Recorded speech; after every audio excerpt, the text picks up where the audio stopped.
No. I'm not. No. No. I'm not doing that to me. I will cry. I'm not kidding. I will cry. I can't believe you just did that. I'm so upset.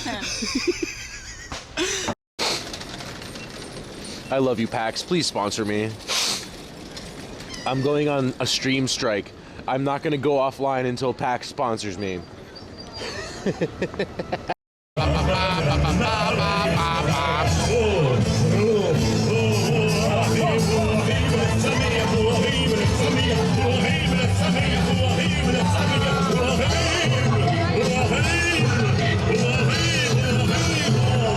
just got beer spilled on my head. All right, thanks, ladies.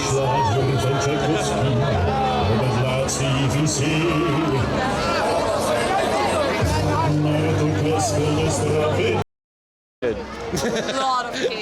Yeah. I love them. But I guess that's a little bit different. Those kids are excited. Yeah. Not like being stuck in an airport and screaming and miserable and shit. Like that's what makes me like, yeah. That's the good side. That's like if you like kids only when it's like that. Yeah, sure. How old are you? 20. Wow. How old are you? 37. 37. Yes. Yeah, that's kind of the age you should. Like that.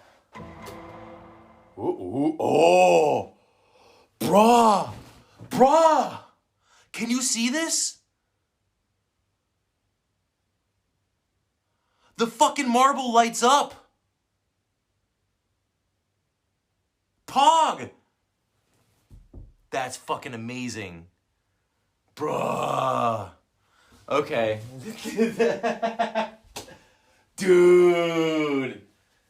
Dude, that's beautiful, man. Wow. I love it.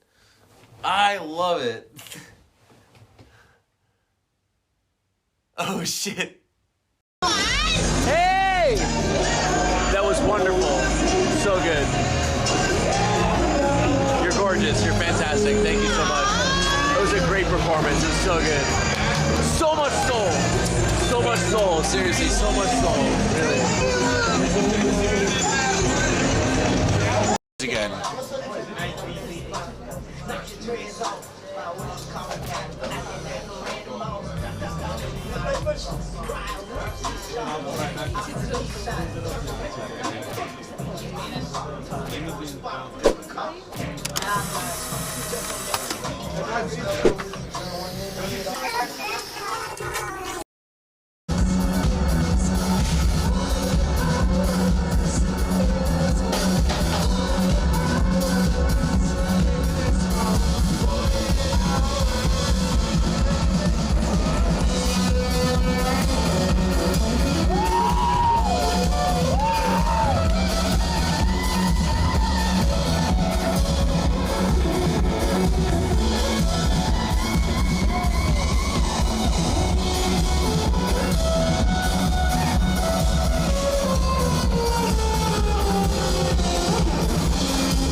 Sweet, awesome. 10 hours flight. So we were just in the city to get ourselves some goodies. Nice. We got you some goodies. What the fuck? What is this? Okay, we're gonna start with this one. Oh my god. That donut is almost gone. Yeah, you gave it to them? No, it was just on the ground, but it was the pink side was up and they didn't know it was food. We gave them just the bag. What? You get the bag. What? We got your It's gift. just broken. Bro. We come bearing gifts. Okay, hold up. Wow, thank you so much. Yeah, bro, don't worry. Look at them. Real Havaianas. I don't know if you use flip-flops, but I do now. Yeah, you do now for summer, baby. Fuck yeah. For summer.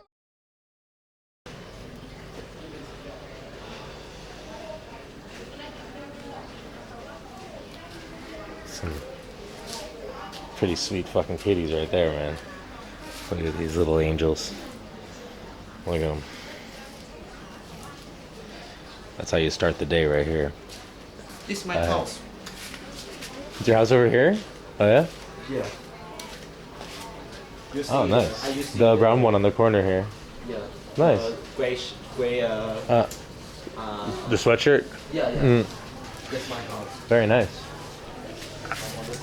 I've been speaking to this guy before the stream started, by the way, guys. He's very friendly. He studies boxing. Hey! And these are nice cats. Okay. Okay. You guys with me? You guys with me? Say hi. Say hi to me. We have to go this way.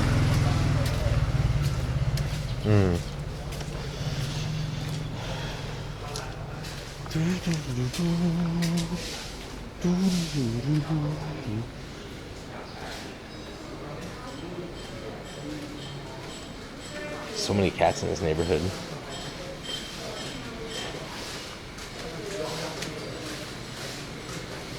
Chinatown, man. What up, Credibles? How you doing, man? Hey. We're on our way to do something interesting. We're gonna get the skinny on the future of the cannabis industry today while talking to the owner of one of the oldest dispensaries in Bangkok. We actually have some planned content today, which is kind of interesting. It's not something we often do, you know. It's not really our usual way of operating, but hey, here we are. It's the first time for everything.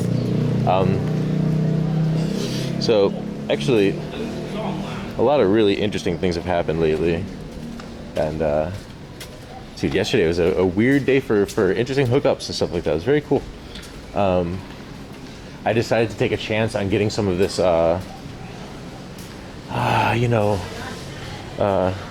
line grab delivery live rosin, and it started several conversations with some really cool people, including a lot of owners of dispensaries and farms who are interested in having me come and stream there. We just set this one up quick as hell. We set this one up quick as fuck, man. And well, I mean, we're gonna start talking to some people before we get out of here. Hey, Sana, what up? Stream just started. Just got out my door. We moved to a new neighborhood. We're in a new place. Oh, actually, I think we were supposed to go down this one. Yeah, we are. I live up in here. Hey. I live up in this neighborhood now.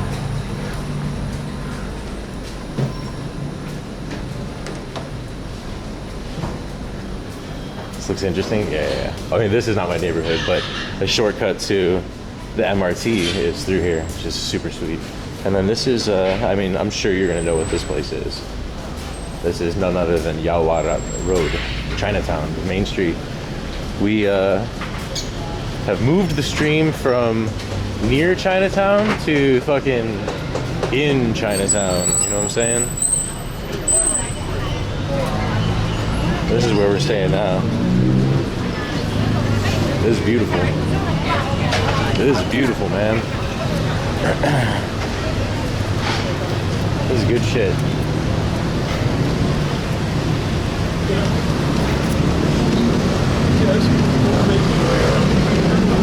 Oh dang, yeah, man. The view just opened up into Chinatown. Like, that was pretty wild, huh? We have a nice little journey to and from my new hotel. The new hotel is chill, man. It's nice. It's very old, but the rooms are really nice. Like, they're clean and they feel modern, even though they're in the oldest building. On the outside, you're like, what the fuck did I just choose? And then you go inside, you're like, oh shit, okay. It's comfy. It's got a big ass Samsung TV, good air conditioning, big old stone balcony and stuff. It's great. It's great. What up, Gucci clone?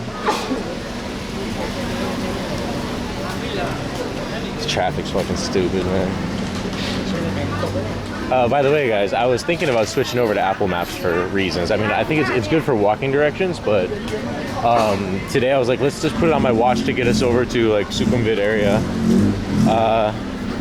using public transport, and Apple Maps is like, oh, we don't support public transport in this area, so that means that Apple Maps is useless to me in Thailand.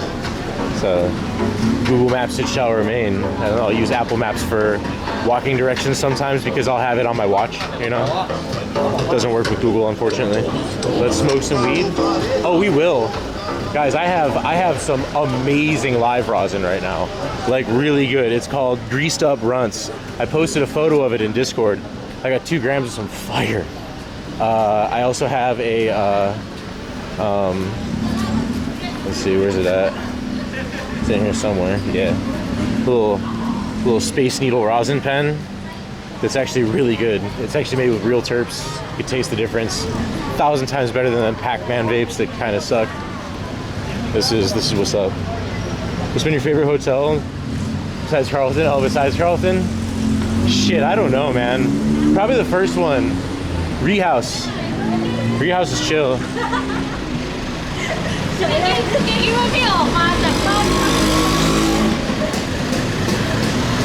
Yeah, I've also got some very good buds from a very good farm. I'll show you guys later. They're called Compound Genetics or Compound Farms or something like that. I believe that's what they're called. They're like a really good Thai farm, and I got some good stuff on a deal. It's what is it? Apple banana, and holy moly! Oh, good lord, it's good. Okay, MRT is supposed to be over there, but I don't see it nowhere. We'll see. You will join 100%. I just smoked the flower. You live in Sweden? Nice, man. I'll show you some cool flower in a little bit, but right now we're gonna head on the underground railway, the Freedom Road, you know? Now we're just gonna head to MRT real quick. Super Lemon Haze? Oh, me too. That's good.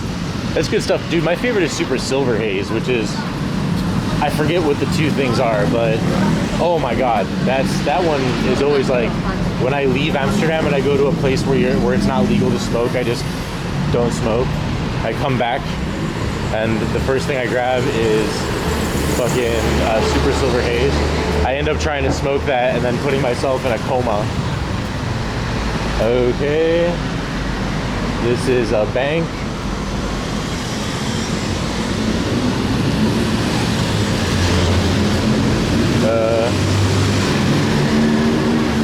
Ain't no damn MRT. Eh? How do I get in there? Does it not exist?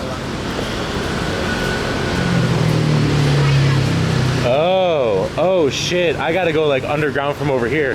Oh, that's so stupid that they put the fucking... Oh, interesting. Alright. MRT's actually over there. It's dumb that they put this like this. Alright. Easy peasy.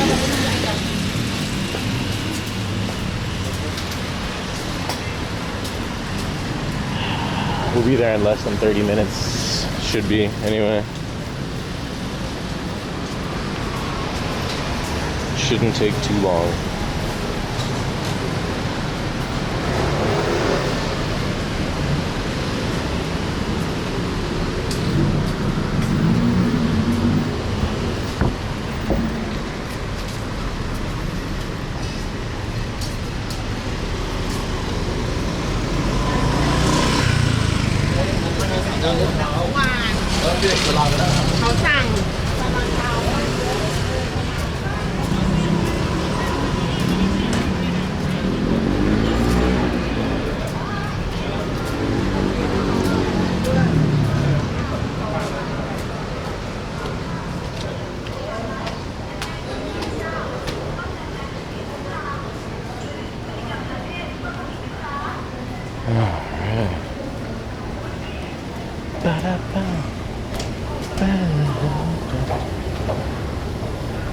Fiend, what up?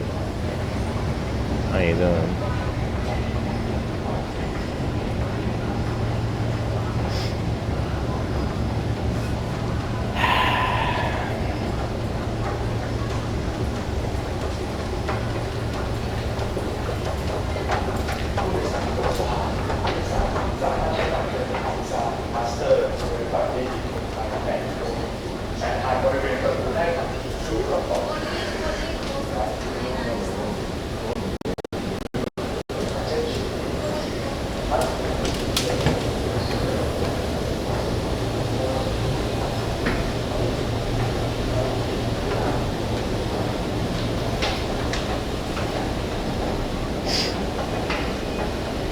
Maybe we experience some bitrate issues down here. It might happen. You never know.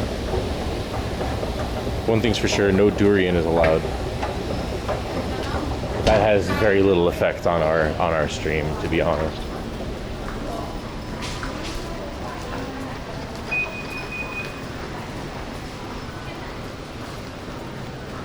The rule is A, B, S, O is B, setting off alarms.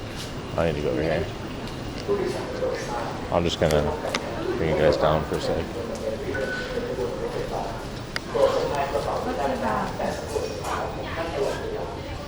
Unfortunately, this doesn't accept contactless. I have an actual card.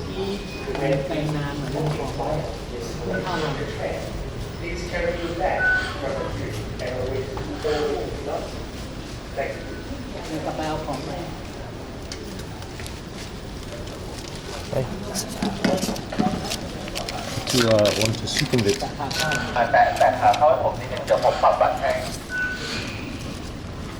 The computers installed everywhere. Yeah, there was a little break for a second. And then it was fine.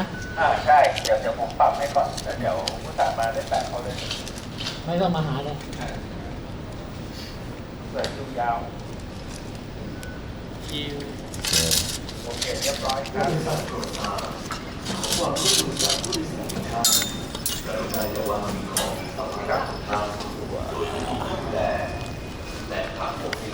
Anyway.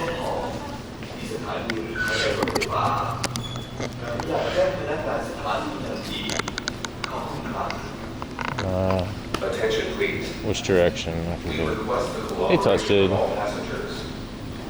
Do not leave your belongings unattended.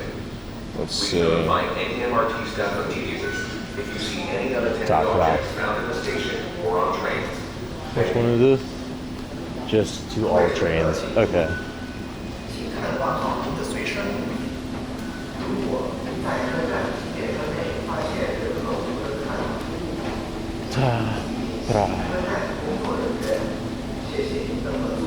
Platform.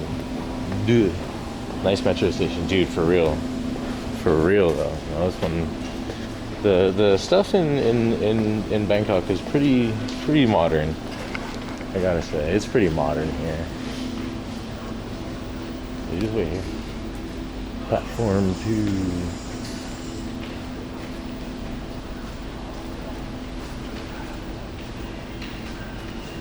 And we are.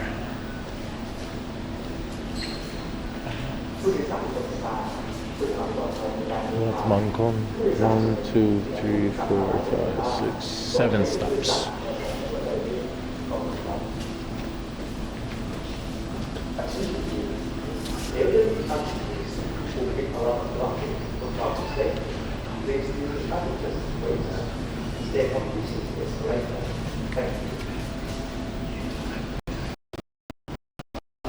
Yeah. About that wizard. Let's go.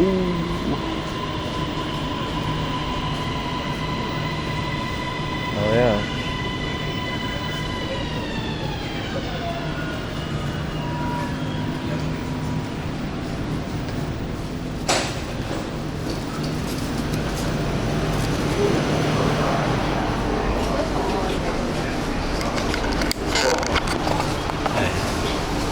Everybody, how's it going?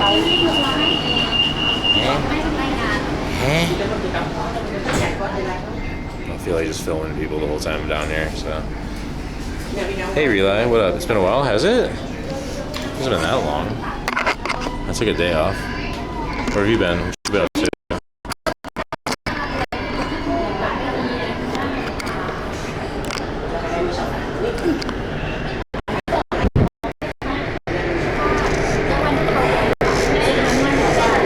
Yeah, it's been a while since you've been here. Oh, okay. Right on, right on. I think I've seen you in Discord though.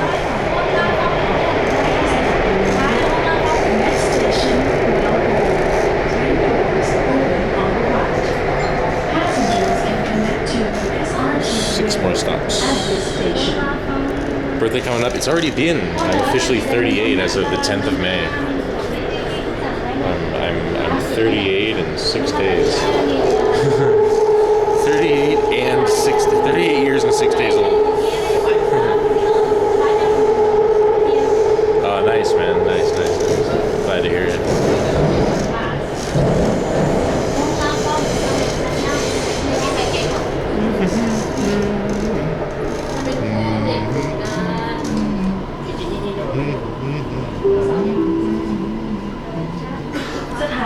Happy belated birthday. Thank you, Tessa. Appreciate you. 6 more stops. Please mind the gap between train and platform.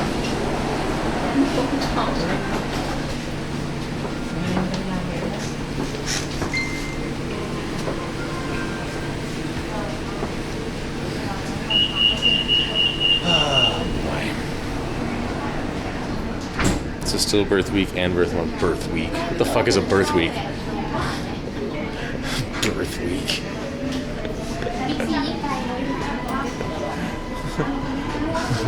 It's my birth month. It's how far are we taking this, man? My birth season. Year.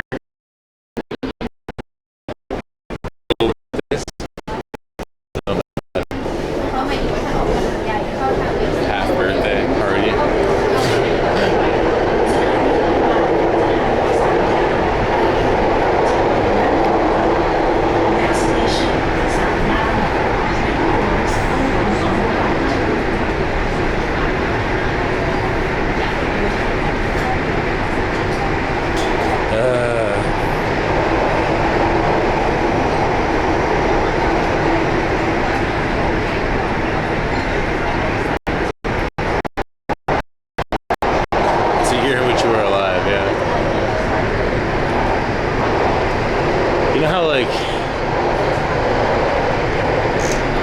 Will always be like, oh, my child is 36 months old. You mean he's 3? I think it would be fun if we just continue doing that. Like, if you ask how old I am, like, I am 456 months. 456 months old this month. It's wild. It's getting so big. Is that right?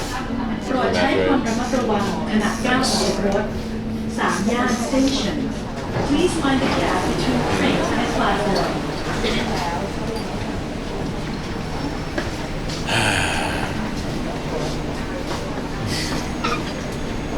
It's my birth month. How's that printer thing going? This? It's going. It goes when it goes, you know? And it goes when you make it go. When you make it go. I'm 38. As of... This is my birth month.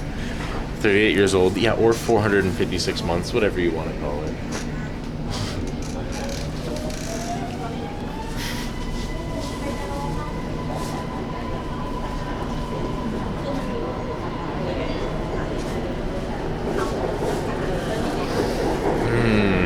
I guess that should put me in the realm of like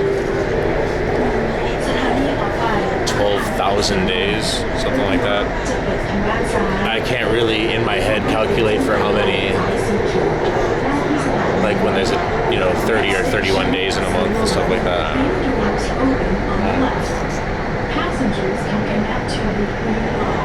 Well, 365 times 38, I guess. I can't do that in my head. Nope.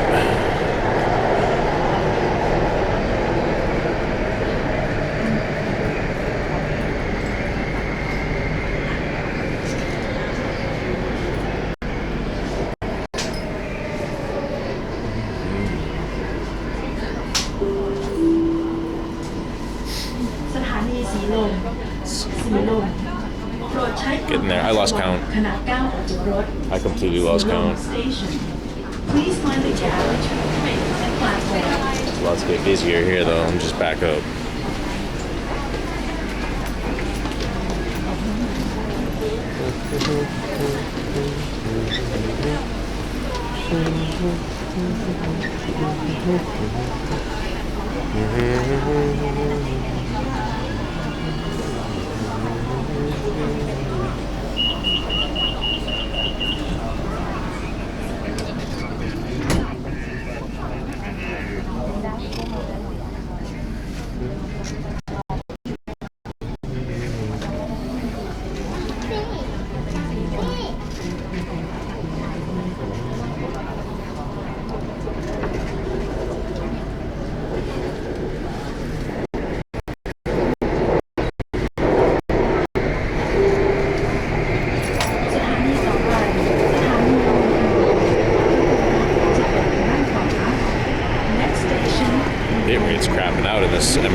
so I don't think it's like exactly full of repeaters. In Amsterdam, for example, whenever it goes underground, full bit rate every time.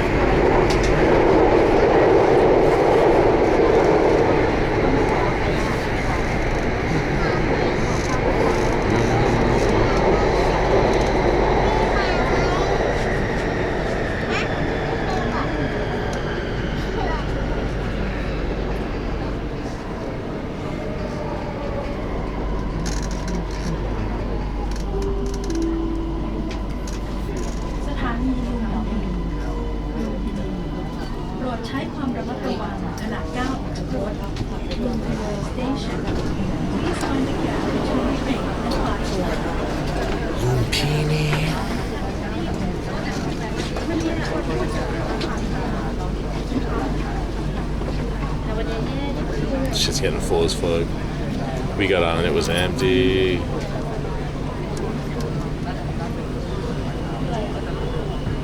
Should have taken a seat while there was a chance.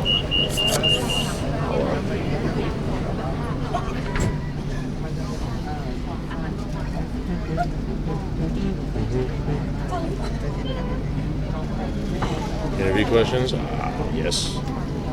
You know I do. I ain't never gonna stop having my interview questions ready. I ain't never gonna stop having my interview questions ready.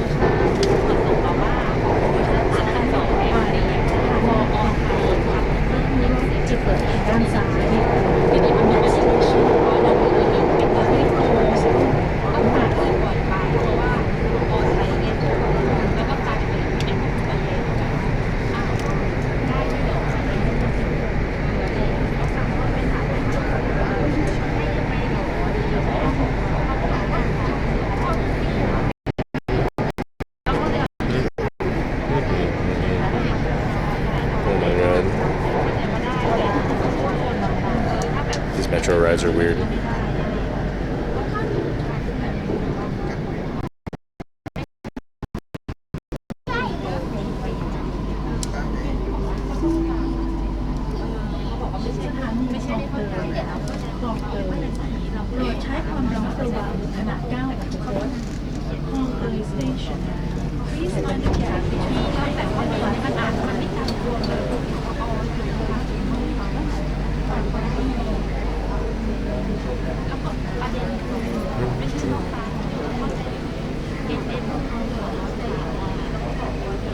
Bro, it's crowded as shit in here. I don't know how I'm gonna get out, actually. How am I gonna get out of this shit?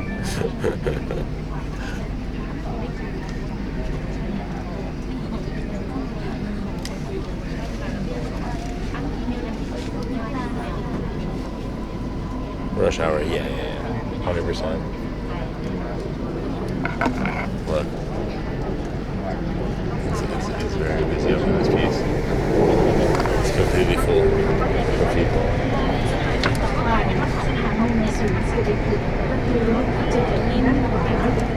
Next station, Queens Central. Train doors open on the right.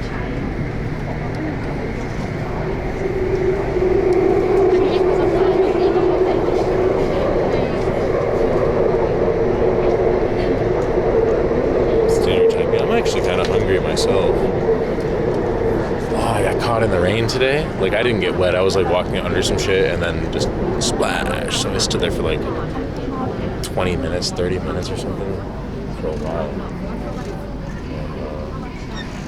And, finally was able to go home, take care of some things. Didn't have a lot of free time today because I was switching hotels. Started, I mean, it's only 600 meters away from where I'm at, but it's way cheaper and it's in Chinatown. Really cool. Really cool. Hey, Soto.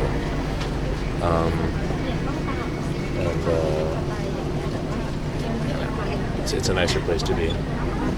It's a much nicer place to be than where we were before.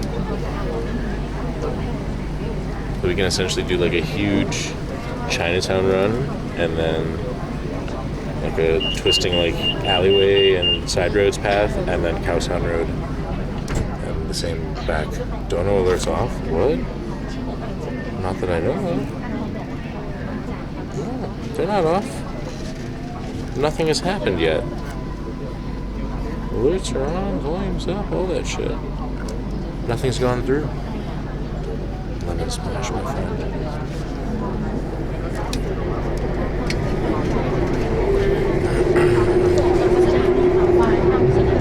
It's fine. I have to get across the way. Stream elements screwing around then? Yeah? I'll just reload it just to see what's up.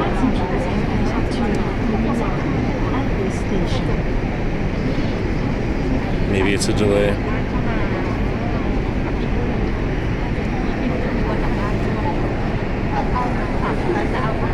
Oh, thank you.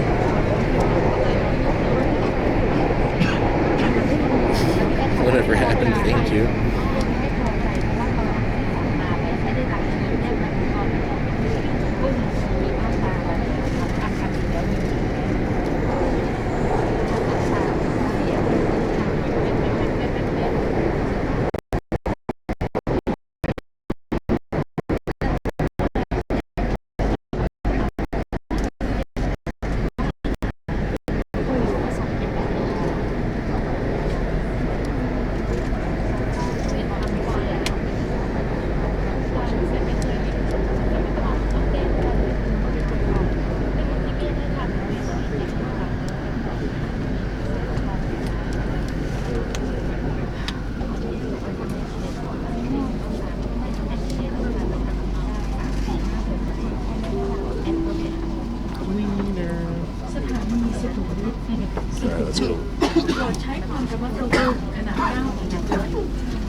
Let's make this shit happen. Let's go, go, go, go.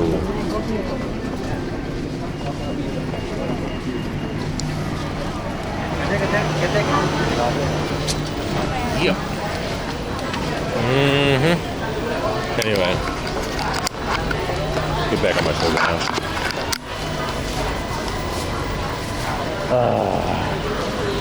I just don't want to sit in the metro and film people just standing there for 10 minutes, you know? It's shady.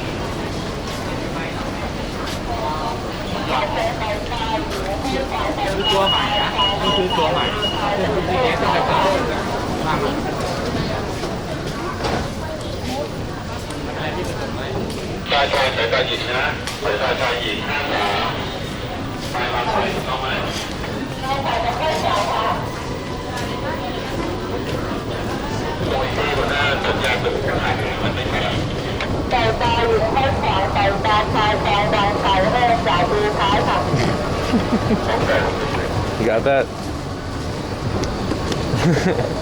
Everyone got that? All right.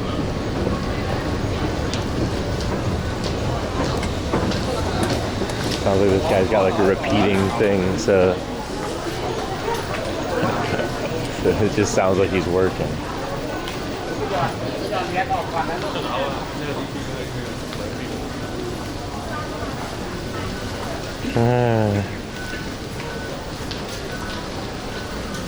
No, but in reality, he's helping a visually impaired gentleman make his way downtown, walking fast.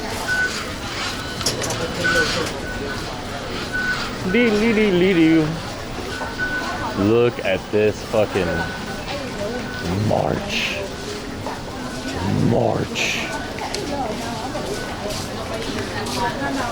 Look at him just straight marching. Look at, I can count how many calories I burn if I take the stairs. I can burn 6.86 kilocalories if I do this. Holy fuck. I feel the burn. I'm dying, I'm not gonna make it. Think I can hop over that way? Real quick? Okay, 3.65 kilocalories burned. Oh my god, I'm gonna die. I'm kidding. This is nothing. Boom. 6.86 kilo motherfucking calories. Burnt off. Alright, that's Sukhumvit 23 side. And which side is this? Asok side. it's probably better to get on the Oxford station. That puts us where we want to be.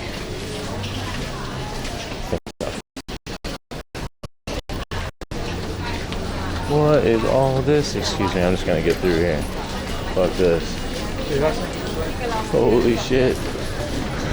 Like salmon we are. Like salmon. My God.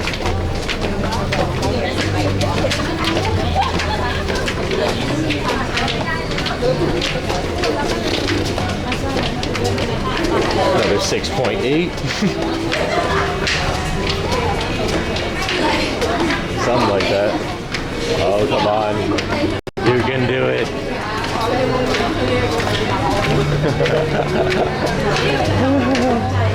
That's funny.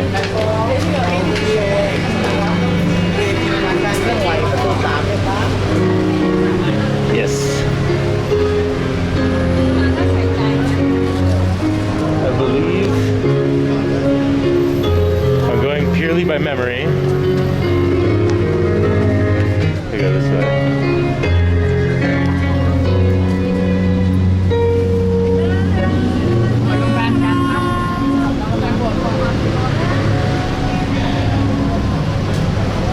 I'm just doing this by memory.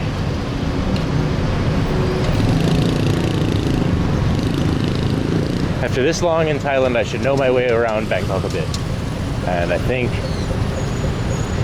what we're looking for is up ahead over there. And yeah, I think that's it. Yeah, I think we found some. It's one of these pot leaf signs, I'm sure. Try blindfolded.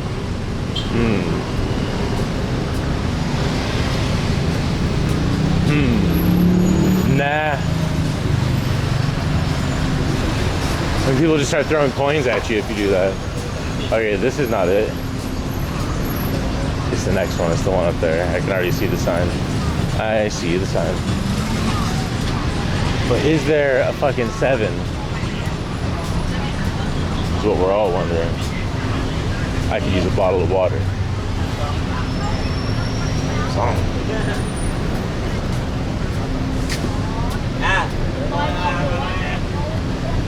Whoa. Wow. Saddam's Palace looking hotel over here. Alright. That's the one. We're gonna pop in there in a couple minutes. There she blows.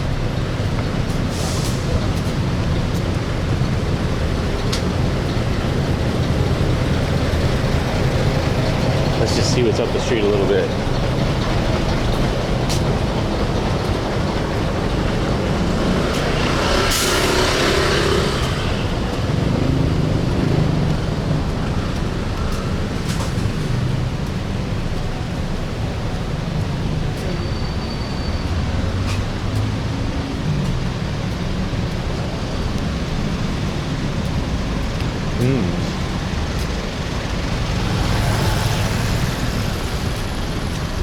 Tell you what, there ain't.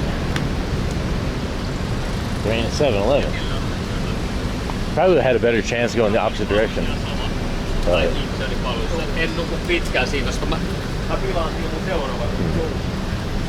alright. Fine. Fair enough.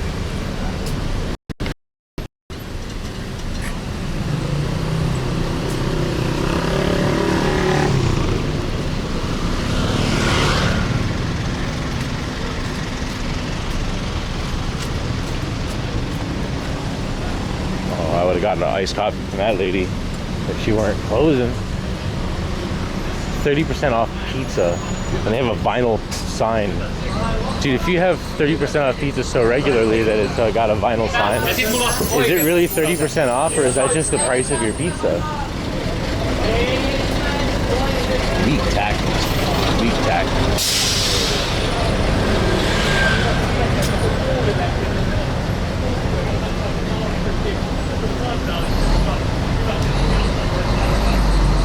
Oh, I see a 7 across the street. Across like 8 lanes of traffic.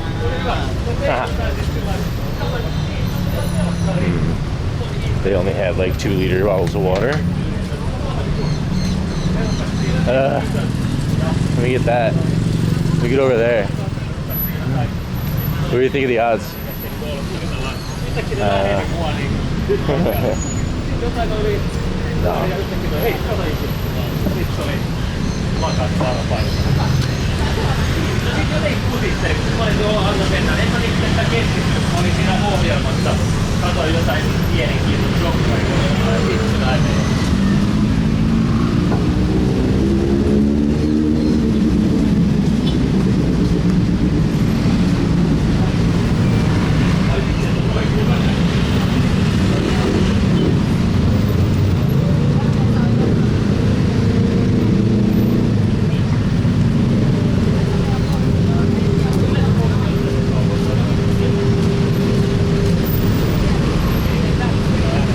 All these fucking places are selling hot meat. I just want water. I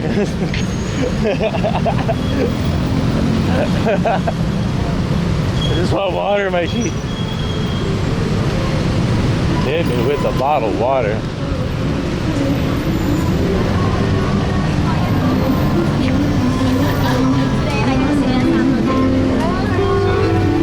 Oh, yo, yo.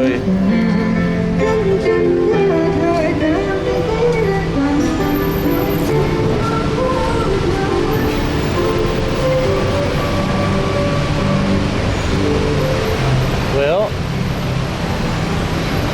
we can rock that iced coffee place right there. Let's see.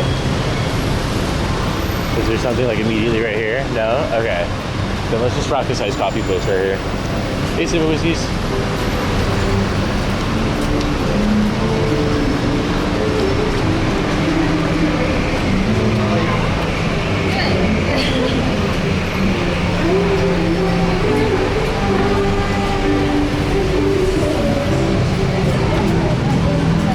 Hello, can I have a large iced cappuccino?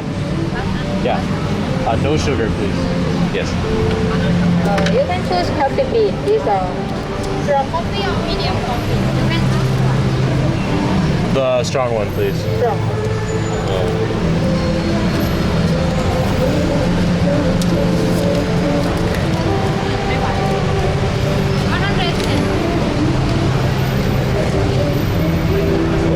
Bread.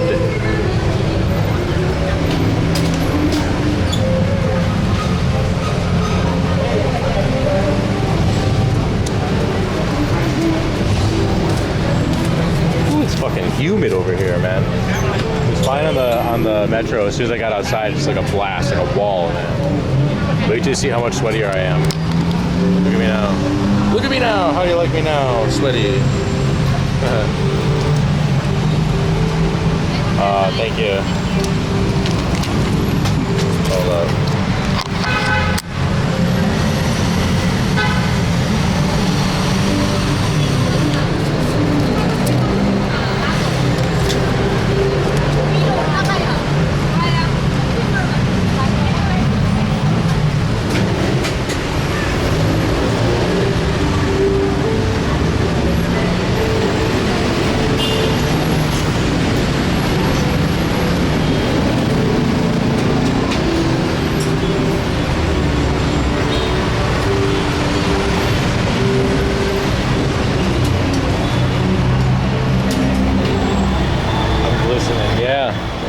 Glistening, look at that. And then I dry off my hand, and then I wipe my forehead again. I can do it all day. I'm literally glistening. Literally glistening.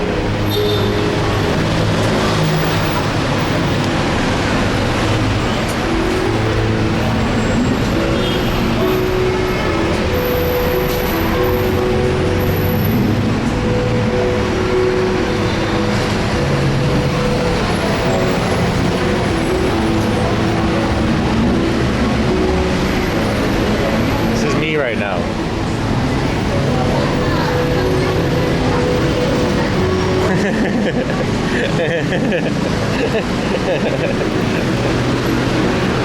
Like James Brown at the Apollo. Try me.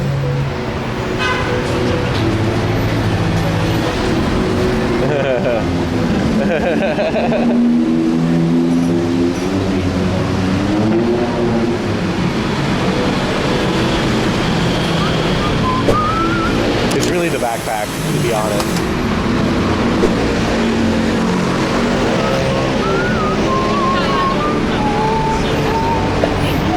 Oh, thank you.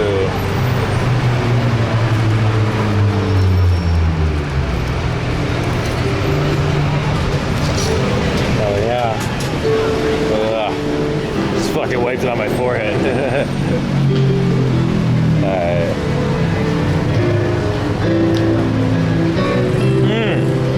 Hell yeah.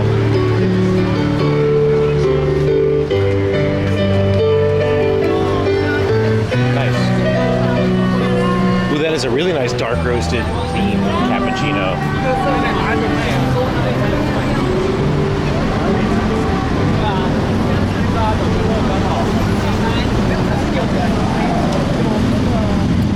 Oh, I'm instantly not hot anymore. Like the sweat is broken. I just need to drink something.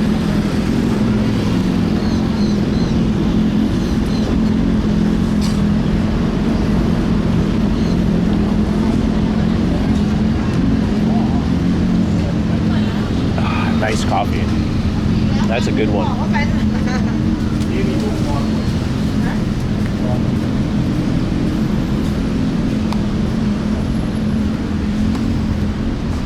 Wow, whatever that guy was smoking smelled straight up like plastic.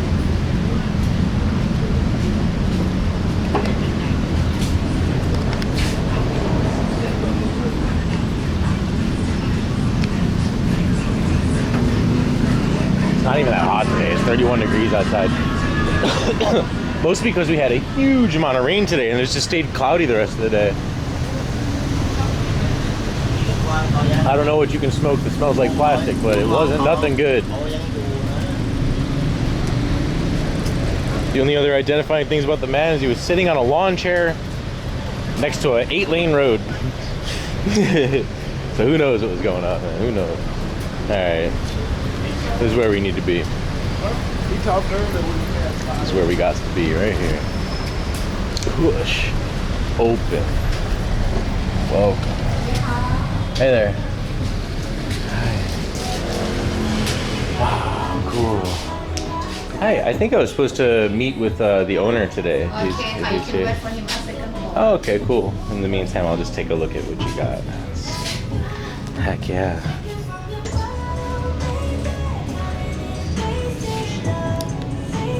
Ooh.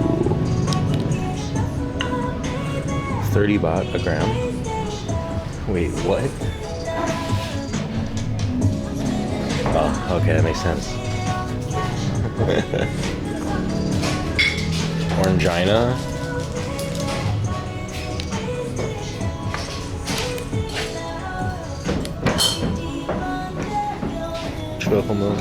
Hey there.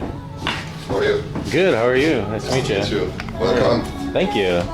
Just taking a look at what There you you had see. here. Heck yeah, this is awesome. Pretty wide range. Yeah, well thank you for letting me come here. You're welcome. This is sick, man. Apples and bananas, let's go. Oh. So, yeah, that's compound genetics. I literally have a couple grams of this in my pocket right now. I have it. I had it, and it came in a pack. I got it somewhere else near Chinatown. It's been a stable genetic in Thailand for like almost a year and a half. Oh, so good, yeah. Really, really nice. This is, guys, this is a fire one. I'm gonna roll a spliff of this later on. Mac 1 caps cut. Oh shit. Damn, dude. Grown by an American team in Phuket. Oh. That's okay. Some of them are. That's no big deal. My goodness. Jack Smack. That one's fire too. This is crazy. Crazy looking. 330 a gram is pretty good. Yeah. Value for it. It absolutely is, yeah. Gas tank, dang. That's one of the latest stuff we got. Same grower that does this one, does also this one. Does a few like 4 strain in the shop from this guy right now, and it's pretty small crop, like 10 kg per crop. It's like medium small size, but Right. very nice work. So your selection shifts a lot. We're pretty stable now, like because we work with a few growers for like almost 2 years. Okay. At the beginning was shifting like every week. Well, that's also good, man, because they're growing small amounts and stuff and trying things out. Trying to Sheesh. keep it like as various as possible. Mango haze looks phenomenal. What is the same guy that does the gas tanks up there? It's really nice. Kind of shows. Small crop. These are that's what we sell the most, I would say. See, like the more like budget or like, the price is really low for the quality. The price is crazy good, yeah. Yeah, the bud size are small, but it's still top range. Like you told me online that your cheapest gram was like 16 baht or some crazy 18, shit like this. But that's outdoor stuff. Yeah, Nothing compared to but that. even so, there's been so many times that I've seen they're selling outdoor like the old school kind of Thai stuff, like 100 baht a gram and stuff like that. It's still a lot. No, you know? that's the only that's really outdoor. It's this one at 18 baht a gram. Everything that one else sells a lot. Like even for regular and locals, it's the greenhouse grown. Those big jars here are grown in greenhouse and goes for 60 baht a gram if you take 10 Gs. So it's oh, that's great. Pretty easy deal. You want water or something to drink? I literally just brought a iced coffee. I'm good. Thank you so much. Time for a little smoke session. Absolutely. Absolutely. That's like the lowest part of the range we have, but it's still but it's worth looking at though. Anyway, like dude, if this is the lowest part of your range, that's awesome. Do you mind if I? And grown by a Thai team up north, and that's greenhouse. Still. It smells fantastic, man. It's nice. I mean, yeah, it's not like it smells like the craziest Cali buds ever, but this orange bud is good. This kind of reminds me of guys in Amsterdam at a place. It doesn't exist anymore. Coffee shop Noon used to do a 4 gram blueberry haze bag for like, I think it was 25 euros or something like that, or 20 euros. It was cheap for what it was, and it was essentially this. It's like pretty much on par with this, but it was great to grab like 4 grams of this and then go to a concert because the concert hall is like right next to it. It was fine for a long time. When legalization came, like everything was like 800, 900 baht a G. Like, you cannot. I know. I came here December 2022 the first time, and it was like, just after the, few months after they brought it, and it was crazy. It was like, for me, it was like Amsterdam prices are higher, and I was like, well, it's good that food here is cheap because the weed is more expensive. And nothing was grown in Thailand back then, everything was imported and really bad anything stuff. good was imported. Yeah, I noticed that. Now everything is Thai. I mean, mostly. Some people still like to get their There's definitely import stuff for sure here still. There are some, but there's always going to be a market for that. I mean, like right now, like what my real interest is, I love buds and everything. My real interest is like live rosin and stuff like that, and that's of course not really allowed here, but officially it's not. Definitely all over the place. So I'm always looking for that, Online, like in the shops, it would be. Yep. There's a few shops selling rosin and. Well, I got a guy online. I just bought a couple grams of really good rosin from him yesterday. Yeah, exactly that guy. Just to test it out. I was like, let's see what happens. That's the guy. Yeah, we might do something together soon. Yeah, he's nice as hell. Very nice. So, here's what. Oh, it's CBD weed. Okay, that makes sense. Okay. Because I had noticed like sometimes you walk into shops and they have straight up just brown weed in their jars. This is not the case. This is a different strain. It should be like that pretty much. Exactly. But wow. Now, if you walk on the road, like most shops, they don't keep their flowers in like UV protected. Exactly. When I looked at your Instagram page, the first thing I saw was that shop or that shelf in the fridge, and I was like, oh, good. It's a shop that refrigerates their weed. It's like, okay. This one is also keeping the humidity level, like we're on 62 now. Like that's it's rocking like a wine cooler or something. Wine cooler, basically. It turned into a weed. Weed cellar. Exactly. Some hash. Makes a whole difference. Ooh. That's CBD hash. CBD hash. That's lovely. That's legal. Yeah, that's cool. That's legal. Sweet. Nothing wrong with some CBD hash every now and then. If you want to pick up something out of the I have no idea, man. Have a look. Otherwise, I just received like a whole bag of samples from a farm. Let's just do that. Let's just go check out samples. And I'll definitely pick up a couple things to try over here as well. But all right, a little bit. Let's go check it out. You haven't seen White Widow in a bit, so you see it in Amsterdam all the time. At least it's like one of their staples. We have White Widow like all the time usually. most of the time. We like working Where do you come old from? school strains. Where do you come from? Switzerland. Switzerland, right on. So that's our rolling station. Very As nice. you know, you cannot smoke in shops usually. Yeah. And you just close the. Yes. Thank you. 88. That's the private area. Ah, okay. So technically, that thing is like saying, okay, restricted area, not for customers. Here it's really not for customers. It's Yeah. really where we Yeah, keep yeah. some stocks and Right. we're allowed to smoke because it's like staff area. Right. Where customers stay. That makes sense. No That way. makes sense. Okay. Right. Let's see some. Just received that little bag of goodies. Oh my goodness. You can go. Jesus. I just opened one. Iridescent Med. Interesting. That's a great farm. Interesting name. Whoa. Hey, assorted cookies. Looks like the place I used to get coffee at a couple of years ago. But wait, I think you told me when we were chatting that this is one of the oldest shops in Yeah, Bangkok? we were like, I think the 7th license in Bangkok for Wow. opening. That was quick. Yeah, we've been active actually before legalization already to grow for. No shit. No, I mean A lot of people legal. were active before legalization. No, we were legal. We were growing for extraction for the government. You know, Oh, wow. Just doing CBD extraction for. We could not sell bud. Oh, okay. We had an indoor grow already, and Wow, this stuff looks fantastic. that's. By the way, here's what I picked up from Pakta. Oh yeah, Mm-hmm. you know them. With the little. It's fantastic. This stuff's amazing. Yeah, the little bowl. Great. Usually have a Puffco here, but it's. I it's have a It's Puffco. at my place. Not the peak, but I have a plus. Puffco plus. So yeah, let's go through that and see if you see something nice. Wow, this is blue page #1. Damn, dude. You have to check that they're all sealed, full sealed. Okay. Do you want to leave them sealed No, unless no. unless They we made open them all? to be smoked and Okay. tested. And Okay. Let's see what's good. Mango Kush, purple blackberry 1, #3, Apple It's Jacks, the new genetics from a farm. Cherry Cosmo with Nuke, We were Joker Candy #3. on the regular with them. And what is this one over here? Mango Delights. Dang. Good stuff. Definitely gonna check this place when you visit. Please do. Yeah, Dr. Green Cannabis. It's always fun to find places that actually give a shit about weed because a lot of places that sell, they genuinely don't care. One thing I can say about a lot of the shops in Amsterdam is if they're not a front for something else, which is not so common anymore, they care about the weed.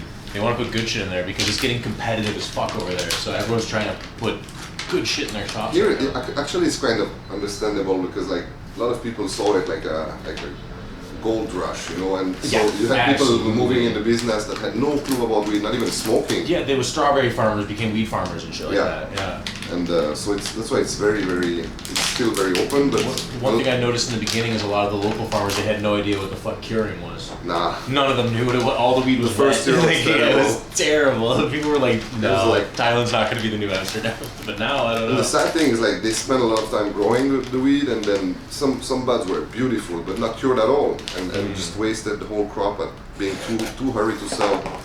Apple Jacks. This one, it smells nice.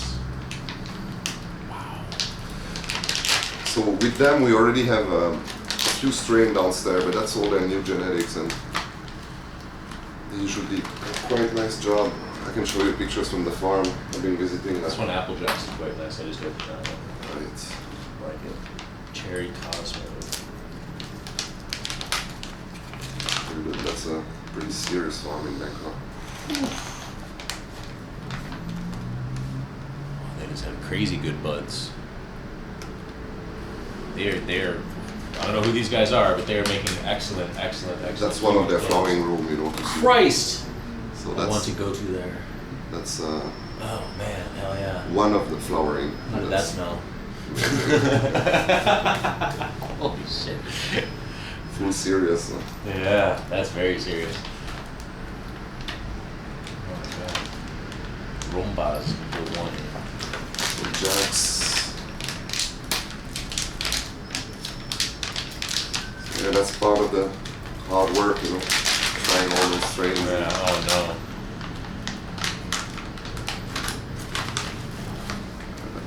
too, man. These are crazy. You saw this one? Apple Jacks, you saw it, right? Yes, Yeah. I did. I opened that one. This looks fantastic.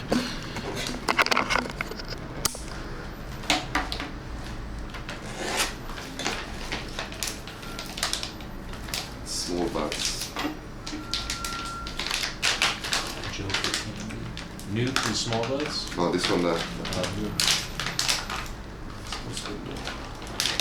Oh, yeah. They look really nice. Not bad.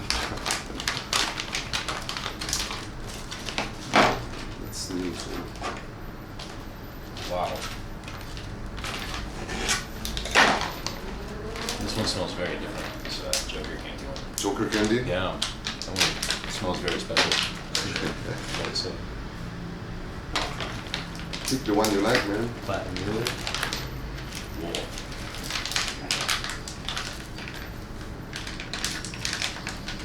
Wow, this one reminds me a lot of like something hazy. Which one is it? Platinum Yoda. Oh. I like that one, that's...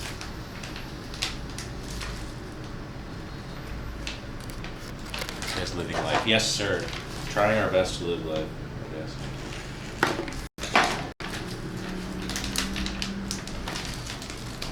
These are tough to open. Let's check out this new one.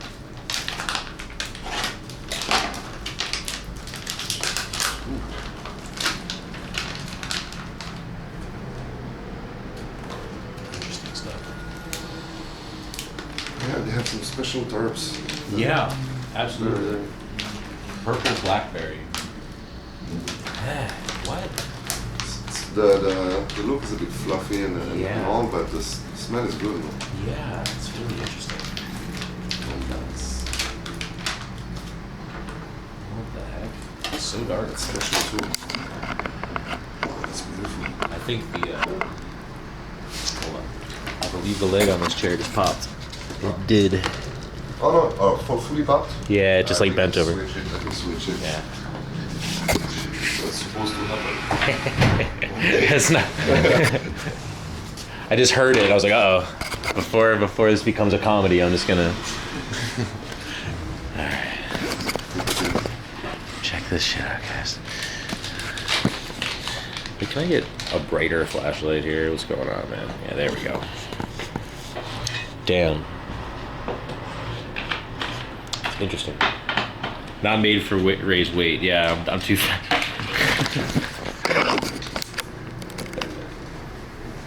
Just too much. Purple blackberry is definitely interesting. Yeah. And the smell is really good. The Yeah. look is a bit special, but the smell it's showing some good terms. Yeah, what the heck? And that's a very like brand new crop. I mean, they just finished the curing and Okay. they do it pretty good. Oh no. No worries. I think I'm gonna try out this Joker candy. Yeah. Yeah, this one had a really interesting smell to it. And I think it's a profile I like.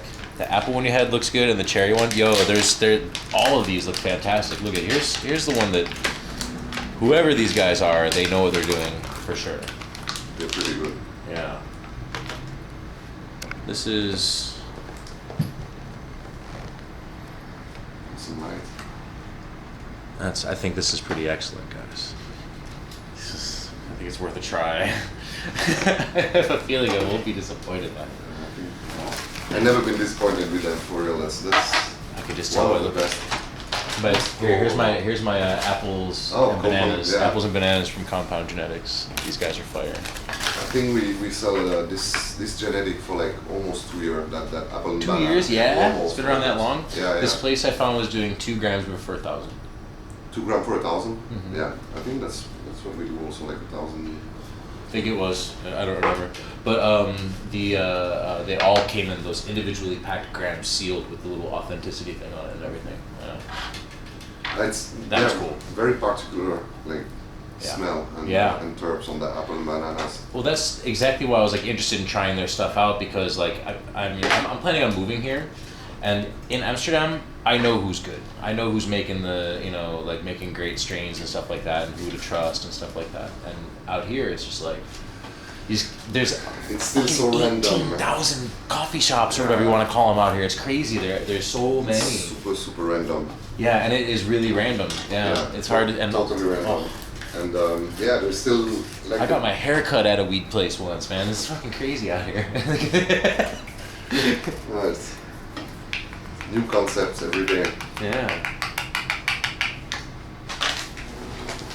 Yeah, be right back. Oh, good. You mixed with tobacco as well. Yeah, Swiss, like European style. Yep. Rarely smoke pure. You need something? Water? Nothing? I need nothing. Sure? Thank you so much. Yeah. Alright. Got my hair cut by your bartender more than once. What? Is ganja legalized in Thailand? Yes. For now, yes. We'll get into that subject later. You know, but I not really worried about it. But we're gonna talk about that with this gentleman here. You know.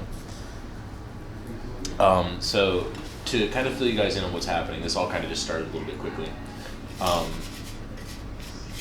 We are at a place called Dr. Green Cannabis, and as he informed me, they are one of the first 7 places in Bangkok to have a license to sell grow. They've been around for a long time. They've been around since basically the beginning of the game, and as I mentioned before, I decided to take a chance and get some rosin through one of these line message groups that has a QR code just splatted on telephone poles all over the place. Finally got to meet and talk to these guys, and they're really fucking nice and really cool dudes. Like the stream, and I put a call out in their group saying like, hey, if anyone wants me to check out their dispensaries or something like that on stream on Twitch, let me know. And then I got a lot of answers, guys. I have one place that's a manager of over 40 farms, and they would like to have me like sit down with them for tea really soon to talk about what they can do, what we can do in the future in terms of just like, they might be able to just send me out to all these farms, quality control shit and everything. We're gonna this is gonna be great, guys. It's gonna be awesome. You know, this is kind of the start of that a little bit. So it's gonna be that and learning Thai for the next 4 years. Oh man. Hey Tara, how you doing?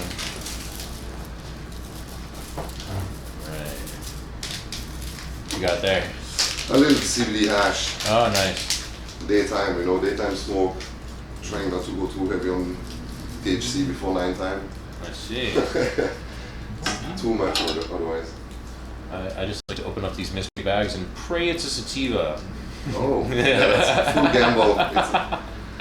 Nothing is announced. Yeah, that's okay. I don't mind. So that's our sample bag for like a week. This is fucking crazy, man. You got so much to smoke through. That's selection for growers coming through every couple of days. Listen, this is the same thing that I say to every single dispensary who always shows me these huge ass boxes. Jesus, man. If you need ever need help working through and finding out which strains suck and which strains are good, let me know. I judged cannabis competitions in Amsterdam last year. And full-time job here. Yeah, man. Shit, for me, it's content. Just to try out strains, show them off to these guys here, and that's it. Like to me, that's what I do it for. I like trying new flavors. I'm not a big drinker, and then a couple years ago I got really into beer because I discovered craft beer, and I got really into all the different flavors and stuff. But I didn't like getting drunk. But I'm kind of like that with weed. You spit it out. I spit out the weed. No, hell no. Spit the beer out. So yeah. This is our best seller. What is this? That's better than sex. It's called. Better than sex. That's really, I think these days one of the things that sells the most because of the popcorn size, So small block. Oh yeah. It smells fantastic, dude. And yeah, and for the price, I mean, it's insane. In the jar.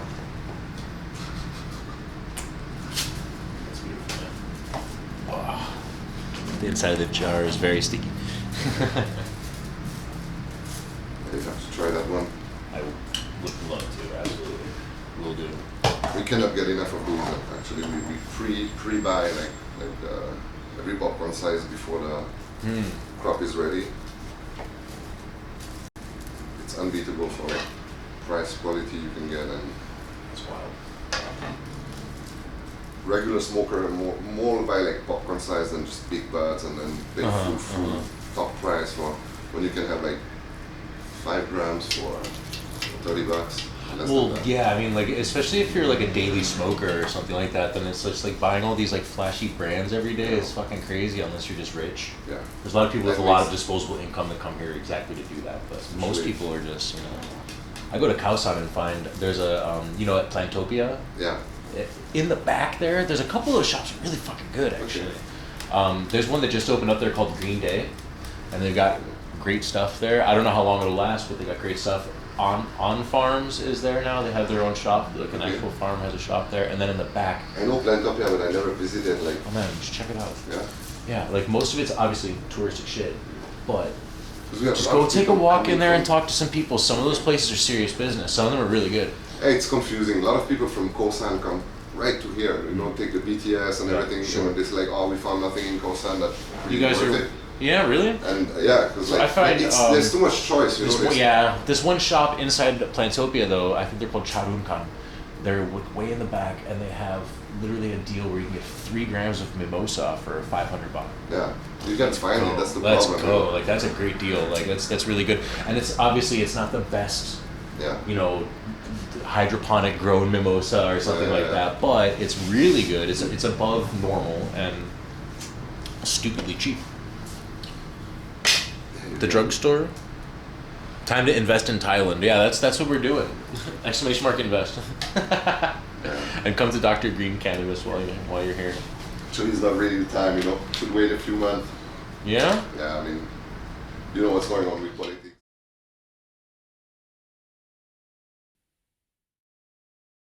And stuff, and then I talk to dispensary owners, and they're like, just don't worry about it. Like, you know. Like, Anyone who tells you I know what's going to happen, they lie. they don't know. Yeah. You know, no one knows. Like it's really changes from one day to the other, and Thailand is famous for having laws that are voted and changed the day after. Flip flop and shit Yeah. like that. During Yeah. COVID, they had laws that lasted literally like 48 hours.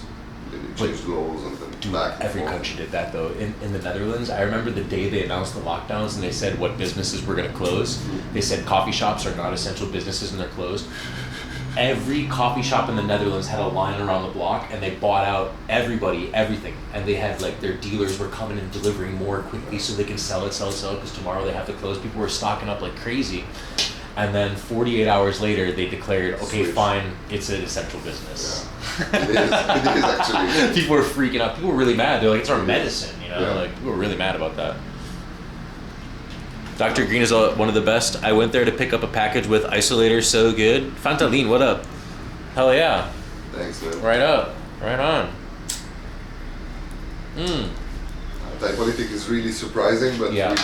we're pretty confident that there's going to be a way of doing it, you know, like through medical, and Yeah, we're I ready think, for that. I mean, I since think the day term one. medical is going to be defined a little bit differently by the time the end of this is done. Yeah. Because they've already said they want to classify cannabis now. drugs. Soft drugs. Yeah, yeah. That's what they do in Europe, in the Netherlands. Soft drugs, mushrooms, you know, weed, and a Even couple opium things. plants, they put it in there. That's weird.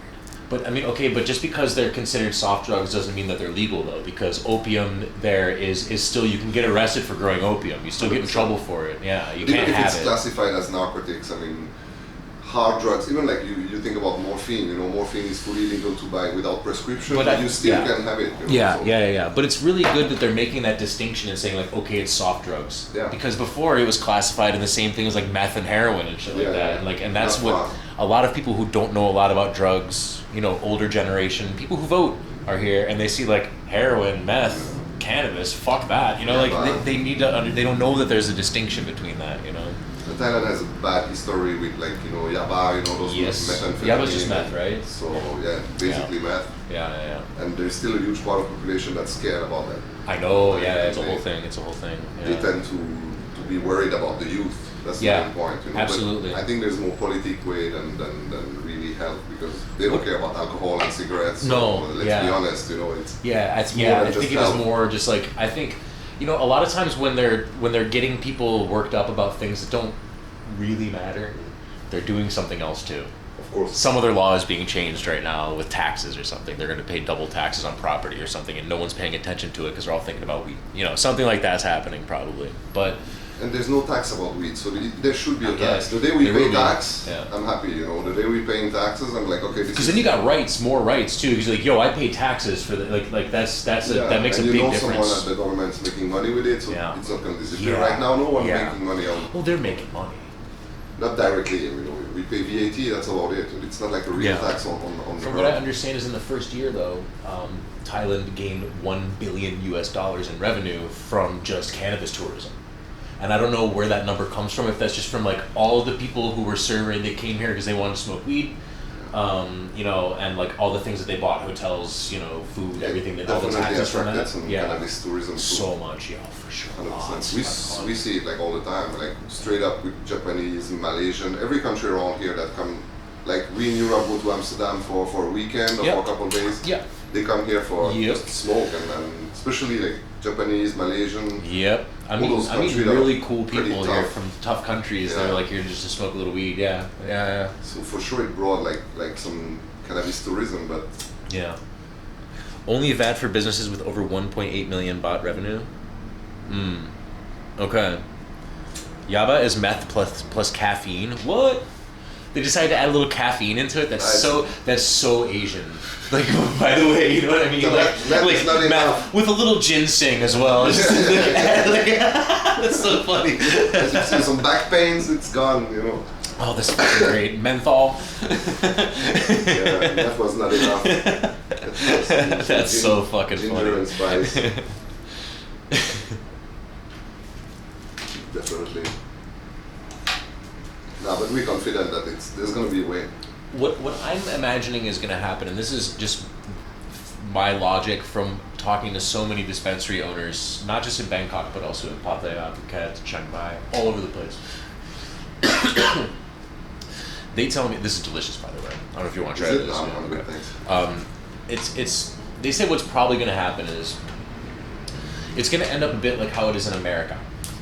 So, like in California, as long as you're the right age, 21 I think it is, in the States, 21 or 20 or something like that, you go there, you give your ID in a room, and then they register you, and then you don't have to, no prescription. Card. They just put you in their system at that shop. Okay. They just write you in, like, okay, you know, Jeff has written in, Back pains. and they just add you as this. They don't put Nothing. symptoms, nothing like that. No. It's just registering who you are and that you're gonna purchase stuff. That's it. But that's what we do already right now. Actually, officially, we're supposed to take every ID of every customer and see Yeah. how many grams they buy. So it has to go further than Eventually, they're going to really be logging that. that. We do already. No, I mean they're going to be logging it. Like They they're do gonna- already. Do they really? They do every month. Okay. At the end of every month, we have to send like a list of our I know so many customers. places that don't do that and don't have to, I know, and they're I like know. real shops. Like Chiang Mai, it's way more laid back. We have to. That's one of the Yeah. condition to keep your license is to Yeah. report at the end of the month how much weed you buy, how much weed you sell, and Yeah. to who you're selling, and Yes. just show a few passport numbers. In the and- States, you don't even see the weed room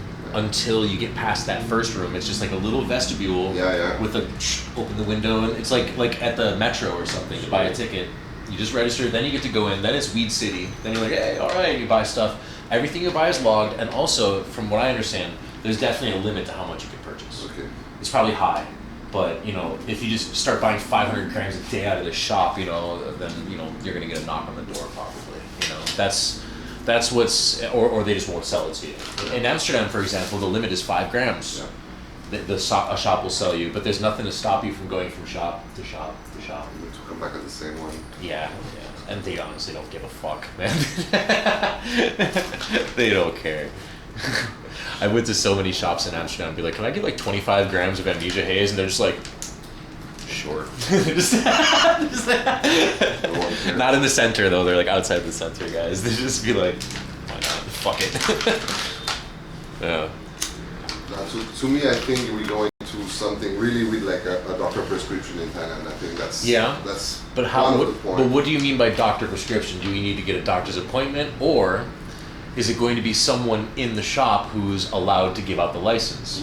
We don't know. No, Yeah. You know, but Yeah. The thing that a few people are prepared to do is to have a doctor, like Thai traditional herbal medicine doctor. That's the one that are managing the weed right now, not the police, not the FDA, anything like that. So if you have one of those doctors on site, he can just give you I don't know if it's going to be like okay, or you have back pain, I give you 2 grams of apple banana I have from this headaches, shop, yeah. or it's going to be like a card and then you can go everywhere. That would be easier for every shop. 'cause not Probably gonna every be something shop like that. Yeah. will be able to be a clinic. But that's gonna be the reason. Okay, so here's the thing. It might be just like a little song and dance you have to go through as a tourist. Not a big deal. Maybe you have to pay 500 baht for your card or something like that, but then you got it. But what this is gonna stop is kids from Thailand coming in and buying weed. It's gonna stop that. Well, it's going to reduce it for sure. It's gonna make it harder. There's gonna be less places that they can go to do that shit. You know. Actually, they don't. At the moment, the main. I mean, if I was underage and most underage, what they do is buy online. That's where they get their weed from. You know. Yeah, well, they're gonna crack down on that shit for sure. Supposedly already, you're not supposed to sell online at the Yeah, moment. no shit. but- Yeah, I mean, Fakta just launched a fucking website. I don't know if that was a smart idea, honestly. I don't know. It's like, oh, we sell prostitution everywhere is to Europe illegal. and everything. You know, prostitution is illegal in Thailand. Officially illegal. And Yeah. Look across the street. Yeah. That's- I guess that it's like if you get in trouble, you can just go ahead and not get in trouble. You can just pay your way out of it. And stuff. I hope so. As long as they don't go full stupid, you know, and go like, oh, it's done. We're back like before legalization. Then yeah, we're not too worried. So I also heard that they were going to maybe be targeting foreign-owned cannabis businesses. They want it to be Thai-owned only. That's what I heard. I've read that in a couple articles. It is Like, already. It's in the bill. Most of them are Thai-owned. We are Thai-owned, like fully Thai-owned. Yeah, but there's plenty of guys like Greenhouse and Cookies Oh and yeah, shit like you that. know, foreigner. They're like, yeah, technically they're Thai-owned because it's like, you know, Yeah. it's 75% Thai people running the business, but it's just some American guy who's really running it, and they're gonna crack down on that shit, I But, think. that article, I think you get the information I've read every from. article, yeah. Have been bad translated. Bad Absolutely, no, 100%, 100%. Yeah. No, I know that. I know that. Point. Yeah. Like the guy that said like, oh, we have to arrest every foreigner was like Yeah. talking if you know it's. So the reason why I'm asking, like, in bringing up these kind of obvious things, is because I just want to like have this verbalized from someone else who is like actually in the cannabis industry, sniffing gram after gram while just talking. You know what I mean? Like this is like I'm hoping that this is gonna help put people at ease because literally every day when I start up my stream, 5 times a day. Did you see the new article? They're going to make it illegal again. We just heard it. The Prime Minister said it's happening. It's like, no, the Prime Minister said he still wants to do it. He said that, like, I haven't forgotten. That's basically what he says. He didn't say, like, oh, it's done. Like, he doesn't have the power to be like, I declare illegal. It doesn't work like that. It's just like Europe, where There's a few they have steps. they have like a democratic process for that kind of shit here. So it's One of the last spot that they're going to decide is actually it's called narcotic bureau, narcotics, and Okay. one big part of those narcotics were for legalization. They were positive about it, so there's big hope on their side. Yeah.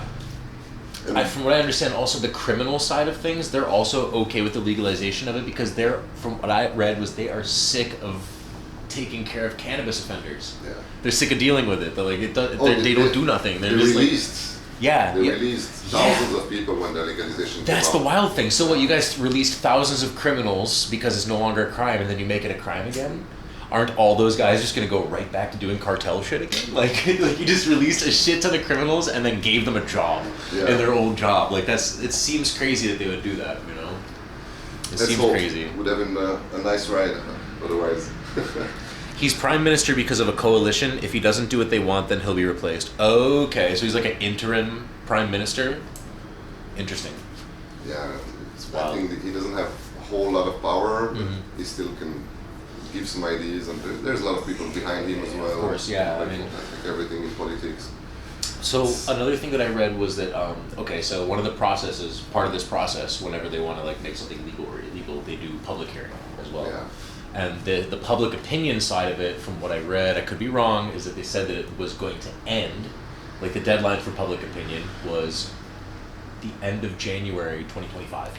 Okay. So that means that literally nothing is going to change until at least January 2025 because they have to give that deadline to the public to vote their choice on it. It's I not heard like, different things. I heard like end of the year they will recriminalize yeah, it. April 2025, close every shop. right.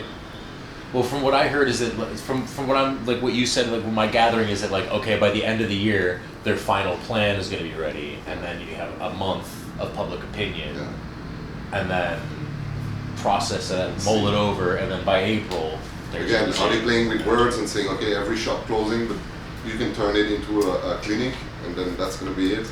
I don't know. We don't know. Nobody knows. I think nothing is gonna happen. I think it might. Okay, no one knows, and that's why I keep saying I think. But it just seems that they enjoy having this attention of the media on this subject. Makes them look busy and stuff. Another dispensary owner told me in Chiang Mai that, like, all of Asia is watching Thailand about this right now. All of Asia is watching the whole cannabis thing. And thing. they're pretty tight with China as well. I don't know what's going on also behind this. China's growing weed for sure for Thailand. Positive 100%. or negative pressure from them. It's Dude, did you hear about what they found in America in Maine? I think it was in Maine. It was just like not that long ago. A random anonymous hotline tip was sent to the fire department at this place in Maine saying, "Help, we're being held prisoner at this address. There's cannabis on the first floor." And then described the people who were keeping them there. We tried to escape, but they beat us up, and they're forcing us to farm cannabis. And they described when they showed up, they had literally Chinese slaves in Maine. This Chinese couple were they literally just hid people on this farm and forced them to work making weed, and they were selling it to all the dispensaries in Maine. crazy. And it was apparently really good weed too. Like it was like In England too, a lot of Chinese doing it. crazy, man. Like, can you believe that? Cash There's crop. like slavery in America hidden in the East Coast, just like and Maine's a nice place, man. It's so weird that that's there. That is absolutely insane. You heard this in London as well? Oh my god. Yeah. I've seen video in London of guys So they're definitely doing it here too. looking for crops by looking where there's Asian like in the street and going straight to where's your crop? Where's your crop? So where's the weed? And then they're filming and Oh no. going and then stealing from them. That's fucking wild, man. That is absolutely scary. Thailand has its own slavery issues. Look into the Thai fishing industry. Oh, I don't want to because I would like to be able to continue staying here. So I don't want to look into that subject too deeply while I'm on stream. Maybe for the Patreon. Human trafficking Chinese into country to grow weed. Yeah, that's absolutely wild. Insane. But yeah, they rescued them, broke it all up and everything, because they managed to get a cell phone. I don't know, and then throw that anonymous tip. So freaky. Wow. Mango haze, not that. Beautiful. That's maybe one of the least well cured, I think. This one? Yeah. Looks nice. Oh. Yeah. Pretty classic. It smells fantastic though. I like it. That's nice too. I don't know. Everything these guys grow is crazy good. It'd be hard to pick, man. If you had to we're gonna stock one of these, and fuck. I don't know. It's tough because I cannot put every of their strain on the shelf. No. I'll pick like 1 or 2, maximum 3. Yeah. To still leave a spot for the growers. Yeah. We like to work with a lot of growers. Absolutely. Give a chance to small one. These are huge. I mean, they are multi-million. It's one of the first farm having the Iridescent man. export license for Australia. Uh-huh. So I'm just gonna scan their line. they're huge. But we like to work with small farm too. See if they let me come check out their fucking farm. I can check if you can arrange a visit for you. Oh, It's that'd be super, awesome. super secure and they're very worried about Sweet. pest and everything, but Yeah, no, yeah, So that I you understand. have Yeah. 3 different blowing air before you're going into the pool. Yes. Super serious. I'll probably have to do like cell phone stream or something to do that, and not bring my backpack because my backpack has a fan and there's definitely a little dust in there. They'll definitely let you stream from there for sure. Cool. Cool. They're not too much into secrecy and stuff. But Yeah.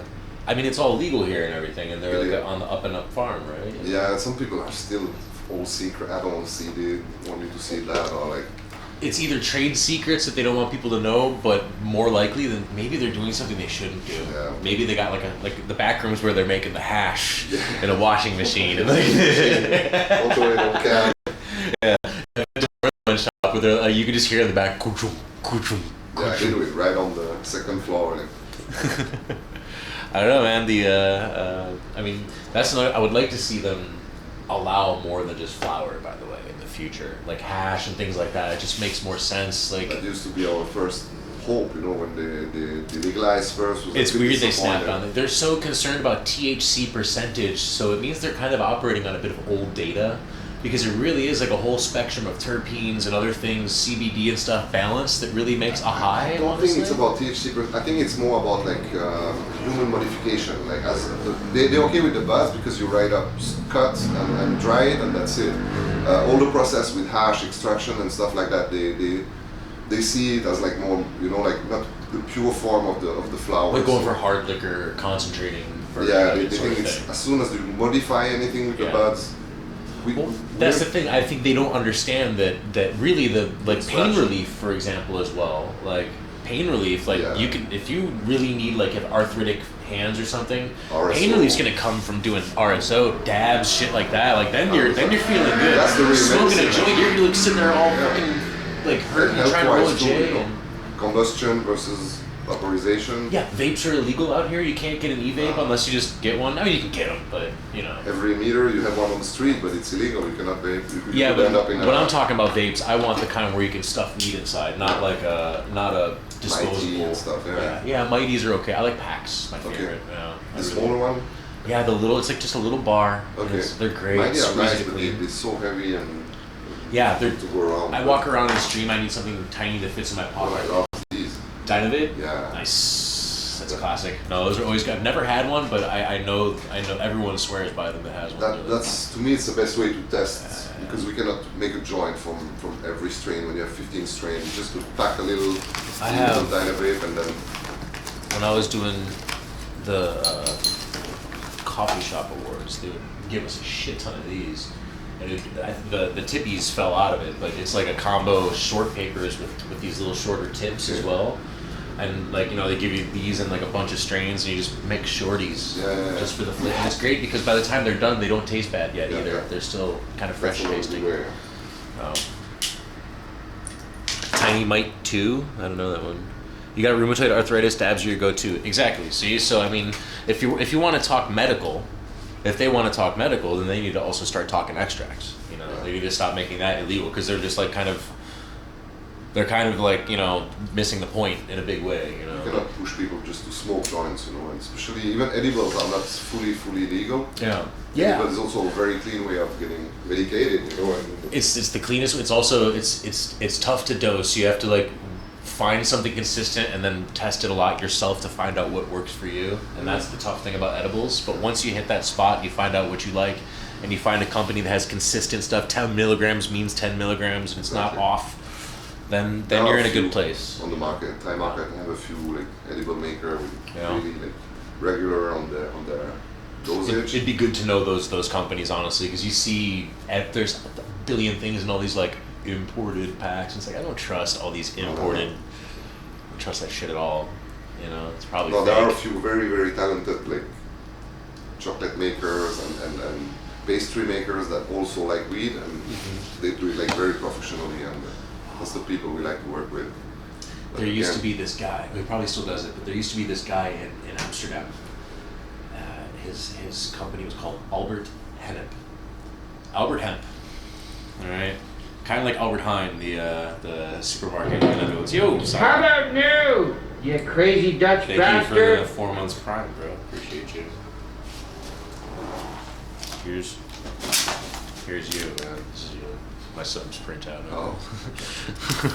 Okay, so I completely lost track of what I was saying. That sound threw me off like crazy. It is absolutely weed, yeah.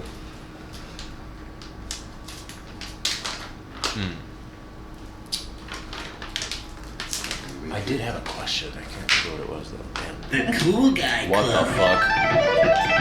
Quantum wasted with the tier 2 3 months. Holy shit, man. Thank you very much. Appreciate you.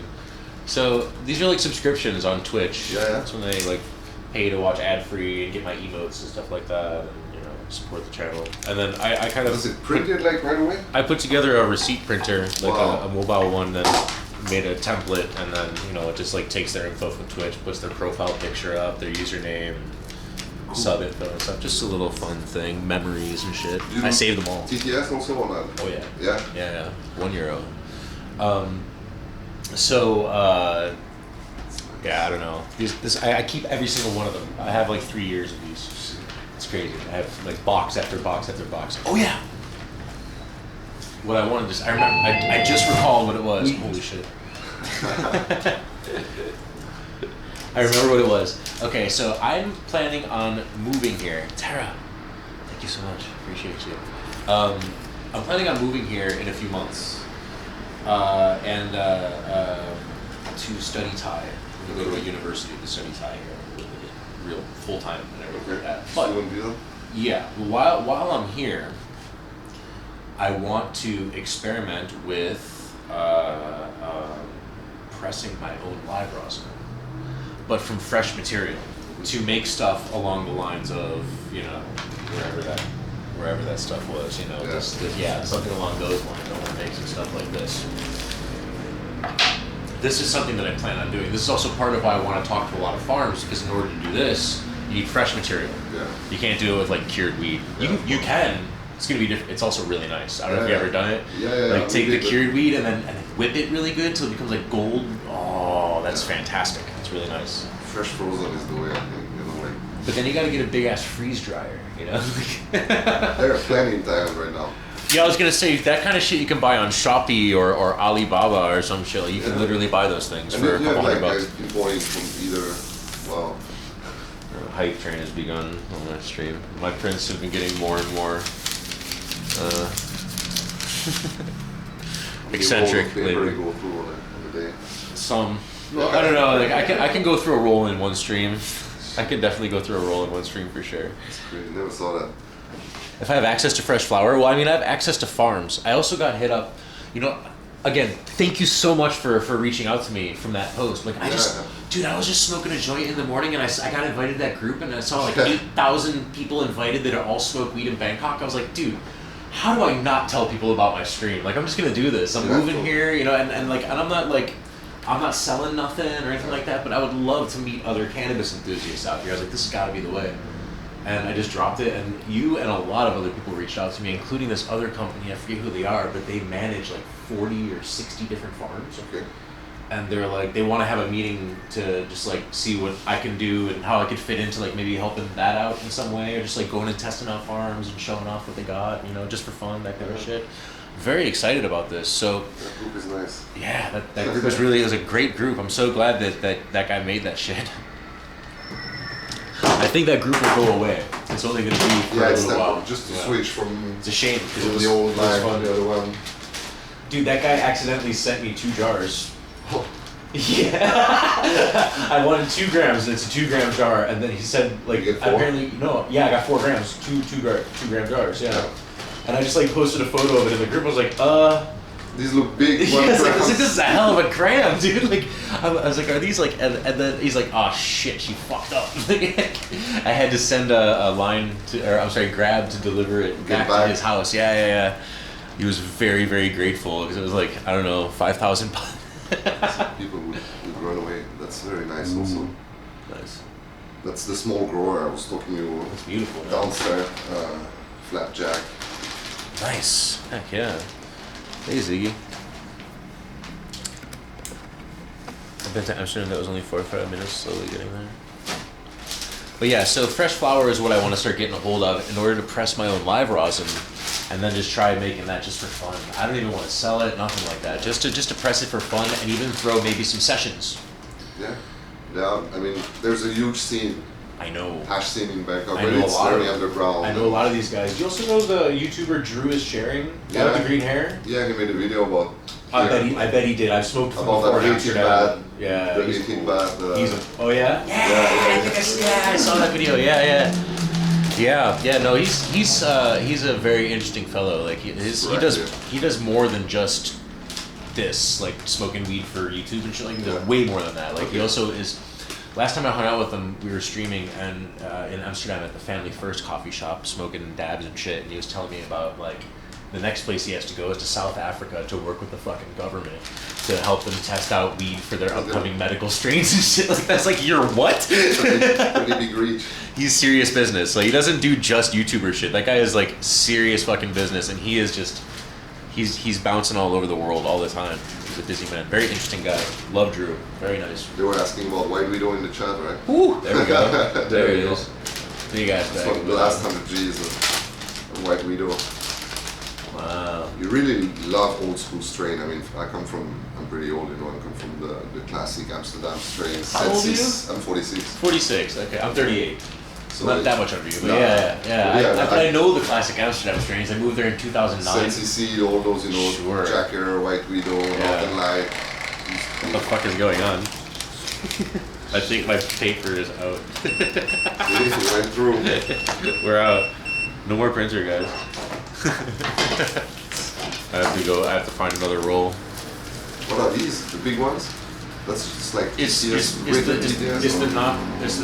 not the wide paper, but it's the roll about that thick. This one, I made this special thing when a hype train starts. It came out all trippy because the end of the paper was there. But I made it print out sideways that a hype train started and stuff like that. I'm trying to experiment with doing some more things with this because I've been able to figure out how to make it work with different triggers on Twitch that aren't normal. Like, okay, channel points, tips, and subscriptions and stuff. Okay, that makes sense. But like now we're doing more subtle things that trigger on Twitch and see how they fire off things and stuff. This is just like, it's just like a little experiment, really. I came from a background of programming before I was a streamer, That helps. but I've always been a big stoner. That helps. So now I'm working in programming, smoking weed, and live streaming all into one one experience. And I also like traveling and learning languages. How long are you staying this time? I've been here since the end of November last year. I've been here for this is month 6. Okay. But at the 29th, my visa is up for this 60-day period, and I'm not going to renew it. I'm not going to border run. I'm just going to go back to Amsterdam. And I'm going to close my business, sell all my shit that I don't want to bring with me, and I'm coming here. Yeah. Welcome home. Yeah. You'll see a lot more of me for sure. I'll be here. I'm going to be doing some, like, since I've been here, I streamed almost daily. Every day the past 6 months. I've taken maybe a couple weeks total off, like really not that much time Have you off. visited some farms already, or like?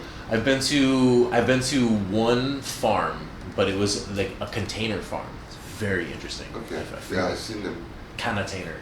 They sell the container right away. You can buy. Canatainer, yeah, exactly. But the company Canatainer, they also are there with a farm, and I went there and I saw that shit. And that what they have is very nice. I don't know if you've been inside one of those Canatainers. No, I just see the ad for like buy your container and. They're fantastic. I was inside a couple active ones, and they're really cool. Okay. Wow. Like they're like actually like hermetically sealed inside, like a box with rubber seal, and then they have like outside CO2 tanks that just pump it into it. And shit. Yeah. It's fucking cool, man. It's really nice. Nice CO2 setups. is a must-have in Thailand, I think, with the heat and. Yeah. It's a must-have. But outdoor does grow really well out here, I must say. But Greenhouse, I would say. Outdoor is a pain in the ass. Like straight outdoor, if you have to deal with the pest and everything, that's everywhere you go though. Yeah. But Thailand especially, so much insects, so You got a much stuff. shitload of bugs. Huh? That's the Okay. problem with old school weed. It was sprayed with so much pesticide because they were growing It's outdoor, garbage, and yeah. so the greenhouse you have a bit more control on pests. So I think there's a lot of greenhouse, and they do like glass house, and they add some air cons also. Okay. Straight up outdoor is very difficult, but they have some beautiful plants as well. Yeah. The land races grow. That's why I remember smoking a lot of Netherlands outdoor power plant. Dutch power plant. Ooh, Up north. those plants will grow like 10 feet high. Those are crazy. There's some beautiful those are plants, crazy. but it's not near Bangkok. Mostly like north, and they have a little bit like The Canatainer place I went was pretty north. yeah. It's easier to deal with the heat too. And yeah, it's some beautiful. I don't know if you see the Strain Hunter episode from in Thailand. You can see. I don't watch those guys. No, I mean I've been in their shops a whole bunch. Smoked there a whole lot. I was okay. They run what are they called? Greenhouse, right? Yeah. Yeah, Greenhouse. Okay, so they have Greenhouse on the Haarlemmerstraat in Amsterdam, but now it's branded as cookies. Yeah, they have the. So they have a cookies menu and like half a menu of cookies and half of the their shit, and they have like a full restaurant in there and everything. I'm the only streamer who's allowed to stream there. Like, no one's allowed to have their cameras out filming and shit like that. Like, I just talk to them and they like me and they're like, you can stream here, it's cool. Yes, when I first started streaming, I was just there all the fucking time. So, but I've never met the Strain Hunters guys or anything, and I never watched their shit. Like, I just knew about them. I think I saw a documentary about them. Okay. But not their actual stuff. Yeah, I think they made 2 episodes about Thailand, like, recently, and I mean, it's interesting to see the growers, how they do like the original like KD or the old school growers from Thailand. It's a good thing to see. Yeah. And you can get a few information to go on stream there also because they go to some public places. Yeah. I heard actually that they were coming, the Strain Hunters guys. Yeah, what? Here. Oh, they have a coffee shop like. No. Like the guys are physically here. Oh, often, yeah. Like very they were, often. but like just recently, or if not about to, or something like that. They are very often. Yeah. We had them. They came. People in my chat were telling me. They came here also. Like, yeah, we actually sold their greenhouse grown flowers before they opened their own coffee shop. Like they opened. They came here. They started to grow. And they went around Thailand and showing their flowers, and then we had like a few strains from them in here. Aryan and Joey came here, and, nice. And then they opened their own dispensaries, and we gave the chance to a lot of growers. Yeah, you know, this one of those shops, one of these Dutch guys, I can't remember if it's that one. They got a really big shop nearby here on Supermid, really big sign, yellow sign. I think it's them. I don't remember. I went in there and none of the weed was shit, and their hash was like, what the fuck is this? I mean, you don't have to say anything about it. I'm just saying, like, I, as a complete and total third party, walked in there and I was like, this ain't nothing like Amsterdam. I walked in and I was like, this weed is way worse. This hash is garbage, and it was very expensive. I don't know if it's different now, but this was like, I don't know, 6 months ago. That was weird. It was like none of this is anything. Like maybe it's the strains, but they just like grew them bad. The hash was. I don't know.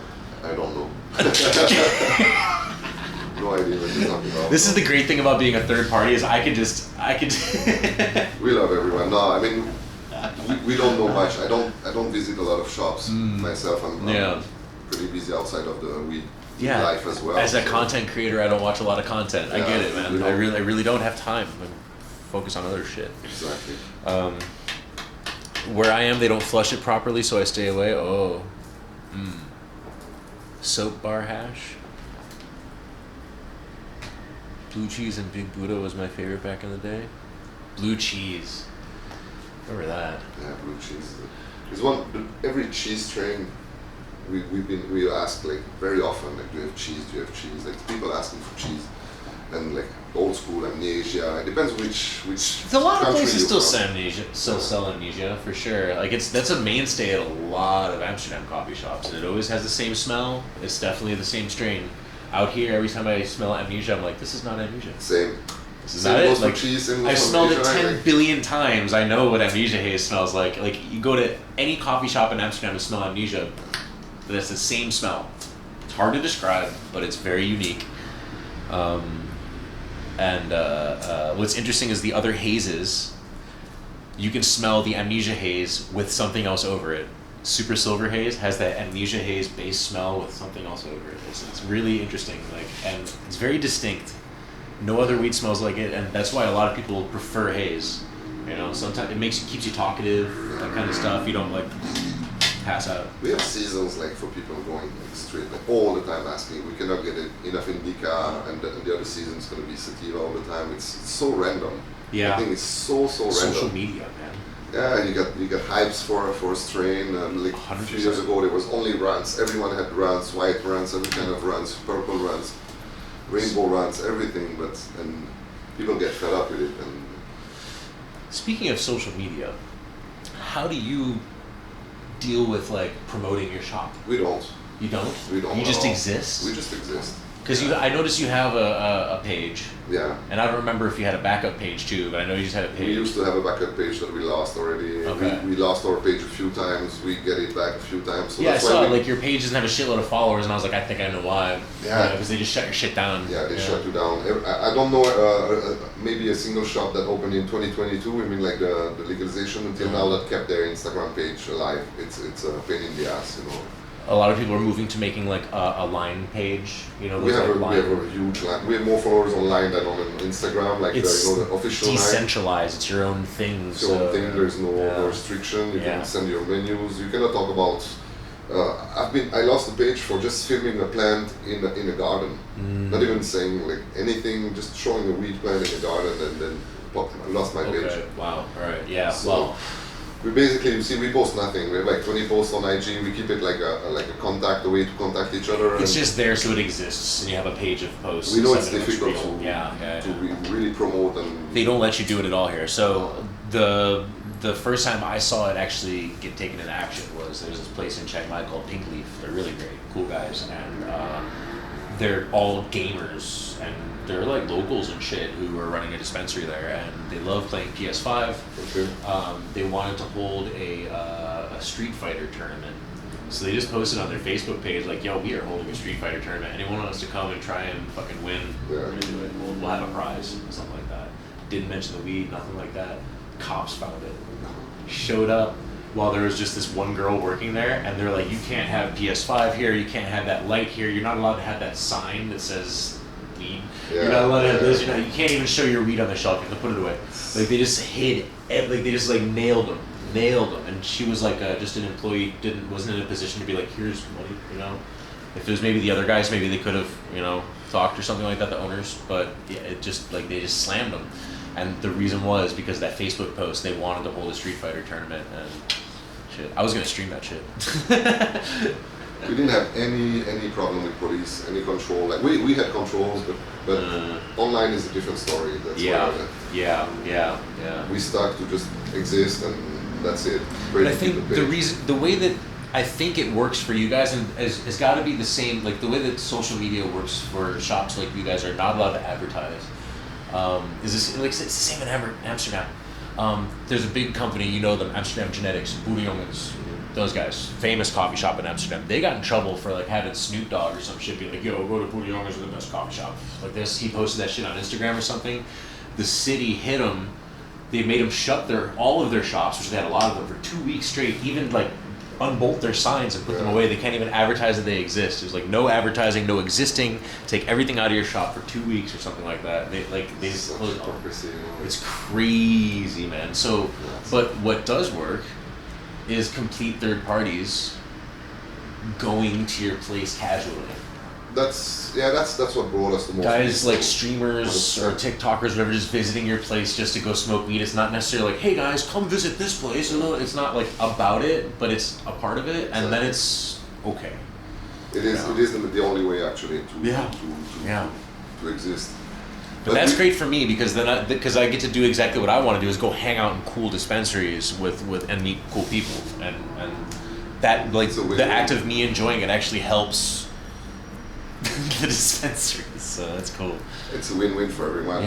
Yeah. But basically, we're not even trying, because we're really lucky. You see by the location. That's you seem to do well. And I mean, the location is way enough to just run. Yeah, I got off the MRT and I was like, next door, right in front of Cowboy. That's yeah. And times make it. We really see the curve, from day one till now, and it's. A lot of locals also, and we focus on like regular smokers, not like just picking up on tourists, because there's seasons. It doesn't matter, we work with locals. Seasons don't matter. Exactly.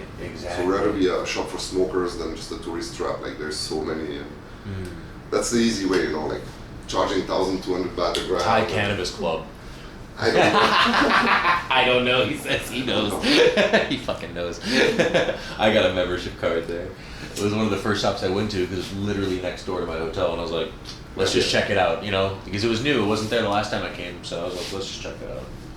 They're everywhere. They have some nice location, you know. They but I work find it really hard. weird that they have laminated menus with the exact same weed in every location, and the weed just never changes. It's always the same exact 40 strains. Like, how? How is this possible? What? No. They buy bulk. Yeah. I have no idea how it goes, but Yeah. I hate it when they have a laminated menu that tells you the THC percentage. Like, bullshit, man. Every bud is different. Every strain is different.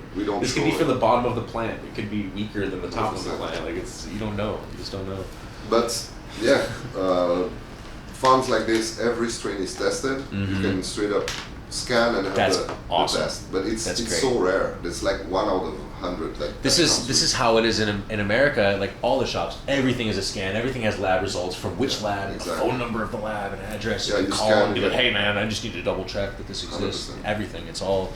That's the one thing I absolutely love about the system in the States. They have no social aspect of it though whatsoever. It's you buy and you leave discreet. There's no like smoke room. They don't have that shit anywhere, you know. But whatever, the way that they handle the sale of it and the testing of it is, that's the way it should be. They don't do it in Amsterdam even. Yeah, I love it. But that's a bit tough for smaller growers because otherwise it's going to push them to just grow 1 or 2 strains. You know, it's pretty expensive to test all your strains. And small local growers have a hard time to just. I don't know how many grams you have to do. They're just going to have to make a system for it, man. 100%. They're just going to have to make it so that there's a place or a way to test it, you know. They're just going to have to, you know. I also heard that it's really easy to fake these tests. There's places like Cloud9 and stuff. Again, you probably don't know. He has no idea. But like they have like these test results in a little binder and shit. The paper is signed from a doctor and a pharmacist and stuff like that. And I was like looking at this. I was like, yeah, but who is this fucking doctor? Like, what are these papers? You know, like, and some of them were strains that aren't even on the menu. It's just like, what is this? It's just like a decoy. I've had the same lab results sent me by different growers, dealers. With totally different stuff. Yeah, they just got a fucking. Like, I got this exact lab result. There's a PDF everyone's doctoring and sending to everyone who asks for stupid shit like this. Somebody else, and then just found it online. Crazy. So that is another big problem that you find in Thailand with this kind of stuff. Is you find a lot of people trying to take shortcuts here.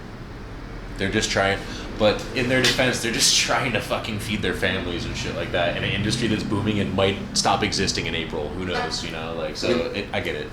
It's been opened so big, you know, there with no limitation, no nothing. You cannot expect people to follow rules. If you have no rules, funny that they're freaking out like we're gonna make weed completely legal and everyone can start farming. Oh, by the way, we as the government are going to give the Thai people 1 million plants if they ask for it. We'll just give you a ready to go plant and you can just start growing it. They gave them away, and then a year later they're like, everyone's smoking weed. I don't understand. Like, what do you mean, man? You gave everyone weed. Like, you encouraged people heavily.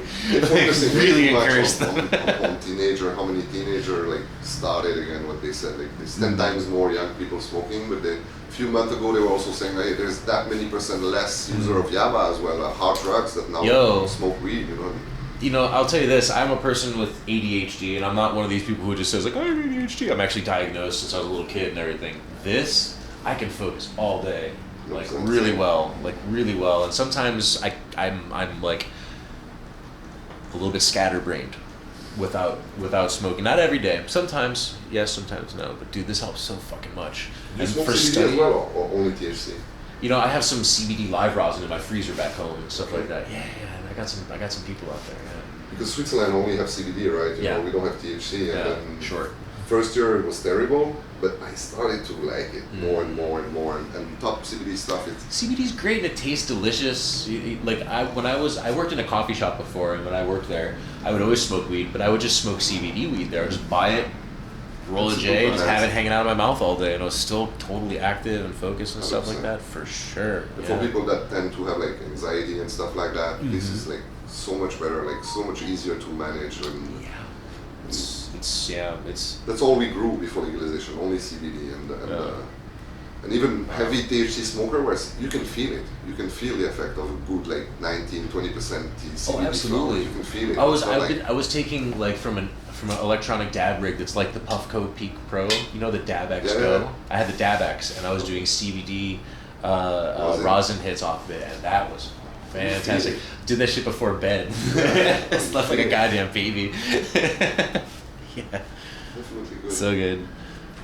Yeah. I'll be right back. You sure you don't want anything? I'm good, thank Water, you. nothing? No, thank you. I Alright. got some of this here. Super chill. I hope you guys are enjoying this, by the way, because we're going to be doing a whole lot more of these, talking with some cannabis industry people in Thailand, and also not just foreigners who've opened business, but I also know some Thai businesses and stuff like that. We're going to be doing some more of this stuff before we leave. We have, by the way, less than 2 weeks left in Thailand, but we're kind of gearing up for our return to Amsterdam, and we're going to be, we're going to do a nice compare and contrast between the weed industry in Thailand versus Europe right now, or at least in the Netherlands. It's going to be an interesting comparison to take a look at before we move over here. We got a few things to do over there, and I've already got some great content ideas and a lot of people to say hi and goodbye to and stuff like that. But this is kind of what I like. This content, like this kind of topic is throwing itself at me lately, and I'm just like, dude, I should just really. This is fascinating stuff, and I'd like to know so much more about it. You're gonna feel the weather difference for sure. Oh my god, I'm gonna freeze my balls off. I've been in Thailand for this is almost 6 months now. Like I'm pretty used to the heat and humidity. Like I'll still sweat. I came in here kind of hot, but this bag is heavy, covers your whole back, and like if I'm walking without my stream, Especially I'm pretty so much bad season, April started getting crazy hot. Yeah, I was in some like 40-something degree weather in Chiang Mai, but Chiang Mai is less humid, so it was okay. It was all right. But that smoke, holy fuck, man! I stayed there pretty much the whole smoky season. I was like, I want to try it once. It's pretty tough there. Sometimes worse than Bangkok. I think it's worse than Bangkok actually. Way worse. On the bad season when they burn. Way worse, way worse, dude. I was like if you were to take like a motorbike, I think in 15 minutes you're at the foot of Doi Suthep. I was in the Suthep district staying, and I had my apartment window. Like I had 2 different apartments there while I stayed, like just switched, and both of them faced the same. They both faced Doi Suthep, and you could just see it. Dude, I remember like wake up in the morning, the sunrise behind, and just seeing the mountain and everything. And then when the smoky season started, I wake up, the mountain disappeared. Like when David Copperfield made the Statue of Liberty disappear in the 80s. It was just gone, dude. Like holy shit. It was completely gone, and it's not far. It was the only time you could see the mountain was when the sun was setting behind it, which was weirdly beautiful because the sunset was like this blood orange color because of all the smoke and everything. It was kind of cool, but also deadly. I won't stay there another smoky season, but I said one time, let's do it once. It's tough. It's really tough. It was worth it though. It was nice to see. Bangkok is difficult too, but Bangkok you mostly live inside, with air and everything. It's not that hard to live. Chiang Mai was way worse on my throat, for sure. I guess the rest of the year when it's not smoky season, you got that fresh mountain breeze and stuff like that, and it's pretty nice. But once they start burning sugarcane crops and stuff, It's a lovely region too. The whole place smells like a cigar. It's crazy. It really Exactly. is. Exactly like a cigar, 100%. I remember the first time I stepped outside, I was like, oh my god, like it smells like my grandpa's house. Like, you can taste it even. It's just it's a little bit sweet. It's a little bit sweet. It is sugar they're burning, and it's honestly, it's not. This is weird, but it's not a bad smell. It is a bad smell, but there's something about it, like like the aroma of a cigar can be kind of nice. Yeah, got some herbs. Yeah, but it's totally cancer though. Like you shouldn't live there when a lot of people move to another city during the burning season in Chiang Mai. They just have another place somewhere. Like they're just like fuck this. They just go somewhere else for 4 months. It's pretty wild. I'm not built for that. I don't want to have to go back and forth to different apartments all the time to avoid deadly fires. So you plan to move, especially in Bangkok, or are you gonna? Yeah. So I'm investigating which university to go to right now because so I stayed in Chiang Mai for a while What are you because trying? I think this is this. Oh. You just put it on the jar. Just you keep it for later. Keep it for later. Yeah, okay. That's a classic. I was like, it's here, so I might as well just roll this. I don't give a fuck. Go for something new, Okay, you pick it this time. No, pick something. There's too many. You choose. Blue Taipei, Applejack, those are. Because I think they're all. I think What was the one I did already? I did the Joker candy. Joker candy, and it's absolutely delicious, by the way. That's one of you almost picked it already. Unbelievable. Okay, purple blackberry. That's the one that. That's that strange one. Yeah, it looks strange, but smells good. Yeah, but I've had some dark weed that was just fantastic. There's like the real proper version of cherry poppers is pretty dark. It's like dark like that, but way more dense. Oh, all of these are. Literally cancer. Cancer rates are measurably higher in the north. Yes, 100%. Yeah. Pretty nice too. I definitely took a couple days off my life by living up there. For sure. Blue pave is smooth smelling. And this too. This is beautiful. I think. Wow. What is that one? With your nose. Platinum Yoda. Yeah. Oh, you know, Platinum Yoda was one that was for me. It was 50-50 between Platinum Yoda or the Joker candy. Yeah. It's one I picked. I think the last time I went to the farm. Applejack's is incredible too. Okay, I'm gonna go for this Platinum Yoda. Let's try that. Poncho. I didn't send it. Slurry King. Your friend works in ER in Chiang Mai, and breathing problems go up like 70% in burning season, especially with kids and old. It's legit terrible. Yeah, no, for sure. But like, man, it's. I guess. Look, I've spent many years with clean air. The Netherlands has really fucking clean air. Like in the Netherlands, they'll bitch about air quality even, but it's. For a capital city, it's pretty fresh air. I'll tell you that, for sure. Pretty fresh air. And then I come over here and like, for sure when you move to Bangkok for the first time after like months somewhere else, you're like, oh shit, this air. You notice that the air is thick. It is. It's humid and there's definitely a lot of shit brake dust particles in that humid air for sure. You're just breathing brake dust, 100%. You're breathing so much brake dust. So I live outside now. Been outside Bangkok. Sure. Where outside? Right now, you know. Bang Na. Sabupakan, Bang Na. It's just right outside Bangkok. Oh, okay. But in the evening, I'm there in 15 minutes. In full traffic, I'm there in 45 minutes. But right. Well, it's a very different life. Where I plan to stay is going to be kind of defined on like wherever the campus is or school is that I'm going to be going to a little bit. It's going to be a toss-up between that and not being too far away from where I can go to make content easily, so I don't have to take like an hour ride out everywhere. Content is everywhere in Bangkok. True, but there's some like, you know, mainstay places I like to go visit a lot and shit. I don't want to be a million miles away from those. That's all. That's why, like, I was looking at Chiang Mai because Chiang Mai University has an amazing language program. It's like 4 years long. Yeah. Really good. But 4 years in Chiang Mai I could definitely do, but 4 years in Chiang Mai streaming is a little bit boring. Unfortunately, there's not that much to do there. Bangkok is very, it's good. You can just, on the weekend, you take a plane, you're 1 hour down, 1 hour up. You're either on the island or in Chiang Mai. Yeah, that's you can go wherever you want. Everything is just very near. Yeah. And that's why I decided, like, I think I'm just gonna go to school here. 100%. And not one of these shopping mall schools either, because I want to, maybe in the future, I want to be able to get the elite visa. Yeah. And I heard that if you get these bullshit schools, it can hurt your chance of getting the elite. No. You can have elite without speaking a single word of Thai. No. What I'm saying is that if you go for the elite visa after doing an education visa, it's harder. Really? It's a no thing, yeah. Okay. So it's because they know that a lot of people take the education visa to learn Thai, and they don't actually learn Thai. So they're already skeptical of you. So unless you go to like a really good school. If you go to a Ministry of Education approved school, then your Thai would be better too. Oh yeah, I want to. I can already read the letters. Okay. I've just been practicing on my own, and I understand the alphabet. Yeah. I just don't have the vocabulary and speaking. I'm way too shy for that shit at this point. But I've been studying reading more. Yeah, I know it's gonna be, and that's what I want to do with my content. I want to be able to speak Thai, 100%. and then translate for all these guys. You know, like it's a life changer for real. Yeah, I want to give people like a deeper look. And I love this country. It's so cool. I fell in love with it here. This reading helps a lot too. Like yeah. Really opens open doors. Yeah, the reading is a big part of it. That's why I decided, I was like, you know what, before I even try speaking Thai, I'm going to I'm going to learn the letters first. You cannot really Tells you understand the how you say pronunciation Yeah, the unless tones you, and you everything. know how it's written. You know, Yep. like Yep. some sounds are so close from each other. Yeah, so you don't cannot- truly You understand cannot really it. hear them. You have to read them and know. Okay, that's it.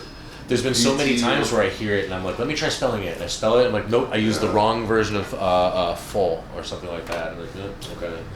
If I want to understand a word, I'm not going to ask people to repeat it 10 times and just say, write it to me, and then I know how it sounds. But it's so tough to just hear it. That's what I tell people too here. Like, people are like, oh, have you tried this, or you should go ask them this, and this is how you pronounce this, and they write it with like karaoke Thai. Yeah, like, that's tough. and it's like this. I was like, I get it, like sort of, but once you actually start learning the letters, the karaoke Thai is super confusing to read. You're like, like. And for me, like, I've been living in the Netherlands, so I understand Dutch. So when I look at like karaoke Thai letters, I just kind of want to pronounce it Dutch. That So I'm sounds definitely right. pronouncing it wrong. You know, like I'm definitely doing it wrong. Yeah. You know. Sad they increased the price for Elite this year. Yeah, it's like 20 grand or something like that now. It's very expensive. Yeah, you have different options. 6, what, 1 or The 5 5-year decker. one is 20 grand. They raised the price Used to this be year. 15. Uh-huh. 16. Yeah. I don't know if you They know raised that it everything, but quite a lot. Yeah. It's insane. You get fast tracked on your flight and met with your own chauffeur. What? If you get Elite Visa, they fly you out here too? no, they're just gonna pick you up at the airport. Ooh, who's they? I mean, you have a service, you have fast track, and You just get a chauffeur for your 5 years, or you just Nah. gotta you get a Jeeves and like. they will arrange you for a few things, but it's not that much of a. Okay. But yeah, they will pick you up at the airport, I think, and Oh, wait, is it like, are they fast track you for all flights in Thailand? mostly that- international, I think. But it's yeah, that's the same fast track that you have in like business class or like with kids or That's the goal for elderly. in a couple of years, guys. That's my goal. Life changer. Elite Visa. I want that. But I'm gonna earn it first. I'm gonna understand and speak Thai first. So we're gonna do education visa first. I'm gonna integrate into this country a little bit and decide whether I want to have the right to enter and leave for 5 years straight, you know, and get chauffeured out of the airport and shit like that. I don't know. Maybe not. I Sure, lived you- 15 years in the Netherlands and I decided it's not the place for me, man. Who knows, dude? I don't know my future. If you work and if you have an activity, you can also like make your own company and have like a business visa. And See, I mean, this is my business. This is, I mean, but I don't have a company for that. I don't need a company. Like, what do I? yeah, but the cost do I- compared to the elite is pretty close. Yeah. And then True. you're fully legal to make an income here and have some activity like What a professional business activity. doing what, man? I spend like Social media.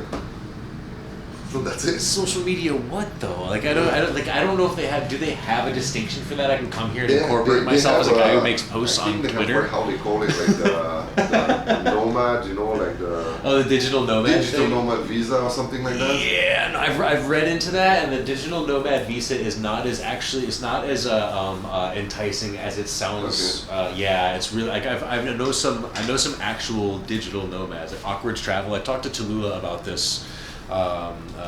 This is a streamer couple on Twitch. They really travel the world. They spent a lot of time in Thailand, and the digital nomad visa is not really all that it's cracked up to be. Like it's really more like digital nomad. It's not.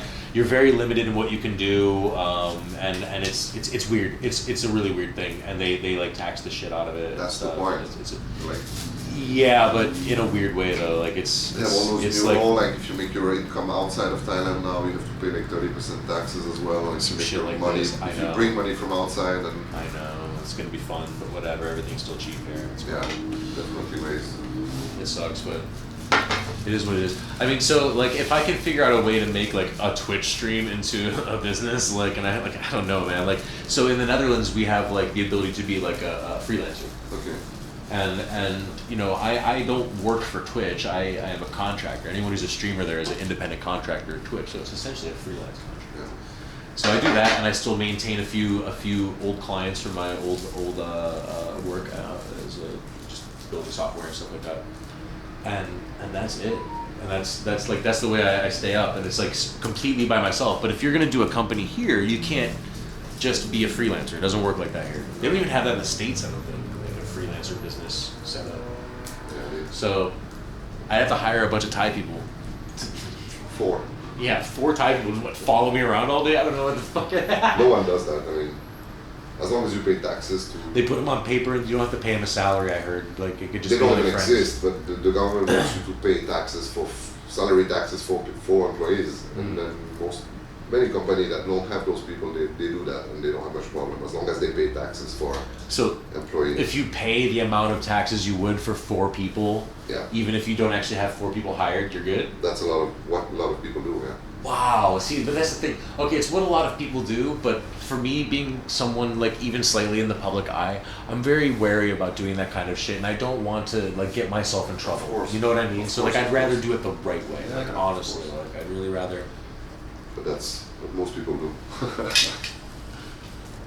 You know. It's the only way. Yeah.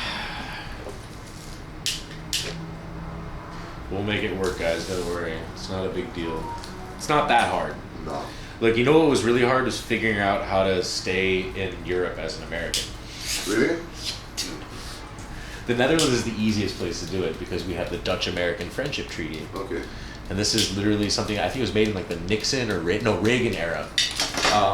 If you have startup capital, like which is just insurance for your business, the fee, and whatever, and then that's it. So you just literally pay about $500 for all the application process and stuff. You have to open up a Dutch bank account, all this other shit, residence permit, all this crap. Register a business at the Chamber of Commerce, and have 4,500 euros in a business bank account. Just have it. Yeah. Don't just that's it. And then you can have a business there as a freelancer. And that's what I did many years ago. Easier than here, for sure. Yeah. I mean, it's expensive if you're like 23. Yeah. but it's it's the way, it's the easiest way. No other country in Europe has that. It's like that's so easy. Everywhere else, you just gotta like marry somebody or go to university or something, or have a highly skilled migrant worker job. Get used to that term, highly skilled migrant worker. That means like if you're a research scientist and they don't have anyone in Europe smart enough to do that shit, then they can start looking outside of Europe for people to do this project or something, or be this surgeon, or be the one person who can repair this medical equipment or something like whatever. It's usually for serious shit. Political shit, like you can't be like a chef. You become a highly skilled migrant worker and go work at McDonald's or some shit. It doesn't work like that. So it's really hard to do in Europe. But the Netherlands, if you're American, guys, hot tip. If you want to go over there for God knows why. That's kind of the easiest way in. But like, check it out. If you run that business long enough, you can apply for naturalization. And then you can have a Dutch passport, and then you can live wherever the fuck you want in Europe, and you can join any workforce. You could just like dissolve your business and just get a job. You can be like, fuck this shit, throw it out, and then just. It's almost impossible here. Yeah. Oh yeah, you can't. It's really hard to become Thai here. Like, yeah, you got to be fucking, what is it, Jim Thompson or whatever his name is. Yeah. With the silk guy. 20 years and it's not even close, Yeah. Mm-hmm. That would be automatic in a lot of countries, even if you're married, you have kids. Like common law kind of shit. Yeah. Even having kids here, they'll still kick your ass out of here. Yeah, still. Now you have, for kids, you have like a kind of visa, but if you're the official father. But, but then you also have to... you don't have become time for that. And you still have to put like, I think almost 10,000 euros on an account for like 3 months. Probably. Yeah, one of my viewers, he's married and he has a kid here, he lives here and stuff, and he's going through all that shit. Yeah. He's on an account. Citizenship via marriage is a thing here. It is, of course, isn't automatic, but it's easier. Oh, through marriage it works. Okay. Yeah, it helps. But long time. Yeah. If you speak Thai, it helps. If you're married, it helps. If you have kids, it helps. But it's still a long process. I would say like a 5-year process. And You must have paid taxes. Americans get some benefits here too. They can 100% own a company here under the Treaty of Amity. What? With the BOI, it's called the Board of Investment or something like that. Oh, the Board of Investment thing that I've heard a lot about. And this is like, you don't actually have to actively do shit. You just have to like invest actively in this company that invests in business, and that's like enough for you to run a business here technically or something? Something like this? I'm not sure. I just know some BOI companies have really no taxes and easy. Oh, they say they're different things. Easy visas. Okay. Please explain assorted cookies. We're here to learn today. That's what this is about. I also took a few notes for myself. I was smoking a joint. I was like, what do I want to ask a guy who's been dealing with the weed business in Thailand? So, let's see.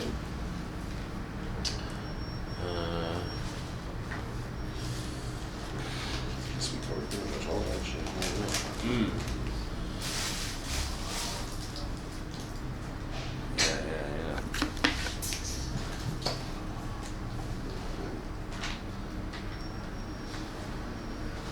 What do you think the worst parts of running a weed business in Thailand? The worst part? Yeah. Not knowing what's gonna be tomorrow. That's the only worst part. Like, you cannot plan ahead. Honestly, we know since day one it's not like 100% fixed. Otherwise, we would have maybe more shops. Now we have 2 shops.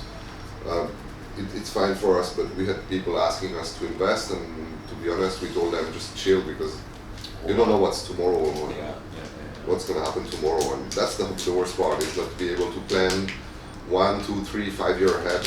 That's the only annoying part. The rest, I understand. nothing that bad. That has to suck as a business, because most businesses, like successful businesses, have a 1, 5, 10-year plan, that kind of shit. Like that stuff's kind of like, there's projections and stuff. Like you gotta think about that kind of shit if you want to actually succeed.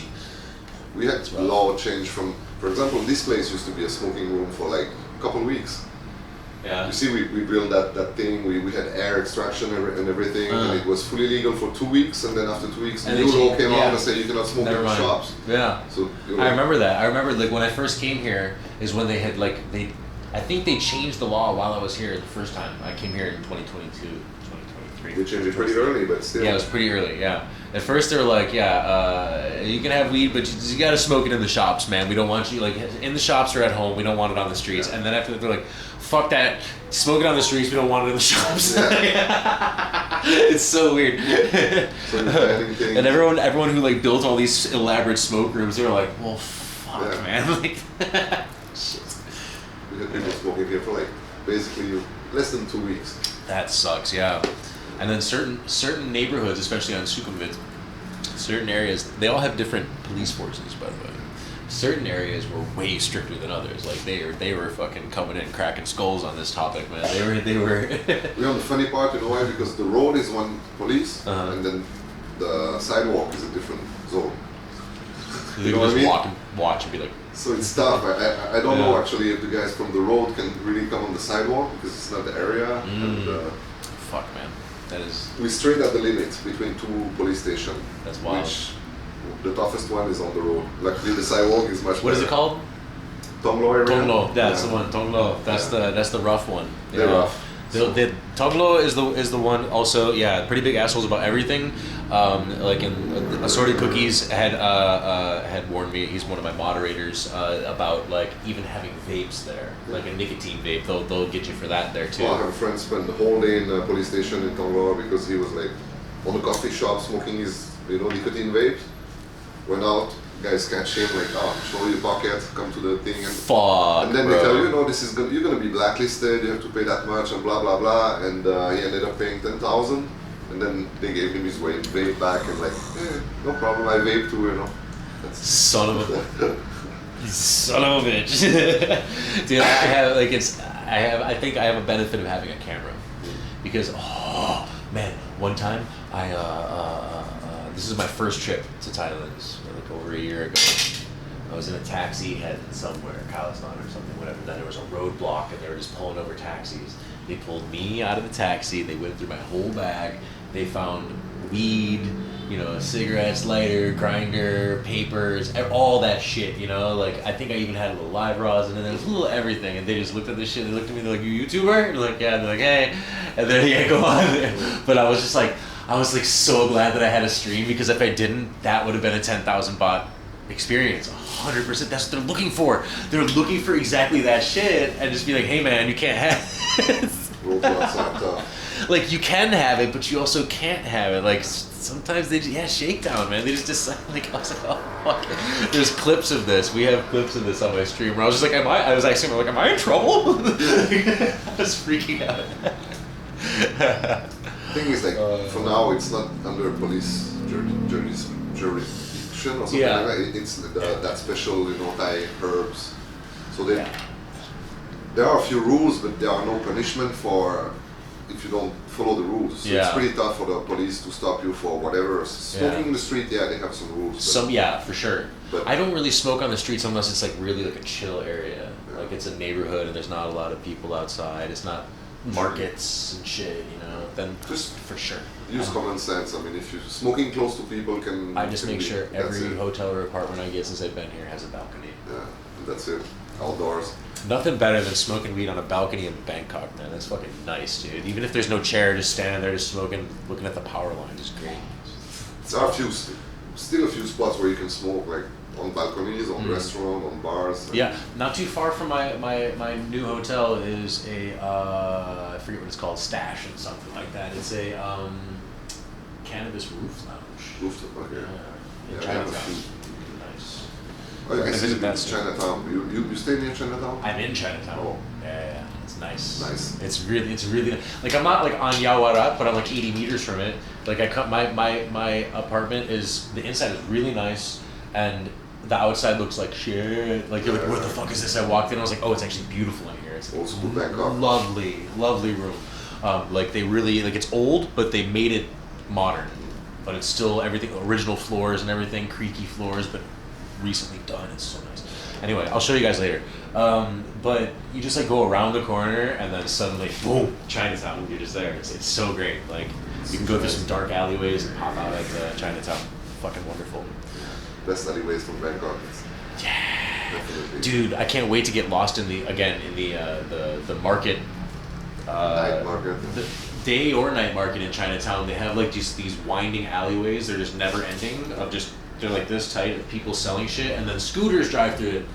It's find crazy. Everything there. That's awesome. Yeah.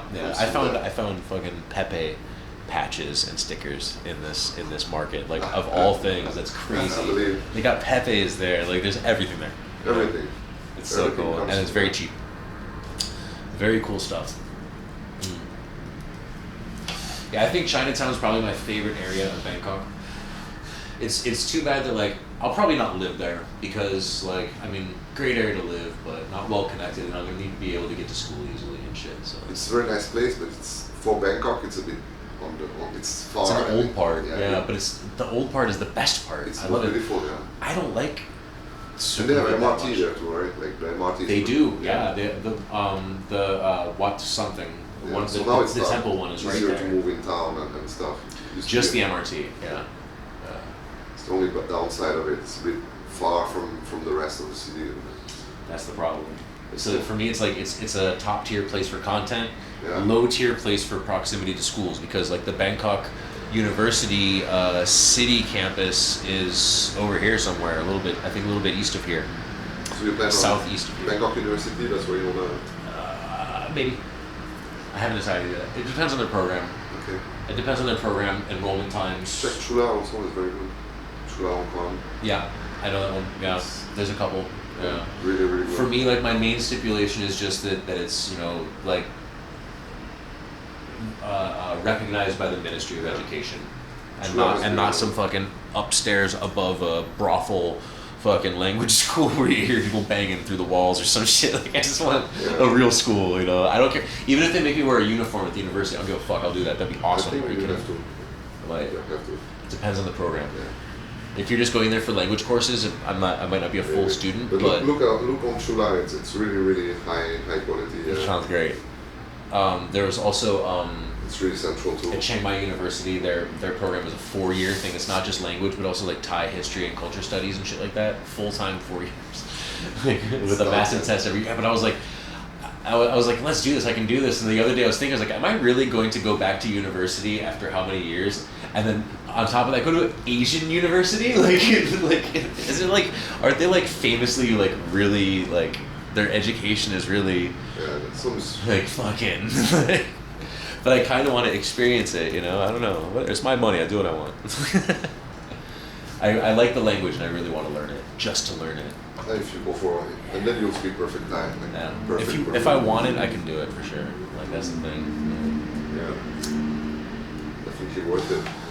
That's the great thing about ADHD brain is that, like, if it's something you're interested in, you can hyper focus on it like hardcore and learn it or excel at it really well and stuff quickly. But if it's not interesting to you, you suck at it. Normal people can just like do the things they have to do, and like it sucks, whatever, but they just do it. Like for me, it's like painful. I don't know. Very nice. CBD hash block. Very nice. Illegal hash. You want to see that? Oh, you want to see Uniform Redento? Dude, my Instagram's going to be popping. Just shit tons of photos of me in uniform. Running with the slice of bread in my mouth to school. Late to class, oh my god.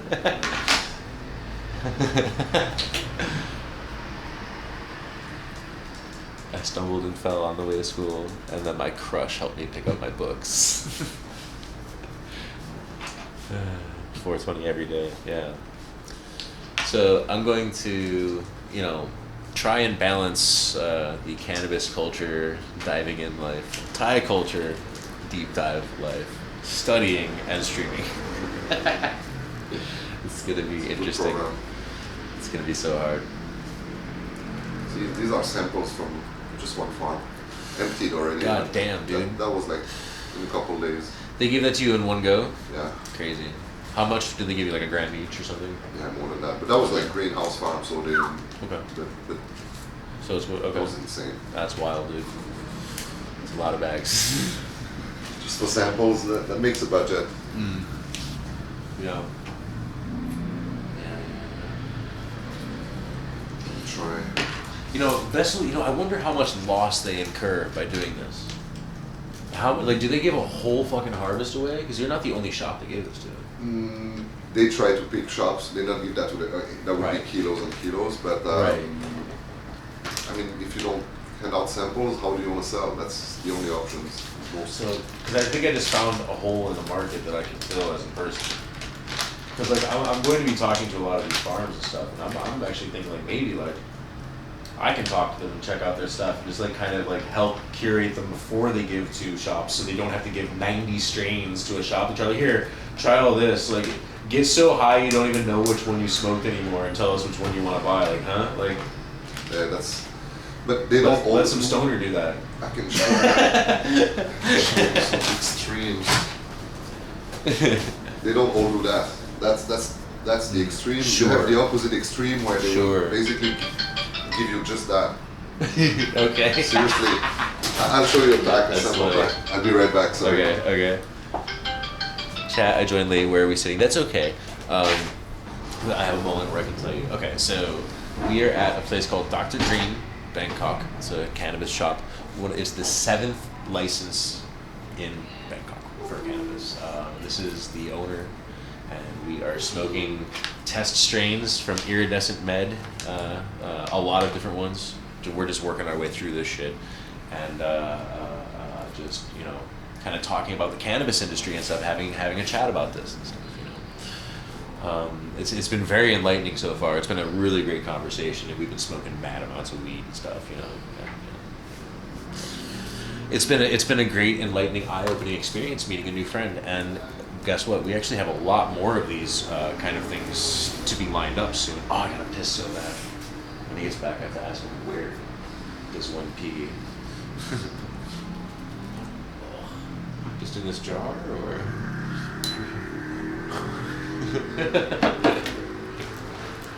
I'm just playing. But anyway, yeah, that's where we're at. We're sitting at the Asok area. It's kind of where like I first stayed when we first came to Bangkok. Actually, would you be interested in working in the industry there? Absolutely. Are you kidding me? I mean, I know a lot about weed. I have a high tolerance, and I know what is good. I know what curing is. I know about other things, rosin processing, shit like this. I know good edibles. I'm a great guinea pig for weed, honestly. Like I'm able to like hold a sentence, like complete a sentence and have a conversation. This is almost definitely the same unit that used to be a coffee shop that sells coffee instead of weed. Okay. Yeah. Wow, cool, man. Tell you what you should do is you should go around the corner and get an iced coffee where I got my iced coffee and come sit down here and smoke some weed, and it's like an enhanced version of that place that you visited before. Dr. Green himself. I forget his fucking name.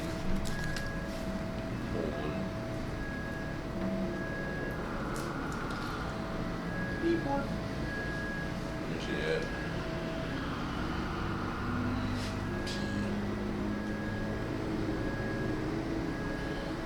Dude, his name is just the letter P. We never exchanged names.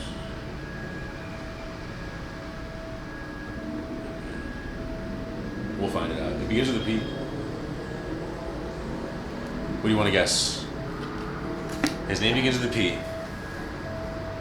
Dr. Green hiring? Could be.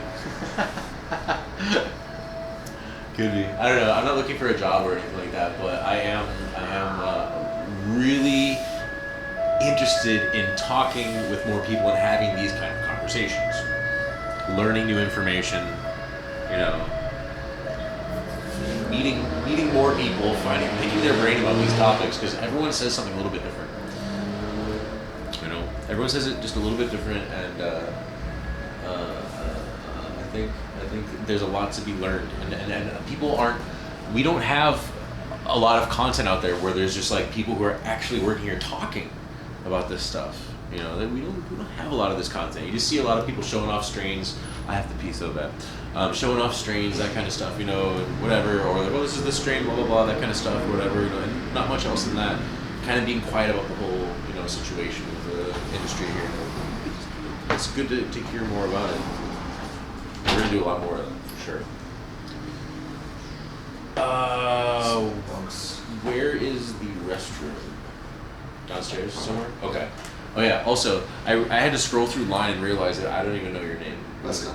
What is it? Pascal. Pascal, okay, okay. I only saw that your name started with the letter P, because online it's just P. Correct. Someone said, is it P money? We don't know. Okay. Pascal, okay. And he knew my name because I put my real name on there. I was like, I'm Steven, you know, that kind of stuff. But yeah. Okay, cool. I'm gonna go take a whiz. How is it, this one? Huh? Do you like the strain? This is delicious. This is Better actually than really nice. I don't know.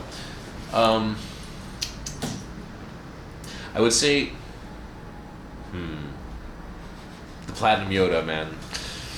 The Platinum Yoda probably has a better flavor and smell overall and stuff like that. It smokes really nice. The other one made me cough a little bit. This one is just really smooth. Better look too, I think. Yeah. Yeah. Might be on the list. Let's see. Platinum Yoda. I think I've seen this scene before. Huh? Who? Need to pee. Yeah, I'm gonna go pee. Hold on.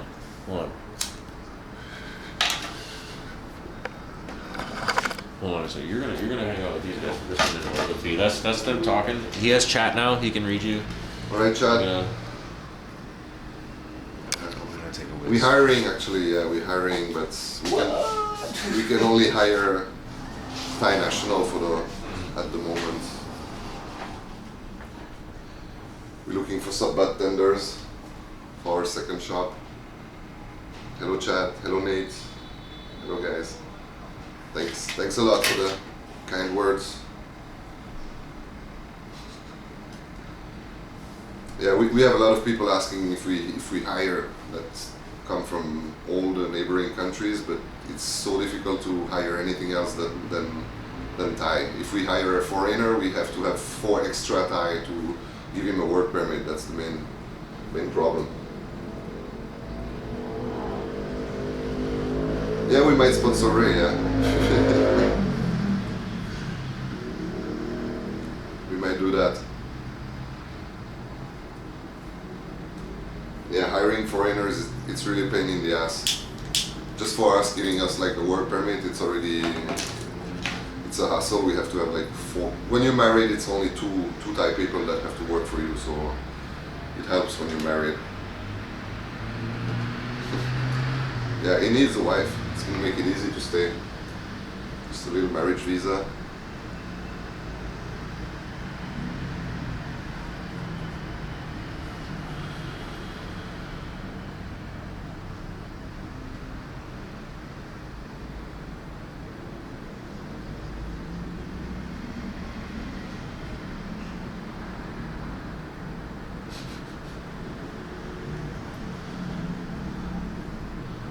He's back.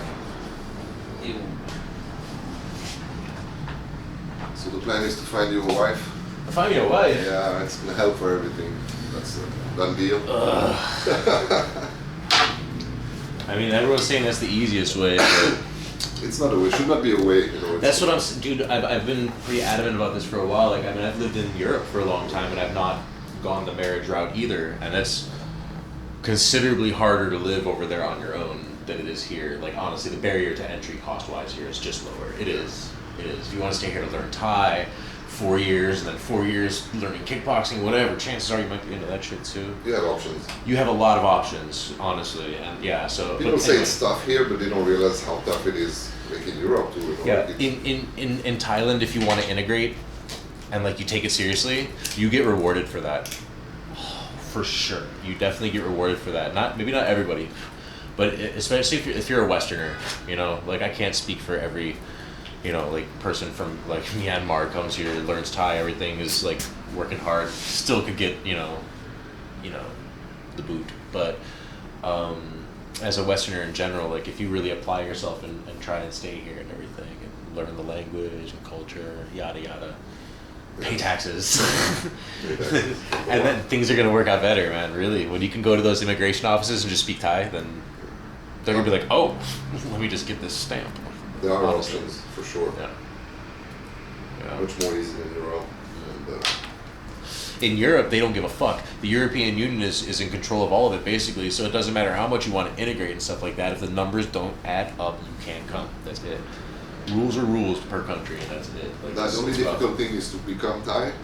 Compared to Europe, you can easily like become Swiss than well, Thai, but for the rest, it's, I don't want to become another nationality. It's not like I'm like, oh, I want to stay American. It's not even about that. It's like I don't care about becoming Thai. I just want to be able to stay here. It helps. Just for me, the only good side of it is to be able to buy land, to not have any Probably. vote as well, but that's not really what matters, you know, politics. But I guess, but I mean, should not be like that's not the reason why I would want it. But yeah, buy land, and especially just not having even visa to do anything. Because even if you stay here for 20 years and marry, you still have to do it every single year. No, I know. Oh, I know, man. Might do some funny samples that I got. Buy land and not have to worry about changes in laws and being forced to leave. That's true. Yeah. That's true, honestly. Yeah. But it's kind of like this in most countries, though. There it is. I think one of the funniest samples I got. For how hard it is to come here as a Westerner to Thailand, imagine how hard it is for a Thai person to just go move to America or Canada or something like that. It's way harder. Even to go on holiday and stuff. This is all they gave you? That's Hilarious, man. Just like add it to the collection. Don't even smoke it. It's like super limited edition. They gave you this bubblegum Skittle. Can't even smell it. I have a funny That one is I funny kept as it in fuck. the. It's like a bong hit. That's the funniest one. Half a bong hit. They gave him the last of what the guy had in his pocket. Just like You will see it. That's even funnier. That is so fucking funny. Shit.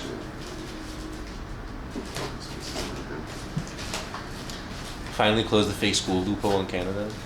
In the U.S., delay for legitimate asylum seekers is like 4 years. Jesus, it's too late by then, right?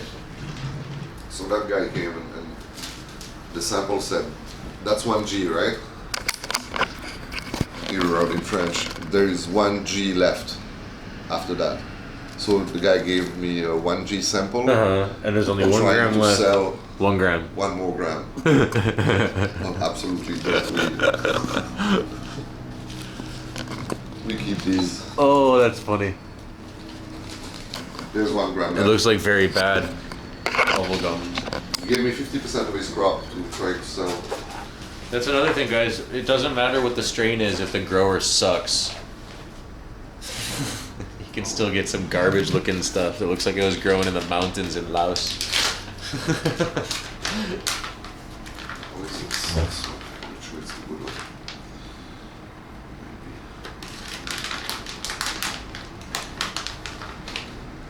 Whoa, what the fuck is this? That's legal.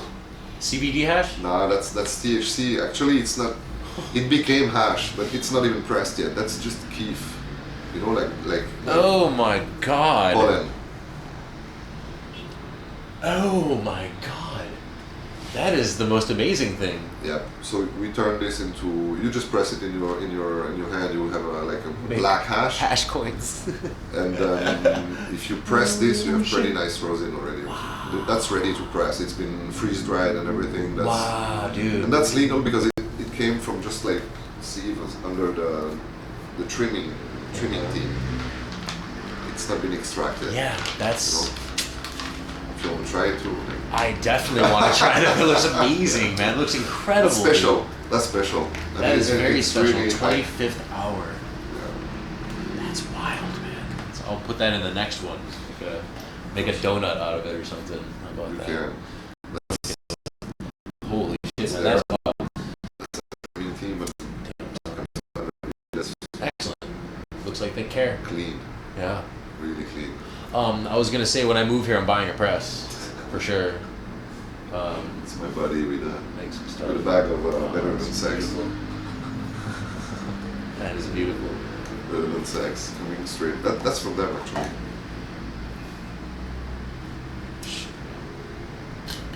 Beautiful. It's Yeah, the you type should of visit stoned I them. wanna be. Should really visit them. They're Yeah. one of the best growing in Thailand. I think. Definitely, let's make this happen. Yeah. With lamps, sideways, under. everything. It's Wild. one of the rare one that use the lamp under the plant. You know, and Smart. much better yield and quality of popcorns too. It's beautiful. Incredible. place. You should visit. Dry ice technique? I don't know. Dude, I think if you want to actually get serious about freeze drying material, you need to just get one of these machines that does it. They're kind of like a microwave, Yeah. or a little bigger.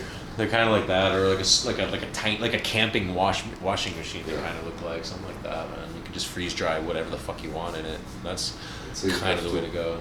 You have to freeze dry everything, otherwise with the humidity here, you'll end up making hash that rot. And Yeah. we had a So, few.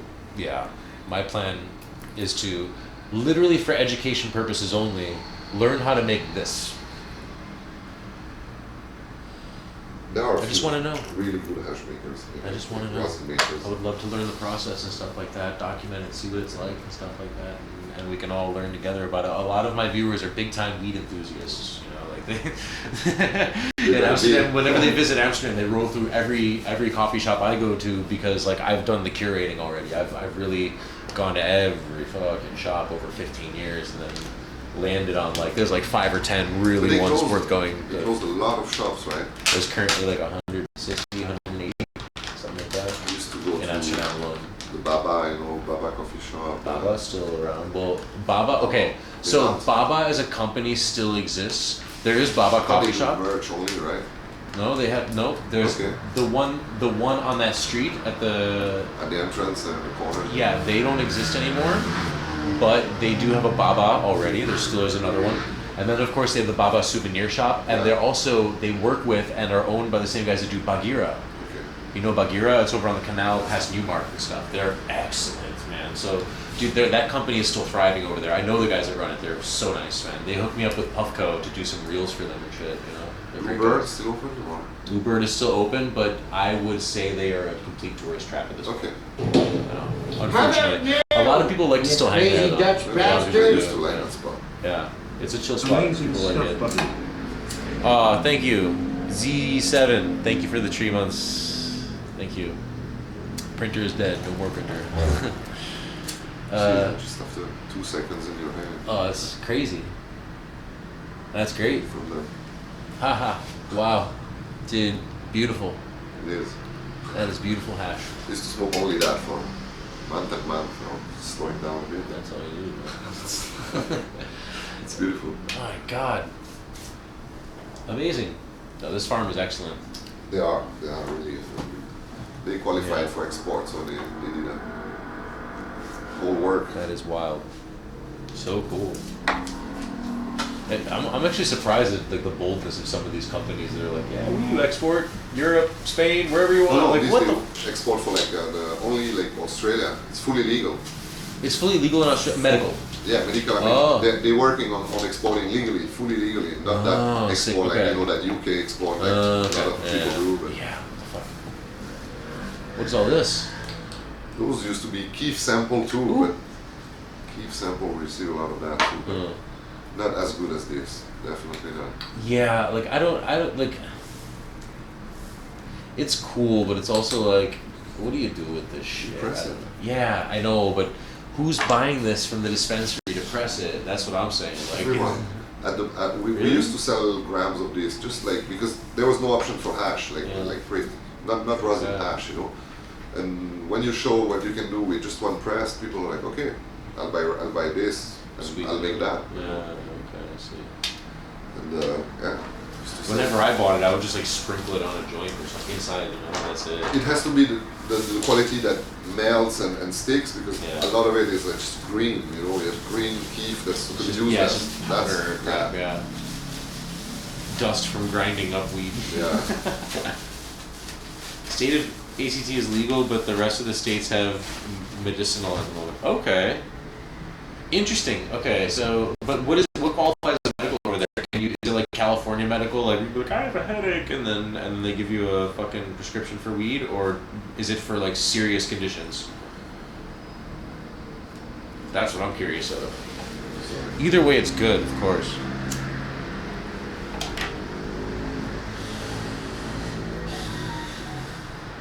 And how do you get it? Do you get it from like pharmacies, or are there?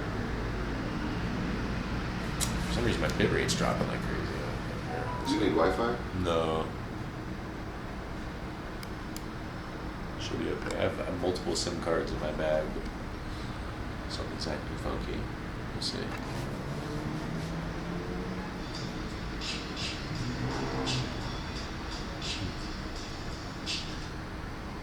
In Australia, yeah. Bacteria. I was asking you.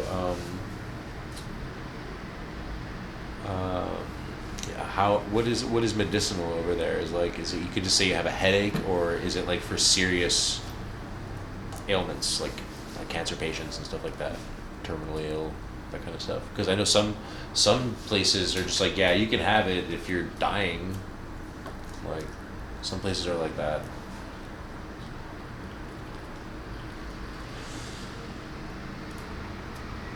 And that's like what the threat is here. That like. If it's for depression, that's a good case to have it for. That's good. Some places have it literally for just like very strong physical ailments. Cali then. Okay, yeah, Cali legal. Or Cali medicinal. I'm depressed. Yeah. Why are you depressed? Because I can't smoke weed. Can't sleep. I can't sleep. My No knee hurts, appetite. My back hurts. Just That's how it should be, you know. Can't even play video games to enjoy myself. Yeah. You're grown up. You have to find excuses to just use the plant. You know, that's whatever. That's sad. It's whatever. At least they give an option. If you really want to break it down super far, it's like, okay, they want me to make these sounds out of my mouth, and then they'll give it to me. Okay, sure. This means nothing Everyone's to me. happy. Yeah. Have you seen on, the website weed.th? You must know. Yeah, I've seen it. Yeah, but Yeah, I mean, you're probably listed there. I Probably, imagine. yeah. I didn't do I it think you don't have to actively. do it. Yeah, I think other people do it, and you can claim it Yeah, exactly. Yeah. But I mean, it's a good place. It seems to be like they're aiming to be like the de facto place to find dispensaries. And you should look at it. Yeah, you should maybe look at it. It's very interesting because it seems to be, since it's operated on such a third-party level and they're actually doing everything by the books with Thai government, you can actually, it's like the one place where you can kind of get away with advertising your stuff. You can put your prices there, everything. And I found a couple dispensaries there because of it, based on strain and shit like that. You can search strains. It's pretty cool. Yeah. And it seems to be like most of the places on there are just serious about their strains. Like this kind of stuff, you know, like not the bullshit push cards on Khao, like the real places are in there. Yeah. Some of them even are like talking about delivery on there and shit, but you know. There are a few websites like that hold something, but yeah. You should look at that. It's nice. But they're even, so when I say they're doing everything in compliance with the Thai government, is that they have an application form you can put in for a Thai medical license, and it's like 2,000 baht.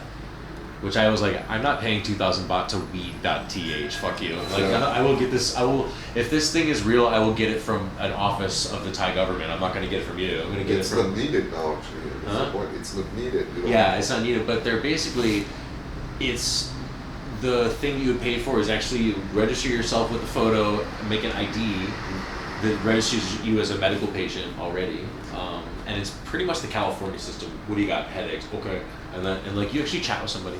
Okay. Like a live chat, then and like it's quick, and then and then you just pay, and then you get the little card, and that's kind of interesting. So in the future, that might be it, and then like if you have that, then you're already on top of it.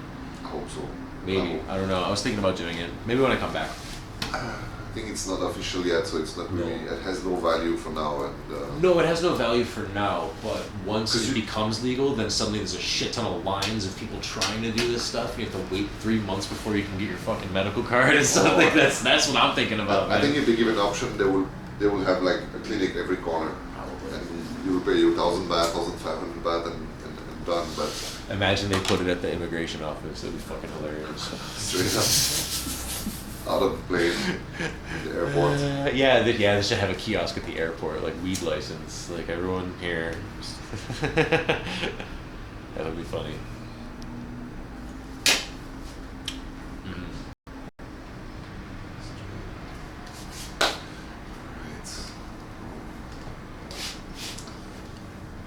Jeez.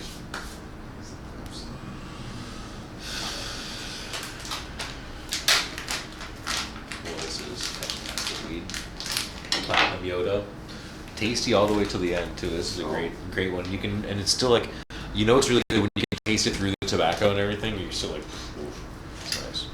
You might take it, add it to the menu. It's a nice one. They probably use Uber. Well, sort of, not really, dude. Okay, so I mean, yeah, pretty much. They'll just use Line Man or Grab Delivery, Grab Express. I actually bought live rosin through a website, and they sent it to me with this vape, and it was delivered through. It was just like some Grab delivery guy on a motorbike. Like I would get food, and I paid for the delivery, cash on delivery, 180 baht or something like that. It came from across town, done from the warehouse to me, and then. And I had like actual communication with the person who's distributing it, like one-on-one, like real-time. Like I waited 3 hours for it, and I was like, "Yo, is it like coming?" Because I thought it was gonna be like today, and I don't want to wait around all day for this. We deliver almost as much as we sell downstairs. Yeah. Yeah. Sick. Through the line. You do a lot of business. You do a lot of business. Like you're like, would you consider it like a really successful, one of the success stories of. Yes. Yeah. Yeah, I think so. Awesome.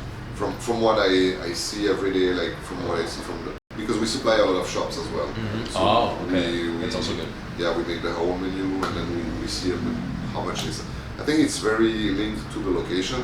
It helps a lot because we have another shop like on the Thai side called Udon Suk, and the difference is huge between this shop and that shop. They definitely want different shit too. And it's the same. Really? We have the same strain. We have a more like a bigger range under 200 baht, under 300 baht. Right, that's what I meant. It's very local, so we still have, but the ratio, not more than 10 times. You know, it's huge. So location.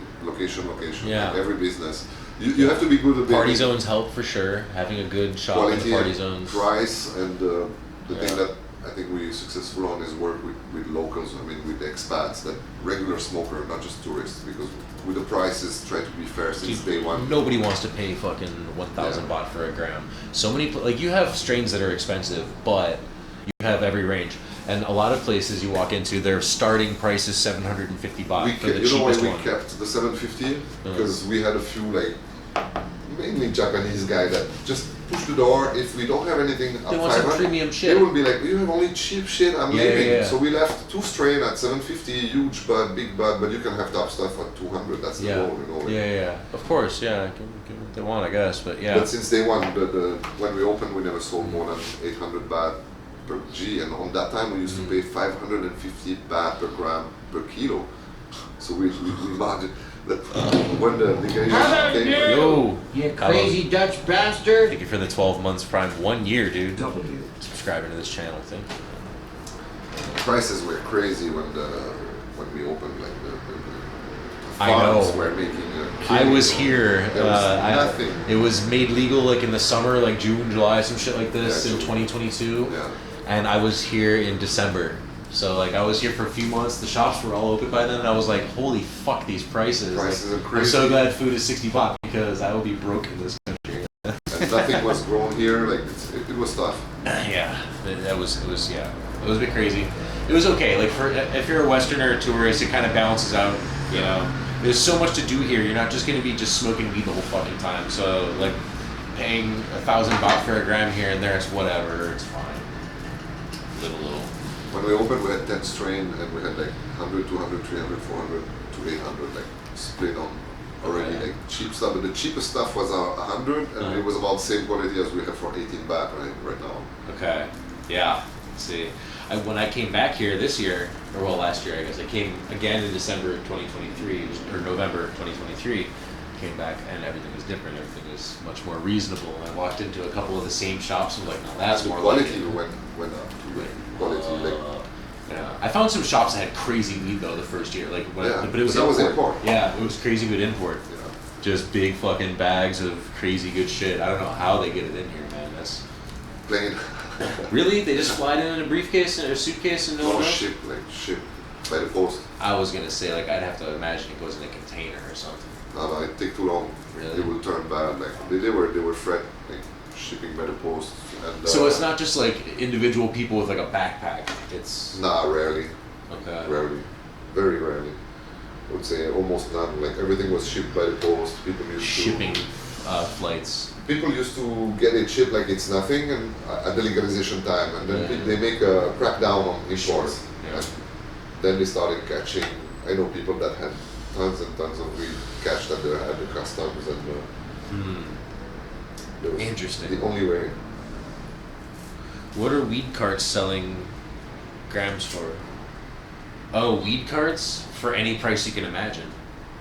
The little carts outside on the roads along Sukhumvit and stuff. Like, Oh, you mean the cost? yeah, he's asking like pretty much any price, honestly. Yesterday we asked because we were walking and we see the most ugly weed I've seen forever, like brown, not even orange. It was brown, like dark shit, and they were selling that crap for 300 baht. Yeah, it's for people who are so drunk their eyes are crossed and shit, they don't even see it. Yeah, they're selling it in the Yeah, like they don't- soy they don't care. and stuff like that. They're also selling nicotine vapes and shit. And Yeah, they sell condoms, whatever. even they sell the old school brick, you know, the compressed brick for 500 I bought some of baht. that in Laos for very cheap. 100 baht got me more weed than I could smoke in Yeah. 7 days, and I was giving it away to people at a bar. I was like, please take this. Give me a fucking bale of weed, like a fucking hay bale full of.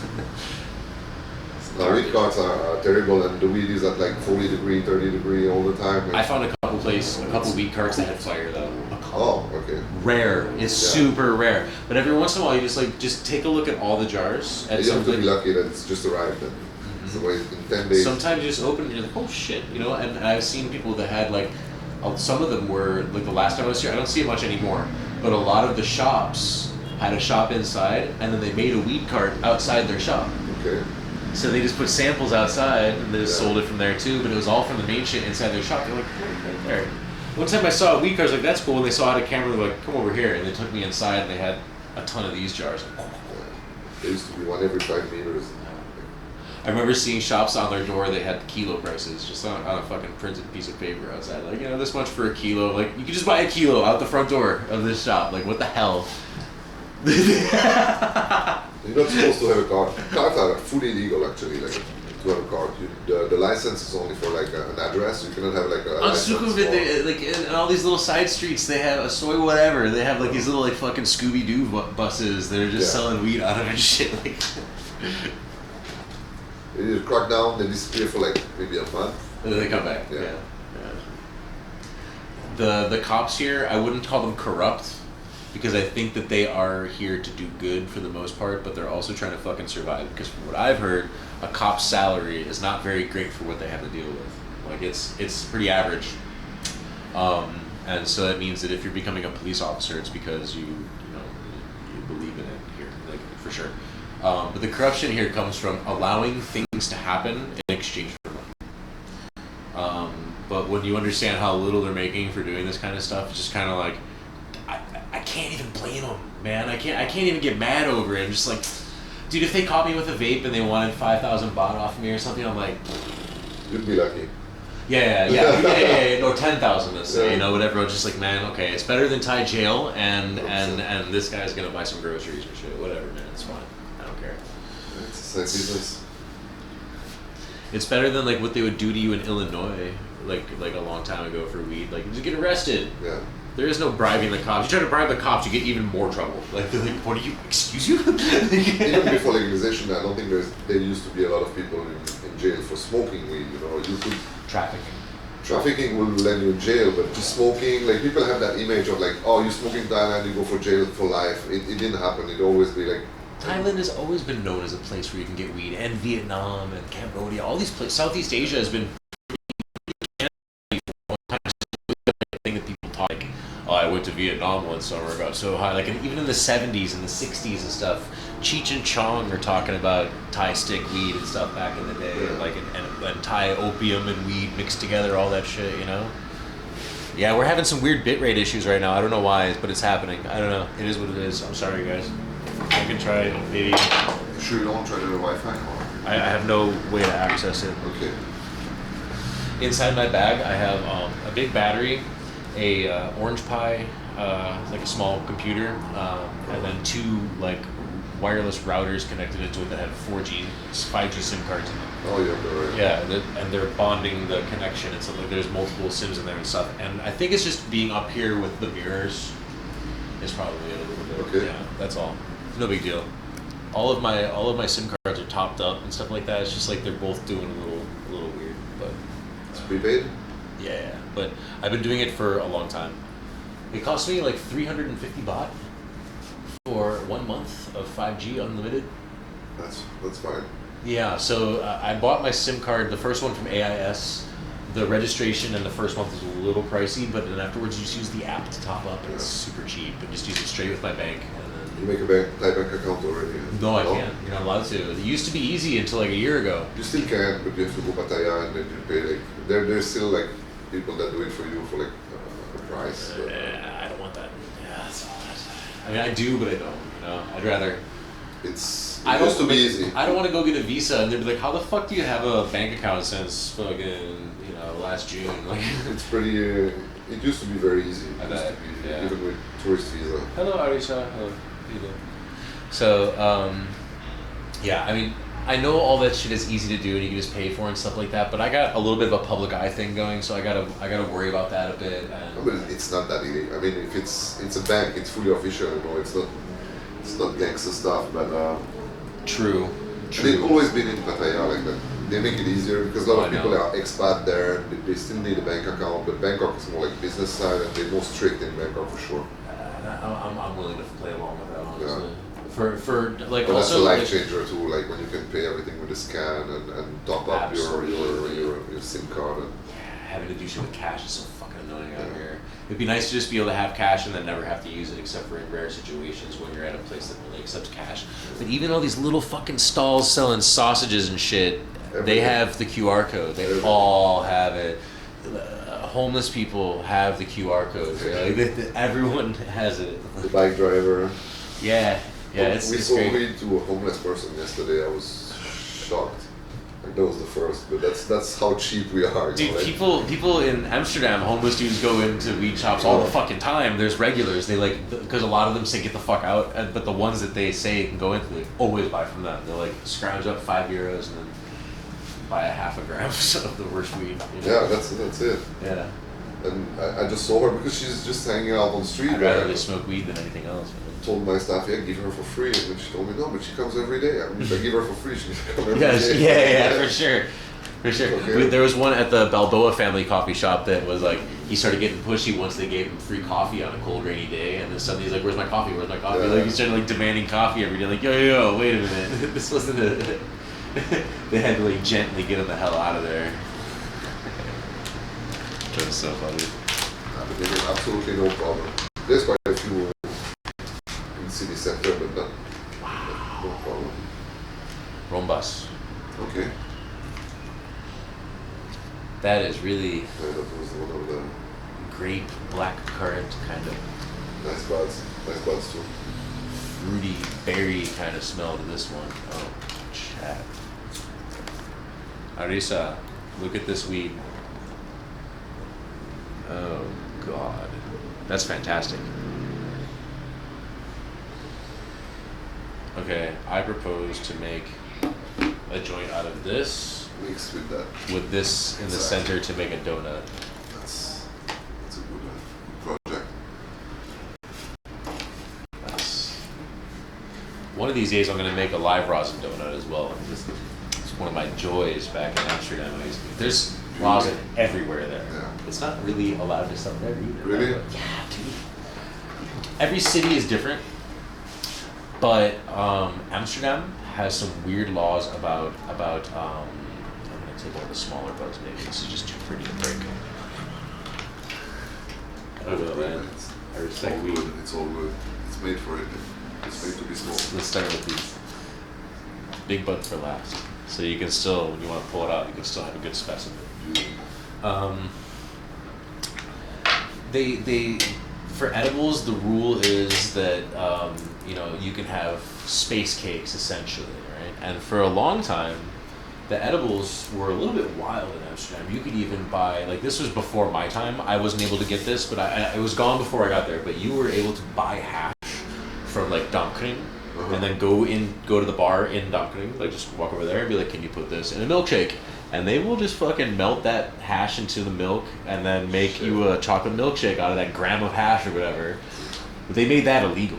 Because tourists were making 1 gram hash milkshakes and like fucking just walking around the streets like madmen and shit like that. You want to try this? Oh, really? Okay. Anytime. So they stopped that after a while. Like, you can't have this You've anymore. been to Barcelona? Sure, I lived there for a while. Cannabis? I moved there. I never been to Cannabis, but I lived in Barcelona from 2012 to 2013, and at that point they already had the private Socials? clubs. Yeah, and I was in one called La Mesa, and it was owned by a Dutch guy, but it had just incredible weed, very cheap, and it was just awesome, so great. But that was in the beginning. 2012 was really like the infancy of the weed scene, like it becoming pseudo legal in They're Spain going and stuff. hard right now. They're going really hard. I know. So a lot of the weed in Amsterdam is really just coming from there right now. Yeah, like that's what I the biggest winner over there right now is a Spanish coffee shop and an Italian one. Balboa family and fucking what was the other one, Calada, and then of course Terps Army. Yeah. Terps Army, huge. There's 2 Terps Army shops in Amsterdam, and they're both wildly fucking popular, and they have fucking the craziest hash I've ever seen. Like some of the craziest. Balboa family's better, but his is more like fine art shit. But like the stuff that they're pumping out of Barcelona is insane right now. Fuck. The owner of Terps Army gave me my first ever dab.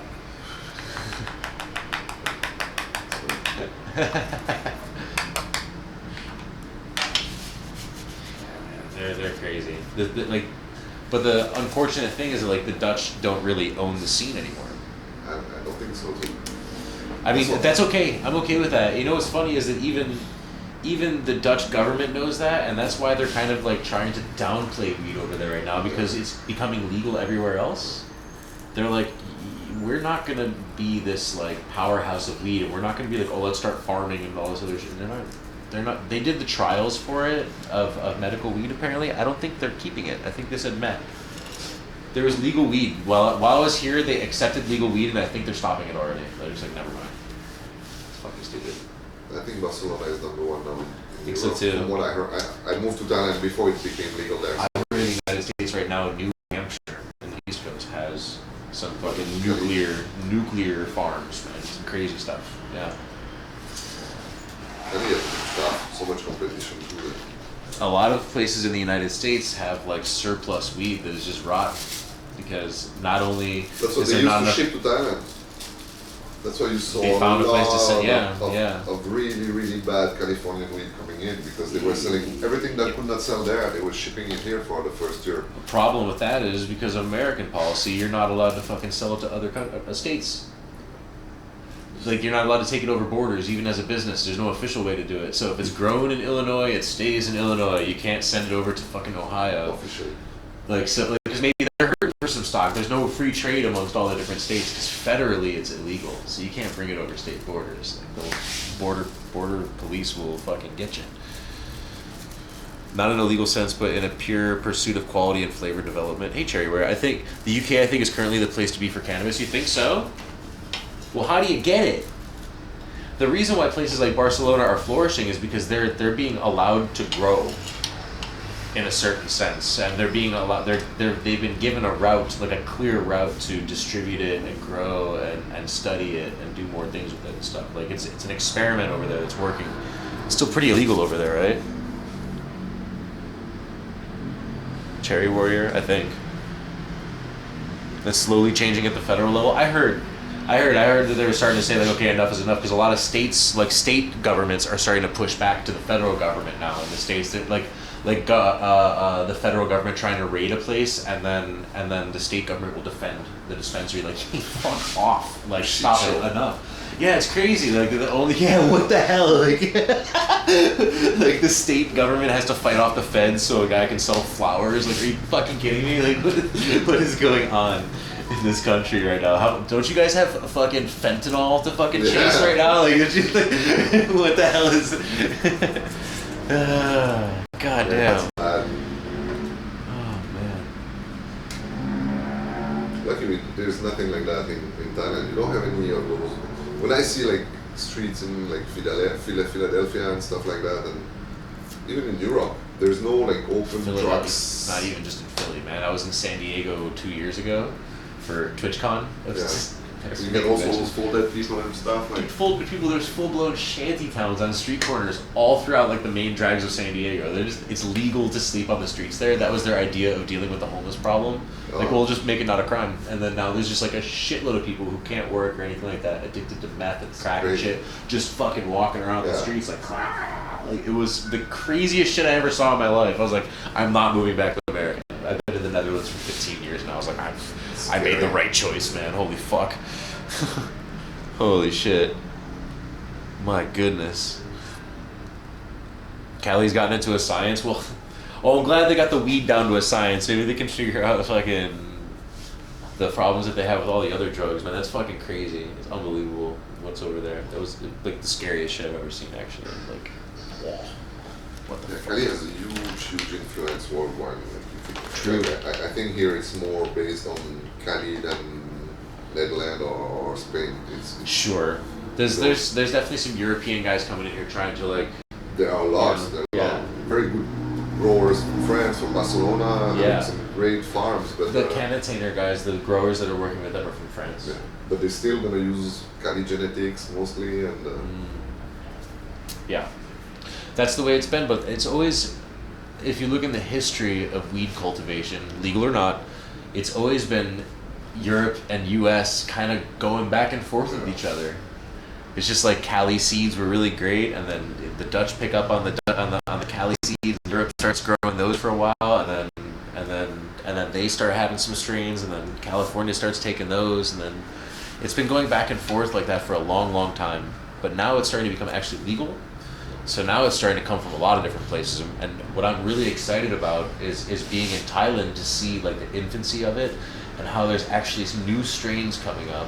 They are nice, interesting, tasty fucking strains. That these are was working. They have a R&D section of the grow that's bigger than most of the grows in Thailand. So they do their research on their own process, and you see a lot of their strains are homemade. You know, like it's their own strain. It's incredible. Yeah, I mean, a lot of these are names I've never heard of. Yeah. Maybe one of the words I've heard. You know. You will probably know the crosses. I was gonna say Applejack sounds familiar to me. Actually, I don't know if that's 100% theirs or what. They have a few classics, but yeah.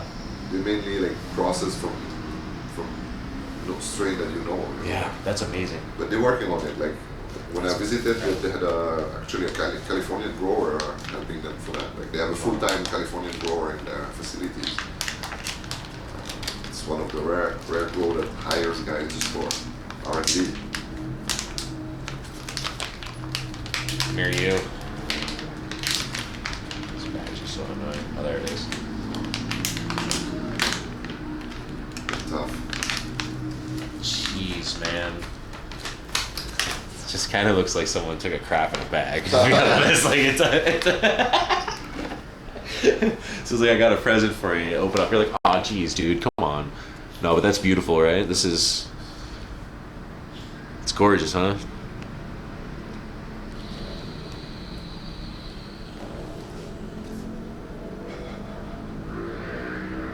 Special. That's good crap. This is this is good shit, man. Yeah. Wow. No, that's beautiful. You could be selling this for like 60, 70 euros a gram in Amsterdam for this, probably. We sell that for 15 euro. 15 to 18. Thailand #1. See, that's the thing that Europe doesn't have, is those kind of prices for like top stuff, yeah. Top stuff. Mm-hmm. And it's like, the thing is, like, people for a while, they're like, you know, going for top stuff, they're looking for Cali strains. Same in Europe. When you're going to a coffee shop, you're like, what's the Cali menu like? Like, yeah. What are you doing here, man? Like, there's plenty of great like Dutch grown stuff, and like I miss so much the OG like Dutch grown. Well, people say it's weak shit now, but the thing is, like, now you get strains that are like hitting like 43% right now. It's crazy. I'm old, but you know, I'm dreaming of the original Jack Herrer and stuff like that. That's every time I get Jack Herrer anywhere, even in Amsterdam, like, that shit's gone. It's gone. Yeah, it's even in Amsterdam. So it doesn't special. exist. Yeah, I just taste it. I'm like, no, this isn't it. Because every time I have Jack Herrer, it's different. You can give me an old school espresso. It doesn't exist anymore. Oh, you know what? You know which one that I got to catch that doesn't exist anymore? Fucking bubblegum, man. Oh, that's a good Amsterdam flavor right there. Bubblegum. Oh my god, that was a good one. Bubblegum. Yeah. Ha! God damn, bubblegum was good. There was not like 100 strains back then. You know, I feel like there was like so much less than now. They were so special.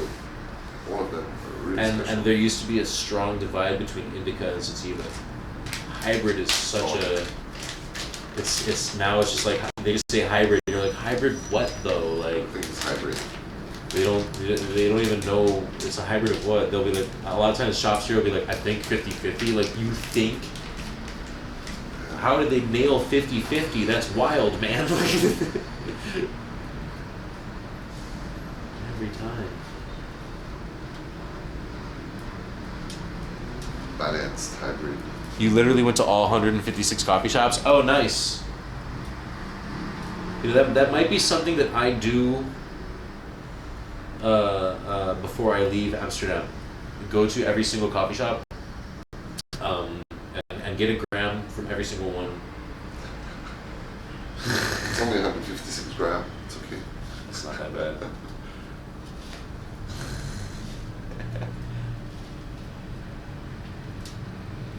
We'll see.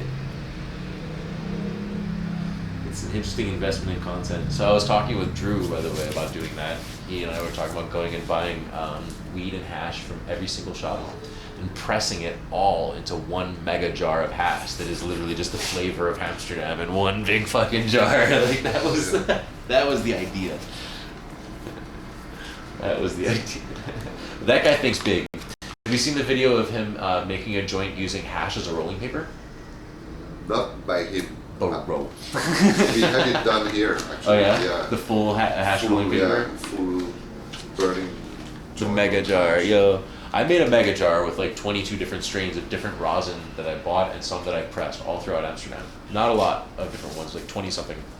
And every time I would get like halfway through the jar, I was like, let's put the rest in the mega jar. And it started just being, some of it was like, I took like the last half gram of like €130 gram of hash of live rosin, just tossed it in there. And I made this crazy jar. It tasted like it tasted like everything. It was every terp at once, but it was. Be bad. No, it was good. It was delicious. It was so different and unique, that jar, and every time I added something else to it, the consistency changed completely. Everything changed in it when you added something else. It was so cool. I want to buy a rosin press now. Oh, that's what we're gonna do when we move here. It's gonna be rosin press, and we're gonna do some experiments for science, man, and just share it with people. Like that's the idea, man. Just to show that this kind of stuff right here is not bad, dangerous, anything like that. It's I wanna grow awareness of like the rosin kind of stuff. And that kind of shit. Away from it again. Yeah.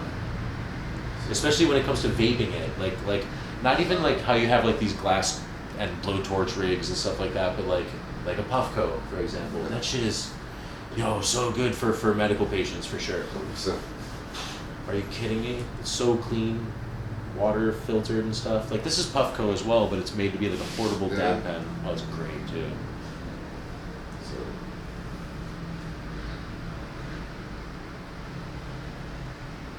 Yeah, the peak is amazing. Even I got the portable one. I forgot the name. Proxy? Yeah, the Proxy.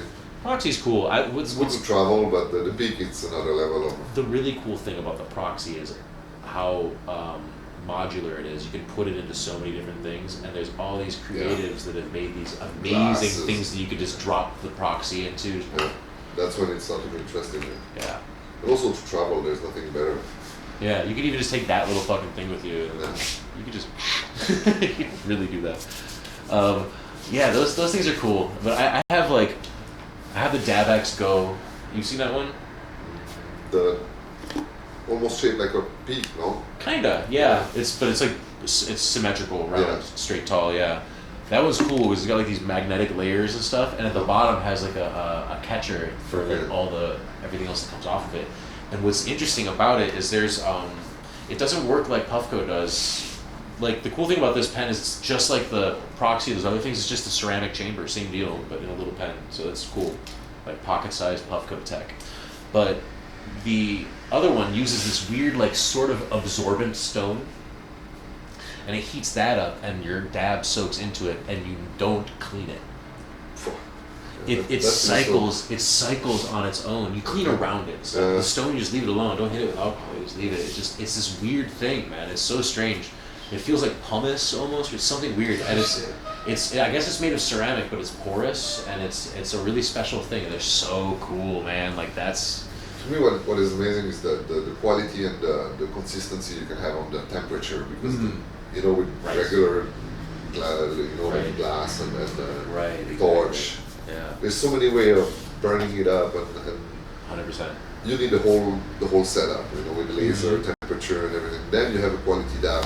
That's why I don't like these glass rigs at all. It could be even better than the Puffco if it's done properly. If you have the whole setup and everything, but I'm not trying to be so easy. I'm not trying to have a fucking science rig to smoke weed. I feel like a crackhead if I'm taking a blowtorch out. It just doesn't feel right to me. Because I guess I'm a little old school too. I moved to Amsterdam and just learned how to roll spliffs. Yeah. And I've been doing it like that the whole time. Because I just learned from a bunch of older Dutch dudes. So like I'm right there with you. I love spliffs, man. Rolling joints. That's the way. Backwards even if you joints. Do Puffco on the side. You hate the blowtorch as well? Fuck yeah. Exactly. It's too much for me. It's not easy. Yeah. These guys in Amsterdam, there's some dudes like these groups that like go around to the shops that sell dabs, and they come with fucking briefcases, man. And they open up the cases the prices and of take out those rigs. You can have a 20K rig, 30K rig. That's like. My question is always like, what are they doing here? And then I find out what they're doing here. They're selling dabs. They moved from California or New York to Amsterdam to sell dabs. Those dab sessions and shit that they'd be posting on Instagram and shit like that, it's the same out here too. Those like full moon sessions and shit like that. That's a place for you to acquire dabs. It's not a bad thing, but... I'll be right back, sir. Right on.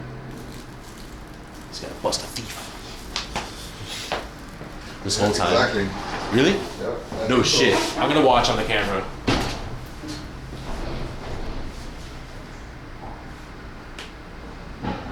Oh.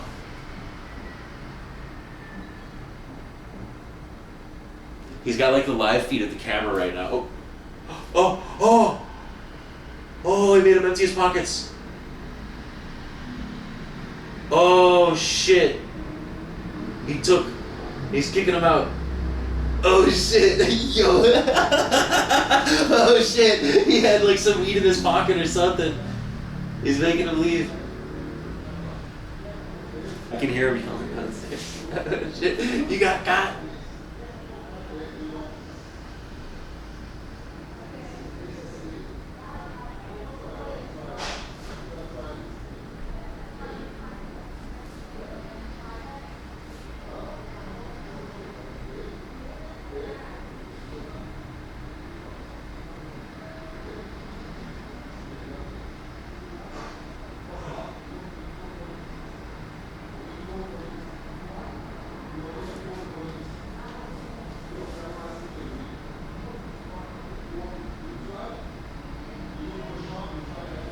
It's like a Chinese couple, older people. Wait.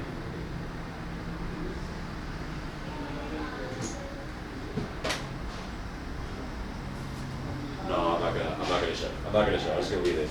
It's their privacy. I'm just gonna leave it.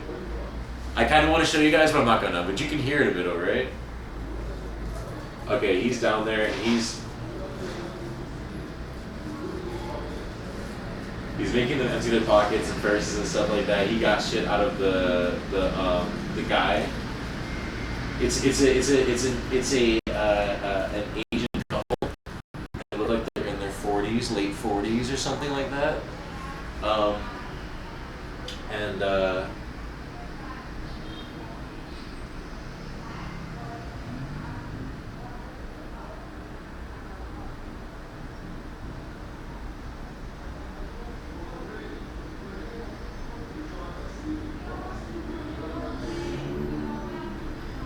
Looks like they already paid for something.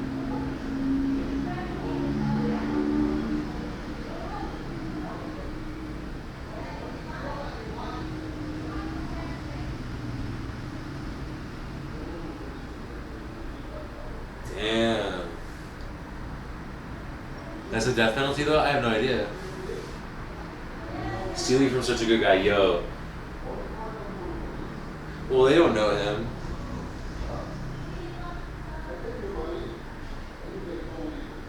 Oh! He said, I'm taking your money, you get no weed, fuck off. Like, they're trying to still buy something afterwards. He didn't. He let them take it back. The money.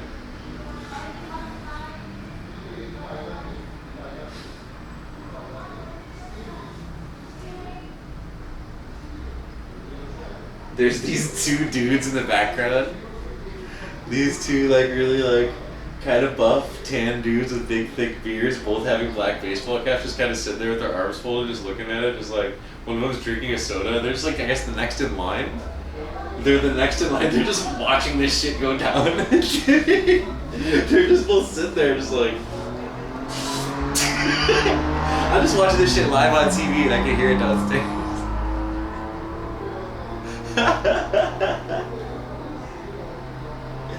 Oh, he's making him sit there.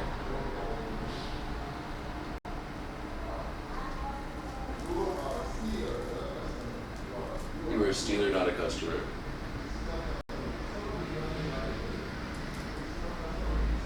I've noticed the whole time we were sitting here, he was just watching a live feed. I could tell it was a live feed because it was the girl from downstairs. Like, oh, he's just like watching the shop, chilling here. We're just testing out weed. He's just like checking a live stream of his shop.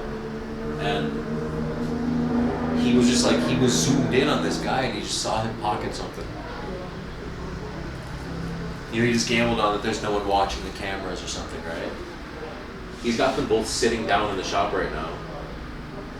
These two gentlemen that were waiting patiently throughout this whole thing, they're now looking at weed to buy.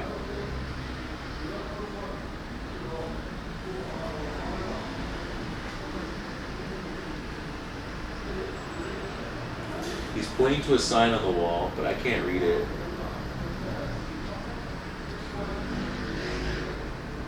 Oh, it's just something about the cameras being up, something they're watching. Yeah, they're watching like a fucking hawk here. Dude, he's getting them. This is awesome. This is awesome. I cannot wait to fist bump this guy. I cannot wait to, like, the restraint that he has. This guy is like this much taller than me, by the way. He's a massive man. He's huge. And these are just like just short little guys, this guy and lady, and this tower of a man comes downstairs like, hey, that's your fucking apocalypse. Like, oh shit, he's okay.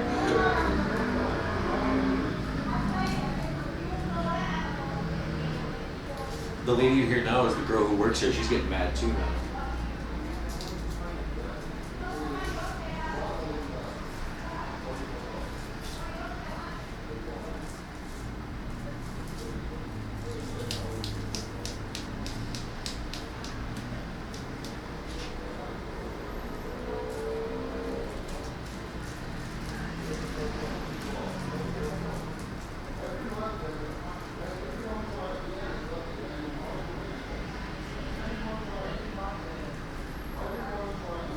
So I have a new set of questions to ask him about. Theft in the cannabis industry shops. How much does he have to deal with this shit?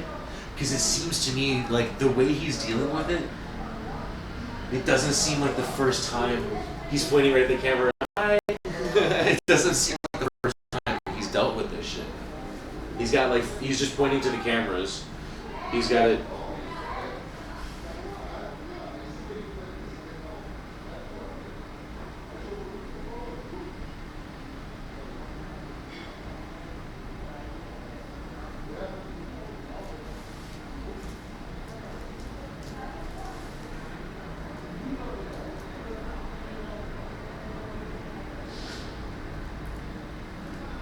Holy shit.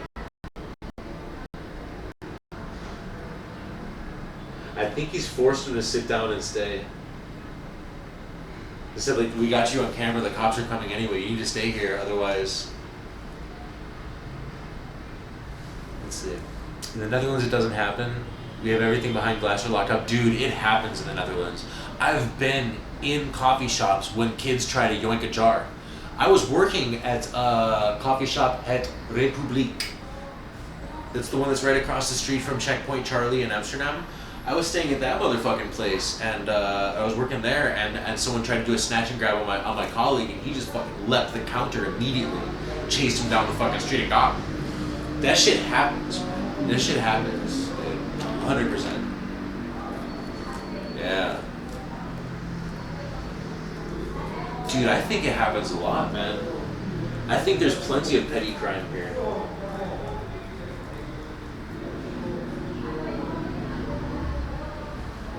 Okay, someone else has showed up and they're just like sitting down and hanging out.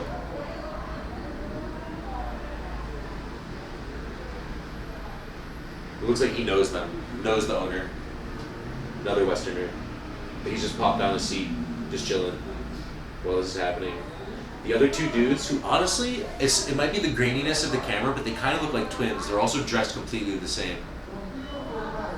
So the cops are, I think the cops are on their way. I don't know, we'll see.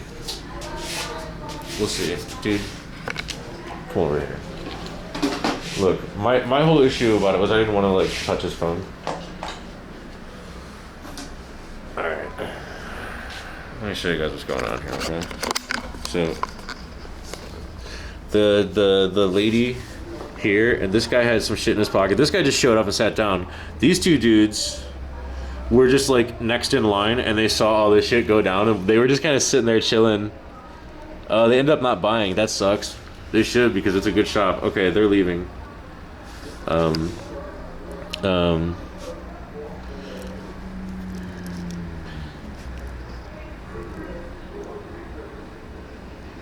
Oh, look at, they actually have pictures on the walls of people in the past who have gotten caught stealing. No fucking way, man. That's wild. So he's got them like, I think they were twins. I think they were.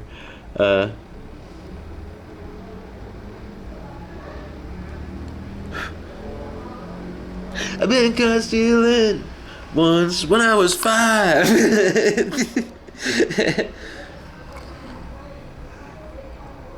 He walked right through the door.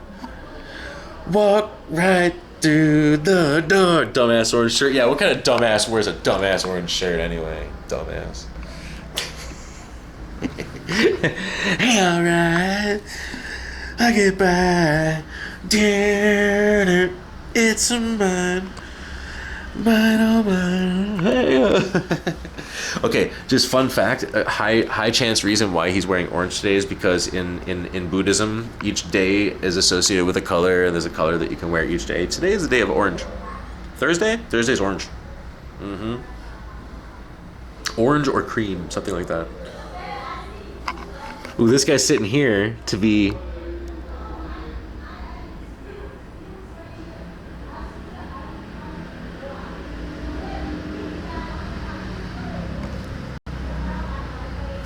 Color days, yeah. So he's wearing color day, dude. He wanted to give himself good luck while he fucking steals from his fellow man.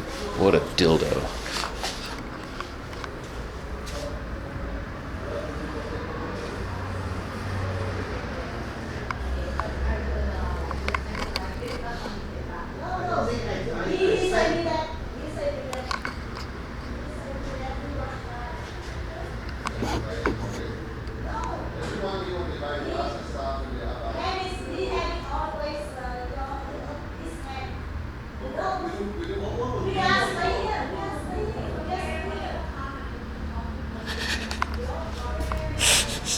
Incredible, man.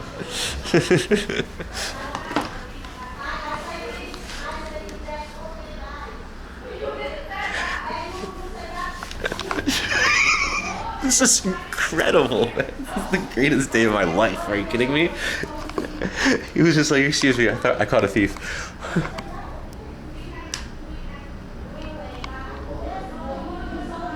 I think he just picked his nose.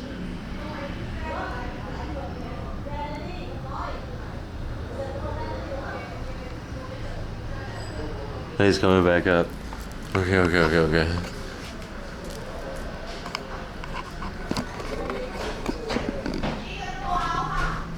He's running?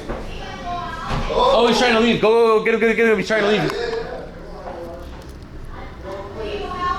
Oh. Sneaky bitch. I've been watching the whole thing. This is incredible, man. This is incredible. You're a good timing, man.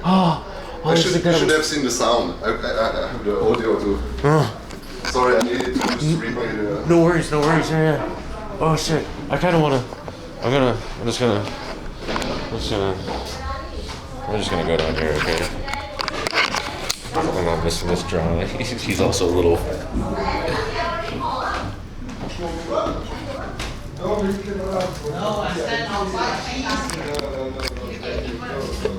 This is some Vitaly shit. I can go outside and smoke, you know, if I want.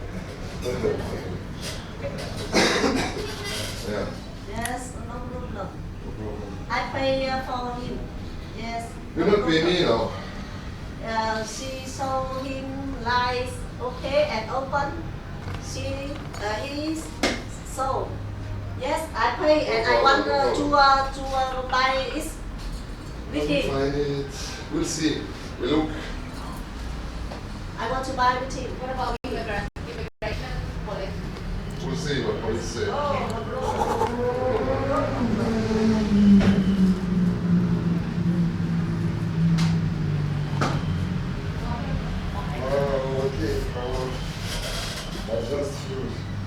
How does it feel to be so old now? Oh, honey, that heroin. I'm having a great day. Don't worry about me.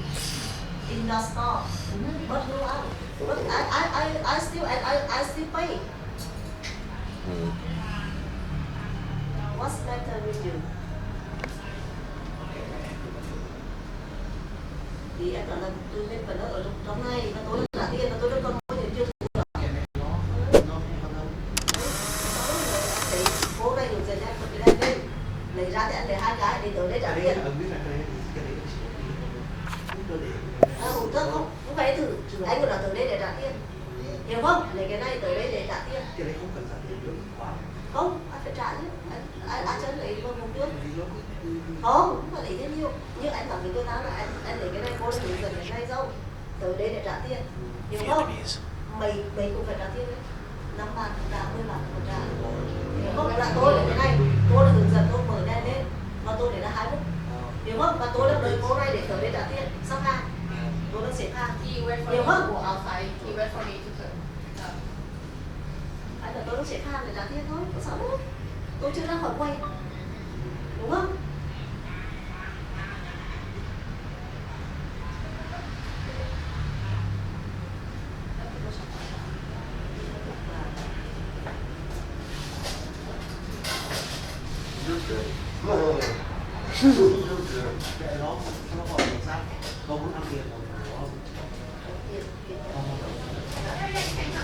Anyway, we'll come back. Yeah, the police coming.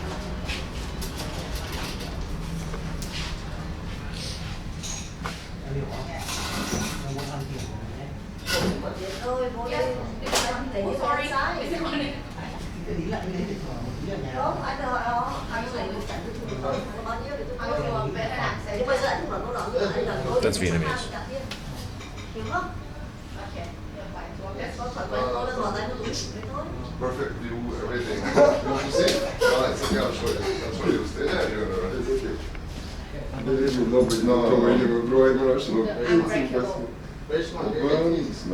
And not break. put the bit in the hand, close, keep in the hand. Xếp hàng nữa. Uh, Xếp hàng. Xếp hàng. busted, dude.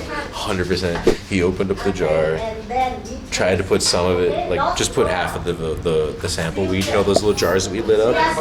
He tried to put just half of it in his hand, closed the jar again, tossed it in his pocket, set the jar down, like real quick, like he was just like, oh, it's interesting, just drop it. Holy shit. Still here. No, go out. We are. Busted, I know, yeah. Yeah. I saw it too. Was there? I don't know. Yeah. Yeah, that's why I love that. Caught in 4K. Very good I smoke before it all this. Where you come from? Because Oh, let's just get the interview. Before I smoke, I sometimes very aggressive.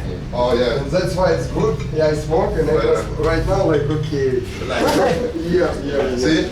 You're good timing, man. Oh, this is one of the greatest days of my life, honestly. To see, like, I was just watching you on the live feed up there. I was just like, I didn't want to like show too much, but like I was just sitting over there telling him, I was like, oh my god, this is. I was just describing it like a commentator. It was. So yeah, that's a good timing. You know what? Honestly, when this is over, I have other questions. It's not the first one. That's basically what I was gonna say. Like, how often you were on camera? Think twice before stealing. Thai jails are not fun. Oh, look at and then pictures. Yeah, I stream on Twitch.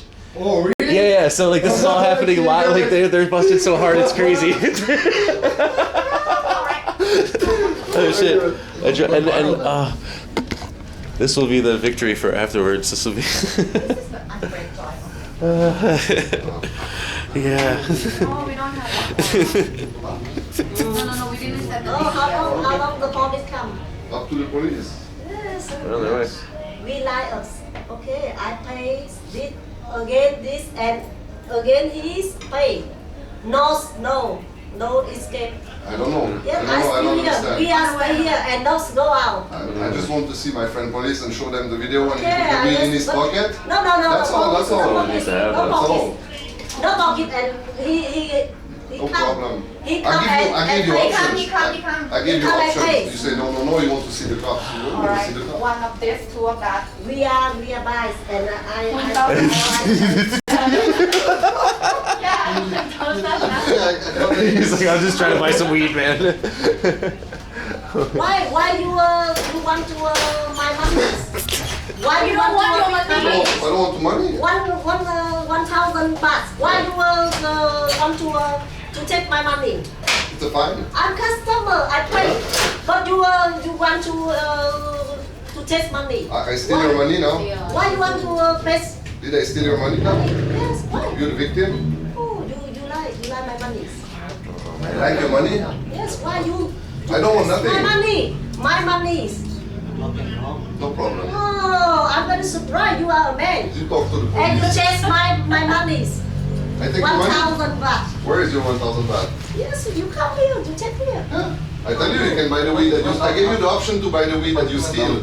Real I smokers gave you gonna the option steal to it. buy the Correct. weed that you steal. You say you don't want to buy. I'll be surprised for You say you don't want to buy. So I said, okay. I'm Vietnamese, so I give you the option. I'm traveling. I say, I want to be happy. I tell you, you can buy. You say you don't want to Yes, I buy. buy. Yes, I buy. I gave. You say you don't want to buy. Yes, I buy for him. No. You say you don't want to buy. He joy and she showed that and turn lights. No problem. How long the police come?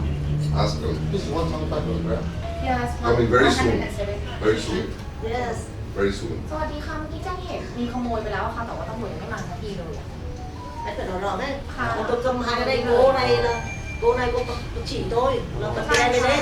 I don't even know what to say or do right now. I'm just like, Tôi cầm hai cái này để tới Jerry, đây. Sau tôi trả tiền cho tôi đi lên. Tôi là người sao? Take care, man. Tôi đưa tay để tôi trả tiền. Anh hiểu không phải là tôi lấy về thử là khác nhá. Alright, so basically you can see from that camera there and probably several other angles. This is weird, super on camera. You know, the tradition is to just like take a look at the jars, sniff and whatever, that kind of stuff. But like, usually when you sniff a jar, you're like, may I take a sniff at this? And they'll say, yes. And then you open the jar. Him, like so easy. He was opening every jars and then. I was watching you watch him when we were talking. Yeah, I was seeing it. I was like, I saw you were zooming in on the guy, and I was watching a little bit too. And he jumped up, and I was like, is it what I think it is? Easy to spot. Yeah. Happens a lot, I guess, huh? Happens a lot. That's wild to seem like, given how harsh punishment is for this here. What do you think you can take in the pocket? I don't think. But What do you think? I use the smell, and we go here and We come here, he come here and pay. yeah. He thought it was free samples. Look. Look. Don't you see? Yes. Look, put the weed in the hand. Close Yes, the thing. yes, And hop in the pocket. No. Hop in the pocket. No. Oh, no. Look. Wait. It's getting better. But he come here and he pays. He pay. Look. No, you're not paying. But he come here and pay. No. Yes. I come down. No, but Look. we are stay here. We are still stay here. No, not go out. I'm sorry. The jars are here just in the open. Some have for jars behind glass and accessible for staff. Okay, so I mean, as you can see from what's upstairs, this is just a small portion of what you would find of their whole thing. Like they got more than this. And these ones in the jars are like the sample things. They'll probably end up putting those in pre-rolls or something later. And then they have like these. This is just kind of like what's on display. The rest is here. Like the real good shit is back here, and then you just got like the little tiny samples up here. They don't sell you out of that. You know what I mean? Yeah. It's just kind of like kind of like when you go to a restaurant and you can see those fake pies in the front window. They're just made of plastic. It's like that. It's real weed, but like, you know. Why? In the pocket, why? It's like that. Because he come here. He come here and okay. I want to buy too. Okay, please pay. Fucked up thing is it's only 200 baht a gram. These guys could have been getting their dick sucked at Soy Cowboy by now, but no, now they're gonna get arrested. If everybody do something like this for Still trial. here. I pay and then Free he samples. pays. Okay? We are liars. We are liars. No problem. If you're okay, police know they're not crazy. They would say you're okay. Yes. If you're wrong. No. We are traveling. Yes. Yeah. I want to be happy. Sure. I need to Traveling be for happy long. tonight. Where do you come from? I'm from Vietnam. Vietnam. I called it. I heard you. I told it. Okay. คนนี้ค่ะเดี๋ยวเราเอาคลิปวิดีโอให้ดู Well. ไม่ใช่คนไทยค่ะ ประเทศอะไร คนเวียดนามค่ะ ทั้งคู่เลยไหม I buy this. I buy this and he sold. He sold it. Sounds off. ดูหลักฐานดีกว่าเขาพูดอะไรก็ได้ Sorry. He sold it. Anh nói đi là cô này chỉ dẫn tôi lên lên. Nhưng mà tôi có tụi tôi để đi trả tiền, cho tôi không phải lấy đi, tôi chưa ra khỏi cửa. คนไหนขโมยผู้หญิงผู้ชาย คนนี้ค่ะ ใช่ครับ คนนี้เขาพยายามบอกเราจับนู่นจับนี่จับนั่นเดี๋ยวเราให้ดูวิดีโอตั้งแต่ตอนแรกเลยยังได้เลย Tôi bỏ có tụi Ở đây là bị con đeo hả? Tôi để đây tôi trả tiền. Tôi không ăn trộm. หน้าไหนชาวไหนที่เข้าไป อยู่นี่ค่ะ ของ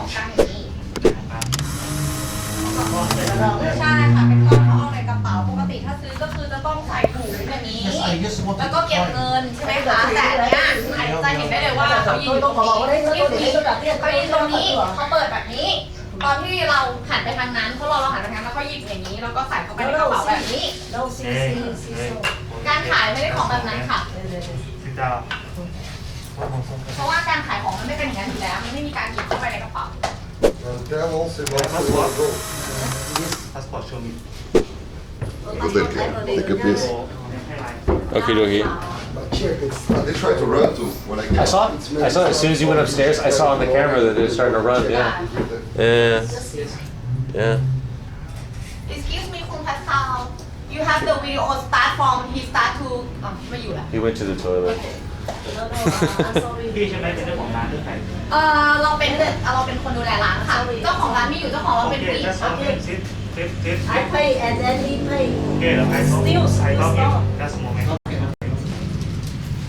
เจ้าของร้านเป็นคนไทยเขาไม่อยู่ค่ะเราเป็นแค่ลูกจ้าง Yeah, Sasha. That's exactly it. Like, oh, Thai people are communicating. เอามาช่างแล้วก็จ่ายตังค์ but we still have but we still not go out เดี๋ยวเราจะเล่าเหตุการณ์ตั้งแต่แรก lady. จริงๆถ้าจะเปลี่ยนตัวก็ได้ค่ะตัวตั้งแต่แรกถูกต้องไหมคะ ผมไม่ได้มีข้อมูลหลักฐานคือเขาเอาไป2 ข้อนี้ใช่ไหม ใช่ค่ะ นี่ค่ะแป๊บนึงนะคะ เดี๋ยวเราเซฟวิดีโอก่อนได้เลยค่ะ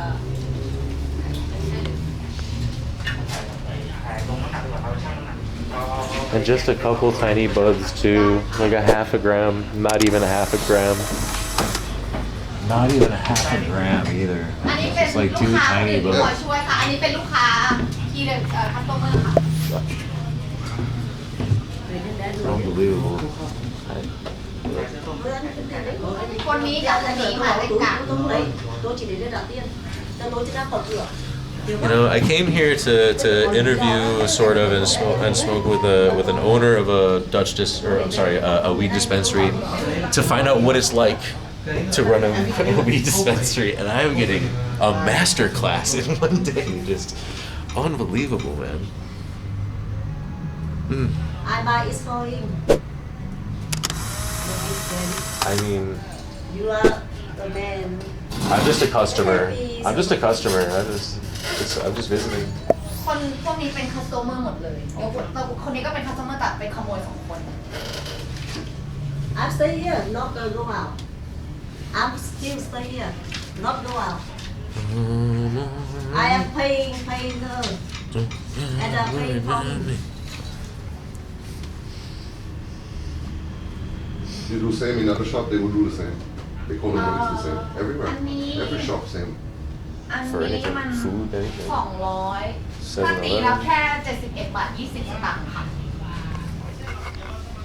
เดี๋ยวเราจะอธิบายเรื่องราวตั้งแต่แรกให้ฟังเดี๋ยวเราโหลดอันนี้ก่อน Check video, maybe you not full video have on your phone. No, on show I mean, because it seems like it's not คือ from ตอนแรกอะไม่มีใครเปิดตอนแรกเป็นร้าน Do you know a whole pack of Mentos only costs 10 baht? เห็นไหมอันเนี้ยเป็นเราอยู่คนเดียวเลยเราอยู่คนเดียวเขาเข้ามาตั้งแต่แรกก็จะซื้อของเป็นกิโลหรืออะไรนี้เสร็จปุ๊บก็จับอันนี้ก่อน You're bad. จริงๆถ้าเกิดว่าโอเค if you want to see the beginning since he open the door โอเค We can give the video. alright ก็คือเปิดประตูเข้ามาจับทุกอย่างในร้านเปิดทุกอย่างในร้านดมทำทุกอย่างนู่นนี่นั่นแต่ไม่ได้จะซื้อของพวกนี้เสร็จปุ๊บใช่ไหมคะซื้ออันนี้ค่ะซื้ออันนี้ไปมีใบเสร็จทุกอย่างแล้วก็ทำเป็นซื้อของ2 อันทำเป็นให้แบงค์พันนู่นนี่นั่นโอเค first I asked him to pay by 50 baht but he said that he don't want to pay 50 baht he want to pay 1,000 then I say 1,000 โอเคเขาก็ทำเป็นเหมือนทิกอะจะให้บัตรใช่ไหมคะเสร็จปุ๊บทุกอย่างเสร็จแล้วนะจ่ายเงินทุกอย่างเสร็จหมดเรียบร้อยแล้วเขาคนนี้นั่งอยู่ตรงนี้ลูกค้าเขากำลังนั่งซื้อของอยู่เขารอให้ลูกค้าคนนี้เดินออกไปเขาเปิดเขาทำทุกอย่างอย่างวิดีโอบอกเนี่ยค่ะวิดีโอพฤติการก็คือเวลาเราจะซื้อของเราต้องบอกว่าเราอันนี้เท่าไหร่1 2 3แล้วก็เราต้องไปชั่งแบบนั้นแล้วก็หันมาใช่ไหมแต่เขาเปิดเราในขณะที่เราหันไปทางนู้นนะคะเราไม่ได้หันมามอง I love her. เราก็หยิบ She's great. แล้วก็อย่างนี้ใส่เข้าไปนี่ไม่ใช่วิธีซื้อของอันนี้คือขโมยค่ะ เสร็จปุ๊บคุณคนนี้เขาเดินลงมา คุณคนนี้เป็นอะไรสามีของเจ้าของ มาเนเจอร์ด้วย เมเนเจอร์ด้วยโอเคเป็นเมเนเจอร์ด้วยคุณคนนี้เป็นสามีเป็นเมเนเจอร์ด้วยใช่มีวอลเพอร์มิททุกอย่างเรียบร้อยเขาจะสามารถ access เขาจะสามารถดูกล้องได้ทีเนี้ยเรารู้แล้วแหละว่าเขาต้องมาขโมยแต่เรายังไม่ได้มีหลักฐานคือพฤติการมันคือการเปิดโดมจับพยายามทำทุกอย่างเรารู้แล้วแต่เราอยู่คนเดียวเรายังมองไม่เห็นก็เลยอาศัยช่องโหว่ในการที่เราหันไปทางนี้หยิบคุณคนนี้รู้วิ่งลงมาบอกเขาว่าดูวิดีโอใช่ปกติลูกค้า บอกเขาว่าใช่ให้ล้วงกระเป๋าออกมาให้ล้วงออกมาเขาก็ล้วงออกมาแล้วก็วางแล้วเขาก็ซอรี่ดูนี่นั่นแล้วพี่คนนี้คุณคนนี้ค่ะเขาก็พยายามจะแบบโอ้ขอรี่แล้วฉันไม่ได้เอาไปฉันกำลังจ่ายคือการซื้อขายสิ้นสุดแล้วสิ้นสุดหมดทุกอย่างแล้วใบเสร็จเขาขายเขาเอาไปหมดเรียบร้อยแล้วไม่มีการซื้อผลิตภัณฑ์ที่อยู่ตรงนี้เลยซื้อแต่ตัวนี้เพราะฉะนั้นตามนี้เลยค่ะThe look on his face is priceless, man. The police. Oi, he stole my money. He stole my money. You are not bad. ผมดูไม่รู้เหตุอโศกที่อโศกมีเหตุอะไรครับ Why you stole my money? ใช่ครับ If he stole money, why you still have the money? Why? Where? You have the money. I don't know you. I asked you want to buy. You say no. We didn't take anything from you. If he stole your money, why you are still? We are still here. We are still here. No, you still here because of I don't let you go around. No, We are alive. We are alive. Regular customer didn't let them out. I saw him sit down here. Everything is on evidence. I was upstairs watching, just like, oh shit. He left his phone up there, and I was just watching on the live feed, like, oh my god, I can't believe this. Nice to meet you, by the way. Hey. หัวหน้าผู้จัดการใช่ไหม ผู้จัดการค่ะ ขอคุยด้วยหน่อยได้ไหม นิดหน่อย ได้ใช่ไหม นิดหน่อยครับ ขอคุยด้วยหน่อย ครับ อันนี้เราก็เลย They said they tried to. Yeah, they did. Yeah, I saw that live on the camera. I saw them try to run. As soon as he went upstairs, then whoop, he tried to.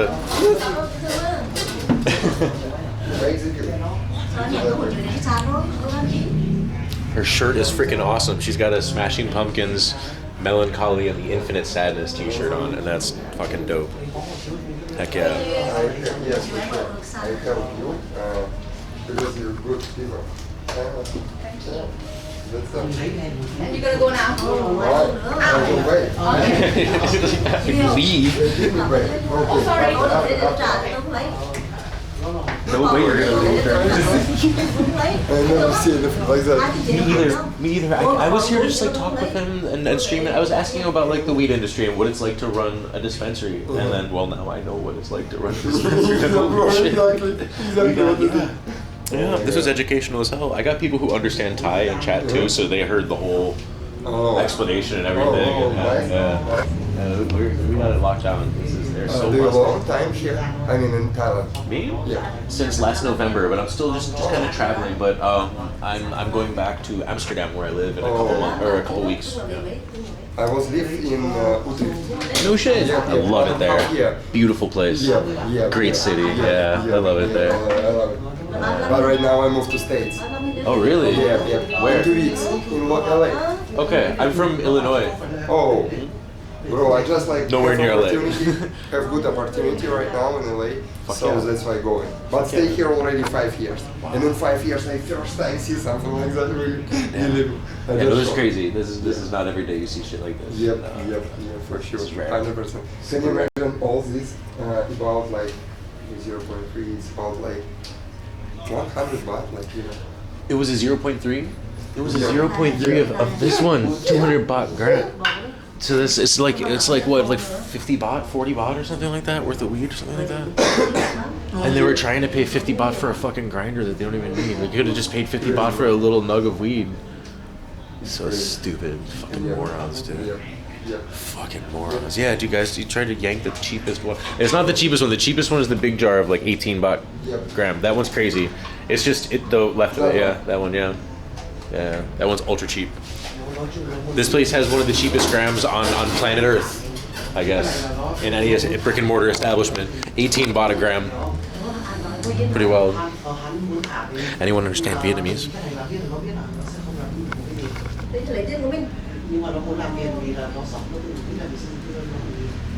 Nguyên tí là lấy viên đi. Vô lý. Biết tôi phải ở cửa hàng, tôi chưa ra khỏi hàng. Khi nào tôi bước ra khỏi cửa, ông đụng túi tôi thì tôi vẫn cắt. Con tôi đứng cửa hàng tôi vẫn trả tiền mà.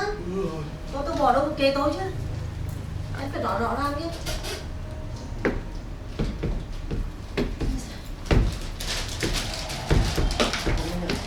You busted. You did that shit. Nhưng mà tôi để tôi trả tiền, tôi chưa ra khỏi cửa. Cái này hành động hẳn chưa ra khỏi cửa trước tôi. Khi nào tôi ra khỏi cửa mà ông bắt được thì tôi lại là lấy. Bitch, you busted. Bao nhiêu tiền tiền mà tôi vẫn tiếp tục tiền tiền nữa. Tôi sẽ thay. Holy fuck, man. Hiểu không? Nice beat, bro. Thank you. Listen to this shit. This is the greatest day of my life. Nice beat. I love this shop, by the way. I really do. It's really nice. Really chill place. They got a pet frog in there? No way. I love frogs. There's a frog hiding in there somewhere. Oh, I think I see him. Oh yeah, he's teeny tiny. Cool. He's just there, that little dark spot. He's hiding. That's cute. Frogs. Definitely visiting when you come. Oh yeah. Just be like, I remember when that happened. I saw it live on Twitch. This is the best promo that any dispensary could ever have. Actually, it's just like a huge fucking like petty theft drama over like a 0.2 of weed. Oh boy.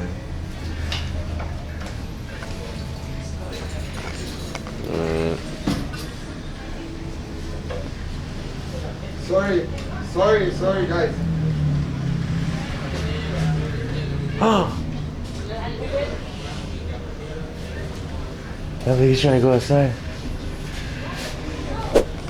What the fuck?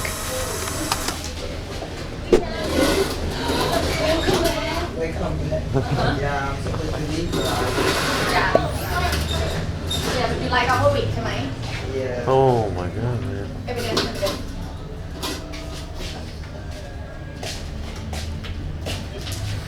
Thank you, na. Get him 1 free gram. No. You don't want it already, No. Aw. Yes. Bro, I'm Russian. I did it not because. I see what you're doing. Did it for the action. Sometimes I can hear you too. Not about this. No, That is so funny. Did you hear him? He said, "No, I'm Russian. I didn't do it for." show your money. It was like. Damn. No. He said he's Russian. He did it because he's ready for this, like any day. เดี๋ยวมันเทคนิวเหอะ Right, it's not mine. Cannot wait to smoke one big one. Yeah, man. This is enough. You don't let me die right now. On that. Incredible. Incredible day. What's going on? Oh, Arisa, hi. This guy tried to steal from the shop, and now him and his. Well, yeah. We are stay here. เขาไม่ได้พูดเลยค่ะผู้ชายไม่พูดเลยผู้หญิงพูดคนเดียว Try with Mark. Đó là một trả tiền cho đấy thôi. Biết. ได้ค่ะ Yes, I can pay for that little. Pay this. I asked Pay him this. how much. How much I pay this? Để bao nhiêu trả thôi. The hand. No. We are poor. Very poor, but I Vietnamese. No shit. That's why he stole weed. Poor. I don't have cost. I just want to try it, you know. No, I know. Okay. For that, I buy this and I pay it too.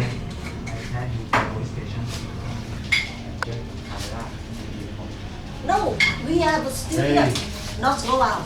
We are still here. โอ้ยขอบคุณ Not ค่ะ go out. If we are go out, we can get it. But we are still there. I pay. Even if and you he leave, lie they us, would have found and him. he pays. Even if they Okay. leave, they would have found him. There's cameras everywhere here. They would find them. Please. In your pocket. No. You are wrong. In the pocket. I can pay for the. In the pocket. We are liars. I pay Like he literally like pointed the girl to the register, and when she turned her back, he just tried to shove a bunch in his pocket and then closed the jar, put it back down. It's all on camera, like clear as day. We are Like still here, not to go out. He turned white. If we are go out, I see that. He gets a bit better now. He's really like He went see-through for a while. he's itchy suddenly. He knows. Yeah, he's fucked. He's fucked. Man. not good man. Well, you're a very good woman. We are stay here, not go out. With the ring in the pocket. Okay, come and go. Okay. You know. Wait. Stop playing No problem. stupid. Don't play. Don't. Okay. You know. Put in and stay here and put You know. out and place. Okay? Grow up. Not go out. Grow up. Stay here. We are still here. Grow up. Yes. You are good man, not bad man. I'm a Vietnamese. Yeah. Yeah, you could come from wherever you want. It doesn't matter. You're the first Vietnamese to go on the door. Yes, You'll be I see. the first one. I see. Sick. Okay. Represent. Yes. โอเค ตอนนาทีวินา I ที pay too. Okay, I pay too. I don't know. It's not me. ดูว่าให้ดูเลยไหม เนี่ยค่ะเนาะโอเค โอเคไม่ได้โอเคแล้วค่ะ Okay, for real. แต่มีหนึ่งตังค์นะบอกไม่มีตังค์แต่มีห She's นึ่ง cool ตัง as ค์นะ hell.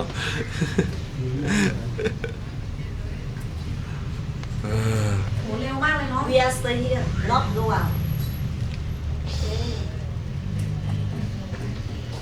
I am pay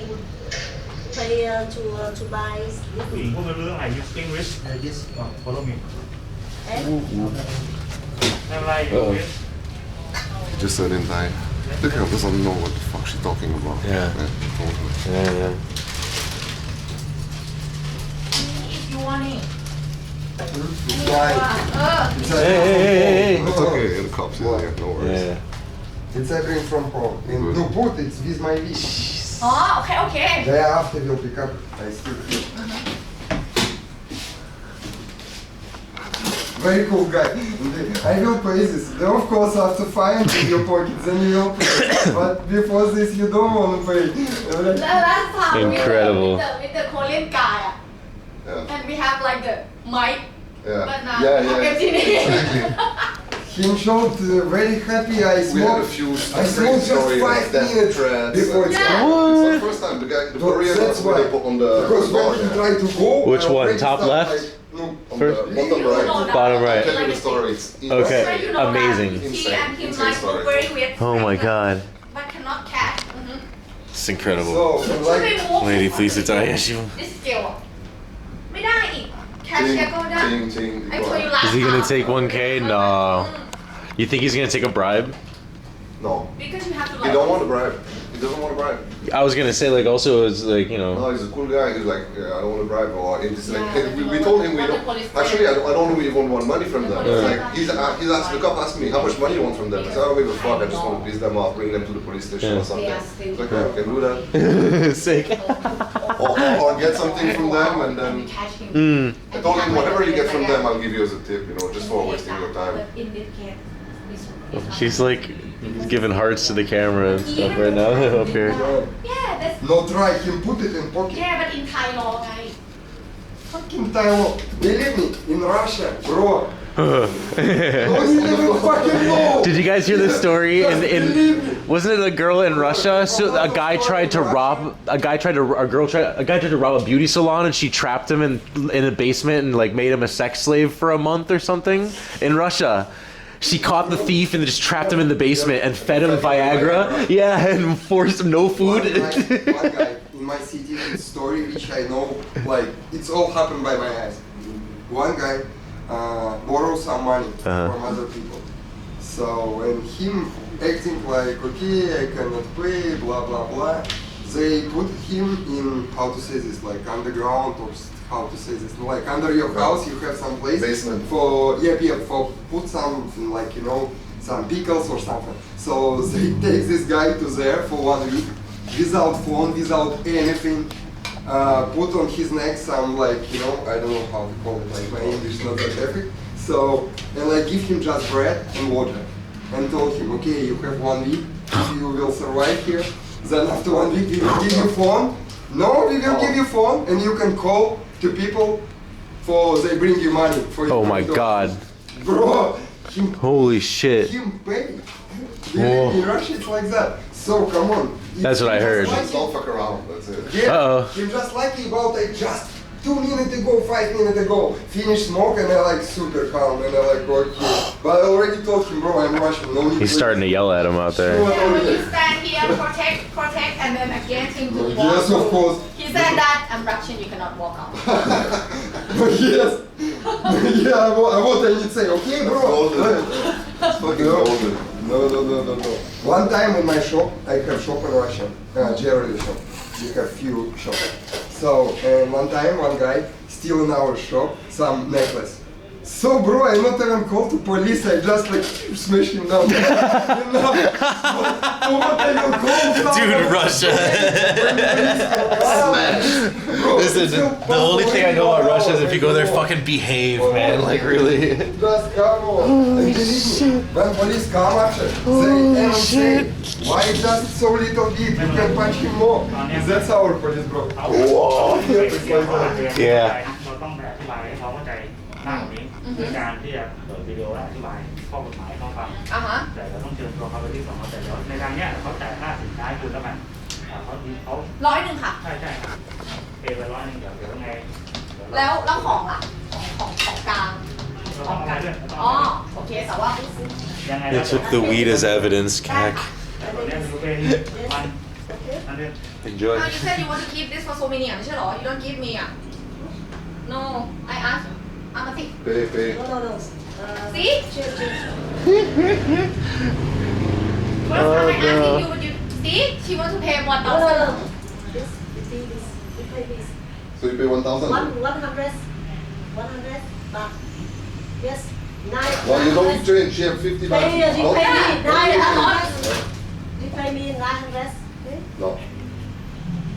No, it's 1,000. pay 100 baht Thì lấy cái tờ đi, cái máy bắn. Already stole it. ไม่จ่ายเนี่ยเขาเลย Yes, you pay. Đây. เขาอาจไม่เข้าใจนะเดี๋ยวไปที่สอนอเขาอาจจะเปลี่ยนกิริยาท่าทางไปอีกแบบนึง เราต้องไปด้วยไหมคะ ไม่เป็นไรเดี๋ยวผมดำเนินการให้เราได้เรื่องไง ยังไงเราแอดไลน์กันแล้วเนี่ยรบกวนหน่อยนะคะขอบคุณมากค่ะ But we are still here. ได้ค่ะ You are still here. Not go out. อันนี้คือเขาปฏิเสธน่าจะปฏิเสธ อือหือ ไม่เป็นไร แล้วหลักฐานอะไรไม่ได้ Her phone password is all zeros. Next time you dig. Not the brightest folks. Next time. แล้วถ้าสมมติ They don't deserve anything but jail, yeah.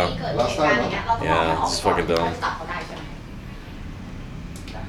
What ให้ happened? เปิดประตู Thieves. ไม่หมายถึงว่าทางหน้ามันมีขโมย Thieves stole. ขโมยเต็มเลยเนี่ยคุกไทยไม่สนุกนะดูนี่เลยแล้วเสร็จแล้ว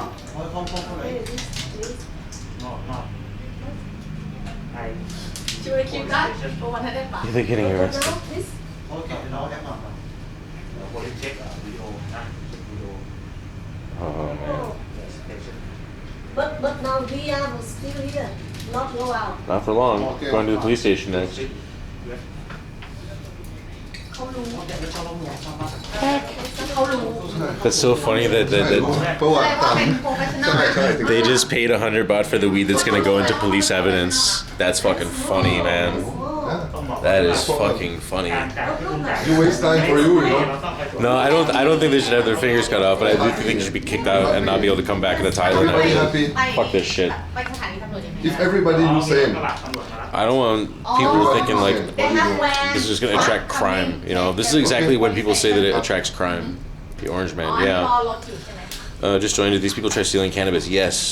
Next time It was all caught on camera, live, and it was hilarious. And they didn't leave, and this regular customer here stopped them from leaving.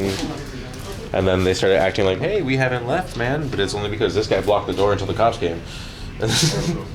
And they realized, and then I came downstairs to live stream. I was like, "Hi, I kind of saw everything as well," and just a weird couple from Vietnam, and he just tried to slip it, like, dude, literally 2 tiny nugs.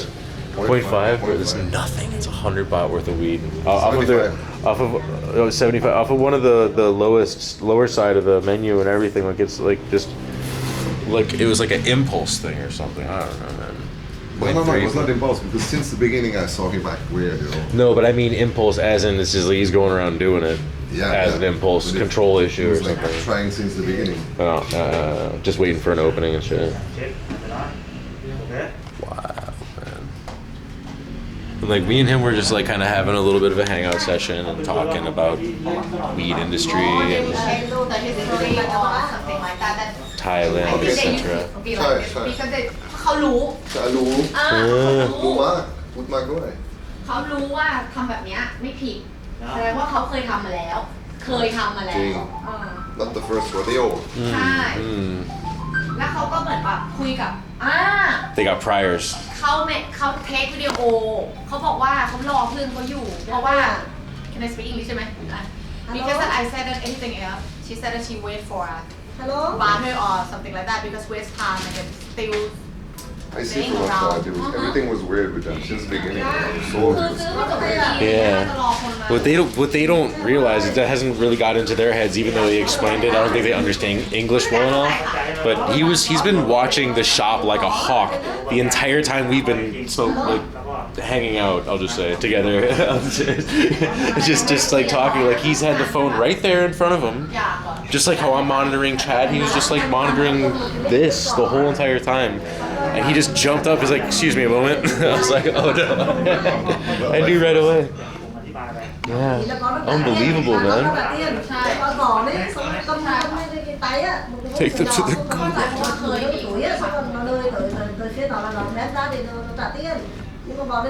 Well, they tried to leave once. If you steal one candy from Kruidvat, you'll get 181 euro fine. Yeah, see, the Netherlands knows how to hit people where it really hurts for their crimes, in their wallet, for sure. And if you can't pay for it, they'll take it out of your ass too. They'll start just like garnishing your salaries for it and stuff. They'll get it from you. Netherlands is crazy about that stuff. They have an interesting approach. This sucks. It does suck, but they caught him. So it's kind of, you know. เราก็เคยมีแผนอะไรไปแจ้งที่สอนมีค่ะ Anyone in chat understand Vietnamese? It would be fucking dope right now.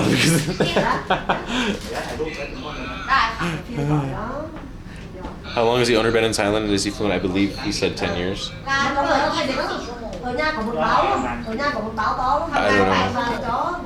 Who knows? We'll ask about that as well. ใช่เดี๋ยวมีคนมาเป็นส่งเรื่องต่อให้น้องอีก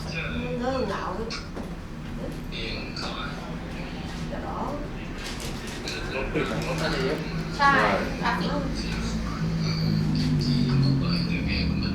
ตำรวจทาน้ำหรือเปล่า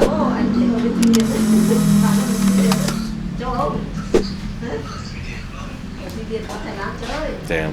เขาไม่กลัวเลยนะเขาไม่กลัวเลยทำไมเขาดูเหมือนแบบเป็นเราไปต่างประเทศแล้วเราโดนตำรวจจับประสาทแล้วอ่ะ ผู้หญิงไม่ควรแต่ ฟรีเอาไปแล้วอ่ะผู้ชายรู้เปลี่ยนสีนะมาที่นี่เป็นสีแดงแต่ว่าเปลี่ยนสีขาวหน้าสี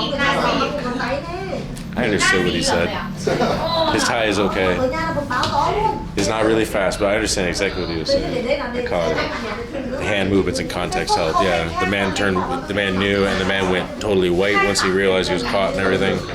He can speak Thai. Yeah. This guy's been here a minute. So this is one of the first ever dispensaries in Bangkok. The 7th license given out to a dispensary. Number 7. So he's also been in Thailand for a long time, but he's one of the oldest dispensaries in Thailand, technically. Pretty wild. Maybe I saw another outside. Because we close up there. Did you? Don't show their face. Don't show their face. He show himself, and then outside he don't even show the camera, and then ears up there. You guys saw enough. When I same, you can tell him every time we have the stealer, even when we show the video on IG, we cover the face because you cannot show. เขาปิดหน้าไว้ปิดหน้าไว้เพราะว่าไม่งั้นอ่ะ after that ค่ะเดี๋ยวเขาจะมาฟ้องกลับใช่ไหม เรื่องนี้ยูโรฟ้องกลับใช่ไหม เพราะว่า พร้อมแต่เทียนเนื้อ ร้านอะไรเงี้ยเขาได้เห็นหน้าว่าร้านที่ติดความได้ ได้ ถ้านั่นแหละถ้า thấy được không đấy เขาก็ยังพูด Welcome back. có ngủ đi 6 cái phòng vấn đấy à dạ dạ việc là vẫn qua Cali đó đi chuyện nữa đó พูดไม่ได้ ใช่ใช่ rồi thì thay vì sức khỏe thay thay ถ้ากดไม่ดี thay โอ้ได้เลยค่ะ thì thay đấy ด่าเหมือนกัน thay một ให้เขากินด้วยไหมหน้าเขาซิก thay thì qua cái con nó แล้วเขาไม่น่าจะอยากกินนะ ไม่ตรงนี้ปฏิเสธแล้วแต่สอนอน่าจะปฏิเสธไม่ออก thay cái gì mà chưa thấy ตำรวจหลอก อ๋อเขาอยู่มีลายหน่อยดีนะ ตำรวจหลอก dạ dạ ง่าย dạ dạ เปิดแอร์ไม่ทำไมร้อนทางร้านนี่ อ๋อ ได้เปิดไหม เปิดครับเปิด หนาวจริง He's asking for the air condition change, bottle of water. อ๋อใส่ชุดเต็ม ๆใช่ They're setting him up. He's chilling. That's funny. พี่ทำงานที่อะไรนะลูกนี้ไหมแต่อันนั้นเป็นทองรอแล้วใช่ไหม I'm having an issue with one of my SIM cards. แต่ไซโมเป็นลูกนี้ I might have to give everything a restart. อย่างนี้ก็โทร191กับโทรไปที่ลุมพินี Just real quick. Do you mind? โทรไปลงดีไว้ว่ามีเบอร์ไหม ไม่มีกับค่ะมาวันหลังที่กองจับ He's like, it's illegal again. He's like, now hey hello I want to buy this อันนี้เบอร์ของ What the fuck? I want to buy this no no no I want to buy this เพราะว่าโทรไปก็ Holy shit. ที่ไหนอะไรยังไงแล้ว อ๋อ ก็ ใช่ Holy shit. ไม่ได้ต้อง mua mà sao đó He's trying to buy the weed, man. Hey, Zuzu. you might already ร้านอยู่ตรงไหน ได้ Why aren't they afraid? I just think they think that không phải mua thiệt they think that they're gonna get away with this or something. I think they think people around them are stupid. I think they're used to like maybe ripping off little markets where people might just chase them down the street, but they're not gonna get the cops involved. But they walked into a place that's ไม่มีลูก it's on me only. It's gonna just they didn't expect it to blow up in their face in this manner. That's yeah, they're trying to buy now. Yeah, it's so funny.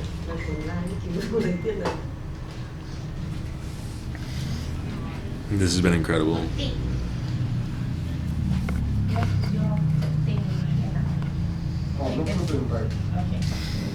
My God. well, that's memorable. I will never forget this as long as I live, I promise. I'll be on my deathbed like remember that time? Because it's not every day, but it happens. Yeah. But not every day, like it's pretty rare. Like, It's rare, but also like But I think there's a lot that we don't see. Like Sure. everyone that Sure. has been there, I almost catch them myself on camera because they always choose the time when the staff is alone and turn themselves. their back or and- some shit. So you can do everything. You know? Yes. So I definitely missed a lot. Yeah. But you can sniff them pretty easy. Yeah. They don't behave like every other. Normal weed smoker. They don't dare to touch the buds first. They Right, yeah, just open reach in it, and grab, they yeah, smell you it, ask they her some smell it, shit, but not yeah. like start to Yeah. touch the weed. Yeah. Exactly. Oh man. yes be happy Hello, sir. May I convert my thief status to customer status in exchange for some currency? Much obliged. He's not the first one. It's every week. See, these guys fucked around and turned everybody's health bars on in oblivion. They still in the open. I'm hungry. The guards coming after him. They can't go back to Whitehall right now because every time they walk in, everyone tries to chase them out or. Very hungry.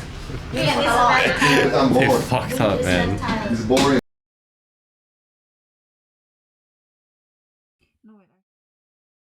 Sandwich. You know how many camera? What color I should make yeah I see so you can see. yeah I So see you think it's smarter than this.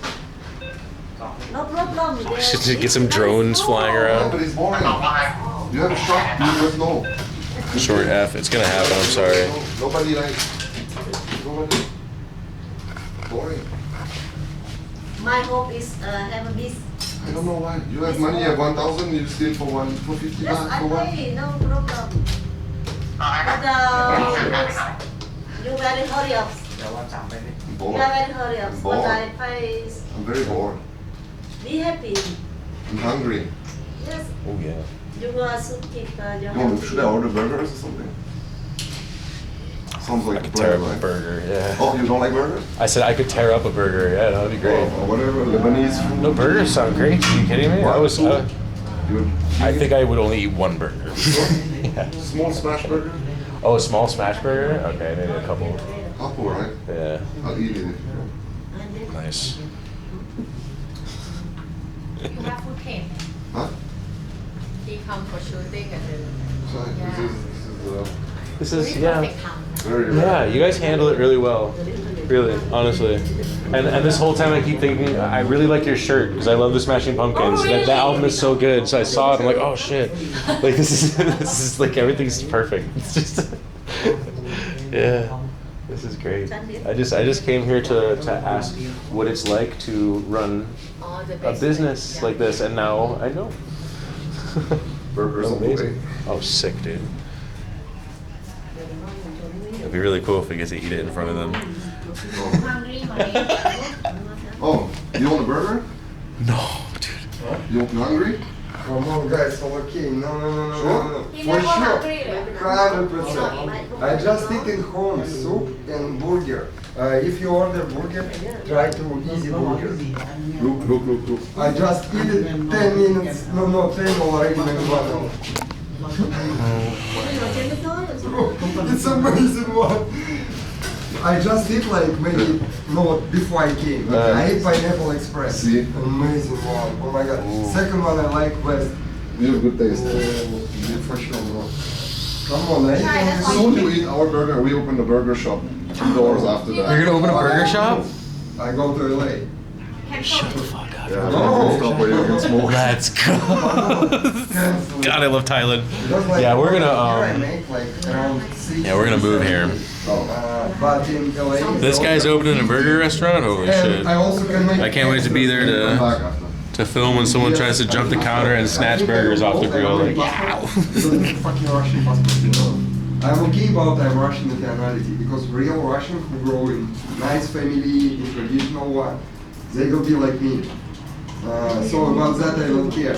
I don't think I'm not good person. But about fucking passport, you know, it's a lot of problem with this fucking Russian passport. One more. Yeah. So This I go right now, especially because I can make passport. today is the greatest day I've ever known. Can't wait for tomorrow. Speaking of Smashing Pumpkins. Shit, man. Ooh, thank you. Because my friend, no, it's okay. Because my friend, she have a business there, and she right now pregnant. So I go for healthcare. Thank you. Welcome. Enjoy. Water? Coca-Cola? Coffee? Pale. Taking Pale for the cafe face. for later.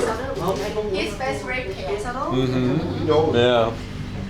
You went really pale, yeah. Yeah. Sweating too. Yeah. It's not very hot in here, but he's still sweating. I don't know. Yeah, but why she? I don't know. Mind my head? Yeah, I gotta mind my head. Well, that's what I come to a weed dispensary to do, right? To mind my head. You offering the criminals food? Yeah. Well, I mean, he's a nice guy. I mean, he's a bit of a joker, honestly. He's a funny guy. They speak sarcasm fluently. That's all we understand. Look at the little frog. You should keep your That's so healthy, cute. good healthy. Yes, it's food. Keep your healthy. Yeah? Good healthy. Thank Yes. you, thank you. You should eat. Sure. You should have I'm hungry, yeah. I'm Already. that's I ordered sorry. already Yes. some We burger. stop you. Yeah. It's okay. Yeah. ครับ Who is guy? แว่นเหรอคะชั้นบนเหรอคะ Thank you. Have a good night. Yep. Think again next time you think. Here. Next time you think. อันนี้เหรอ เหรอ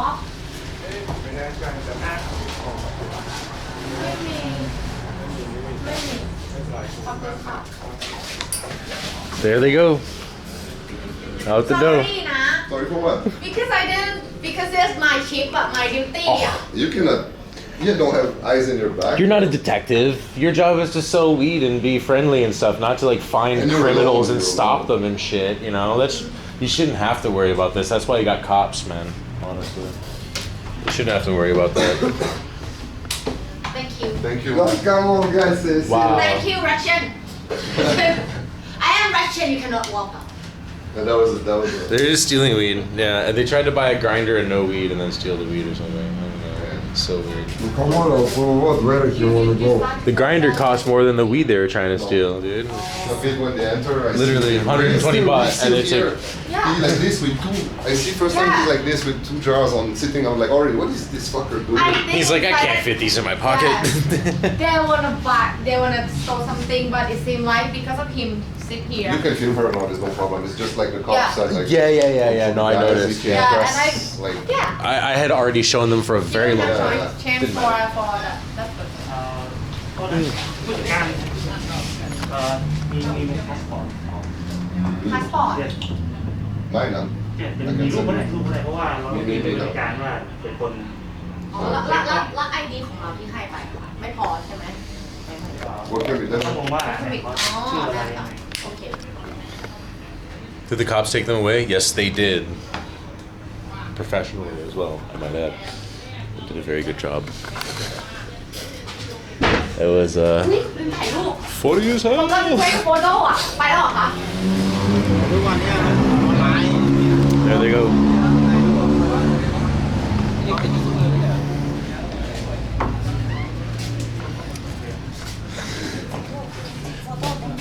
Justice was served. They're gone. ใครอ่ะ ไปแล้วเอาไปแล้วขอบคุณมากเดี๋ยวเราไปต่อกันที่ร้านนะคะขอบคุณค่ะ so it's very funny because of what he needs to say that hey quick police will come quick Oh, yeah. and she asked me hey police come เหรอ forget Because I play. yeah police come forget go It's the gambling right in front.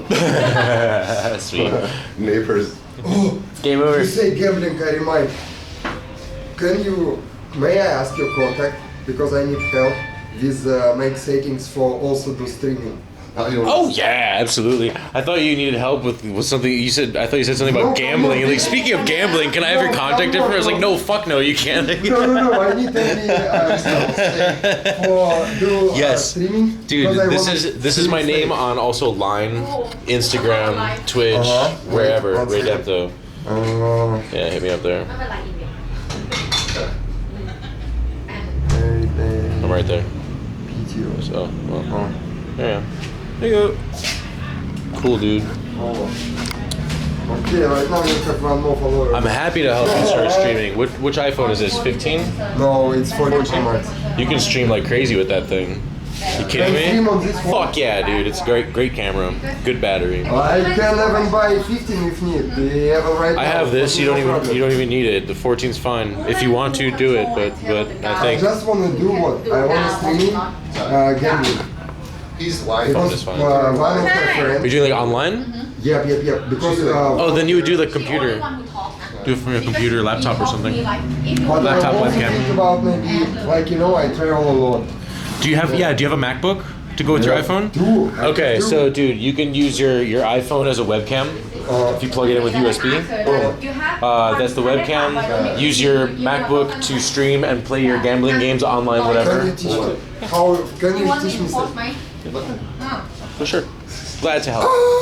You I'm already the streaming helped me, guy. bro. I'm the streaming You see, guy. I need him in your shop. You already helped me because I long time try to make settings for make streaming. You're so lucky because I am the guy who knows a lot about IRL, like streaming tech and stuff like that. A lot of Look it. at he got a printer and sets yeah. TTS like every. Very cool. I also have Very TTS. When you have time? I don't know. I live from here, for example. I live from here like 250 meters. Yeah. And all 2 MacBook I have. have a phone. If need, I can buy whatever need for streaming. If you just want to do gambling websites and shit like that, then you can probably just do it all from your MacBook, honestly. Because one of my friends, him do that, and him have some agreement with gambling company. Stake or some shit. Yeah, stake, one win, another one. So I wanna do streaming also. Dude, you just download OBS and then install What I that. try and I don't know how to make all this because I am like new guy, bro. Come on. I'll show you. So when you have time, because like after 2 weeks, I'm leaving at the end of May as well. So whatever I can, we can. look at that. We'll figure it out, okay? Just send me a message, remind me of this, and we'll work out an afternoon where I'll talk to you about it. Which time? Which day you have time? Tomorrow, for example. I don't know. Send me a message and remind me, and we'll set it up when I'm not streaming. Okay. Yeah? Cool. Fuck yeah.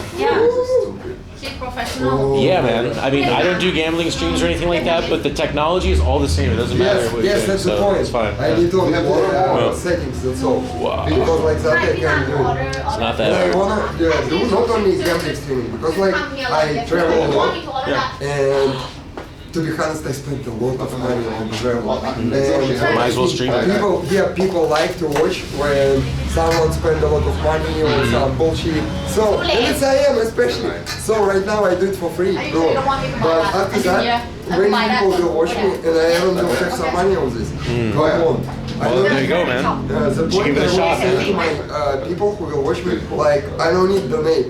But I will have money better from company, like which I promote. Yeah. Very cool. Thank you. Right. Which one, man? You're right. Which one is that? This one. You? Oh, yeah. You? Yeah. Right. Cool. You see, you already come. Let's do that, yeah. Oh my god. A long time ago I rolled this donut with that hash in the center and stuff, and then all that, this is just been holding on to it. I was like, when I heard cops were gonna happen, I was like, well, I probably shouldn't light a big spliff now, just fucking wait. Once I saw what was going on the camera and the little camera feed, oh shit, that was funny. Okay. Oh, I love these. Peanut bar. These are good. Thank you. Thank you so much. I'll try it right now. Very cool. So many action. Excited ใช่ไหม Sure, I like it. Oh. Come on, I like it. For me, I like something like that. Believe me, what I haven't wait this moment. I think maybe he will try run on me. Like, and You I want to think, punch him เหรอ yes, just like. But they will. Come on, 500 baht for one farang punch another farang. Have free Oh, they case won't care. with me already. They huh? won't care, yeah. 3 times I already punched. First time, it's some, I don't know, Indian or Arabic. We came with my friend on Circa Boy because he want to see what is that. First time in Thailand. So we go there and some, what I don't know, Indian or Arabic, they so like, you know what, I don't know, they acted like they are so cool and walk and everyone like, how to say this, I don't know. Oh, like bumping into people and shit? Yeah, when I just think, come on, are you serious? Small guy, and just slap him on that like, pow. And his friends take and look like that at me. And I say like, what? You also need? And they're like, no. And someone called the police. So when police came and told me like, okay, like, first they say like, okay, you will go in police station. I say like, come on guys, I live here 5 years, I don't care. I don't give a fuck about that. Let's go, for me no problem. They say, okay. Haroy. Have a nice. That's all. Look at her. Just got all these snacks and secret stash hiding. Talented city fish. Oh no, they said 30 minutes. Oh, they have a. Happen so crazy. I wanna play that. Come on, you idiot or what? Like you put in your pocket. Oh, the what do you mean you wanna pay? Just want to keep. She was so. How you wanna pay if she not waiting? She was trying the weirdest logic. She's professional นะ She know the law. She know Thai law นะ 100%. Yeah. That's the point. What I think I saw this guy already before. Really? Somewhere else. But not in case like that, I don't know. But in some case. Because the title, if you not go out of the shop, you're not basically stealing it.ใช่ Even if you put the thing in the That's pocket. very stupid. Yeah. They actually told me before, I just feel, oh, him. And then turn back. That's all. Come on. No, but I already asked the police guy and he said, do we have like nicely way na? Do we have to like wait for next time if something happen like this? I have to wait for them to walk out. And he said yes. He said yes. Oh, So Walk stupid. so out. did he chase him down the street? What the fuck? So Yeah, stupid. because we have like the evidence. So stupid. We have to wait. Come on. Go out. This is not evident. When he put his pocket, come on. Him not Yeah, waiting. stupid na. That's So- crazy. What other reason would you put something in your pocket before paying for it? Especially, bro. So you it's can need carry it waiting. over here to buy it? Like, Yeah. what? So stupid. It's need put first on scales, only after you can know how much you need to pay. Yeah. So you wanna pay And how also, much? this How is you- not a store like normal where you go with the cart and you buy things and then you go to the register. You ask and they give. So anything you're putting in your pocket, it's like taking the TV. They just, Same, we go to jewelry shop. Yeah. Yeah. No, I was going to buy it. Yeah. Just put it in the pocket. yeah, but it's not how. Yeah. but the last time The, that the funny part is like when I ran down, I was still not 100% sure that I really saw him stealing. Mhm. So I was like, I'm gonna go right for it for his pocket, and Yeah. he put it out by himself. Yeah. I was not 100% sure, but I 99. But going down, I was like, I hope there's something there, otherwise I'm gonna look like an ass, you know, yeah, like they are he doesn't team have yeah, it. because the woman Team. talked to me and then Yeah, you should Like- stay there. Yeah. I saw the moment. I saw the I moment when stay he with you emptied like it. this, try to keep watching her. That's why she That's wants to why I everything. put by myself everything Uh-huh. there. I Oh, don't that's have to- Yes, because I see how you look on them and I understand. Signs I see how you I look was and I watching understand what you're doing. On the So I camera when he think walked in, he was just like, he like opened the door. Was like, what Because I'm the not looking fuck? Like he just I like, have to watch her. Of course. All right, let's go up. yeah. I need a man. See you. I'm sure you don't want a little bit. Please put him one. No, no, no, no, no, no, no, But no. you tell him you put one jean, but No. you put two jeans. No, no, no, He no, will- he will no, not see no, it. no, no, no, don't do like that. Don't do. This guy. A little one, a little one. Not today, tomorrow, next time. You put half a gram more every time. Yeah. You just give him like a 0.2 every time he buys weed until it adds up to a couple grams. The shop is nice as fuck. No, Don't no, steal we'll- from them. we'll get him. They'll fuck you up. Holy shit, guys. That was crazy. Oh my god. Man, Wow. glad you came. Oh, me too. Oh, me too. I never expected to be like. I never dreamed it would be anything like this, man. That's. It's not like I'm happy to see that shit, but I'm happy they got caught. You know what I mean? Yeah. I'm happy about that. Getting caught, like them. Yeah, that was great to see. Like, Oh, fucks. you know, just got done talking to this guy for like more than an hour about the difference between shops that just put out whatever and shops that actually care about cannabis and stuff like that, and like kind of like growing this as an industry, and not just for profit, but because it's like it's good medicine. It's worth investing in and stuff like that. And then to see like petty thieves just try and pocket a half a gram of mids, like just what the fuck. This has nothing to do with being a stoner. I don't think those people even smoke much weed, otherwise they would have never done shit like that in the first place. Why? The No, dumbest it makes dumbest no move sense. ever.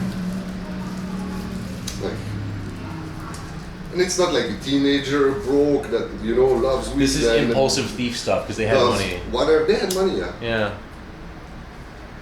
It's just But they impulse planned since the beginning to do something like that. They were playing it since the beginning. They were doing everything to put him in a position where he could steal. But why the fuck were they working as a team to take two little nuggets?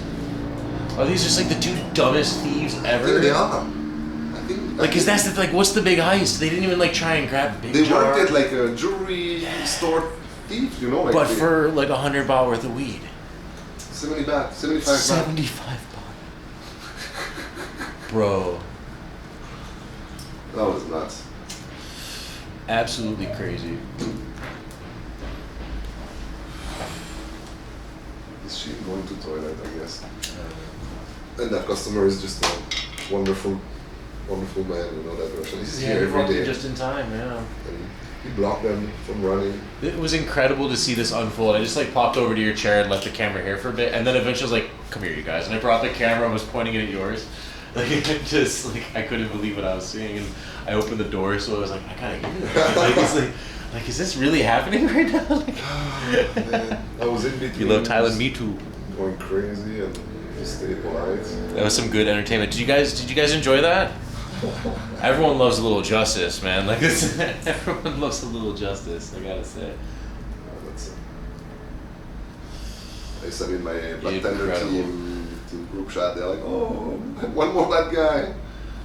Oh, but the video is just too funny, man.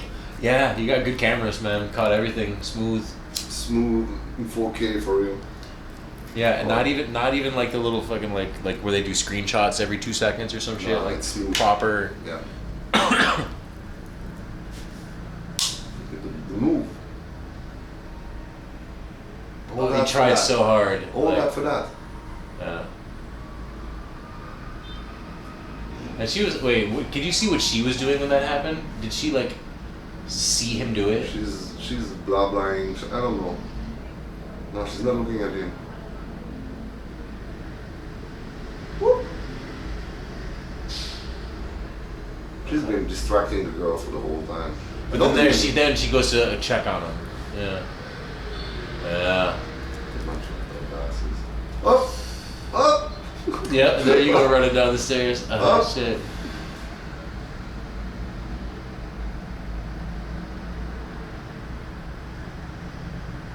She just leans in like, huh? What's going on?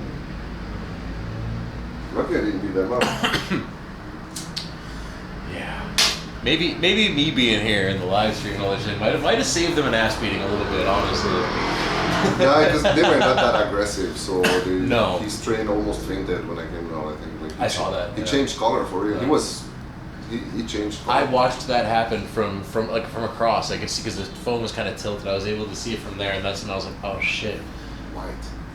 let's watch a show." Oh Oh, man, are you reaching the donut? look at the ash on this. First of all, it's excellent.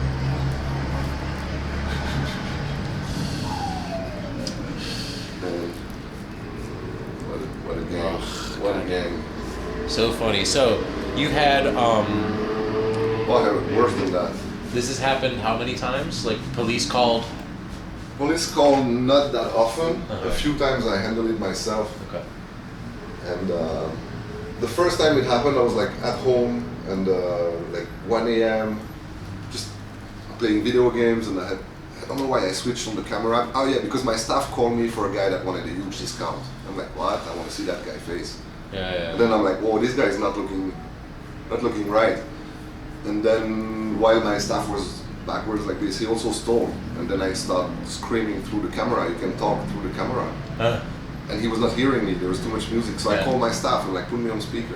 And I told him, I'm right in front, across the building, even if I was 45 minutes away. I'm like, do you want me to pull you by the hair to the police station or pull out the weed for you get from your pocket? Oh, slowly, I put it on the table. And we didn't call the cops on that one. We called the cops actually only once, because there's a few guys that we didn't catch right away. We called the cops on the guy that did death threats because the delivery was late, 10 minutes late.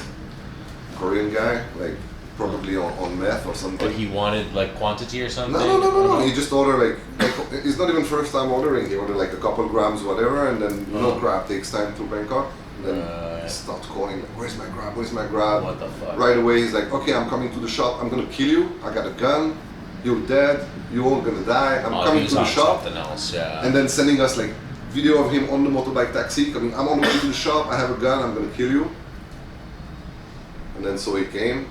Like the same staff here told him, oh, you want to kill us? We called the cops already. And then I came down, I grabbed him by the neck, because he ran right away. When the cops told him we called the cops, he ran, and then I catch him outside, brought him back, and he ended up in police station the same. Wow. Nice tough guy. Wow. Over a couple grams of weed. And the guy was like, I'm calling because I brought him back, not by force, but I didn't let him choice. And he's like, oh, I'm calling my embassy, you're kidnapping me. I'm like, bro, you're Korean? It's illegal for Korean to use weed you're gonna be in trouble for exactly. Even outside, well, you gotta keep obeying their laws. Yeah, you're fucked. Call them, please. Call them, please. Kidnapping you, yeah. I'll call them for you. For real. Man. It's nothing. As long as they don't do anything to the people working here, I'm fine. Yeah, you know, it's just it's petty theft, you know, it's nothing. Exactly. But you know. It's annoying. It's just a disrespect for the shop and for like, you don't let it, I could let it sleep and say, okay, you're right, go fuck off. But with the arrogance of these people telling like, no, I'm not. Yeah, they're trying to like gaslight okay, it. You want to play, we're going to play then. Yeah. You're going to end up at the police station today. They're not having fun. Holy shit. Man. Yeah. That's incredible. Luckily, it's not every day. It takes time, you know, time the cops coming. No, yeah, I really hate that. I would be so scared to do something like that in Thailand. You don't know how dumb you gotta be to do something like this, even if you're, because they look like I wouldn't do it anyway, but just like, I know what the punishment for crimes are out here, for even simple crimes. Yeah. You know, like you get really fucked in the ass for some things out here, man. Thailand doesn't have like small crime. You see, you never get they treat it all as like they're just fucking you never kick have a your ass chance to for get it. your phone snatched like in Europe, or you're never gonna get robbed in the street, or there's no small crime. Not really. There's some big mafia stuff going on, but there's no little like delinquents, you know, no. Well, because the punishments for them are extreme, or pretty severe. So it makes it, but they also have that Buddhism mentality, like I don't want to do something that, you know, do it to me, it sucks too. So even crackheads don't come to make shit in town. There's nothing compared to it. It's safer than Switzerland. I mean, it's safer than Bangkok is safer than Amsterdam. Safer than Amsterdam for sure. 100%. 100%. Especially I've been assaulted so many times in that city. It's crazy. It was like 20 years ago was crazy, the red light and everything.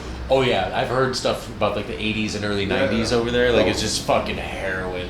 Everywhere, guys. Junkies everywhere. Not only staff, but along the Zaydijk, all of the windows in the shops were smashed everywhere. Shit, like, it was fucking crazy in the 80s and 90s. With needles and shit. It was a different place then. Yeah. I wasn't there then. I was in the suburbs playing video games and going to school, riding my bike. Oh, he's right in the corner. It's amazing. It's funny, out of every burger in Bangkok, that when I told the Russian guy I'm ordering burgers, like, you have to try this one, and that's exactly what we ordered. No shit. I believe my rosin hit the ground somewhere. But... Oh yeah, it went all the way over there. See? Yep. Aha. Yeah, but I'm not lose that one. Yeah. I went through a lot to get this yesterday. They almost forgot it, and then they sent double, and they had to send it back. So I'll keep the video open. We never know. 2 in one night would be fucking crazy. Nah, no way. Hey Mikkel Hansi, how you doing, man?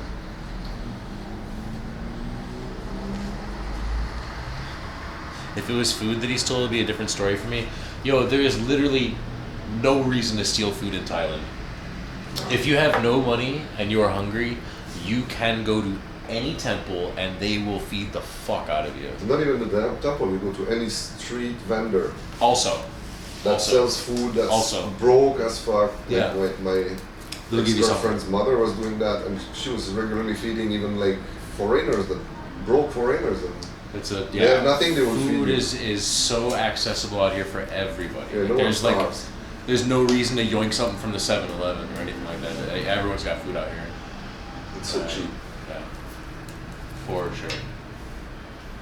And yeah, like 100%, they've already proven that most of the like a lot of the temples, they have too much food. It's spoiling, so they give it out like crazy. Remember when we went to, we did one of these temple things, and they literally had a mountain of cabbages, and they're like, please take. And then me and Arisa and our friend Anna, we walked away with like 30 cabbages. 3 of us on a motorbike with tons of bags of cabbages riding down the street.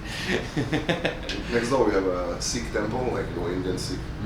Every week I think they hand out food like in the street, really. They feed our team all the time.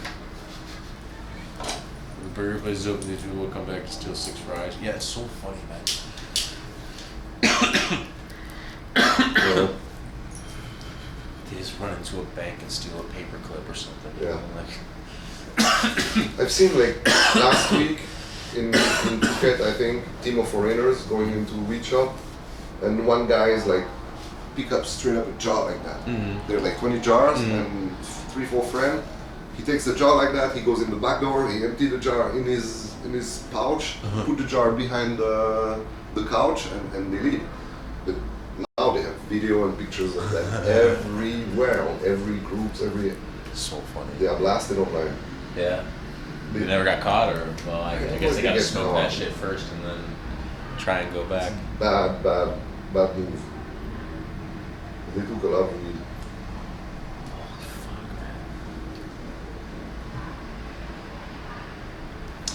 Yeah, so guys, for me, like, what it says to me is like, none of the people that are hitting up the, like, stealing food out here or weed, they're not doing it out of necessity at all. It's not. Definitely not. If you're stealing food out here, you're definitely raised wrong too. It's weird. And people know it too. It's not like a secret. You can get food here. These players didn't get the memo that we have VAR now. I don't know what that is. But was it like the augmented reality VR shit? Yeah. One day you're gonna be able to just show up as like a hologram. Just hey motherfucker, after your fucker. It's just like, yeah, just grow yourself double. Like, that would be sick. give the motherfucker a heart attack. With this one, you didn't need to. Make like 30 of yourself. You're surrounded. I'll go grab the burgers. Okay. Wait. Okay. You need a Coke or something? No, I have water. Thank you. Water? I'm running out of water. I'll just have this. Thank you. I have already water. Don't need more. Holy fuck! You don't watch football? I don't. Video assistant referee. Oh. No, I don't watch football. But yeah. I mean, bro, they got caught on 4 cameras. You got caught on 4 cameras, and me watching it, live streaming it, and it was just. I've never seen something like that. I've never seen something like that before. Just like from crime to arrest. Just see the whole process take place, the frantic culprits, the calm police officer talking to the calm people in their language while they were just like flailing about in English, and he would just look at them like, shut the fuck up, listen. And then go back to Thai, like, oh my god. That's how it works out here, man.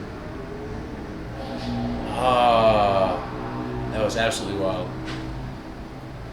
You know, for some reason, this my bit rate has just been going up and down in a weird way. I don't know why today. It's been happening. I think it's just the room. It's like a mirror room. It's all mirrors. And I think it's double-sided mirrors at that, honestly. Pretty sure. That or it's truly infinite. I learned 3 songs in a week, so essay. Hell yeah. What's the burger place called? I have no idea. That I didn't catch. This here. This here. Let's prepare things a little bit.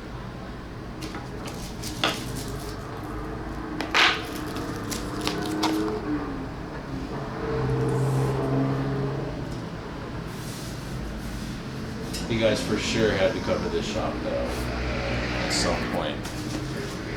Take a stop by Mr. Green, or Dr. Green. Dr. Green, Bangkok. What am I up to for this week? I don't know. I don't plan my weeks. Just hanging out, man. Just out here.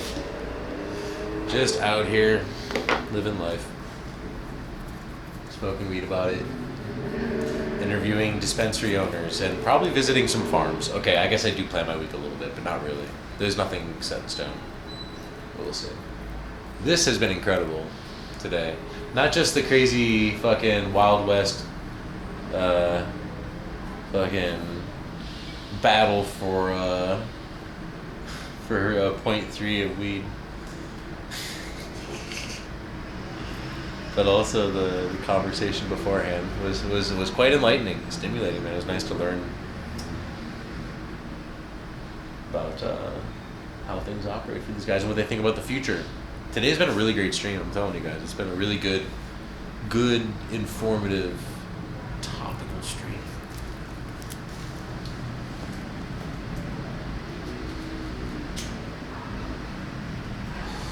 We're definitely going to do more of this shit.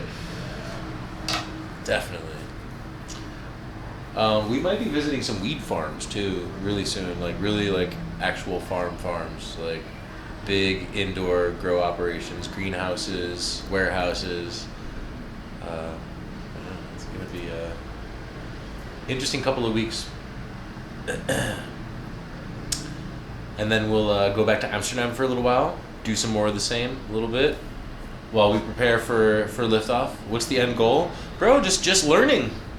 Don't you just like having interesting conversations with people who know a lot about something?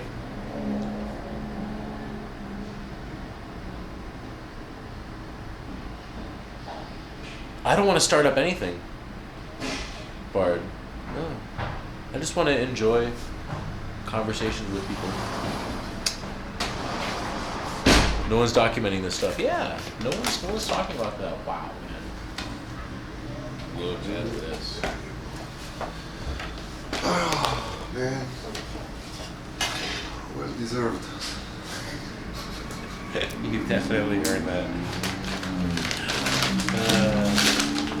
And they get to have their picture on the door. Sorry? And yeah. Just forgot about that. 10:30, man.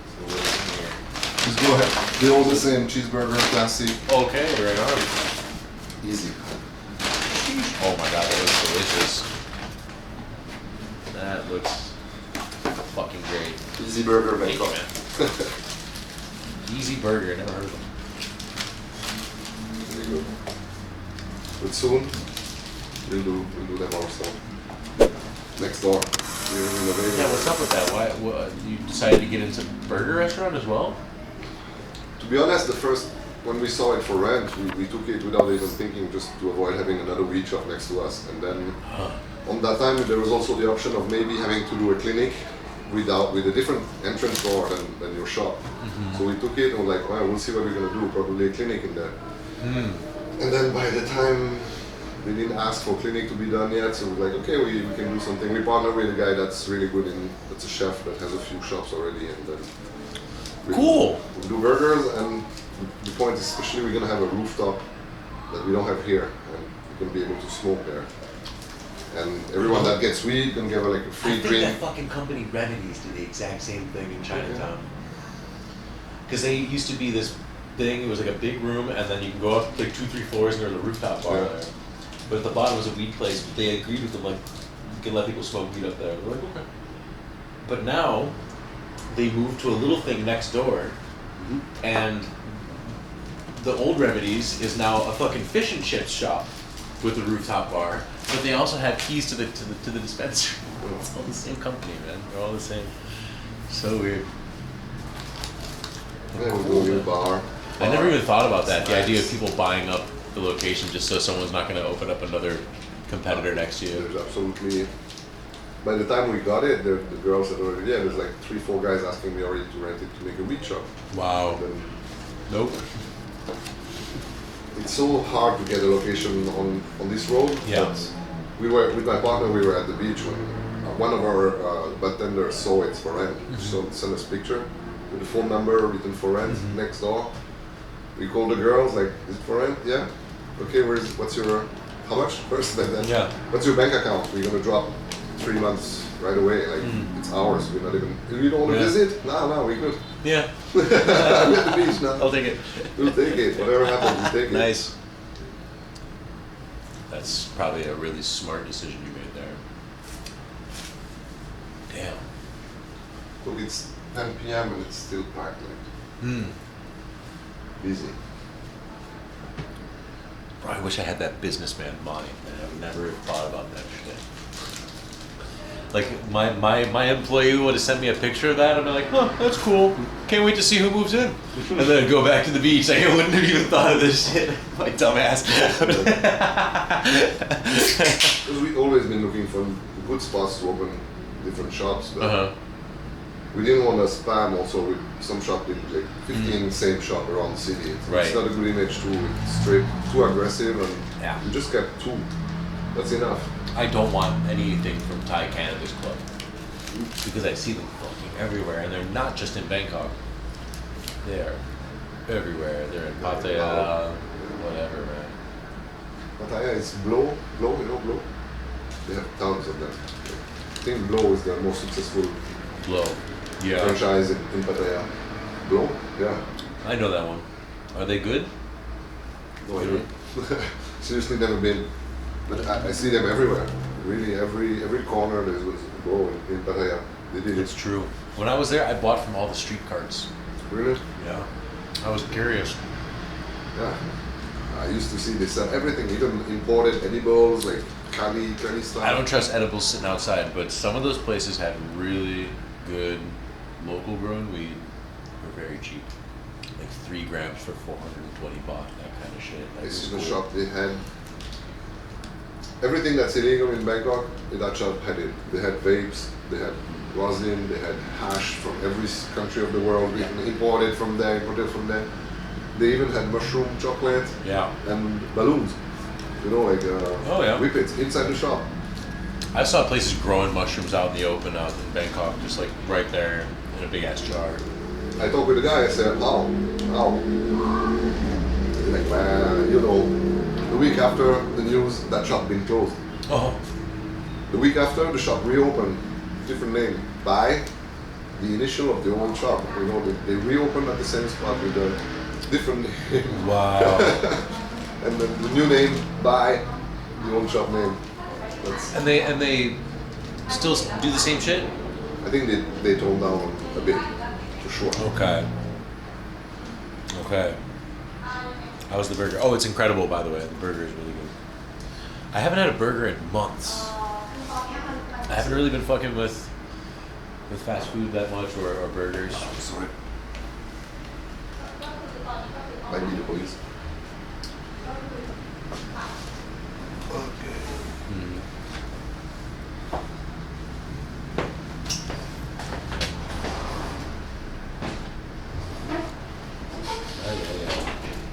The cops.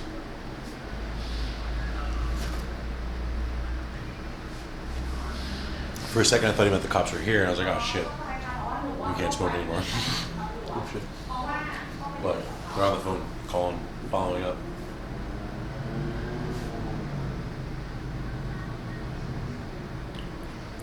Prepare to be fucked by the long dick of the law.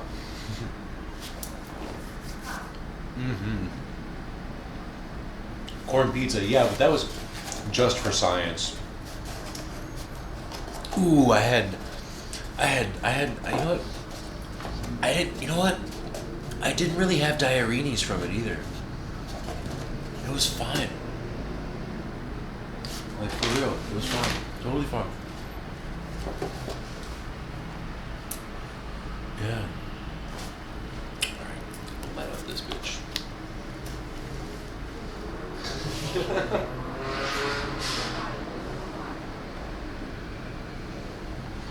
What's going on? She might have to go to sign something. Of course she does. Yeah. Of course. Classic. Yeah. Jeez. Please call in to ask what strain it is and if they can buy some. It's good shit, man.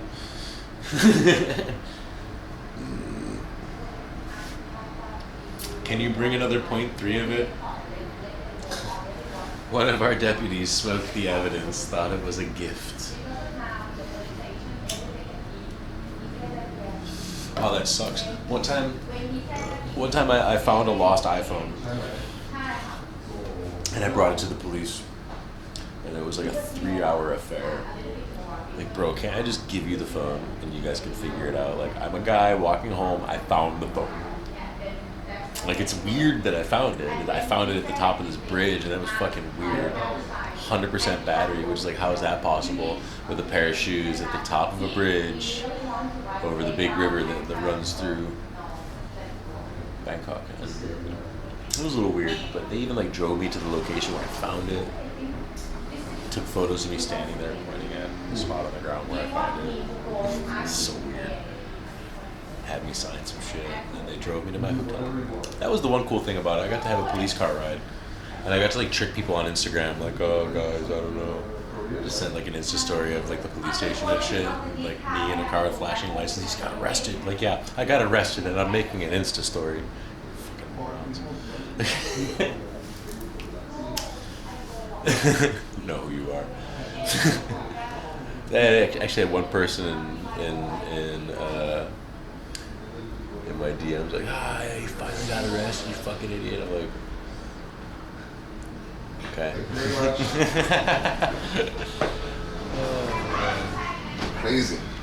Crazy turn of events. What happened? Plot twist.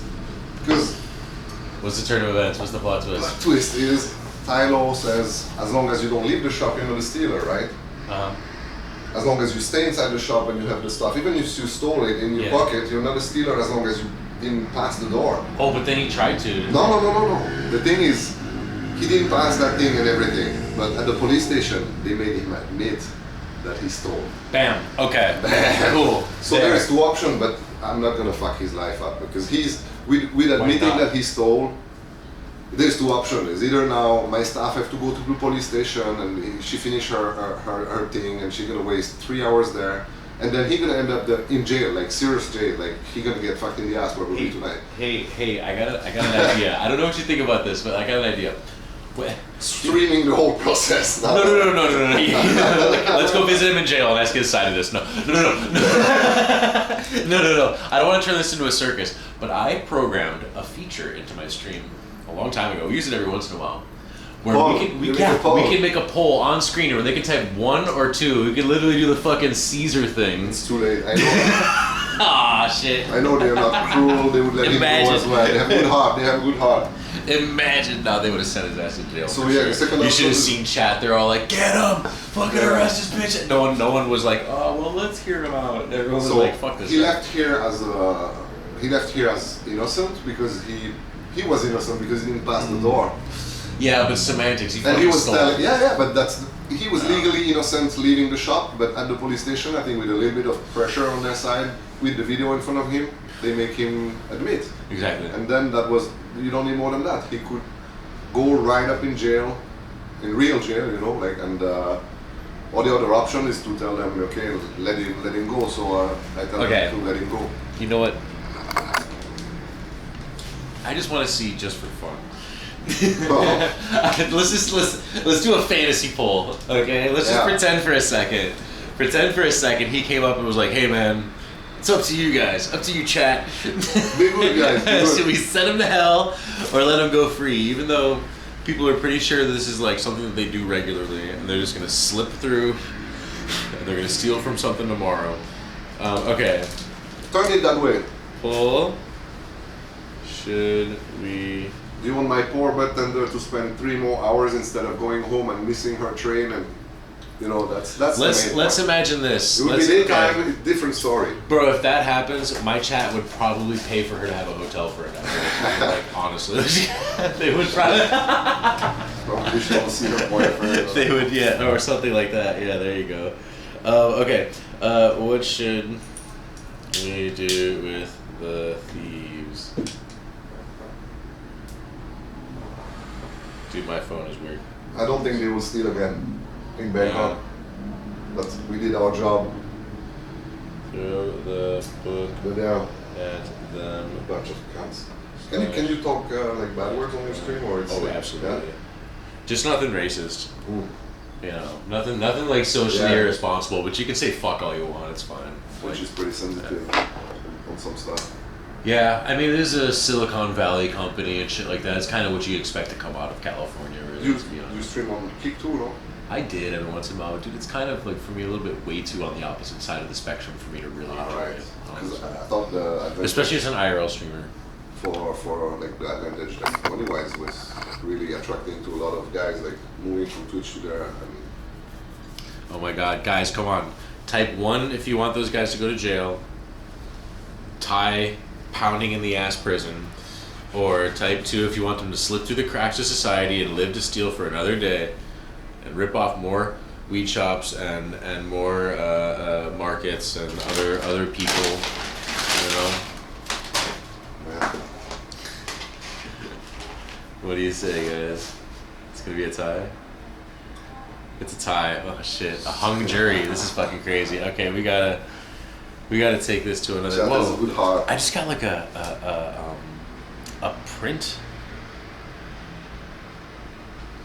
A print error just now, as if it tried to print at the end of a poll. I'll have to test that out with some. Oh, you guys. It's a hung jury. It's fucking OJ all over again. Just check the group chat. So. It's a travesty. Update. Update นะคะ sorry for Let's go. So okay, now record that and then now she keep quiet. She don't say anything because they have like the translator that and then finally the guy he said that okay he's stealing and now become bigger problem. If we really want that like to take that and then he will go to jail 5 years. But in the process we have to go to the court. I have to sign that go to the court and something like that. ไม่ต้อง Just tell him what he is going through and so he will maybe stop stealing in Bangkok. Yeah, but now he's like something like cry and keep shut up. What do you want to do? I actually want to go home. Go home, man. No, it's not okay. home. I think that if something like become that because that it cannot like this one is like stealing one. The lawyers cannot like. I don't want to put someone 5 years in jail for half a gram, but it's good enough. He spent the evening in the police station in Bangkok. He will remember it for his. He have lesson now. Yeah. And she have to because she don't say anything. Yeah, good. She understand now. She Finish understand joking. now. Finish. Yeah, not laughing or anything like that. If we really want, we have to go to the court and then something like that in the process. So many things. Yeah, true. So it's you not can go about go home or not go home. No, but better. You should go home. You did enough for today. No, it's okay. 20 minutes more. Yeah, she has lesson now, and now they will record that, and then maybe they have to stay inside until the morning. Or I'm not sure. That's good enough. Yeah. That's good enough. That's pretty good. Night in jail is nice. Night in jail is good enough. Yeah, that's a good and one. police station have record, cannot do anything, and then I said Still 100 gram? No. they will come back and do something with another bartender or something like that, revenge or something like that. I already asked that, and they said that guarantee cannot do anything. If they do anything, something like that, they will go in jail immediately. Alright. There's Thank you. Thank you. Wow. Bye. See you. Holy shit. These guys just came this close to 5 years in Thai jail. Not fun. Oh my God. You think it tried to print something else? It did? What did it try to print? What did I miss? I'm so sorry. Wait. Was it C'est la vie amigo? Oh, because I have the alerts all the way down. Oh shit. Yo, C'est la vie amigo. Thank you for the 6 months.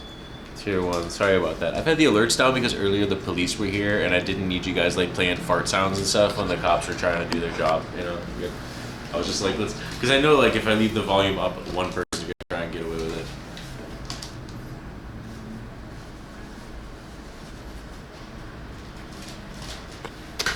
Hmm. 5 years, man. Tips to stream elements don't come through to the stream. They don't. Yeah, tips are like not acting right now. That's very interesting. Let me just take a look at my stream elements.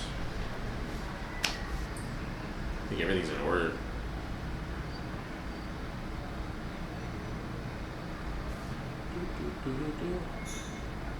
It's slow, but.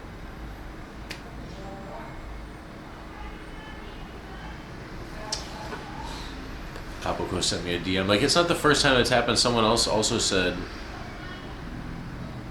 it's real bad, not like jail in US movie. No, I know it's bad there. I've heard. I've heard. So I heard also that, okay, so in Malaysia, cannabis is very, very illegal. They will give you several lashes with a cane, you get caned, and then you get prison time. Like probably 6 months for having like a petty amount, like, you know, like 5 grams, something like that, whatever, a gram. Singapore is pretty tough too. Yeah, sure. Absolutely. They're probably worse. They even test you, like, if you smoke in Thailand and you go back to Singapore with nothing in your pocket but THC in your blood, you can be persecuted. So. Okay, so the last tip that I see coming in here is May 14th. And everything on my side is 100% set up and working and there's no issues. So it seems like, guys, if Stream Elements tips are not working, it's on Stream Elements' side. Like, I don't know. Let's go to my tip page. Everything's functioning. Like, if they would disable it, they would. They wouldn't allow this to exist. That's weird. That's very strange. So I think Lemon Splash earlier had tried to send a sound and it didn't come through, and they said, "Oh, never mind. Don't worry about it." So if you guys did a tip for a sound or something earlier and nothing happened, you should maybe write something to Stream Elements because it's not coming through. It's so weird. Alright. That's a delicious fucking burger. Oh, amazing. Not bad, right? Yeah. I haven't had a good burger in a long time.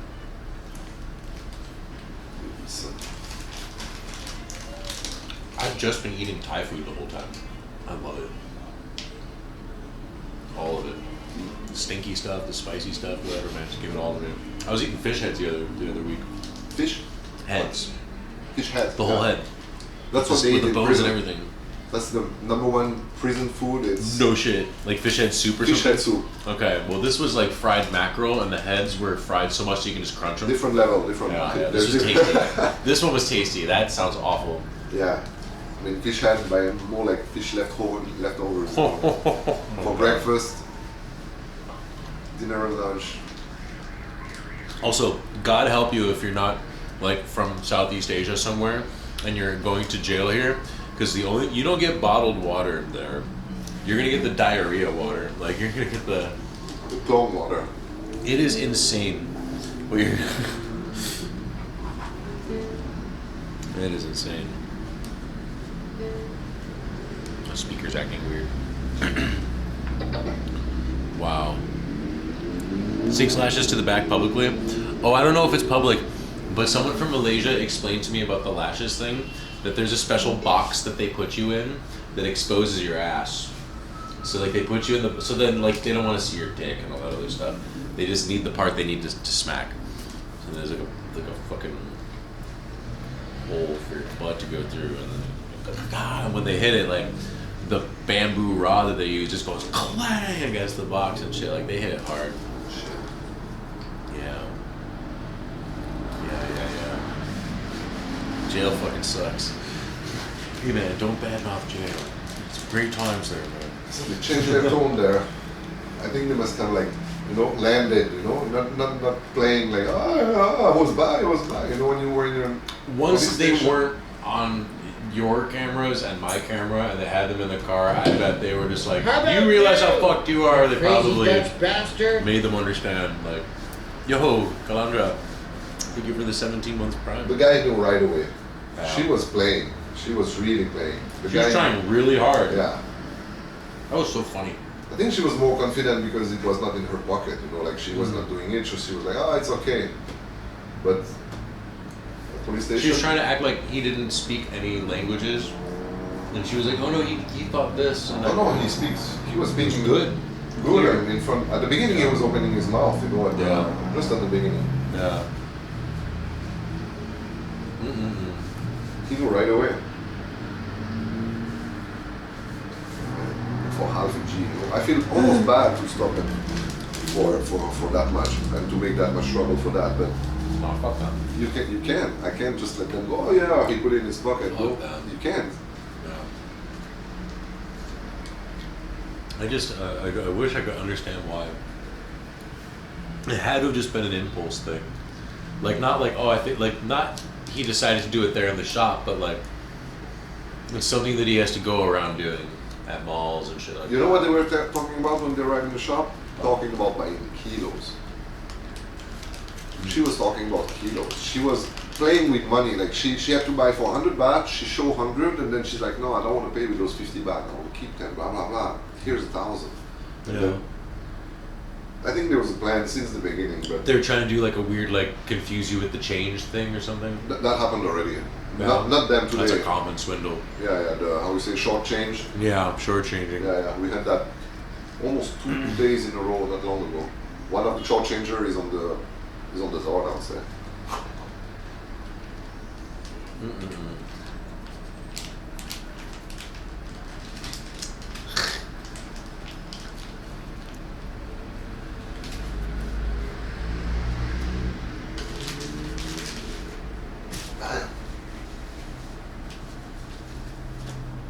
Too fucking funny. Can't make this up, you know, like. But so what? Like 4 or 5 times has this happened now in the like what 2 years that this stuff has been open? Yeah. It must have happened dozens of times, but it always when I'm looking at the cam I catch. Yeah. Because it's by night it's easy, you know.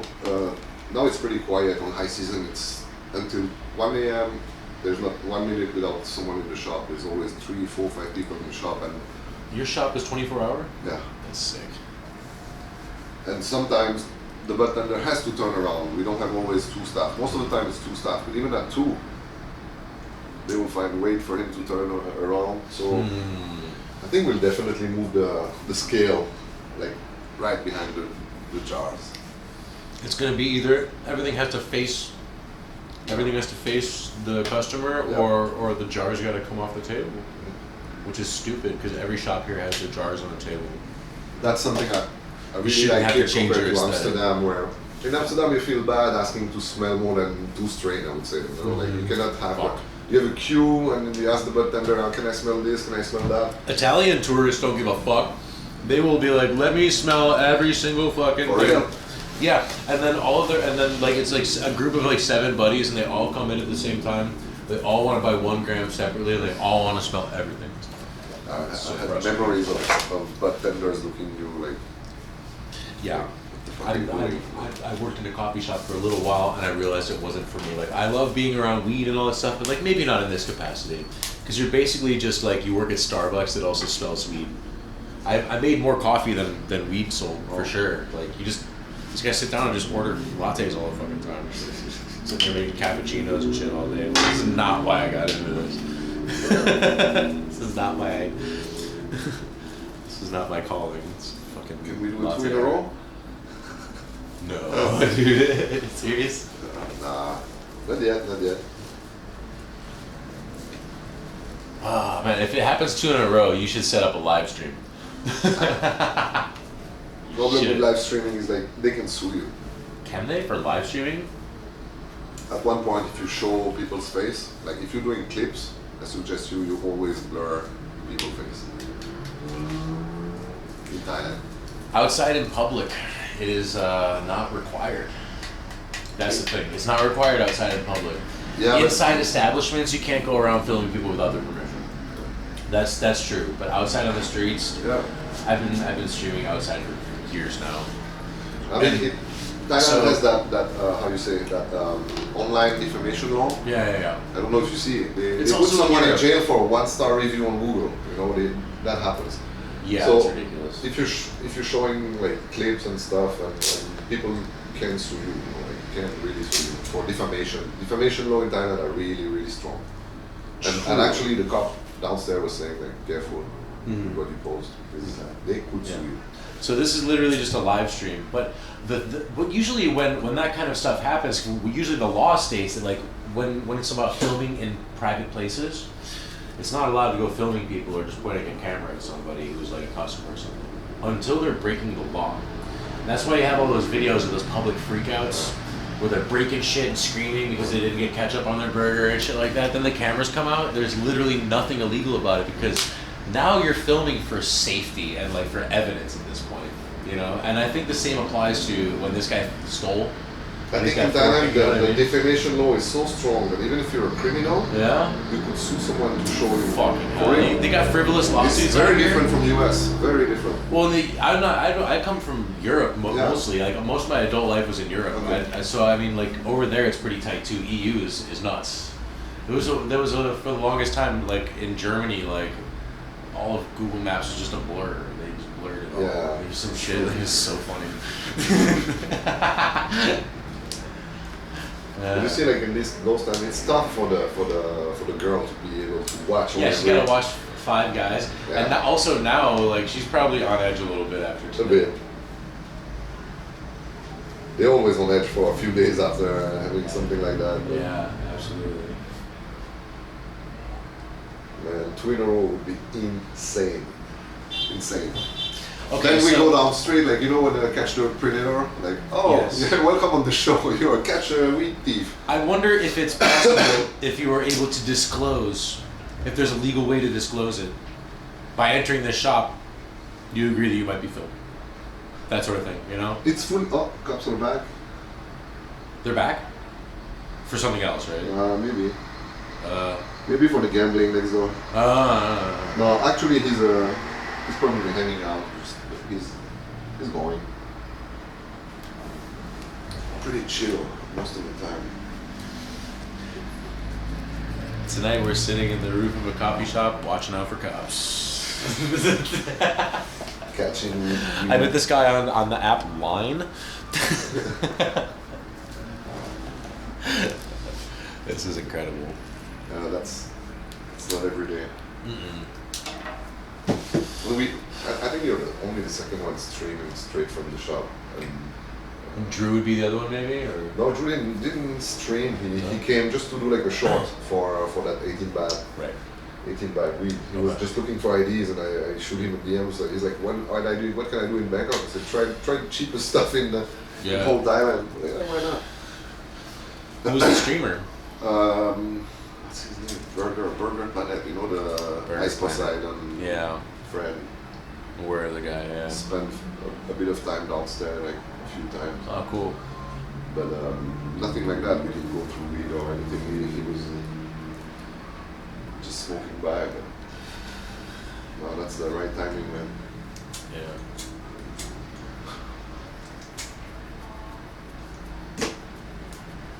Right timing. Tonight I'll go back home and do it like on a multi-angle, you know. I can make a little editing. Oh my god, that's awesome. So as far as like making a live stream, you could easily use a simple plugin to blur all faces. Oh, they have that? Shit, yeah. For real? Are you fucking kidding me? Yeah. It's super that would be the option. Now you got something to watch. Because blur the face is fine. Because then you can also have, if you're using a computer to record and stream it, like at a PC, say maybe you have upstairs to stream, you can have it recording a layer without the blur and streaming the layer with the blur. You know what I mean? So then you have then you have both, and because I don't want even not even a matter of legal or not. It's just a matter of privacy. I don't want. There's a lot of people that come here just with the helmet because they don't want to know people. So people have it. It's illegal in their country, like Vietnam. I mean, maybe more scary Singapore or something, you know. But oh god, it's about to get loud. Yo, idyllic. Sorry, I had an overblown raid notification. Idyllic 710, welcome in. Welcome to the raid. We're this is another weed streamer out there in the States. I believe it's in the States or is it Canada? I fucking forget. I don't know. Marijuana. Hello, Adam Joshua. Legal in Thailand. Yes, I'm in a dispensary right now. And we okay. So you guys missed a show. We were up here talking about like weed industry stuff and like just what it's like being a dispensary owner and the history of it a little bit here, etc. And smoking weed about it. And he's just monitoring the live feed of the cameras downstairs, and he just busted a thief while just like talking. He's like, hold on a second. And then like, I mean, it became like a whole drama for like an hour or so with the cops showing up and everything. You guys came that close, spending 5 years in jail. That was close. the funniest shit I've seen in a long time.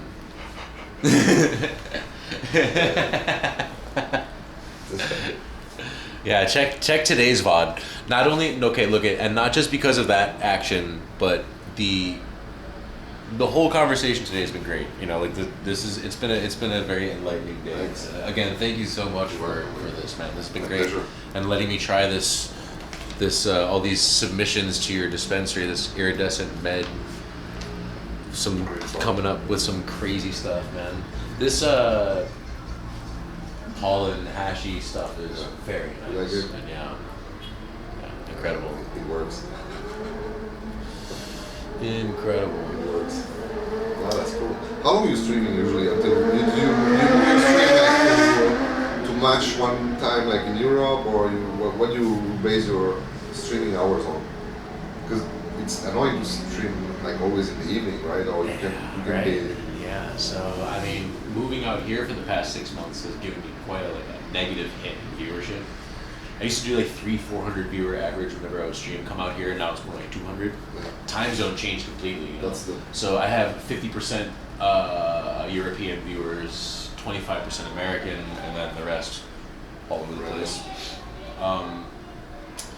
Yeah, that's divided it a bit. But I've also noticed a shitload of new people from like, I don't know, Australia, and also people who watch in Thailand and other parts of Southeast Asia, stuff like that. So I've been finding, you know, just it's almost like growing again, you know. Yeah, time zone is. It's just, you know, the people who watch my streams are people that are, a lot of them are adults working, that kind of stuff. They don't have the luxury to like stay up till 2 a.m. to catch me go live or something like that. And I totally get it. It makes sense, you know. My content hasn't changed. It's just the same shit, basically, just in another place. A little interesting, but yeah, there's been a difference for sure. But so you usually stream okay. at night, right? For here? Yeah. So I just did. When I first got here, I was just doing like 24/7. For real? Like non-stop. Like sleep stream as well. Sure. All right. Yeah. Hardcore. IRL. I've been full-time streaming since February 2021, and in that time I've streamed a whole lot, like more than a year of online time, like a year and a quarter, a year and a half of online time. Yeah. That's longevity was my thing, and then also like when I first started, there were no other IRL streamers in Amsterdam at all. There are some Dutch IRL streamers who I wouldn't call them IRL streamers. They were desktop streamers who every once in a while would go outside, like maybe once or twice a year. But I just was, they're mostly gamers. And I would do like outside every day, biking down the street, going to coffee shops, going to restaurants, doing all the doing it, and that just picked up because Amsterdam, it's like such a fucking Googleable term. I just got lucky. I was the only one doing it. Yeah, and weed overall, there's a lot of interest from country where it's not even legal. Oh, so, I got really big because of weed streaming as well too. Like I actually was approached, told by Twitch staff, like, we love what you're doing, keep doing it. And I was like, really, you're okay with the weed shit? They're like, fuck yeah, I smoke weed too. I was like, I love Twitch. I was just like, I thought you couldn't smoke. Yeah, you can. If it's legal where you, if you're allowed to do it where you are, then it's okay, as long as you're of age, blah blah blah, and as long as you're not harming yourself. Yeah, that's the rules. And also not promoting it, trying to sell it. Yeah. You can't be like, oh, use code RADEMPTO for 10% off your purchase of a vape. You can't do that, really, unfortunately. I wish I could. Yeah. They squashed that. You used to be able to get weed sponsorships about 8 or 10 months ago or something, and then they just changed it. Like, yeah, we do that with a few like Instagram pages and like commission wise. Everyone is winning, you know, because people that come through them have discounts, extra discounts. They get commission. We get people that go to the other platforms really, because Twitch kind of strangles that shit a bit. And you can stream at the same time on Twitch and Kick, or sure, yeah. But one thing I've noticed is that Kick viewers don't really like that. Okay. Yeah, they don't want to watch you multi-streaming. Okay. And the vast majority of my viewers are on Twitch, and then I'm just talking to all the Twitch people and stuff like that. Yeah, that's what. But I pay attention to them. I can get both chats in here all at once in the same. And you see where it's coming from. Yeah, it has like a Kick or Twitch logo next to it. No problem. I can do all that shit. I can even put multiple streamers in here, so I can, if I'm hanging with another streamer, put everyone in one. It's great. Yeah, it's They don't like it, and I get it. I understand it. Yeah, you cannot see the chat or. One of the rules is that if you're gonna multi-stream, Twitch allows it. Oh, thank you. But Twitch has to be the main focus, so that means that you're not allowed to put other platforms chat in your overlay. So you can only have Twitch in the overlay, and basically people figure out, they're like, wait, how come the overlay's flying but the chat's not moving? Oh, this is like a rebroadcast or some shit. That's weird, yeah. It sucks. German? From Switzerland. Yeah. There's Pascal from Switzerland. A true G. Catcher of thieves. That's my hobby. Holy shit. I don't do it often, man. Really, it's rare. Yeah, it's but really it rare. happens. It happens. When you came back upstairs to get your phone, you had the biggest smile on your face. I thought you were gonna be like serious, a little upset, and be like, maybe like, hey man, I think you should go. Because I was like kind of expecting that to happen a little funny, bit. Man. We're talking about. That was so good. No one is harmed, but they were acting so dumb also. That made it funny, you know. Every other thief we had, it was much more like they knew straight away. Shutting up. Oh yeah, sorry. They knew. She was playing. She was like, no. You steal my money. You steal my 1,000. Yeah. You steal. I saw that when she was like, I'll give you 1,000 baht, and then your employee was like, okay, just put it here. Yeah. And then she wanted now to take what? it back. Yeah. Like, Yeah. what do you want me to do with this fucking thing? Yeah. Like, So okay, give me it's 1,000 baht. We're still calling the cops. No, actually, I told him, pay 1,000 baht and fuck off. Oh really? Right away. Oh, is that when she was putting the 1,000 on the table? She wanted to pay the grinder with that 1,000. She didn't want to. I even gave them an option, like, okay, just pay 1,000 for the weed for pissing off my employee and then fuck off. No, okay, let's call the cops. Yeah, okay. What the fuck? So they prefer to go to the police station. They could have. They thought they were gonna talk their way out of it and didn't realize. I don't know how dumb they are. They don't think that there was like 4 times. Some people think the cameras are fake. I mean, you have pictures on the door. Fake cameras are super common. Yeah, I mean, that's too much. They just gamble. They're just impulsive and for sure. But yeah, kleptomaniac maybe because if they were working together and shit. So they it's look like they work, like they planned it. Yeah. Maybe she was. But that's what's so baffling about it because they were trying to. Maybe they were doing it just to see if they could get away with it. I found it so he had 2 small jars in his hand and sitting down against the wall. I was like, oh, that guy just want to go and take the whole jar. But maybe he realized, that leaves a big spot, so I would just open it, take a bit. Yeah, exactly. They have no idea what they're doing. Stealing 200. You're ready to steal like $2 of weed, €2 of weed. That's what's baffling about it, like, because if they were both in on it, then like, what is the plan? Yeah. I will never. This is gonna go drive me crazy, man. Like, this is why I was just like, man, fuck. I almost wish you guys did press charges just to see how this develops. That would develop in 5 years. That's the problem.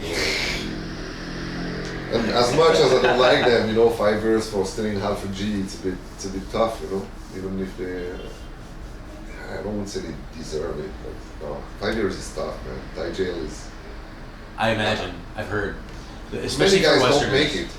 For people who don't speak Thai, it's a death sentence almost because like no one will talk to you. You'll be alone, and that it's not just like social. No, if you have like a stomach ache because you ate something bad and now you have like a fucking parasite in your stomach, there's no one you can talk to. The guards will just ignore you when you're like, please help me. My stomach feels like there's knives in it, and that kind of thing. They're not gonna help you. It's really bad there. I've heard a lot of different stories from a lot of different people. And 5 years, you go straight into the serious one, not just like the small. Yeah, it's like the stay there for a while thing, not jail, prison. Yeah, there's a big difference in those two. Prison, we were talking about. Like the stay for a while prison. Jail is probably rough because the cops probably gonna kick you in the face or some shit too. Most likely. Most likely they're not gonna be gentle with you when they put you in the cell. They might not have been gentle with them already to make them, admit. You think so? Not that. But they're not gonna hit the girl. They're not gonna do anything. No, they're not gonna hit anything. No, but they are. Without doing anything, they just talking loud and being, by themselves. It's impressive enough for you to sign whatever. Sock full of oranges. Be there. Doesn't leave bruises. No, they smell like citrus. They're not gonna do anything, but just I think sitting there in front of the video playing, like you see, Yeah, like you're just caught red-handed and stuff on camera, and they're just like, no, see. Holy fuck. Yep. The whole time I saw like the whole thing about the little grinders she was trying to buy, those stupid grinders, those things. But the whole time she was trying to buy those things, that thing, I was wondering how much it cost. It cost double of the amount or something like almost double the amount of what the weed that he stole was. It was like 75 baht worth of weed, and those grinders are 120 baht. You could have just bought the weed. Yeah. And then asked for a grinder. Can I grind this up here? And you were like, sure. Can we roll it for you too? And probably they would have asked for 2 small buds. I would have given them for free, you know. And just a little bit. Then. Yeah. That's what's baffling about it. I just don't understand it. It makes me risking 5 years for that. It's so dumb. It's crazy. But it's gonna be in the video connection. It's also, guys. It doesn't matter where you're from either. Like if you're American or Canadian or something that happens, the embassy's not gonna help you. They're gonna be like, well, see you in 5 years when they deport you after your sentence. Is what they're gonna do. Maybe we got something for you too. Time. Really.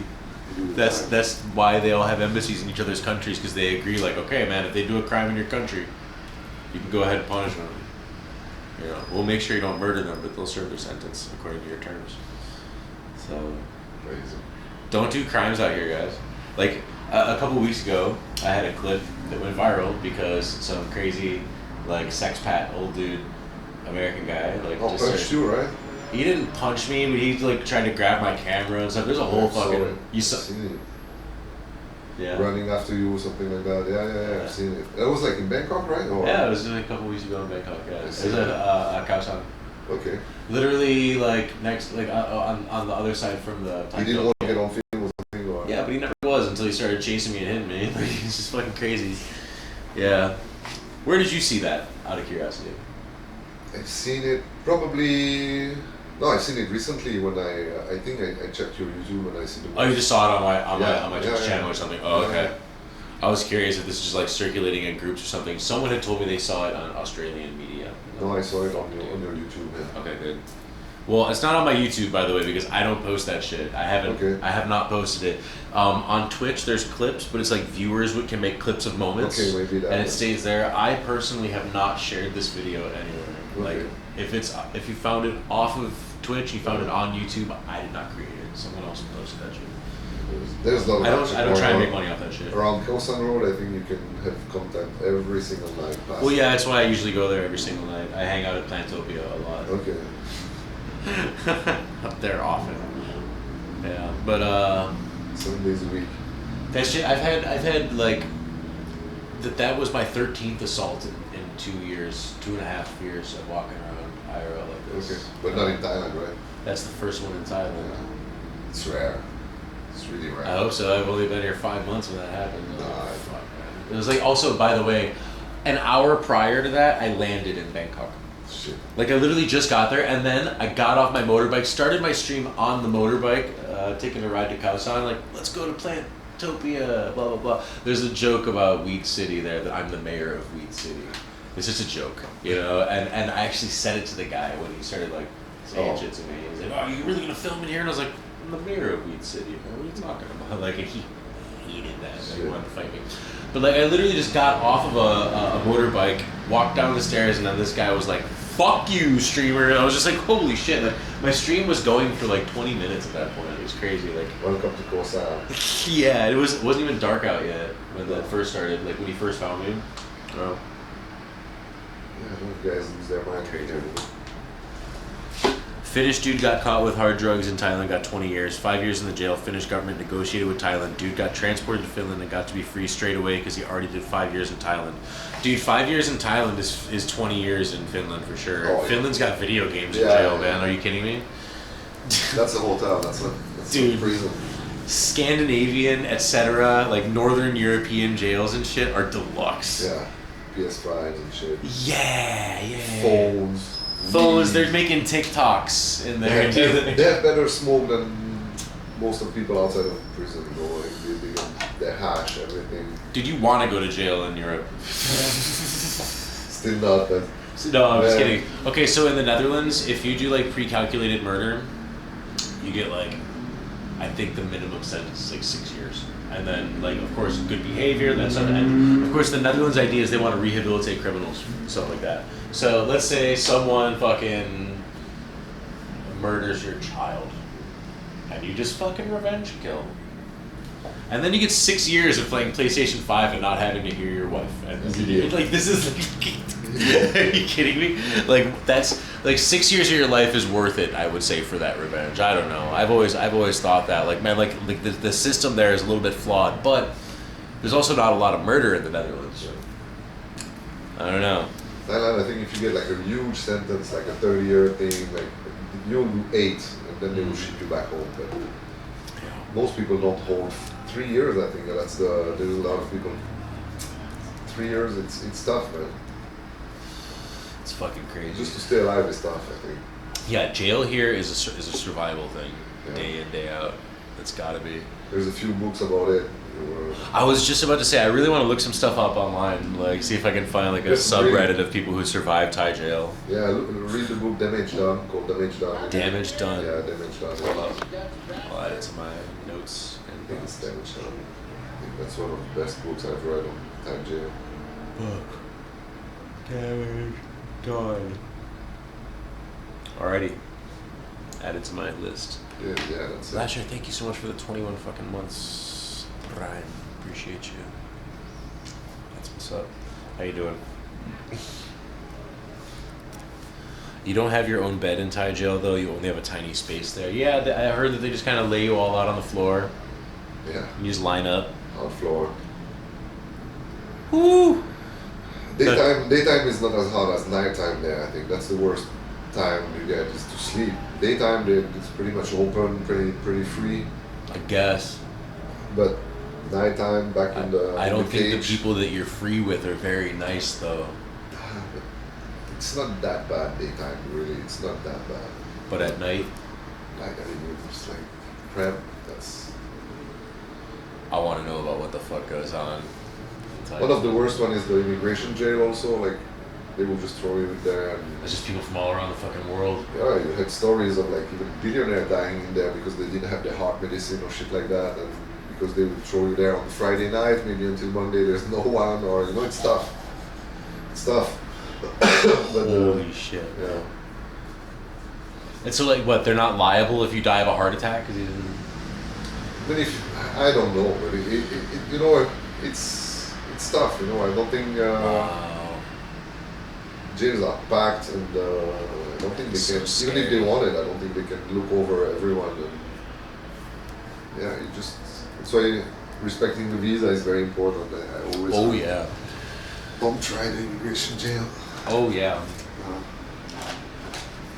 Stay clean. And this is exactly why when you're saying that you can get a bank in Pattaya, I'm like, fuck that, man. No, that's not a crime, man. Really, that's 100% legit. That's. How is it? It's not allowed to have a bank account here if you're not paying taxes here and shit like that. Like no, because then you're just like hiding money here in Thailand. That's not okay. Not really, actually. Really? Yeah. Because if you have a elite visa, for example, you're not making money here, but you can have a Thai account, right? Yeah, because you have a residence here, though. Because you have residence at that point. When you're a resident, then you can have those things. Those are what you can have a bank. You're allowed to store money here because you're living here. So they're not going to be like, oh yeah, by the way, you have to like Western Union yourself money for the next 5 years. I don't think that those banks that do it would take the risk of doing something illegal because they are in more trouble than you are actually. You know? So it's the kind of thing because you're always going to go through paperwork. If the bank does it, you're fine. You're not bribing anyone. You're not like. But it's more like 20 years ago you could only, even on a tourist visa, you could only have a bank account in, for example, in the Soi 3 area, Nana 3 area. Yeah. Most banks didn't want to give you, but this bank was okay with it. It depends on the branch. That's what I've heard a lot. Exactly. Yeah. But now overall in Bangkok it's game over for Pretty much Bangkok is done, yeah. For tourists. I've seen other like Instagram reels where they're talking about that shit. They're like, yeah, wait, I bet you've heard from your friends you can get a bank account here. Don't do it in Bangkok anymore, it's over. That was like 5 years ago. Yeah. You hear a lot of that kind of shit. I've also heard like, oh, don't ever walk down Soy Cowboy with your camera, they're gonna beat you up. Bro, I've walked up and down that shit a million times. Soy Cowboy is one of the most tame streets they got over here. That street you is cannot fine. walk through it without seeing someone filming or streaming. Yeah, for sure. Most of those bars aren't gonna let you in with a stream. Yeah, oh, definitely not. Some do. Really? I've been inside a bar or two. One of the ones at the end over by the metro or the oh, right over here. On this end, there's like this one. It's like wooden walls. A little bit seems like a biker bar kind of thing with rock band inside all the time. That one's okay. Yeah, It depends on the guard, but I've been in there. Some are really like even streaming themselves. Some bar are now streaming inside of the bar. Oh sure. In Pattaya you have Sexy Bar. Sexy Bar's been doing it on YouTube for years. Okay. Yeah, they're great. They're really nice people. They stream every day. Bunch of bar girls just streaming. Hey, come to the fucking bar. Yeah. And they do shots together. There's I believe a lot of places you cannot stream, but people come from around the world to be like, I went to Sexy Bar. I heard they started streaming during COVID time. They had no customer. That's like what it most was. of the bars, so the bar would set up streams for donation, and a lot of them did that. Yeah. Dodos would buy drinks in the bar like while they were streaming. Yep. And they just keep up with it. It still works. And in that like Myth Town or whatever in Pattaya, there's a couple few of them that do it now. Where? There's like this whole pop-up thing of like all these little bars that are there called Myth Town in Town, here, okay. and in Pattaya, Myth Town something whatever. It's like this whole section there off of one of the main streets in central Pattaya, and it's like a whole walking street with like 2 or 3 lanes of just lady bars, but they're set up like semi-outdoors. You can stream? Hell yeah. Okay. Yeah. Some of them are streamer bars. So Yeah. that's great. But they're all definitely like lady bars. Like, I mean, they're that's trying to go home and shit. unless the people don't want to get streaming, that it should bring business to them. Yeah. It should. Yeah. I've always just run into problems with like a very similar like profile of person. Customers that don't want to be seen there. Western European dudes. Drunk as fuck. Yeah, mid-late 40s or up, just come up to me and be like, hey pal. And then just like, whoa, man. I had a guy, I was at that streamer bar once, just streaming at the bar. I know these people, like I've been there a few times, they're cool with the stream, they're like, I shout them out on their YouTube, etc., back and forth, shit's fine. I'm allowed there. This guy just came up to me when I was sitting there and was like, I don't like being on camera. I was like, you're in the wrong bar, man. Like, what are you? Dude, this is a streamer bar. Like, not like they cater to streamers, but they stream too. He's like, I don't give a fuck what they do. I don't want to be on camera. I'm like, no, you don't get it, man. Like, Genius. Yeah, no, it's great. Oh, this is great. Frankeldank. Hey, Ray, is the cannabis laws going back to what they were out there? Probably not. Probably not to what they were. What they were before is it was completely illegal. It won't go back to that. At the very worst, it'll be medicinal. But should be. That's fine, and it all depends on what they define medicinal as. Which seems. You never know. I hope they just include the buds in there because they're even able to like, oh yeah, don't worry, weed is still legal, but just the stems, the leaves, and the roots, you know, and not the buds, not the buds. Yeah. I don't think so. I hope they don't. So, like, okay, Frank, there's been a lot of announcements, press announcements here in Thai. They get loosely translated into English and then blasted all over the internet. And there's some truth in them, and then there's some falsehoods in them as well. But Thai is a very direct language. But what the reality is not that like, oh, by the end of the year it's changing. It's that like they want to have a solution for the problem with the legal state of cannabis as it is now. By the end of the year, have a proposed change to hopefully enact it in April. That's what they want to do at the end of the day. What that exactly means, nobody knows exactly. We'll see. But one thing I know is they're still giving out licenses. Yeah. They're still giving out licenses. Like Yeah, as I of think for one, today. actually. As of today, they're giving out licenses. Man, it's Thursday.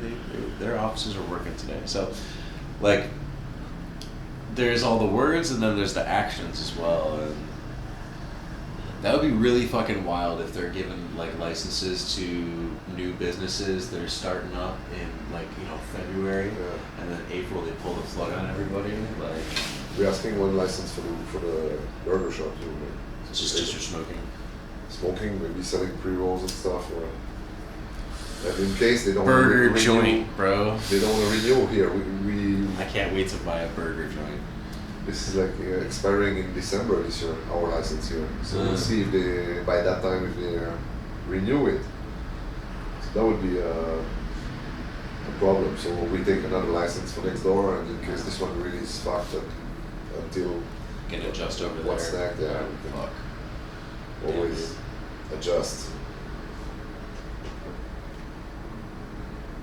But okay, so I guess what I can really see, so even though we don't know, what I see a lot of people, a lot of the dispensary owners are doing is they're still looking towards the future with some contingency plans, but essentially proceeding as if it's gonna pretty much stay around.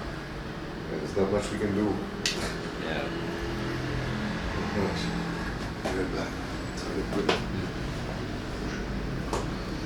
I remain hopeful. I think one thing's for sure about the Thai government is that they always see dollar signs in their eyes. For sure. And that's not necessarily a bad thing. This is a country that you know has a lot of people in it that need to be taken care of. You know? Yo, Jumper. So anyway, that's the basic thing. This guy right here is one of the first dispensary owners in Bangkok. License number 7. Lucky number 7. Pretty wild. I don't know. What can you do? The debate's always going back and forth, and then the news freaks out about it. I heard also, I actually want to ask him about this. I heard that if they do try and like just pull the plug on all this, a lot of farmers and dispensary owners and companies they're already like lawyered up to file like a big ass class action lawsuit against the government,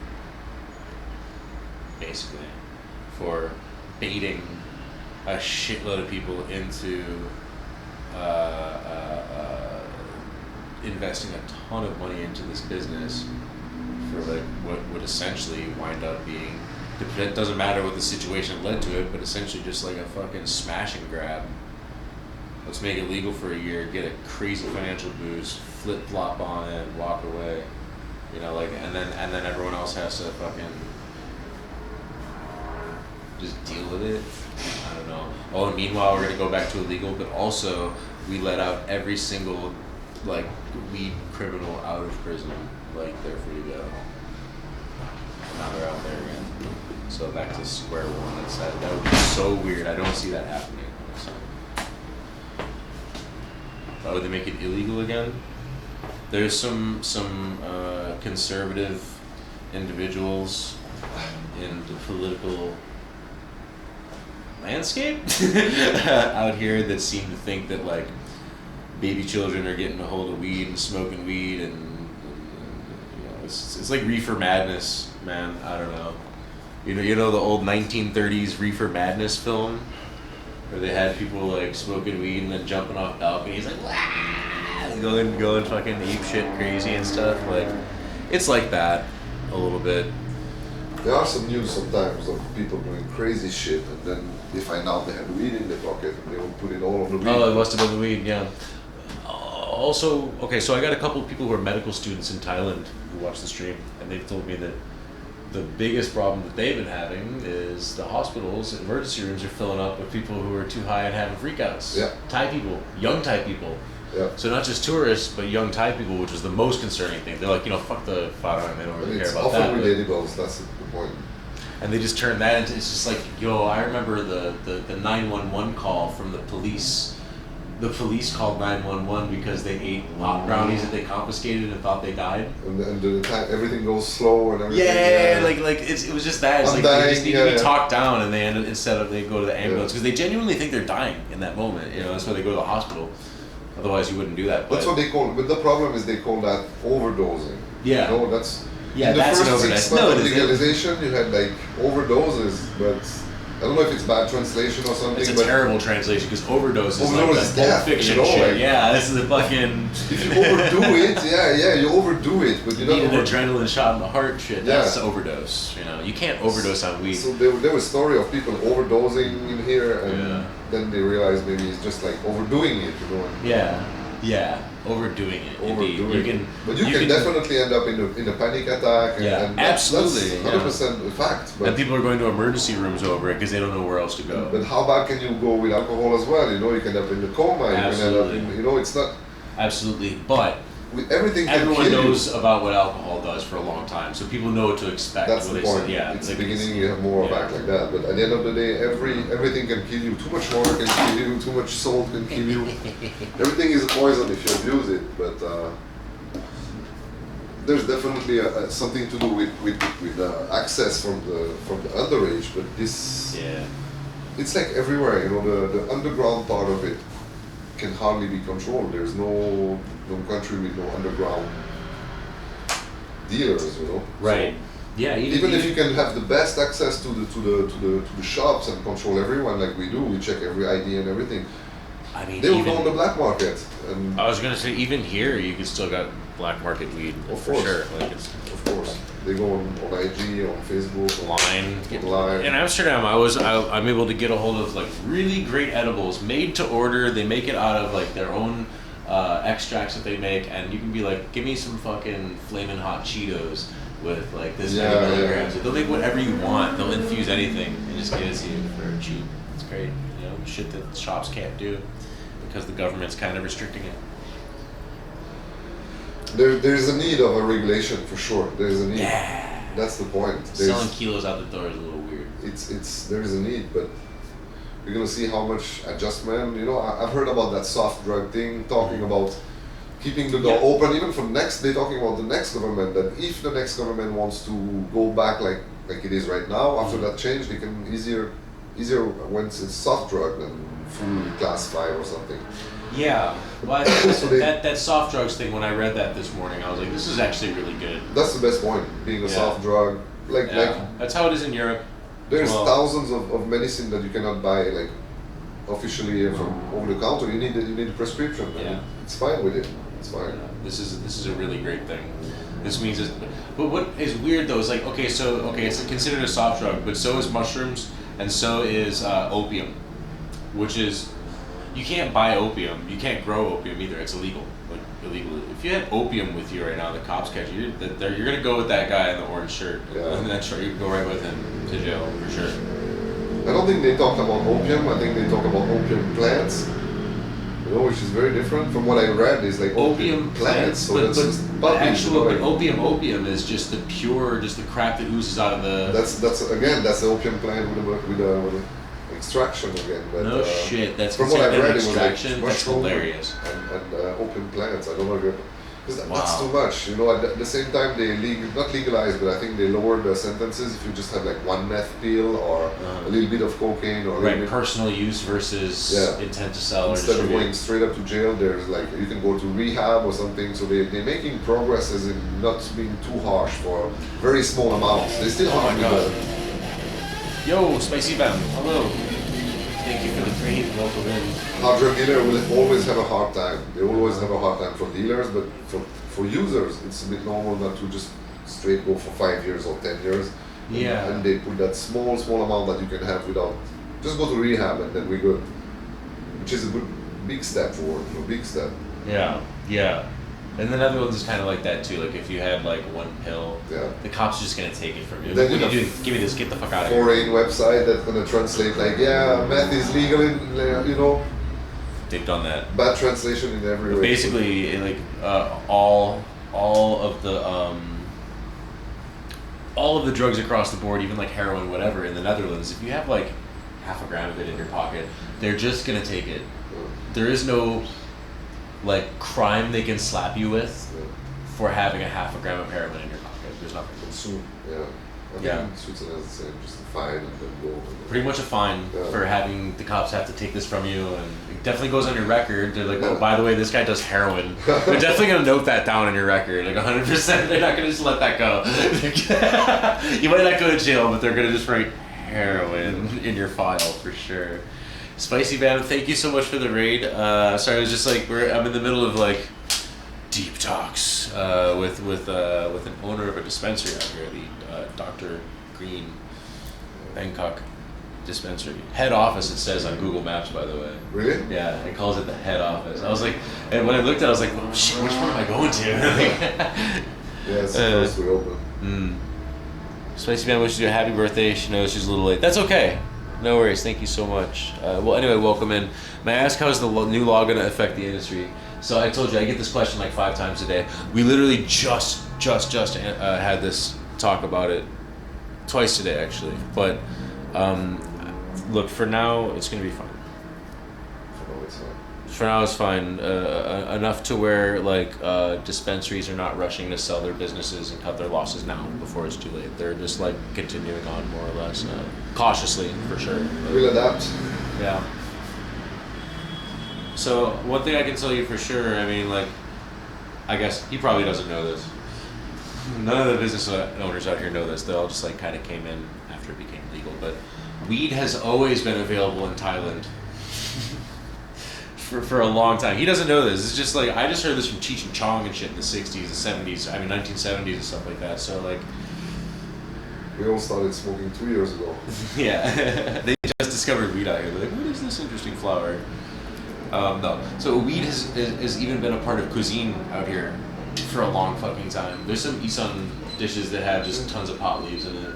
There's drawing in temples of like 100 years old, like drawings of people smoking bongs outside of temples. Yeah. And it's been in here for. It's been around for a minute, yeah. Especially for food. I mean, food and bongs, you know, like. Yeah, they were only just getting high up, and they were using it for things. Yeah, it's medicine, you know, like I think opium used to be in a few countries too, you know, they used to be a. Yeah, quite a few countries. Opium dens. I miss the good times, man. I should have.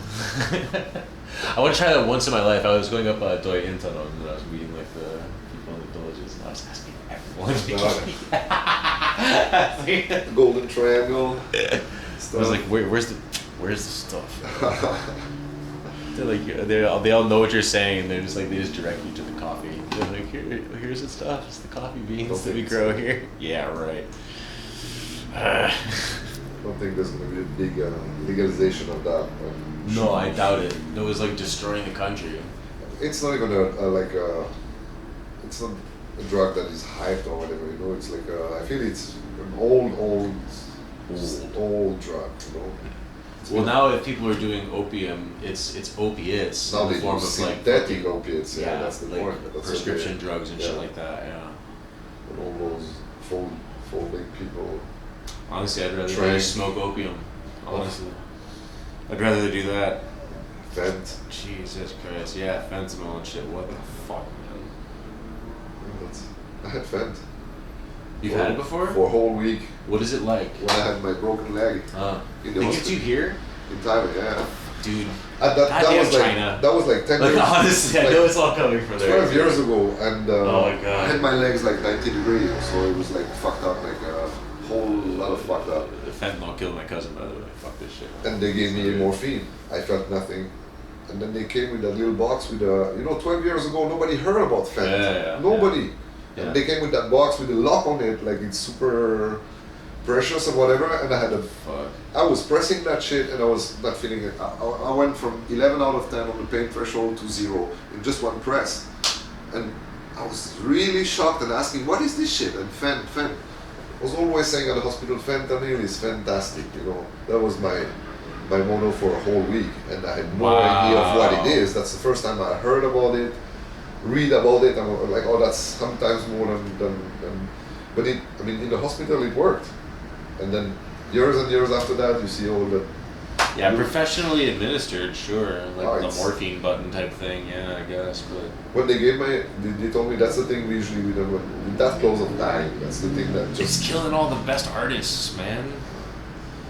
That Is shit it? killed Oh, yeah, Prince. That shit killed Prince, man. really. Yeah. Michael Jackson too, no? Michael Jackson, yeah. And all those rappers. you know. Michael Jackson was on a bit of a cocktail, but it was definitely fentanyl that he overdosed on. And indirectly all the Tom rappers Petty. that have those fake pills and you know like Lil Peep and all those guys. But Tom Petty's another one, fentanyl. Shit. So fucking many. That's bad. That's bad.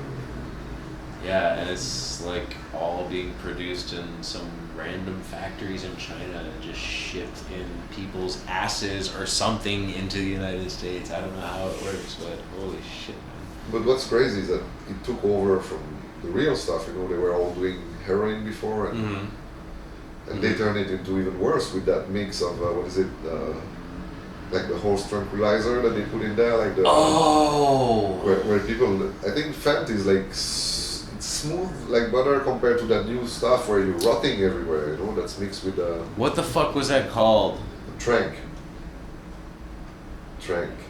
That's crazy. I've seen some stuff on it. It's crazy. I have always been scared of like new and designer drugs, and I used to have I called it a phobia, but I guess it wasn't because now I'm a little more open to it. But like I wouldn't even take Tylenol or paracetamol. I just hated swallowing pills. I just didn't like it for a long time. I cannot imagine. I always wonder like how good it must be for those guys knowing that they're gonna shoot and rot and they're still doing it, or how strong the addiction must be, you know. That Yeah, I had a you know what's cousin who gonna was into happen. that stuff. He ended up passing away from fentanyl. Wow. Yeah, but he was a big heroin kid. We used to watch Power Rangers, then he got into heroin. But yeah, that shit, I don't understand it, man. But it's a fuckload of pain, man. That's what gets people there. Yeah, It's an amount of pain that weed cannot fix. Yeah. It feels nothing like a broken leg at all. It's something different, man. It's rough. For sure. Yeah, whatever it is, I don't know. But then the I don't addiction know. is really strong. Most fentanyl comes from Mexican drug labs set up by Chinese. No way. Yeah. Well, there you go. Yeah, it's dirty drugs. I don't know, man. Isn't it? It's kind of like warfare, honestly, in a way. I wonder if there's nothing politic behind there, you know. You wonder? You think? Yeah. There's definitely something political behind that. 100%. Because the amount of destruction in some big cities, you know, like Philly or whatever, it's I think I don't get political on my stream very much, but I firmly believe that like people are getting worried about China now in the United States. There's a lot of talk about it. People are nervously making jokes about it all the time and stuff, but dude, they are so there already. Like, you know, we were talking earlier about like the slave farm that they found in Maine. Oh yeah. Dude, that's just one little story. This is happening all over the place, and not just in the United States, but also in Canada. It's happening in Mexico. It's all over the place. They're floating fucking balloons over the country, and they're letting them float balloons over the country too. You know, like and also economically speaking, the United States is reliant on China for a lot of things. I think that the United States are already, in a lot of ways, sitting ducks. Just kind of, I don't know, man. I just think that it's a little too late, a little bit. The world is controlled. Read 1984 Animal Farm. Yeah, dude, I was in high school. I read 1984 Animal Farm. It's been going on for decades, the infiltration of the USA by Chinese. Yeah, dude.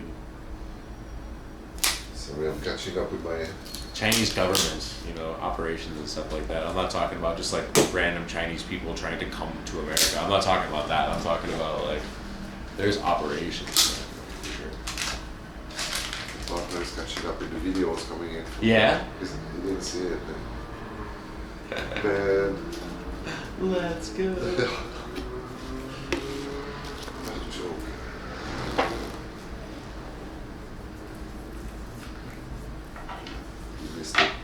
live. It was incredible. Action. Yeah. I mean, it's all good. It's not no one's hurt. Nothing is like. Yeah, and for the record, this is not the kind of content I ever seek. You cannot seek that. I mean, it's tough to seek. It's yeah. I mean, dude, if you go out to like party streets, you see it all the time, but it's not the stuff I look for. I've just learned over the years that it happens all around you all the time. But when you have a camera, it starts to happen around you more. I don't know. I think it's just maybe like doing IRL streaming forces you to be outside doing stuff outside your house more. So you just. It's not like things happen to me a lot. It's just like I'm out and about more than most people. Plus, the camera attracts also some action, you know. So you see all those things, as I said, Live running after you. Sometimes, yeah. The action comes from. It's more positive than negative, though. Yeah, but it would be hell otherwise if you get run after every day. Yeah, if it was like that all day, I would be doing this. We'll try a little one for the last one. I'm gonna go wrong after this one. But you have anything that you wanna? Would you like to try some of this shit? Me? Yeah. No. No. Now I have a long way to drive back home, you know. Okay. Yeah. But thanks. Actually, I know this farm like 710 and been in contact with them. Fire. I like that they put a little turf ball in there. Yeah, yeah. I have no use for it because I only use these like eBay things. I guess it would work in like a bigger Puffco or something. And the peak works. I don't have a peak. I have a DAVX. DAVX is a whole different story. It doesn't need a. It's such a weird thing. And you know what? I got it like 2 weeks before I left for Thailand, so I got to try it like 5 times, and then I left. So it's gonna be. I can't wait to get back to my stuff, man. Just a couple more weeks, I can see my shit again. So this one you tried. This one you tried. Well, I don't think I tried this Apple Jacks here. Jacks. Cherry Cosmo.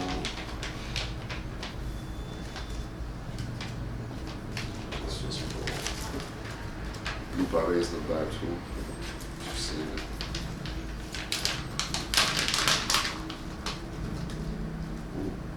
So what is it called? Blue Barret. Oh, Blue Blue Barret. Pape. That's the smell.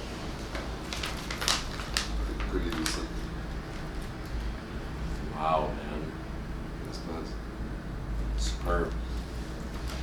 Nice herb. That is superb weed right there. How about this? Like a dumbass cocktail. Juicy. Donuts.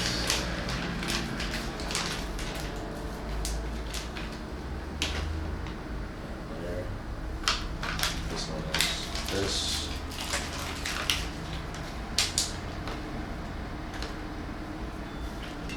That in there.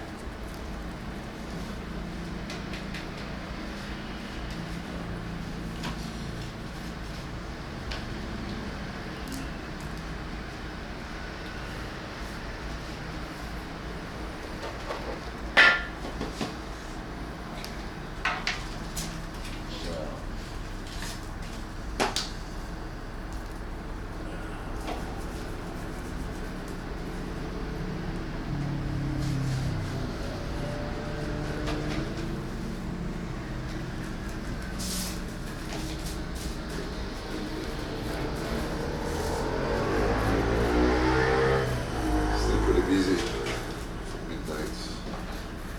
Yeah. Never stops. I was originally kind of scoping this area as places to live. I don't know, man. I don't know if I want to be around this crowd that much. It's not. I used to live for 10 years, right? Sorry, 13. Yeah. In the middle of not of the action, but it's so central. It's very, very convenient if you have to move left and right. That's very true. This is really the SkyTrain most stuff is just central you can be in Bangkok. Bangkok is the best. Crossing from Pechuru area, around Campaign, Silong, everything is literally everything's here. you're far from nothing. It's true.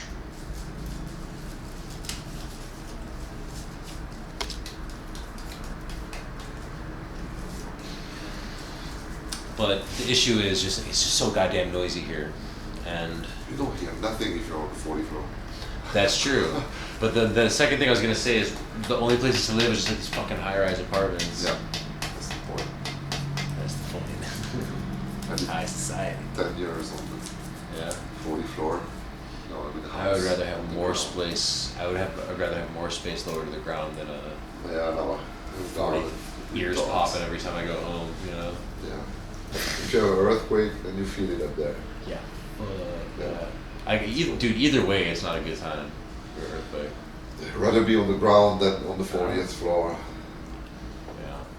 This and fire, that's the only two things that was making me stressing to be living so high. It's just like if you have fire, what should I keep? I was like, should I keep a parachute or just a big rope with something to You'll climb? be all over the news as the guy who fucking parachuted out. But yeah, like base jump. Crowding the stairs. You're like, later. Yeah. That was seriously an option. Hell no. If you're on fire. You mentioned earlier that you play video games. What do you like playing? I'm a shooting game, you know. Shooting? I like Battle Royale, every Battle Royale, that's my thing that I get the most. Right now, you know, I've been playing since forever, but since we have those online way of doing stuff, like, I really like the Battle Royale format, so mostly all of them. So like Battle Royale is like the Fortnite kind of stuff? Kind of, yeah. Warzone, just like there's like a big old map and people are just big old map, 100 people drop in, only one survive. Yeah. I played that with my nieces and nephew at home, and from here to Switzerland, you know, just teaming up. It's pretty good. Warzone too, like PUBG, all those stuff. You know. Gotcha.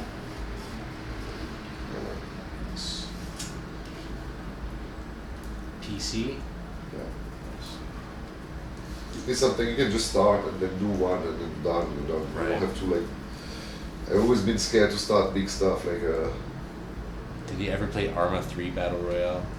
No, I heard about it. It's super realistic and stuff. I never, because I don't have friends playing it, so I just stick to the one where you can team up. Playing solo it's fun on Warzone though. But yeah, I've always been scared to start like, what's it called? It was MO, Dota or Dota. Oh, Dota. Oh, these guys. MOBA or whatever. Yeah, exactly. Massive. That's the thing. Where it's like I know it. Can get sucked in. Dota pretty deep. And League of Legends or whatever. Yeah. I hate those games. I can't watch it. Played a lot of CS:GO too. Shitloads of CS:GO. Back in the days. I was of the online gaming generation, but I didn't do much online gaming. I'm super into like just RPGs, Japanese RPGs, story games and shit. But like Final Fantasy, yeah. Big time. On these days, I was more into like I was a big Street Fighter. Oh yeah. Fan Street Fighter all the time. Turn-based battles, I love that shit. Or menu-based. What's that game too? Assassin's Creed also a bit. Sure, those are cool. Yeah. I'm not interested in like the too actiony stuff, but those games had a really cool concept for the first few games. Then it got weird, but like that was a cool series. Yeah. Well, the last one is going a bit crazy, but. Oh, I also like survival horror shit sometimes too, like Resident Evil, Silent Hill. That's great. But for me, it's never been about like online or multiplayer. But I love a good story game. Doesn't matter what kind. Like Dead Space. That shit's great. Yeah, I always loved the interaction as playing against bots. You know, like the first online multiplayer. That was crazy. You can kill the guy and hear him rage. That's the best thing ever. Just not killing the computer. So I never play zombies and shit like that. Just straight to know that the guy is raging on the other side of the game. That's the real pleasure. I remember I had an Xbox 360 and I played a little bit of Halo online. Halo 2, I think it was at the time. I was okay at it. Halo's one of those games that anyone can get good at, honestly. That's what made it so good, by the way, because anyone can play it if you just practice a bit. It's simple. Put some hours in it. Yeah, it's really, like, a lot of these games are very nuanced and you have to have, like, certain builds and everything like that. And Halo is just, like, pick up the shit, shoot it, and get good at jumping while moving around. So, but other than that, I didn't really like it. Really like I had GoldenEye and I never played it when I was a kid. Like I had it and I played it. I never beat that game. Stressful. Yeah, I don't know. It's just I found it boring. I don't know. Just like going. Yeah, it's a little stressful as well. Yeah, but even against computers and shit like that, I don't know what it was I never really liked about it. But I like first person though, like Skyrim and Oblivion, Morrowind, all those games. I love Red Dead. You play Red Dead? No. Which one? Red Dead. I never played that one. I know about it, but something, I don't know, I just don't really like cowboys and Indian stuff. I never played it with all the much zombie too. shit. I have a few friends that really into it and told me like the interaction of I heard it's cool as fuck, pretty especially crazy. the newer ones. Apparently, I don't know if you're using AI or something, but it's pretty limitless. Right now, I'm playing PlayStation 5 a lot, but using remote play. My PlayStation is still in Amsterdam. Oh. I got the PlayStation Portal, you know, the controller with the screen in the center. I got that fucker, and I also play on my MacBook, like connected to the hotel TV. I got a PlayStation 5 controller. You can control the PS5 from the MacBook with a. Oh, that's good. Yeah. That's stuff to be good.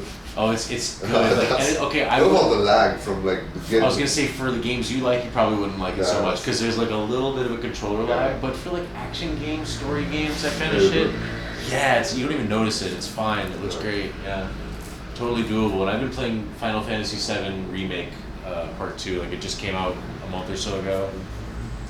And I bought this whole setup just so I can continue playing it while I was traveling. So you stream gaming or not? When I first started, I did a little bit, and then I tried to go outside, and I really liked it, and then I stayed with outdoor, and then my stream popped off because it's way more interesting to me. But the games I like aren't games that people like to watch stream. I play like old school RPGs and like even like Phantasy Star Online on the GameCube on private servers. I was playing that shit on my stream. Like there's like 25 people in the world who play that game right now. Literally 25 people in the world. It's so empty, those servers. I don't know, I like what I like. And when I was streaming games, I started to realize that it was turning it into a job and I didn't like it. So I gamed for fun at home, off stream. So, no worries.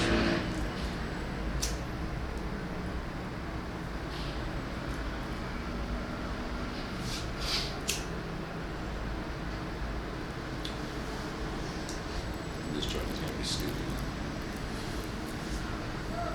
You're not feeling too well? Showing the video to my wife. Overwatch is amazing at the moment.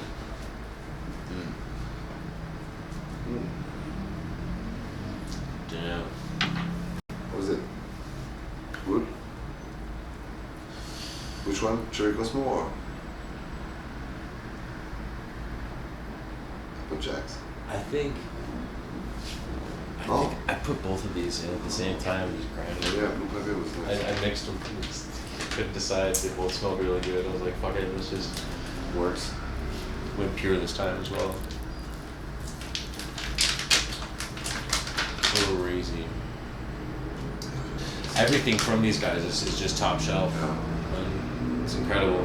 The buds are just so perfectly compact, and I can tell, even though they're so tight and good like this, you can tell they weren't grown using fucking extensive like RPG boom boost shit. Yeah, it's not that. No, because they also closely followed to be medical grade and be able to export. If they were using PGR, they would be. Yeah. PGR in the weed is like fucking rock, so you throw it at somebody's head and it'll hurt. We used to see so much coming through, like the first year. Yeah. All the shit from US that was going through here was I'll be honest, I'll still smoke that shit. I don't give a fuck. Really? Yeah, sure. It depends. As long as they flushed it really well and then and it tastes good and everything. Okay, cool, whatever. But I mean, just to see the bud, it scares me. You know, like some of them are straight up rocks. What is this snow shit, by the way? That's supposed to be a mid bud. You're gonna take mids, dip it into maybe like how you say concentrate. Yeah, like distillate. Distillate, right? Just dip it in, and then they put like they call it diamond powder bullshit. But I have no clue. And I want to get that shit put in a lab and find out what the fuck they're trying to give the people. They might have some like synthetic cannabinoids in there. I tried one puff, seriously, one puff of it, and I'm like, that's not weed. Yeah. That's not the weed. That's not the effect of weed. It's bullshit. It's bullshit. And there used to be a few going around Bangkok and selling that for like 2,000 baht a gram. Disgusting. Yeah, disgusting. they're all over the place. I see. I can show you. They're still offering it to me right now. Like idiots. They're in a lot of shops. A shop in in Chiang Mai. They gave me a sample that they were given. They were like, check this shit out. Look at this stupid shit. They showed me the snow whatever. Yeah. Right. I opened it up and the weed was brown, moldy weed inside. Yeah, it's literally moldy weed. They were like, oh my god. They're selling it to me. Snow. It's bullshit. It's bullshit. Diamond infused. This is the dangerous side of weed because they're just gonna try and sell stuff that looks like this. Luckily, it's obvious. You know, it's fiberglass or some shit out there. It's not sprayed and it's obvious, so you cannot get tricked by that. You'll see it's weird. It looks weird. Yeah. Smells weird. I would have rather bought the mid weed before they put all that crap. Yeah, 100%. I get nightmares if someone says boombastic. Oh, really?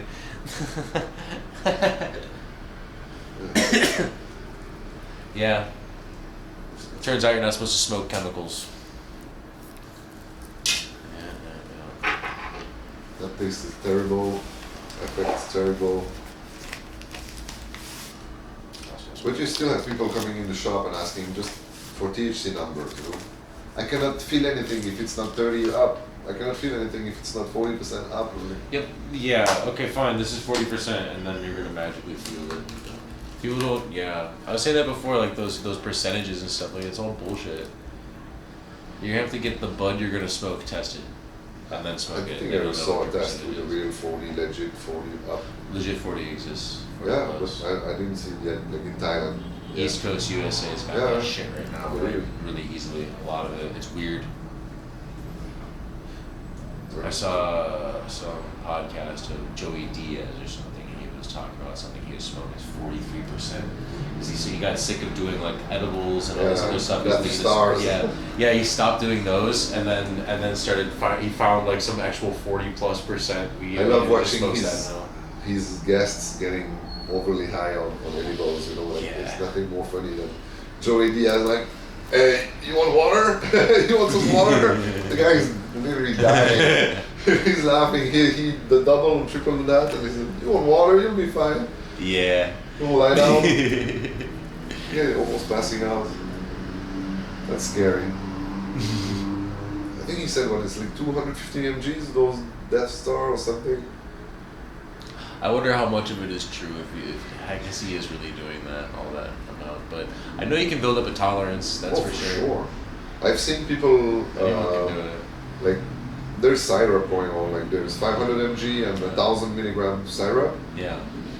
And I saw the guy like sleep the whole 1,000 mg and telling me like, yeah, I just slept a bit earlier and it was not even that much. Like, so either there wasn't even that much in there, it was. There definitely was, because I've seen people go in, like with big tolerance go down with 500, like the same brand that they were using. Wow.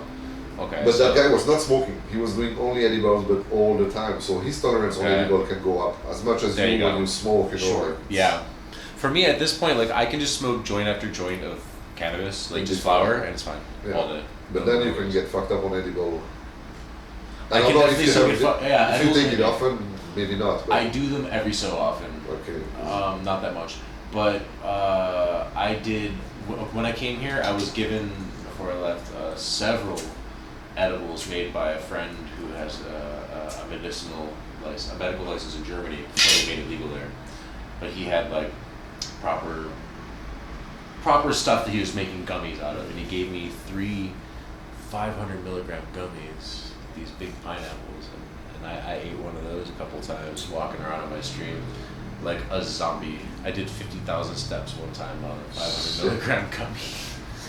I can build up a tolerance on flower easy, but never on edible. I could never.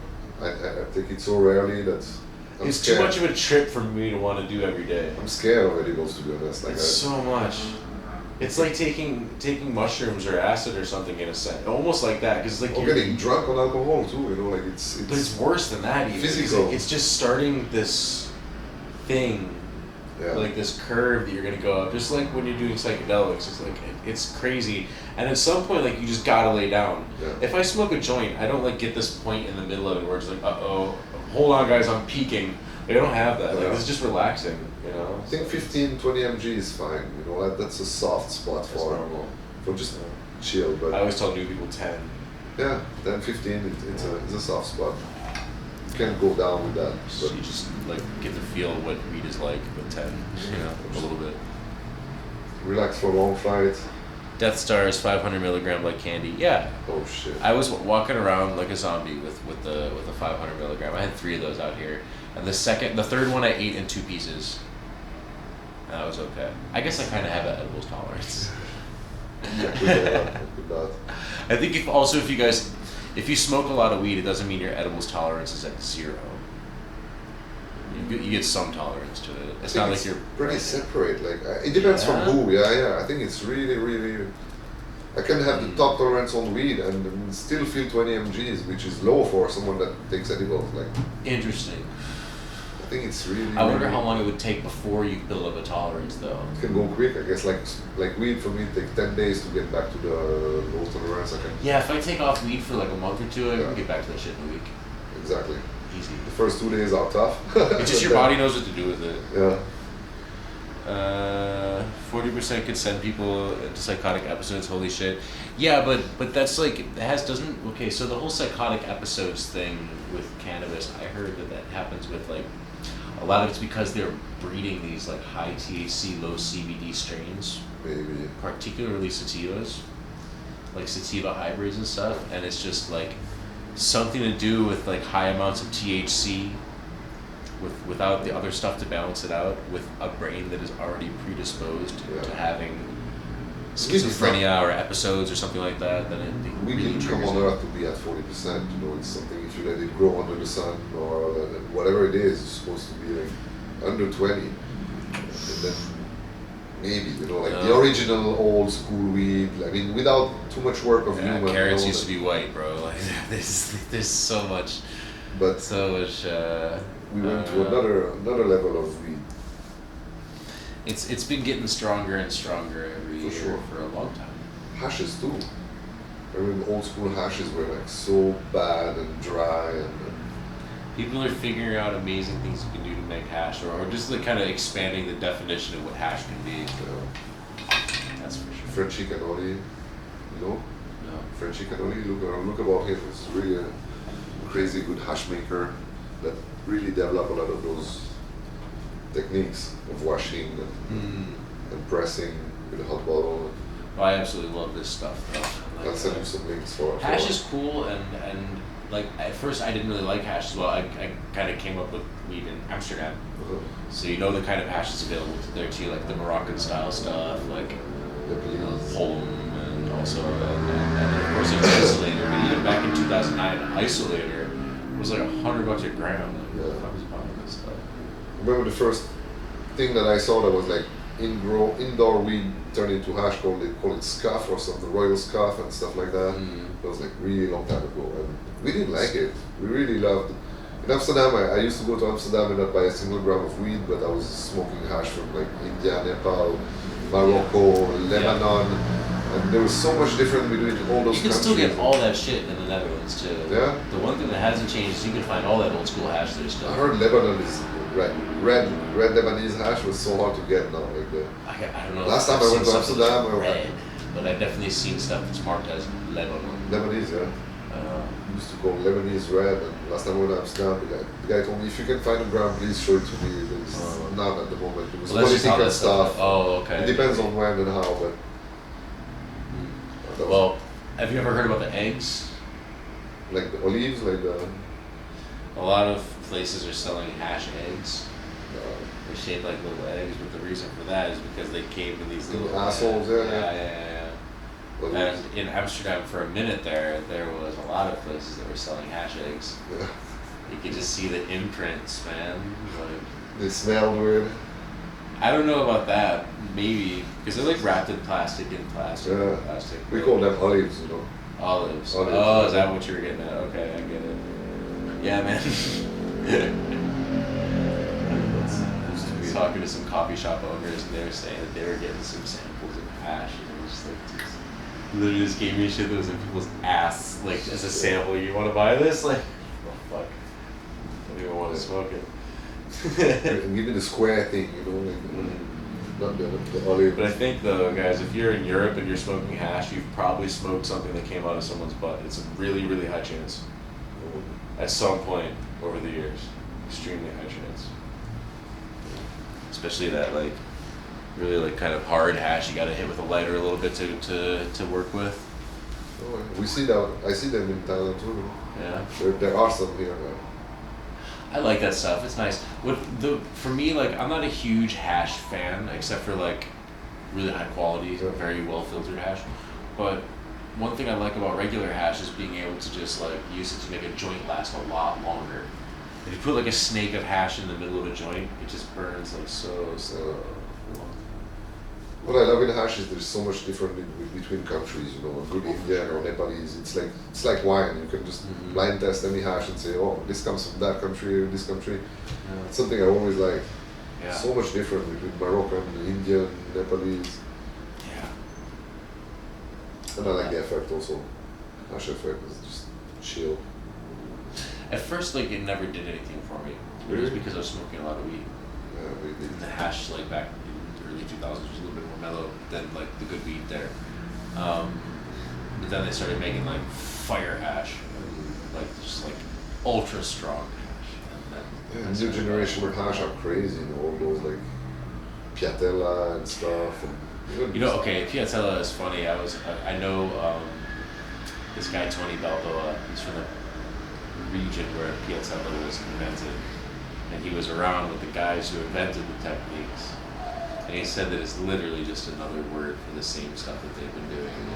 It's just a triple filter. Yeah, I thought it's closer to the what do you call whole plant fresh frozen. Could be. I think the difference is that they freeze it. Yeah, it's like the difference. They toss it in the freezer for a couple of minutes. It was just like.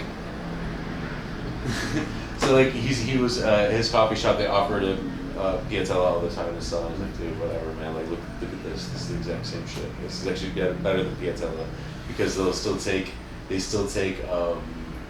when they make Piatella hash, they still aren't using like the most high quality thing. They'll use something less because they're gonna put out hype more. it up. Yeah. I think some people trying to do that in Thailand now. Like, I heard also it's a lot about how you cure it. That's gonna make it a big difference. You know, temperatures and stay under that. Same comes with this stuff that I got, like that rosin. It's not like they don't squeeze it and then you just smoke it. You can, but it's way better when it cures in the fridge. Cold cure. Sorry, just drink too much water with that. Cut it down there. Please. I'm so big. Ay, ay, ay. Ooh.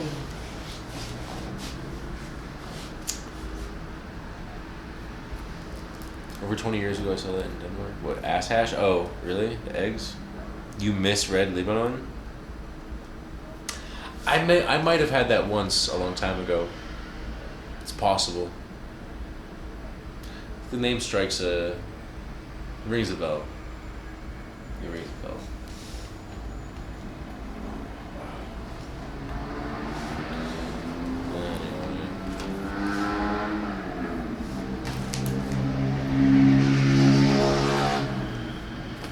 This is empty.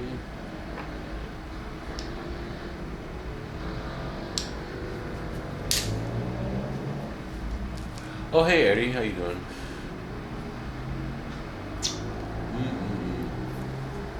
This joint's fucking fire. It's a little bit crazy. I don't know if I want to finish this thing in one go.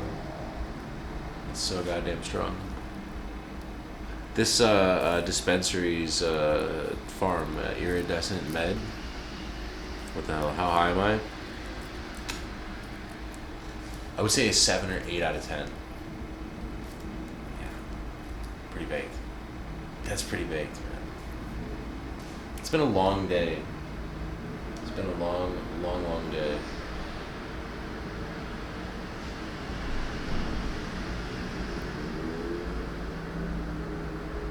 Your current content inspires me to come visit Thailand. Nice! Hell yeah, do it. It's great here. I think more people should visit.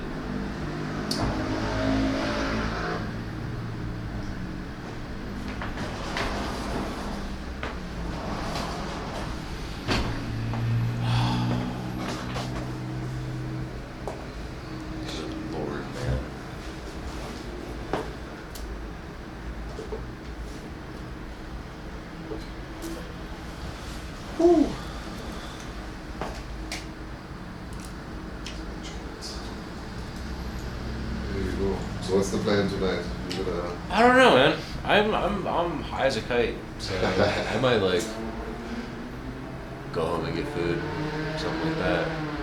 This day already was really exciting. I can't really imagine anything else cool besides that happening. It peaked already. yeah, for sure. It was an absolute pleasure to talk with you. Man, same way. This is fucking awesome. Yeah. Extraction on the top, cherry on top. Yeah, I would have been fine without that happening. Nah, It was totally didn't need all that shit. It's too bad. It's rare, man. May as well get to 9. Yeah, dude. Okay, if I finish this spliff, I'll be very stoned. I'm okay. No matter what, I'm taking a cab home. I'm not that worried. Yeah, there's no more MRT, right? No, definitely not. Yeah, it ends at like 10 or 11 or something. No. And there's no way with BTS, right? It's difficult. It's the same. Oh, yeah, BTS doesn't go over there. Yeah, that's only MRT, only underground, right? Yeah. That's not a big deal. Let's take a cab or a motorbike from here. It's nothing. For sure. Grab. Grab everywhere. When I first came here, I was like, you are fucking crazy if you think I'm going to get on the back of one of those motorcycles. Now I'm like on the back of these. One time I was on the back of one of those motorcycles reading a book. Yeah. I just got used to it. I think first it took me 6 months before I started to go driving behind them, and then buying my own scooter, and then upgrading the bag, and then driving around. Even if you get hit like crazy. But I'm looking forward to doing it, but like I'm gonna do the same as you. Like I knew that would happen to me as well. Like I start off saying like I'm not doing this to be like, let's take a drive. I'm starting to like watch the driver drive. I'm like, why is he going this way? He should turn. It's a gamble, you know. Some of them, even with the wind, you can smell the alcohol of it. You know, like I had that already. Really? Yeah. They're drunk driving you? Yeah, they're drunk driving you all the time. Not all the time. It can happen. I mean, it's always better to drive yourself if you're confident enough, but than to be driven around. Well, what's the difference if you're being driven around? The drunk drivers are even more of a danger, like to you driving around. Yeah, I'd rather drive myself. I guess so. But Bangkok is dangerous by bike. Yeah. Almost every friend that I know that have bikes have been hit, one day or another. It's not a matter of if, it's a matter of when. Because you can do nothing, you know. Well, that's making me not want to get one. Nah, I would not recommend, but yeah, it's still the easiest way to go around. So it's either I get on a motorbike with a drunk Grab driver, or I drive my own and get hit by a drunk Grab driver. Daytime is fine. It starts to be dangerous at night when it drives faster, you know. Yeah. People are like, in traffic it's dangerous, but traffic is slow. You never hurt yourself that much. If whatever happens, if someone opened the door or whatever. Yeah. But in the evening when there's less traffic, then it starts to be. That's when I got hit too. Like the guy just made a U-turn in front of me without looking. People just think it's wide open and just The guy told me I didn't look any mirror. I just was fighting with my wife and I turned. He told me right away. I didn't look any mirror. I just turned. Bam.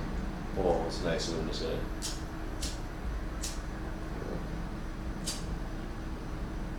No, but taxi are cheap enough to go by night. Grab costs nothing to travel. Switzerland, you just sit in the cab, it's going to cost you already like 600 baht, 500 baht. Just open the door. Yeah. Here? In Switzerland, I mean. Oh, in Switzerland, yeah. No one uses taxi. Oh yeah, Netherlands is minimum, like you open the door, it's like 8 or 9 euros or something like that. Yeah, it must be like 15 now. Yeah, maybe more, but no, I haven't taken a cab there forever. I just bike everywhere over there. That's the only tourists take taxis in Europe. Yeah, pretty much. Pretty much. Sometimes not. I sometimes just take a taxi to the airport. That's the only. But Switzerland, yeah. If you take from the airport in Geneva and you go back to the mountain, that's a $600 drive, you know.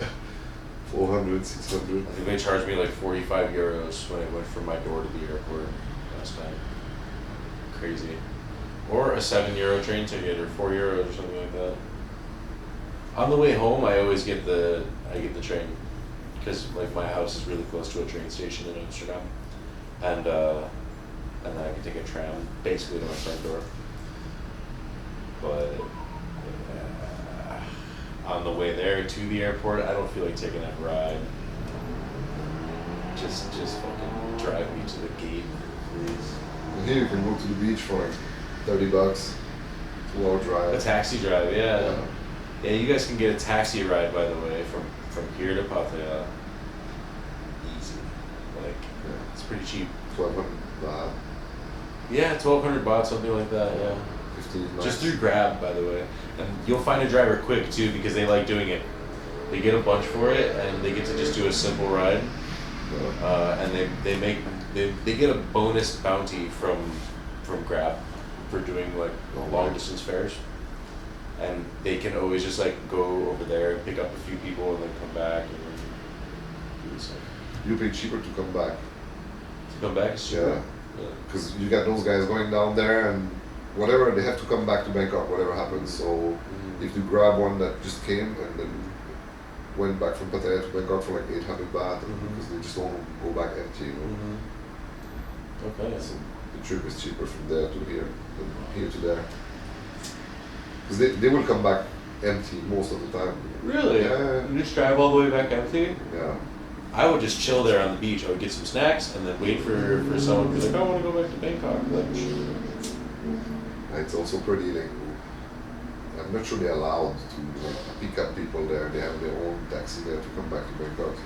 So you know, it's a kind of war of who can pick up I know who, about you that. know? Phuket is really crazy about that. That's the Did word. you see the Shell gas station brawl? No, but that's like every week. They fucking yanked Grab drivers out of the cars and beat the Grab shit had out a of them. really hard time starting their business there, I think. Yeah, with the local. Because it's a taxi mafia. Taxi tuk stuff. It's hard to muscle in on a mafia. It's not an easy thing to do. They don't give a fuck if you have an app. It's weird. They Uber have is not bats. in Thailand. I don't know why there's no Uber here. Well, they have no Uber here because of taxi mafias. The fucking taxi associations fought to get Uber. No, in Bangkok they have Grab, they have Bolt, they have. Yeah, but that shit's made from here. Uber is some foreign company. They didn't want that shit in here. Maybe. That's 100% what it was. Yeah. They have laws like Airbnbs. You cannot do Airbnbs in your apartment, depending which condo you have to. Not to compete with hotels here in Bangkok. Yeah. You can only do like if they're gonna take it for a month. Yeah, like actually stay there. Yeah. But that's fine. But it's all overpriced on Airbnb anyway. I haven't gone there in years. Really? I stopped a while ago. I got ripped off on some shit in Austria. I got ripped off on some shit in Germany. I got ripped off on some shit in blah, blah, blah, blah. Like so many places. And like the third time I was like, dude, enough is enough. When I first started using Airbnb, it was fine. But then later, it was just. I had crazy deals like unbelievable in Hong Kong when at the time. Maybe in Asia it's better. Yeah. Hotel rooms were like $500 because it's like convention time and everyone gets there on that time, and then you can still have an Airbnb for $100. Wow. An apartment. Hotel rooms were like that big. Just a bed and that's it. Hong Kong is crazy for. You been there or? No. I've been like nowhere. In Asia, I've only been here, Laos, Malaysia. You should try Cambodia too. I know. I don't know if you actually, because they have all those casinos there and everything, but they have casinos. I'm not a big gambler. Okay. That's whatever. Most casinos don't let you stream. Yeah. Something to do with like cheating, something like that. I don't know. Phnom Penh is pretty fun. Developed like crazy also. Laos is fun too. I like Laos. Laos is chill as fuck. Really relaxed. Yeah. Quiet, relaxed. And there, if you do biking, like off-road a bit, crazy views, crazy road. Like. I was on some river that was like, the river's the border of Thailand. Yeah, it's Mekong River. In the city, yeah. I was like, I didn't know. People in chat were like, "Is that Thailand over there?" I was like, "Ha no, probably not." And then I like opened up the map. I was like, "Oh shit, it actually is Thailand." Yeah, like, oh hey, it's like. Yeah, you pick up Thai signal, everything. You can have AIS in Laos. That was funny. It's a lovely place, man. It's like Thailand 50 years ago, a bit. Like, everything is slow. I could see that. Also, weed was there. Yeah. I didn't even look for it. Literally, someone was like, "Hey man, you want something from me?" You cannot get a tuk-tuk without the guy asking if you want weed. It was a tuk-tuk. Yeah. His tuk-tuk was covered in pot leaves and it said 420 all over it. And I was like, I think I know what he means. Well, I've seen them sold on the market there, like whole bag. It's without being legal, without being. Yeah, it's not legal. Yeah. They'll like chop off your hands or whatever for having it. Like they say, like every country's got some crazy punishment for it out here. But same in Indonesia, but I'm pretty sure everyone on Bali is high. But, yeah. But for sure. Phnom Penh, you still have those happy pizzas and everything? Still do. Yeah. I heard they still do. Yeah. I checked Reddit about that because when I was in Vientiane, and they don't have it there. No. But I was just looking it up, but I saw posts on Reddit about it as recently as last year. So I was like, okay, it still exists, but just not where I was. Yeah, it's not even hidden. It's not even like. No, you can get it on Grab. Yeah. Or whatever they had something else besides Grab, I think. I It's forget. advertised. Happy pizza place. Yeah, happy pizza. So they just put like mushrooms or weed on a pizza for you. I used to go there and ask if they have just the happy. I don't want any pizza. Can you send me some happy? They didn't do it. That's the first time I went into Happy Pizza. I didn't want to eat the pizza. I just wanted some happy. They say no, I cannot. I tried. Wow. Do you think it must be like already infused or something? I don't know. I think they just sprinkle or. Oh, you had weed on the pizza? It was like I never tried it. I've seen the shops. I never tried it, but I don't think they do like anything infused. I think they just sprinkle it over it and maybe they carboxylate by putting it in the oven. But I heard it works. I never heard people having like crazy trips or. I heard it's pretty light. But I heard story. Yeah. Streamers I know. Oh, maybe mushroom and shit. They had to do border runs while they were here for COVID and stuff as expats. They had to spend when they did a border hop from Laos back to Thailand. They had to stop for a quarantine, so they had to get posted up in these hotels for a long time in quarantine. One of them orders happy pizza, whatever the fuck that is, just ordered it, ate it, and was like, why are the walls breathing? And just like they had like a massive trip out from it. But they're not really stoners, so. Yeah, maybe. Maybe mushroom. No, it was weed. Okay. It was weed, yeah, it was weed. Hope so. So funny. They were tripping out because they also were like, isn't this illegal? I'm gonna get in so much trouble.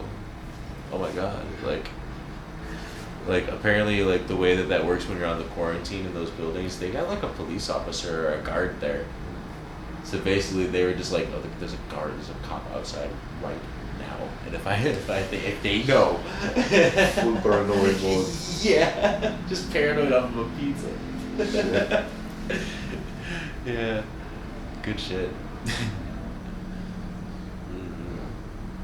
Burma must be very nice too, but it's much tougher to go on. Now I don't know if you want to go there. Right? Yeah. Depends who you know. You can always go at the right spot. Everyone I know from Myanmar is like not exactly trying to run back in there. Yeah, there's a lot of Burmese here. Yeah, for sure. The military took over, and now they're just like conscripting people like crazy. They're just like, come join us. They're like trying to get people who are over 30 to come back from whatever country they're like, hey man, you should come check out Myanmar. It's pretty great here. Come say hi. Like, they're just gonna like put a helmet on their head when they come in. It's wild. It's a shame. It's a beautiful country. That's what I heard. I have more than one friend from Myanmar now. Like I've met so many of them in Chiang Mai and here in Bangkok. They could develop something very touristic, very very touristic. There's so much like Thailand. In fact, one of them was arguing to me like they made a claim that like a lot of the things of Thai culture are just straight up yoinked from Myanmar. That's what they said.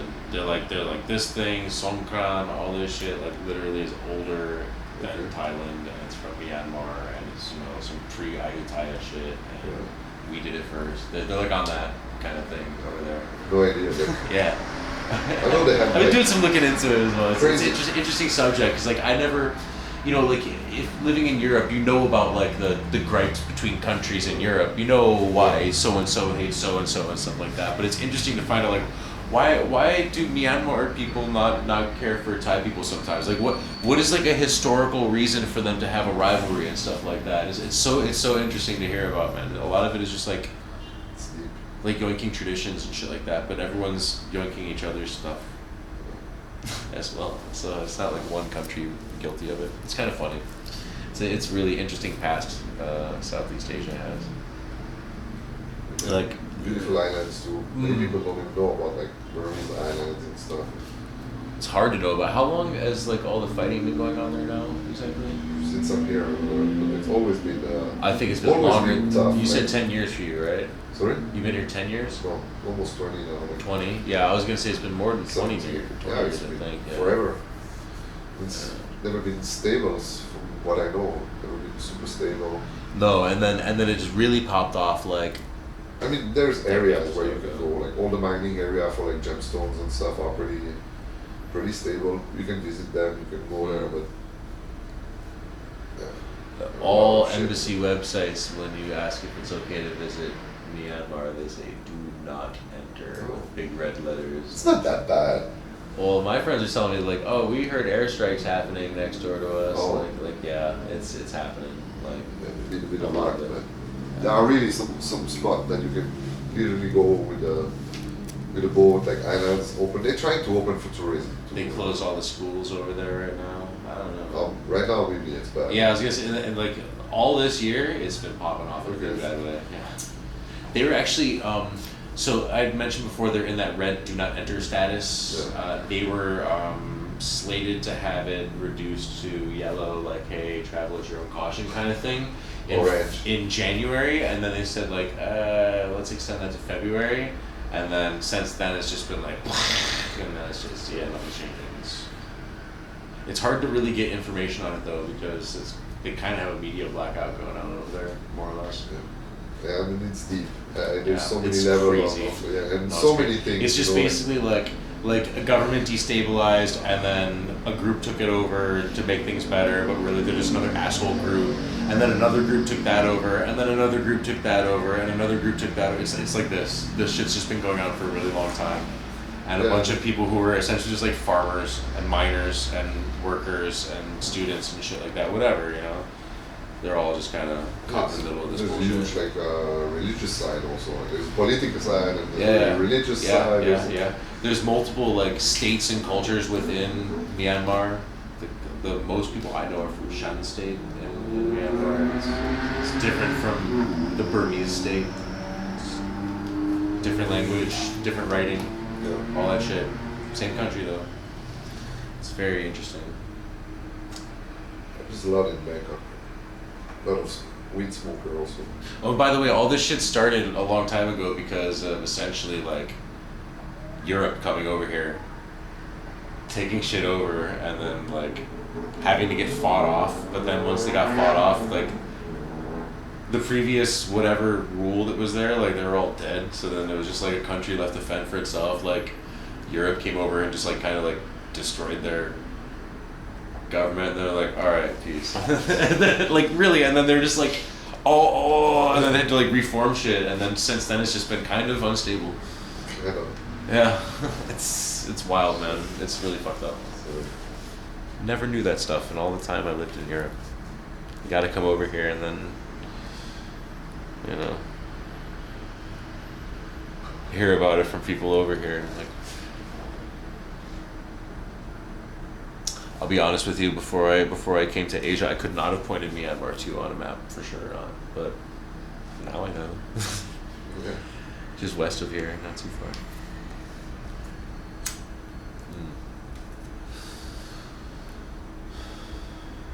My partner said he just watched the whole hour of CCTV. The whole hour? Yeah, he just said now he sent me the whole like wow. different Nice. time like oh. Give him a link to my stream. Oh, yeah. Because I different angles. I have everything. great angles, man. Like I would, like before the police instructed us to like watch the cameras, I was like doing this with the guy and asking them questions and shit like that. I interviewed them a little bit. At first I was like, oh, I don't want to get in their face and they get mad at me, but I was just like, I kind of want to hear what they're saying. And then she started like smiling and waving at me, and I'm like, okay. Yeah, Let's we're say not hi. getting mad at all. No. Yeah, no. I mean, the chance of it happening when you come here, it's really insane. It's not happening that often. It's really rare. On 2 years, you know, we always say it's a pleasure to work with weed compared to alcohol. We don't have fights. We don't have, like when you run a bar or something. Like I can imagine, I never ran a bar, but I think selling alcohol is so much more difficult to manage than selling weed. Sure. You can see, but right now my staff is alone. He's not like, chilling. he's not built like a bodybuilder or whatever. He spent the whole night here sometime and never any problem, never anything going wrong. So overall, it's always a pleasure compared to dealing with alcohol. Then it happens sometimes. You have a few assholes, but it's so rare. Yeah. Overall, it's really an easy I business. bet a lot of the problems that you guys run into here is people on alcohol coming into your shop too. I bet. I mean, it had to happen at least once. It's rare. Really? It's rare. Like, and we have drunk guys, but I mean, overall, our bartenders are so cool. There's no like to have a bad interaction. You have to have something negative coming back on you. If the guy on you is really nice, what are you gonna do? Like, except you're really an asshole, which is so rare. Yeah. So we definitely have drunk people coming out from Psycho Boy in front at 2 a.m. Getting some weed at 2 a.m. Never had any problem with drugs ever. That's good. Yeah. Because they smoke weed.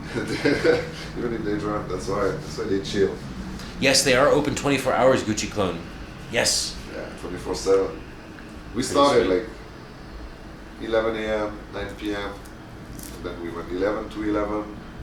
And we're like, yeah, let's try to go 24. I didn't know it's legal to do it. So at first, Switzerland you can't work past 10 p.m. There's so much strict rule to not let people work either 24 hours or even on Sunday. I think it's illegal to work. Really? Yeah. So I'm coming from a place where working 24 hours is just illegal. Well, it's kind of like that in Austria as well. I remember like everything was closed on Sunday. Yeah, Sunday everything's closed, 6 p.m. Otherwise, only a few shops like in train station can stay open past 10. That sucks so hard. Even if you want to I work, went there you for a can. weekend, and I was there on a Sunday, and I had planned like a cooking stream, and no place to buy meat. So when we realized you can stay open 24, we just tried a couple of days, and we realized there's a need for it actually. People coming in with luggages from the airport, like, thank God there's something open. I know there's quite a few of these like 24-hour places too, even like little places. Yeah. They're just there all night. Definitely worth it. Does it really, like, even like the electricity bills, everything like that? Like it's like 100%. Yeah. Damn. Electric is not that expensive here. True, but you get this big ass air conditioned building and stuff. More than one location. And the other location is closing at 11. Oh, okay. This is the 24-hour one. Yeah. Okay. It would not worth it to do it in the other part of the city. It's too quiet. Like, Okay. Here it's worth it because it's hassle, It's always moving. Yeah. Damn. Yeah, You really just have like a fucking prime location, right place, right time, and then also knowledge and fair prices. Of good stuff. Yeah, of course. That's one of the most important. That's the thing that we hear most. there, Most biggest feedback is about you're not ripping people off. Like, and Dude, people, even having that 18 baht meme weed there is like just a meme, really. I tried first and I was like, I'm not sure there's a demand for that low of a quality outdoor, and then we had people saying, no, I drive 20 minutes, 40 minutes just to get this because I can't catch it anywhere else. People on the budget, there's a lot of people on the budget. I still see coffee shops in Amsterdam that have Thai. Yeah. Oh, the Thai. It's that shit. It's the same stuff Thai we got. steak. It's basically it. Yeah, it is. There's a whole range on that. Like, it used to be bad, and the one we have now, there's almost no seed in it. It's still sticky. It has a smell. You can smell some terps of it. So there's no seed in it because there's no seed, or because like you guys got the seeds out of it, or no? They just learn how to grow. Back in the days, they would mix everything. They just throw a field out. Do the field, not kill the males, and that with tons of seed. Yeah. Now they can taking care of it, and as it's legal, you can have people working. You can do a clean outdoor Thai stick. Those are lens. Like how do you say? The strain from Thailand. Like tiger tail. Yeah. Tiger tail. So nice. Landrace. This is a market. That's so exciting. Like the actual Thai strain is becoming like a part of the worldwide lexicon of strains. People are gonna start talking about like the next big one. Like the one from Compound Genetics, this apple banana one. Yeah. Fuck, dude. That might be aside from some of the stuff I was getting from Dutch House. Dutch House is really great, but this apple banana one is. It's funny because it's been our best sale for goddamn good. Month and month. I was surprised. I was like, let me buy this stupid fucking pack. Let's see it. I looked up, I was just like, let's see. Because it was also on sale. I was like, well, it can't hurt. It's just gonna be weed. I'm gonna smoke it and do work. And shit, changed everything. Guys, there's a strain called apple banana out here. Yeah. Top sales. Incredible.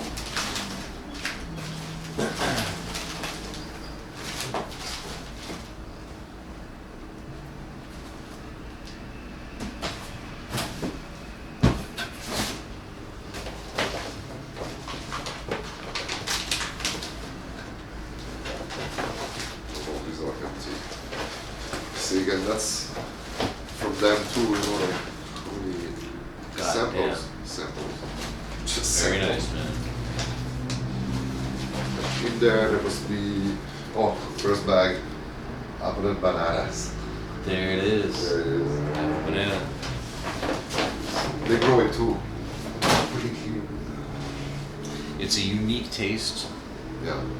It has a really good, like a lot of these strains from these guys, like these fucking chunky, dense buds that they don't feel like they weigh 100 grams, but they feel dense as shit.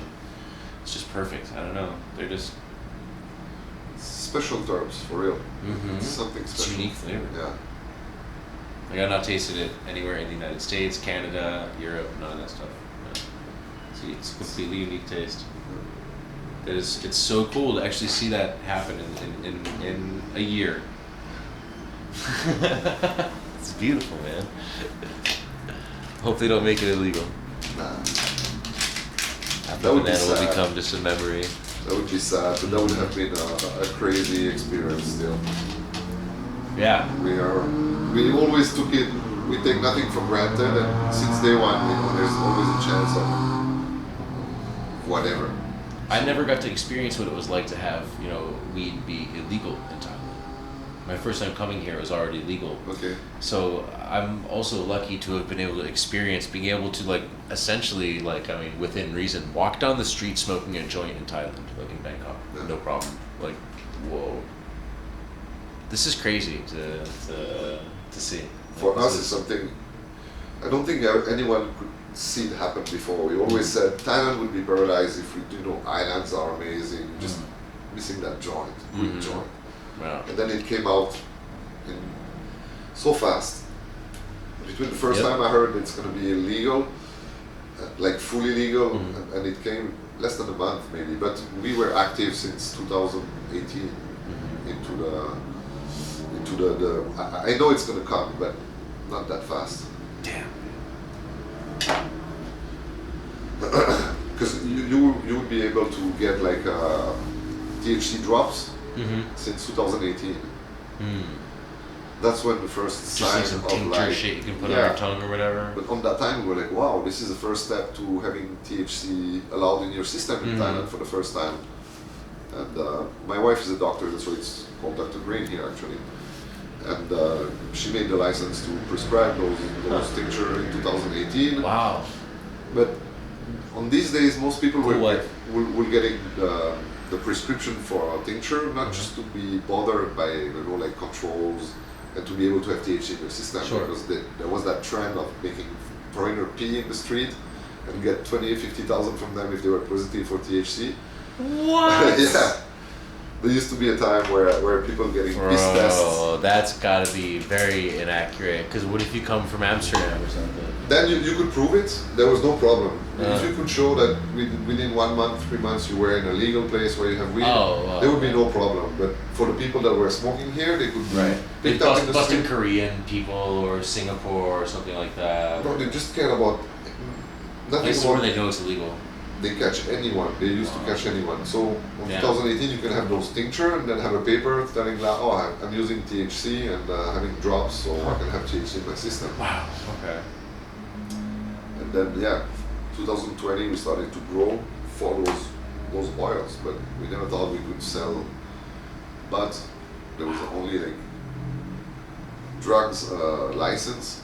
We didn't have a weed license. It was a drug production license we used to have, and then from one day to the other it became like agriculture when it legalized. We lost that license and we were like, okay, it's open bar now. Incredible, man. So yeah, I can say we felt it in 2018. They were making steps in the direction of. But I always saw it coming as a medical. I would say, okay, maybe they're gonna go through CBD first, or maybe straight up like medical. I never thought they were gonna like fully open the trade like that. I was surprised too, that's for sure. Because I really just never thought I would see it in Asia. It's just, the whole of Southeast Asia has just kind of had this reputation for being like, pretty hard on all drugs. Exactly. Just in general, hard on drugs. It's just like, there's tons of interesting shit to do there. Don't worry about drugs. Just go have fun with other stuff. And that was always the mentality. Yeah. And then suddenly it was just like, oh shit. Fucking never-ending weed party in Thailand. Let's go. This is exactly why I think that like places like Amsterdam are starting to downplay cannabis. They're starting to close down coffee shops and shit because they know they're not special anymore. They're not that special number one place in Europe to get weed and stuff. So the tourism's gonna drop from it anyway. They might as well get rid of this shit, change their image, and start being something a little more along the lines of like luxury tourism. I always heard like in Netherlands it was one of the countries where the youth smokes the less because it's legal, so it always had a good side of it. Dutch people have said to me like basically like Dutch people get over weed when they're 15. Yeah. Like this little kid shit. They're done. Exactly. They go straight to heroin and coke. At least in the 80s, yeah. Nowadays Dutch people are pretty conservative nowadays. Yeah. A lot of them are. But big part of it when you're a teenager, it's the illegal part that attracts, like, you know, if it's it doesn't have that image of like, oh, it's legal, my dad smokes it. It depends though, like in Thailand it loses that cool factor of Thailand, like the cannabis industry has enticed people to try it for sure. Yeah. Definitely. The Netherlands are pretty strict about advertising it, but here it's just been like, look at the size of this pot leaf you have. Yeah. Like this. It took us a while. This shit from an airplane. I didn't want it at first. Yeah. But then we thought like, well, we're the only one that doesn't do it. So, and we see so much difference as soon as we added this and then that. Like, we start to be seen. People were passing in front of the shop. They didn't even know there's a weed shop at first. Yeah, like, I bet this made a huge difference. A huge difference right away. Your shop looks great. I like it from the entrance. Looks Thanks. cool as hell. Yeah. Thanks. Kind of rounded angles and wood stuff. It's nice. Yeah, we've been lucky. We picked up at the spot in very good condition. It used to be a coffee shop, like for coffee, before. They did. Dude, my moderator, Assorted Cookies, has said twice, and I was like, did this place used to be a cafe? I'm pretty sure I had a coffee here before. Yeah, it used to be. For a very short time, though.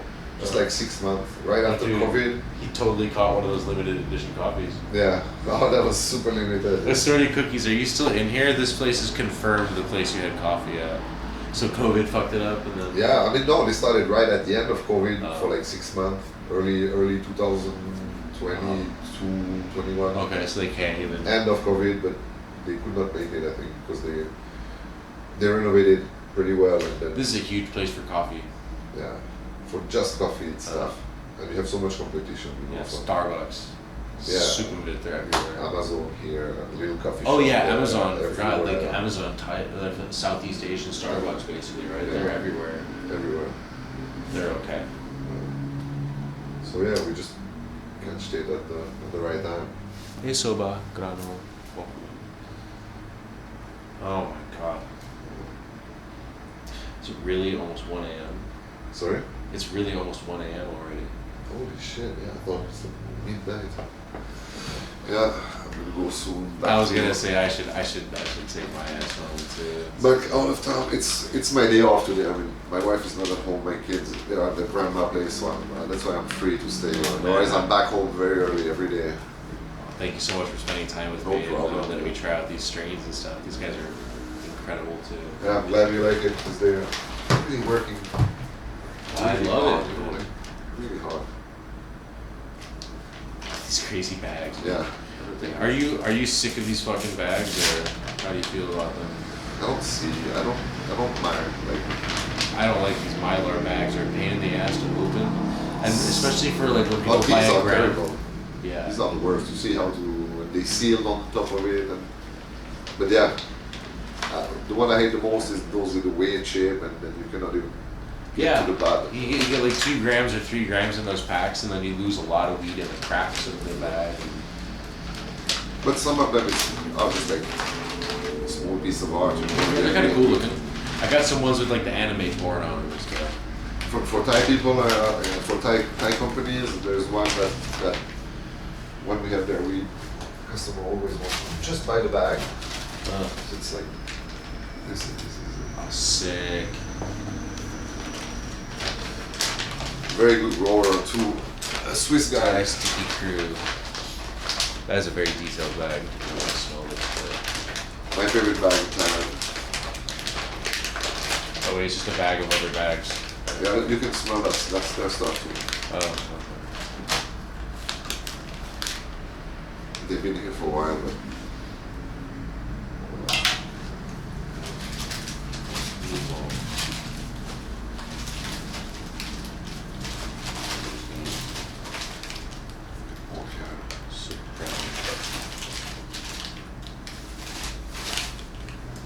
Damn, man.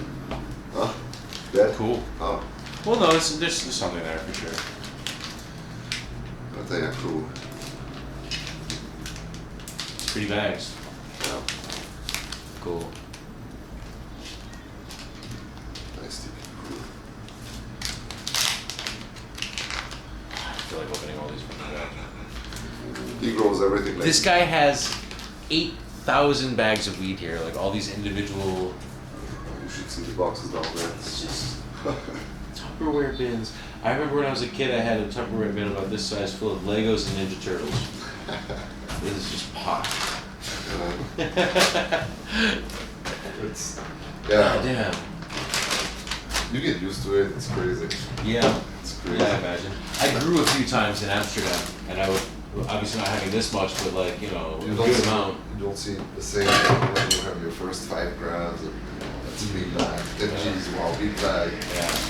Now we have pillows and pillows of stuff.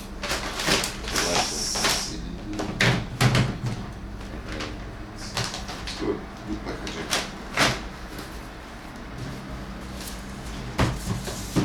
What else we got there?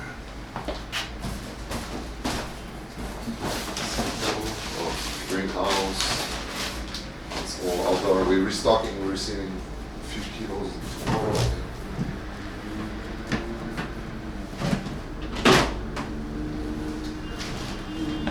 This is more of the same. Nice. This huge buds. Nice.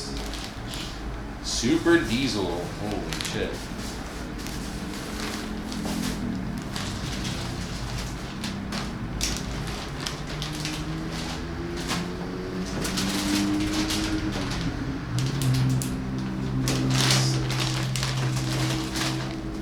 Also one of the best. So I don't know if you like tangy stuff. That's orangina. That's super tangy. I don't know, I guess so. Really decent. You have two schools, like you like gas or you like fruits. You know? I like gassy a lot, and Okay. I like fruity a lot too. But I think gassy is definitely what I prefer. Wow. That straight up smells like paint thinner. Really? Yeah. That's good.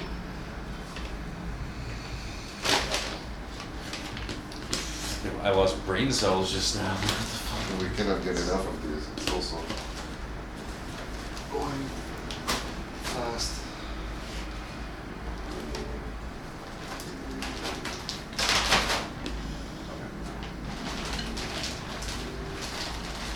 Yeah, Thailand has nice growers. So, like, it's got talent. Thailand are really good about, you know, if you look at the orchids, like, they've always been good with plants and Absolutely. they have that artistic touch also, not just like the technical way of doing things. Yeah, I've noticed that. Attention to detail. Yeah. Like what you were pointing out, even like the underlighting on those plants. Yeah. Nice touch.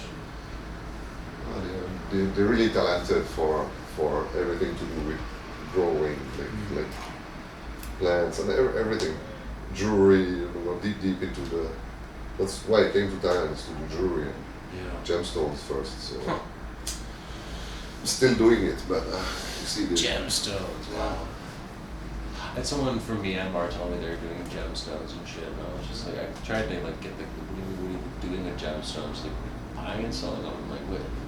Yeah, Myanmar has some of the best. Who's rubies. buying gemstone? Who's buying rubies? Genies? Like who the fuck is? But like who are buying rubies? Investment people. Sometimes I sold rubies that never even went on the ring. They go straight up in the safe in Geneva in Switzerland, and there's more value in. They're basically putting this in, like taking it out of like a currency form and It is. putting it into valuable, It is. precious 'Cause commodities, and then holding it. Burmese rubies are so rare. We know how much mines there is in Myanmar. It's limited. So unheated Burmese ruby are very limited, very rare. African rubies, there can be new mine every week. You can have a new mine from Africa. So they don't have that rare touch. Okay. Burmese unheated rubies are almost one of the rarest stones. Wow, man. Much more rare than diamonds, much more rare than anything else on the gemstone market. And actually Bangkok is one of the world leading gemstone trade place because they cut the stone very well here. They treat the stone in Chantaburi. There's a gem market every Thursday or Friday or whatever, where rough stone from Africa come to Thailand to be heated and treated and cut. So it's the big brands in Paris are buying their gems here to put them in their jewelry. Swiss watchmakers are getting their rubies for their movement here, unless they're using synthetics. So there's huge market here, huge. It's the place to be for color stone actually.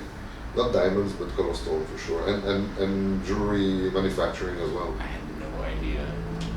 You've blown my mind multiple times today, man. This is crazy. There's a huge area. You can look. There's a whole building, 63 floors, called Jewelry Trade Center.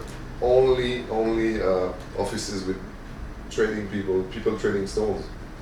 And the whole area it's jewelry manufacturing and gemstone trading. Wow. You can go there. It's open to public. I mean, the ground floor, you have booth everywhere. You can see for billions, if not millions and almost billions of dollars of stones.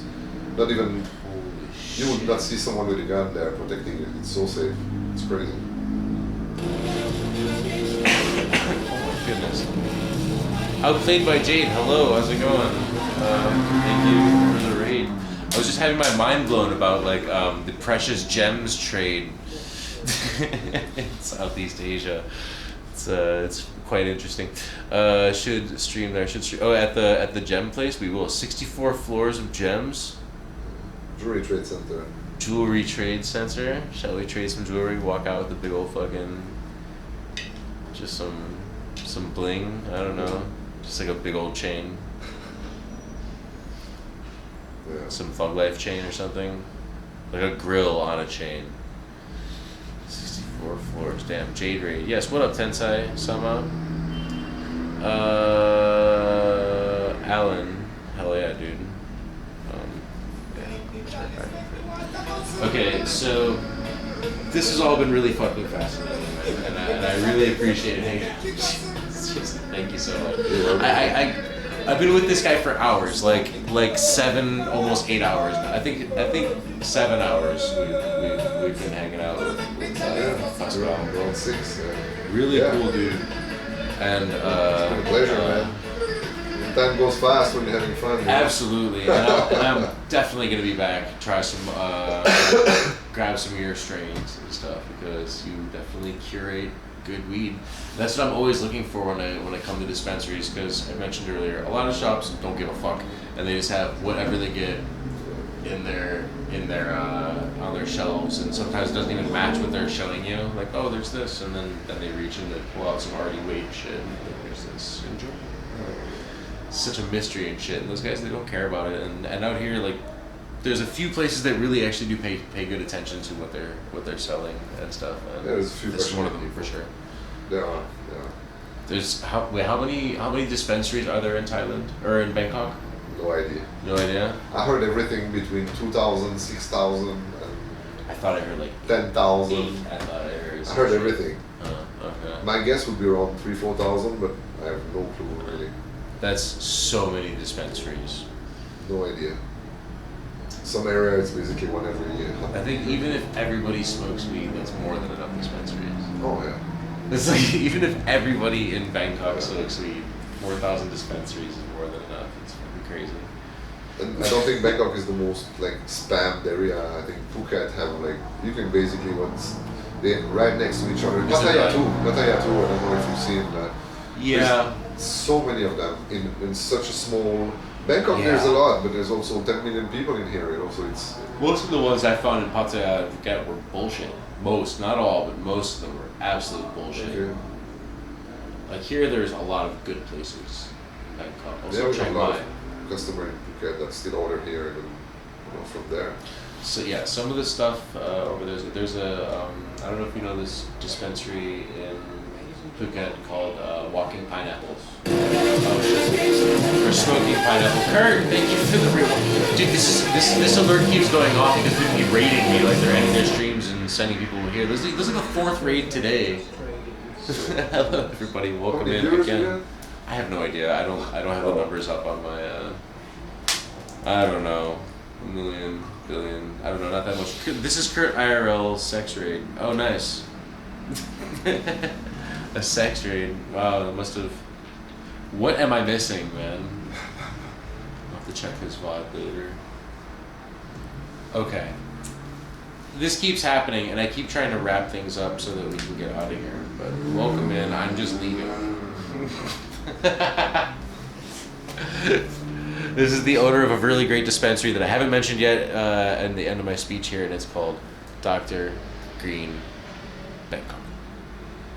The branch is right on like the Asok Sukhumvit line stop in Bangkok, next to Soy Cowboy, just across the street from us over there somewhere. It's like really like it's such it's like probably the best location for a dispensary in all of Bangkok in terms of like interconnection with the rest of the city. You should definitely come over here. The weed is fantastic, man. So good. Thank you for reaching out to me. My pleasure. Really. My pleasure. I'll be back soon for sure. I'm gonna be back Let in me this know, neighborhood let me really know. soon. Yeah, for sure. We don't chill here every day, but we Yeah. are usually here early afternoon. Okay. Well, I'll only be here until the end of May, but then within 3 months we'll be back here. Yeah. But to stay. So definitely. yeah, just like selling my shit back there. Coming back over here. Good project. Yeah, can't wait. Perfect. Bring some downstairs.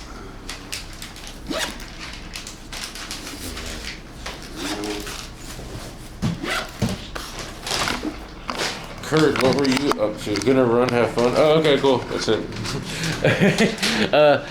What was Kurt up to today? Why would you guys saying, he just did IRL spit roast. Sure, it's fine. TOS is becoming more flexible. It is. Well, I heard that they allowed you to put twerk emotes on Twitch again. Or, well, they never really explicitly allowed it, but... there's like this weird like nuclear fallout moment with Twitch for a while where like even if you had like I don't know like a very simple cartoon cat shaking its butt, like it's totally innocuous and like not anything sexualized, they'll fucking give you a strike and take down. Yeah. they took down so many like really cute like like a frog with a butt. Like, oh come on. He was in Wales? Oh, nice. He was in Wales. Okay. I'm gonna hop down here and take my trash as well. Wow. It's all my trash.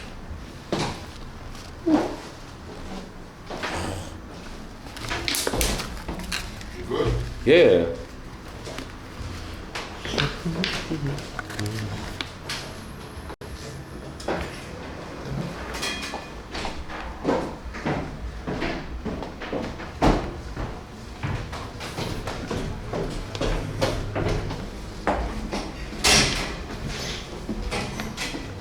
Hey man. Wow.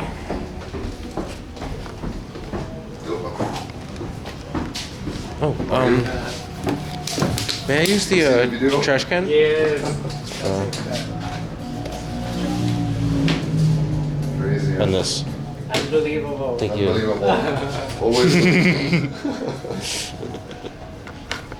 All right. See, that's yeah. Catch one, call the police again. Alright, Papa. Good night. Dude, take care. Oh, you're coming with. Okay, right on. Okay. Alright. Hell yeah. Alright, man. That's a pleasure. Yeah, it's definitely really nice meeting you, and I'll be back soon for this one. Like in daytime mostly, but yeah, for sure I will. Yeah. Wednesday and Thursday I'm always here by night. So. Wednesday, Thursday? Alright, cool. Always early afternoon. Alright, cool. Take care. Cheers. Oh man, what a really, really nice guy. What a really nice guy. I'll tell you guys how I met Pascal. Pascal's a G, and that shop is definitely worth visiting. So one of the conceptions I had was that when I came to Bangkok, whenever I saw like these big shops that are in the middle of this kind of area, I was like, I just don't trust it. You know? You just walk up to it and you're like, I don't know, man. I don't know. It feels like it makes more sense to go to some place that's kind of like off the beaten path a little bit. I don't know. Has a smaller selection. But that's actually not the case. You have to change the way you think about weed shops. Like, you know, in Amsterdam, it's definitely the case when you go to those like really big overblown shops, they're just really overpriced. You know? But this shop is insanely fair. They have literally the cheapest weed you can buy in Bangkok. 18 baht gram. That is so funny. 18 baht gram. Imagine. How is it a 10-minute drive? An hour walk. How the fuck does that work? It just does.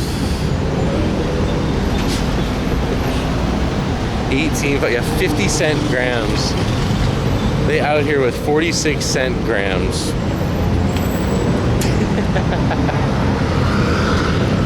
No, it's that crappy like tiger tail weed, that stuff.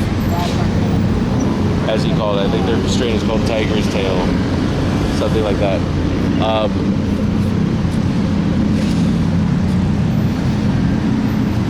See, okay, so when I see a place that has a giant pot leaf on their building, like Thai Cannabis Club, dude, Thai Cannabis Club is trash. It's trash. They're not good. They're not worth it. They are not worth it, man. They got that huge pot leaf sign, and then it's just like, that's what turns me off from going there. And I wish I didn't do that in the past. And you start looking at you know, problem is there are like, you know, I don't know, I think there's a quite a few thousand shops in Bangkok, and it's like, how do you, I would love to be able to sit down and have a conversation like this with every owner, you know? How do you do that? How do you do that, you know? Like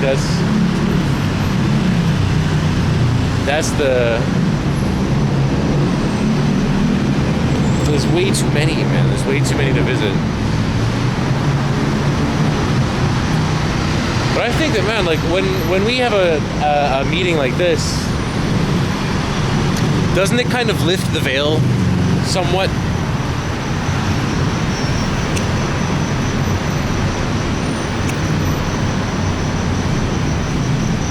It lifts the veil in a sense that, you know, like, who is at the end of a weed business? Like, who's the fucking, you know, the guy behind the Wizard of Oz, you know, giant head? Like, who's the owner of the shop? Like, is it some kingpin motherfucker? No, it's a gamer from Switzerland, you know, who has a little bit of business sense. You know? And I think that helps reduce a lot of stigma that I think some people have with the whole cannabis industry over in Thailand or something. Over here, there's like, yeah, we're not so sure about this. It's kind of a bit weird. We kind of want to make it so like farmers can do things out here, but a lot of like Westerners are making businesses, and you know, like, and then there's of course all the drug stuff happening, people fighting, whatever, and they just attribute it to weed, and like, they don't know what's going on, man. I don't know. So maybe like this is like a passive and nice way of showing what it's actually like. I don't know. It wasn't just something to profit off. No, not at all. No.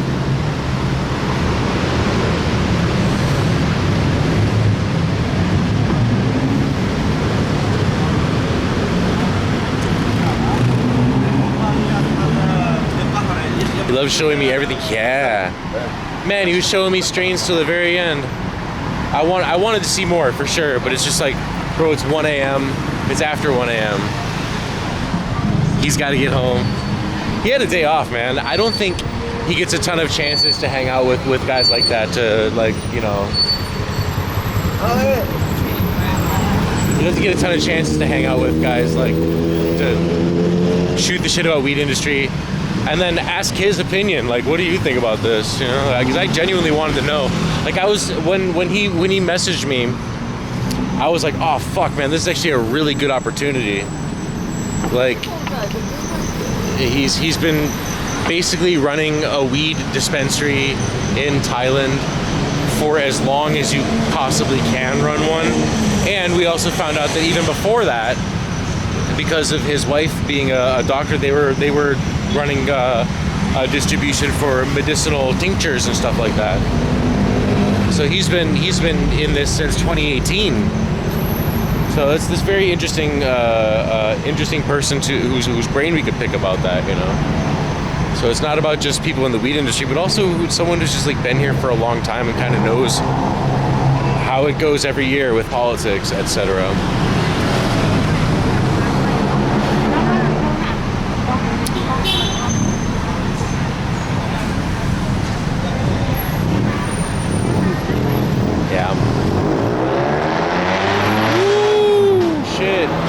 fuck up. Well, anyway, we're definitely gonna meet more people like this.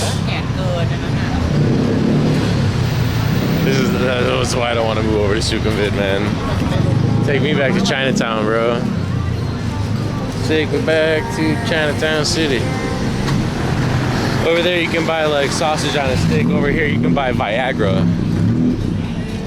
It's fucking crazy. Every 7-Eleven is across the street. It's so annoying.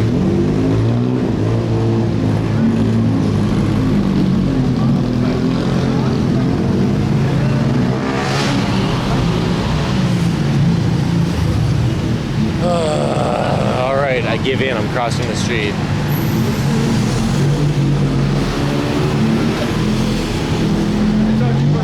Let's do the damn thing.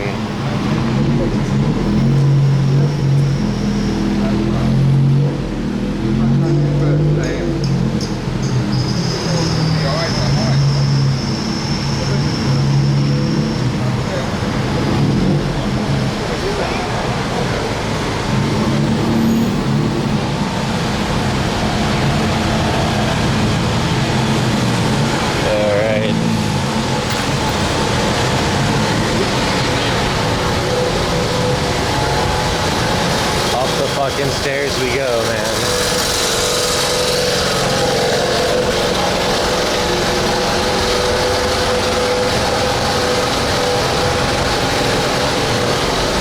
I like your shirt, it's really cool. Her shirt just says straight up, "Stop being poor." Nice. In huge, "Stop being poor."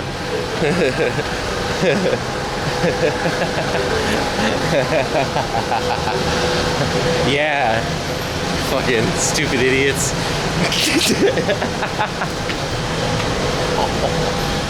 And she was crossing this shit wearing this shirt. Oh my fucking god.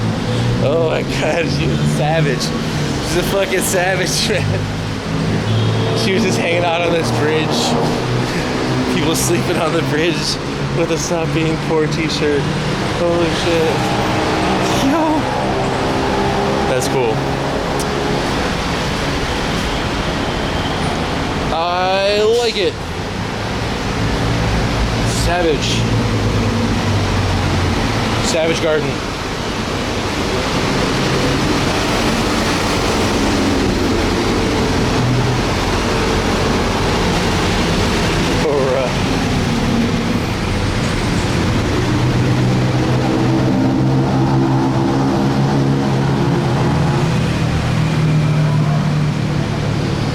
I actually need to be on this side of the street anyway. I think.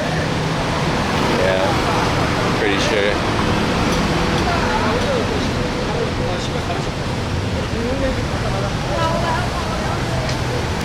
I need to be on this side of the street to get my cab home.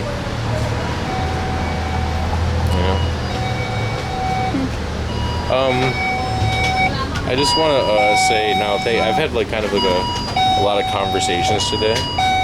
So I didn't have a ton of time to talk with you guys so far, but Idyllic 710, Spicy Bam, outplayed by Jade, and this is Kurt IRL. All of you guys, thank you very much for your raids. I appreciate you choosing me as the destination for your loyal viewers.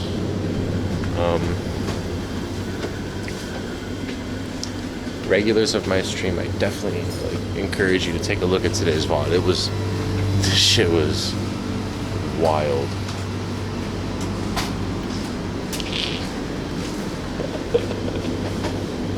We caught a thief on stream. We caught a thief. And oh man, that was brilliant. That's what I needed to see. Okay, I'm just gonna grab a tea. I'm gonna grab a Pikachu flavored tea.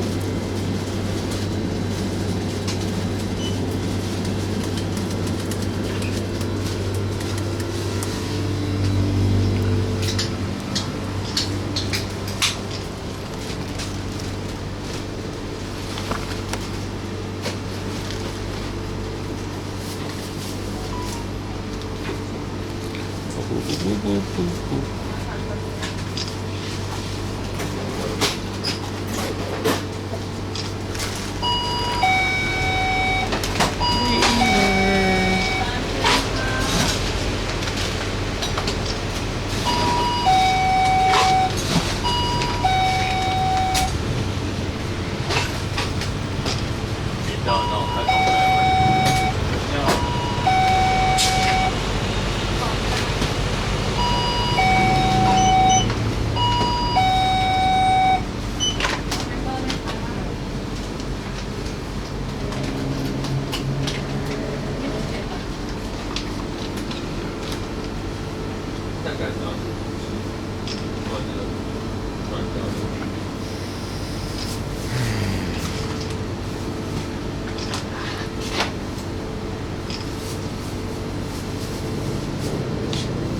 also have one camel blue.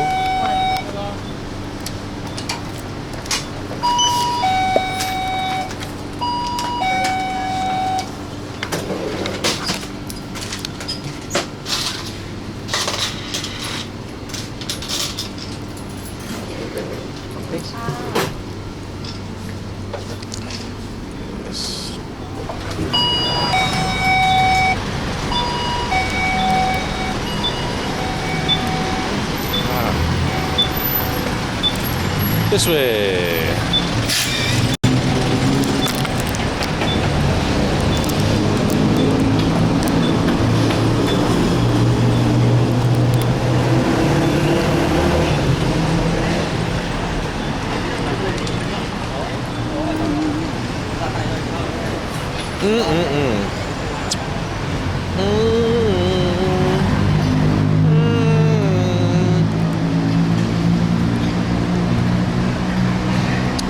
Hello, welcome.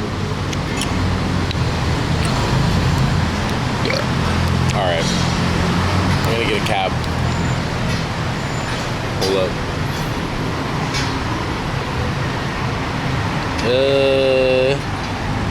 Let's see. Grab.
Grab booked.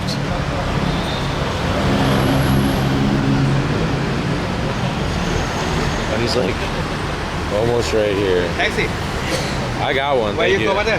I got one. No, this one? Yeah. Okay, whatever.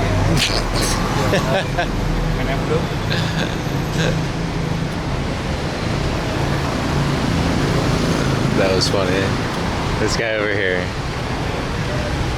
He was just leaning into that window to tell a guy who was gonna get a cab. Like, hey, taxi, you know. Let's go to the taxi, and he just looked and he was like, where do you want to go? He goes, okay, whatever. I want to go here. So funny. Straight to bed? Wonder if marijuana's consumed?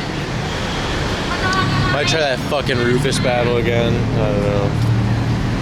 We'll see.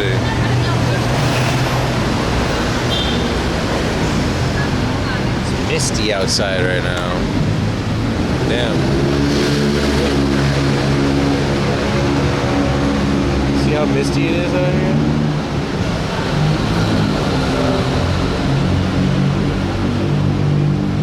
You just can't seem to make that turn.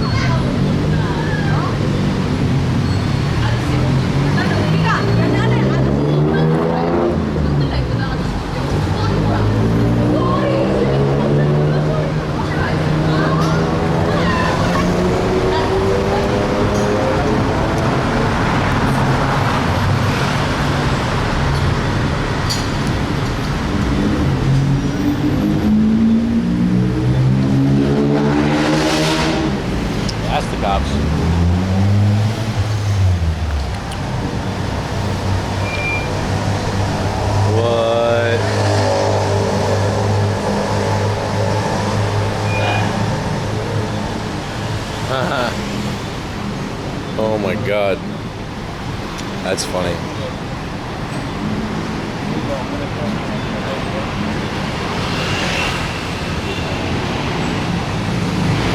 Where's he at?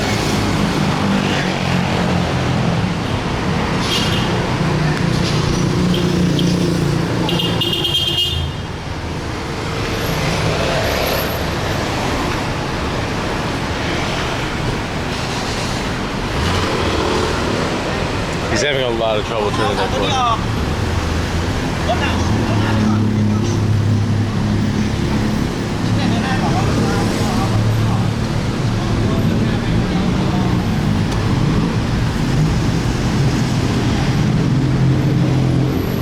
Back your ass up, he said. Pop it in reverse. He's basically stuck at that, like, that crossing right there.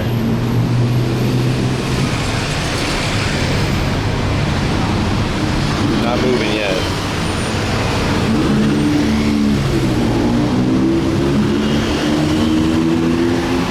Come on.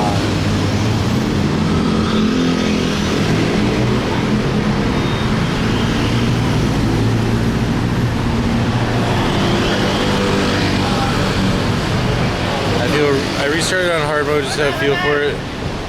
Benches don't refill your MP. That's funny. We have to rely heavily on crafting then. Don't ya?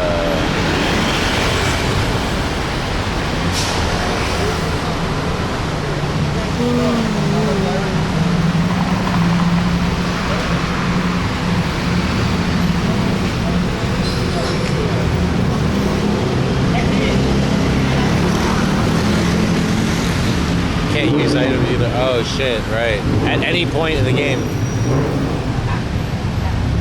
That means you have to rely on MP regeneration qualities in weapons, your skill trees for weapons, and yeah, shit like that.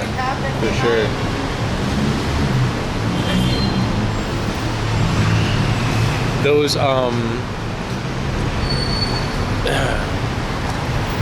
Those skill tree abilities that give you one free fire spell that's guaranteed to land, like that kind of shit. Then you gotta use those for your elemental crap. Ew.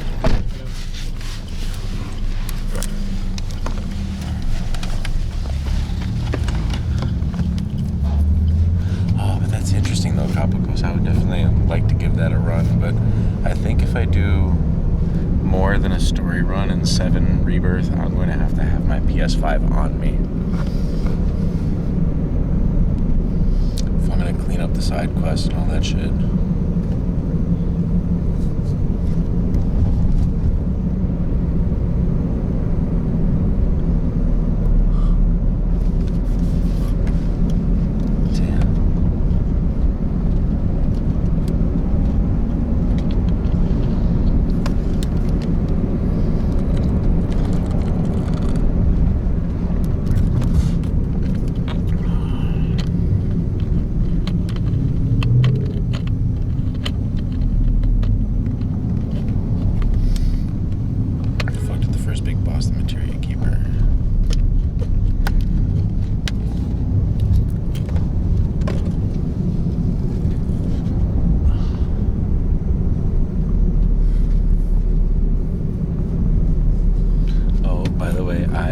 was like dying laughing when you finish the Nibelheim sequence side quest and Tifa is forced to play the piano for everybody.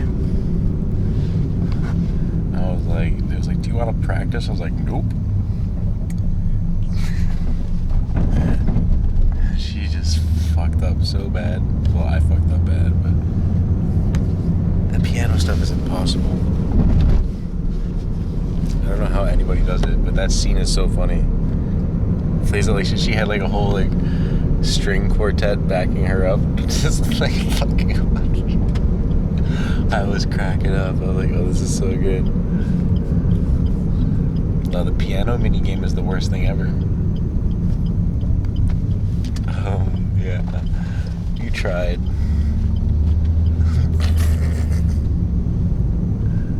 Well, anyway, thanks for rescuing the kid.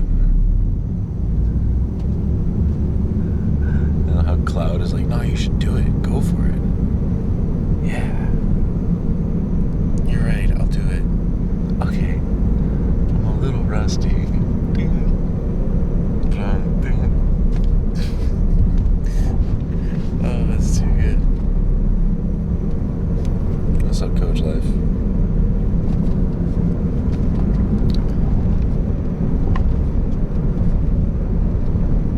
It's the piano stuff is really weird and it just doesn't work.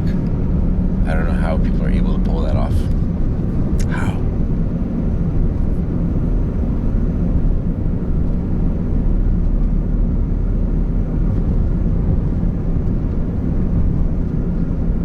Yeah. How's my night been? Pretty good.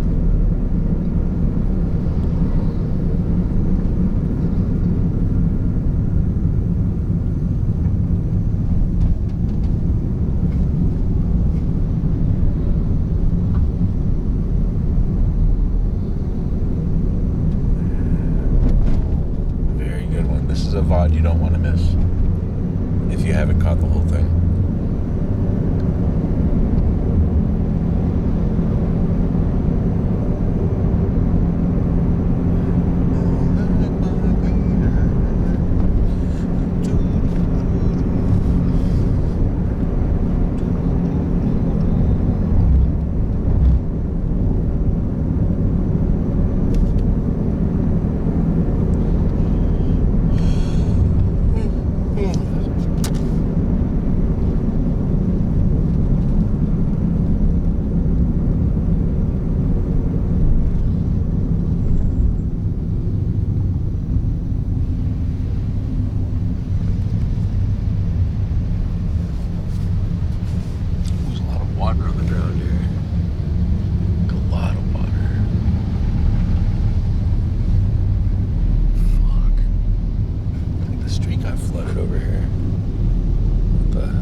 The VOD, miss like half it. Feeling good? Yeah, definitely.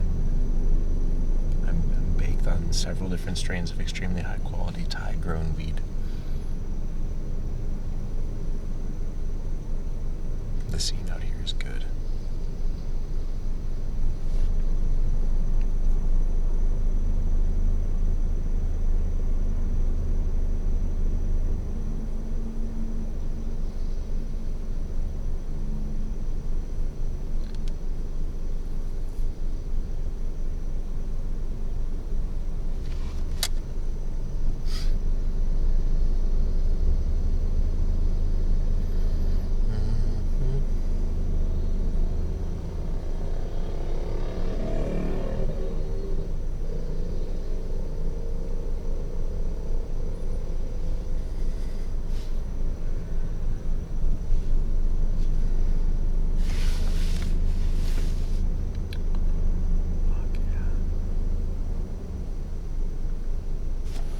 Dude, I can't believe somebody tried to rob the dispensary today.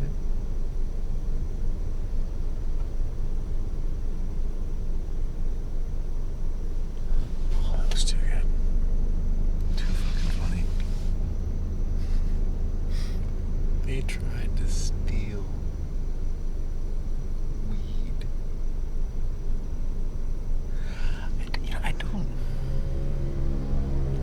don't hear that often.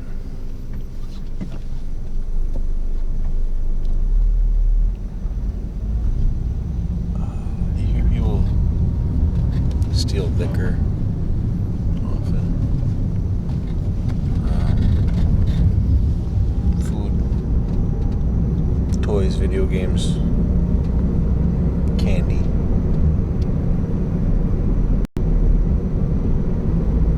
Stuff like that.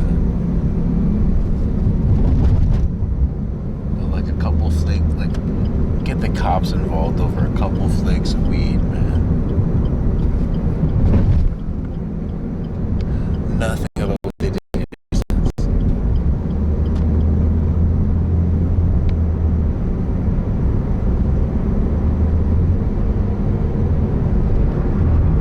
Oh, and they got the dummy to admit it too. Holy shit.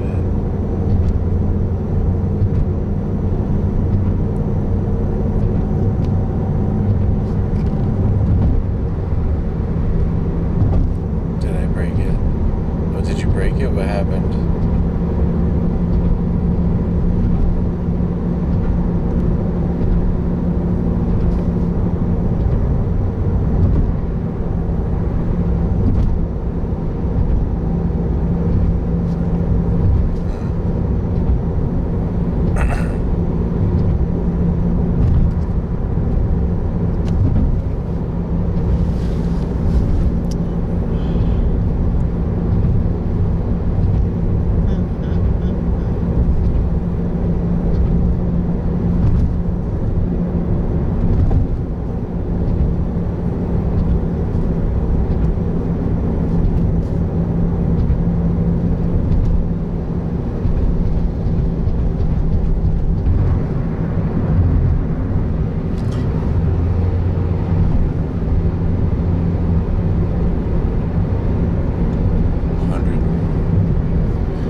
god.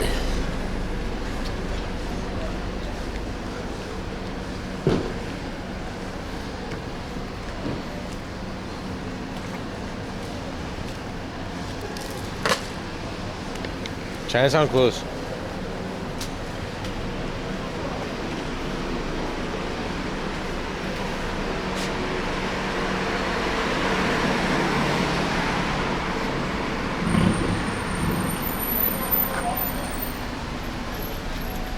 Made it home. Well, I mean, we made it to Chinatown.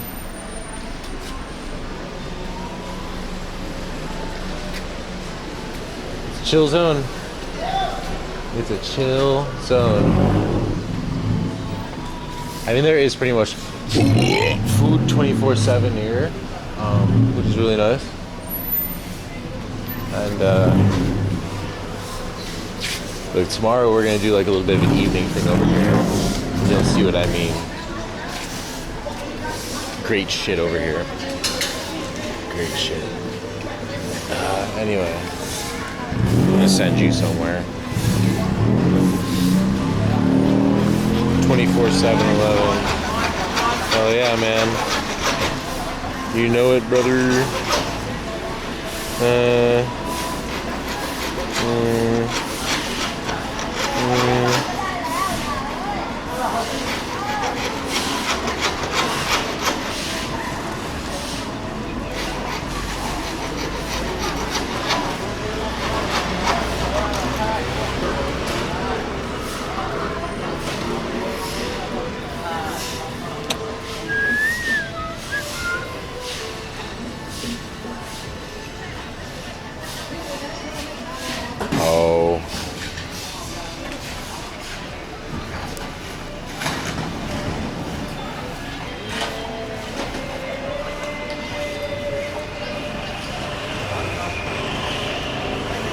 Bleep. Okay. There. CJ Ride. He is doing something. He's celebrating his 69-year partner anniversary on Twanch. So he's gonna be there entertaining you for a while. Yeah, he's still online, right? Fucking hope so. Is he still? Wait. Fuck me.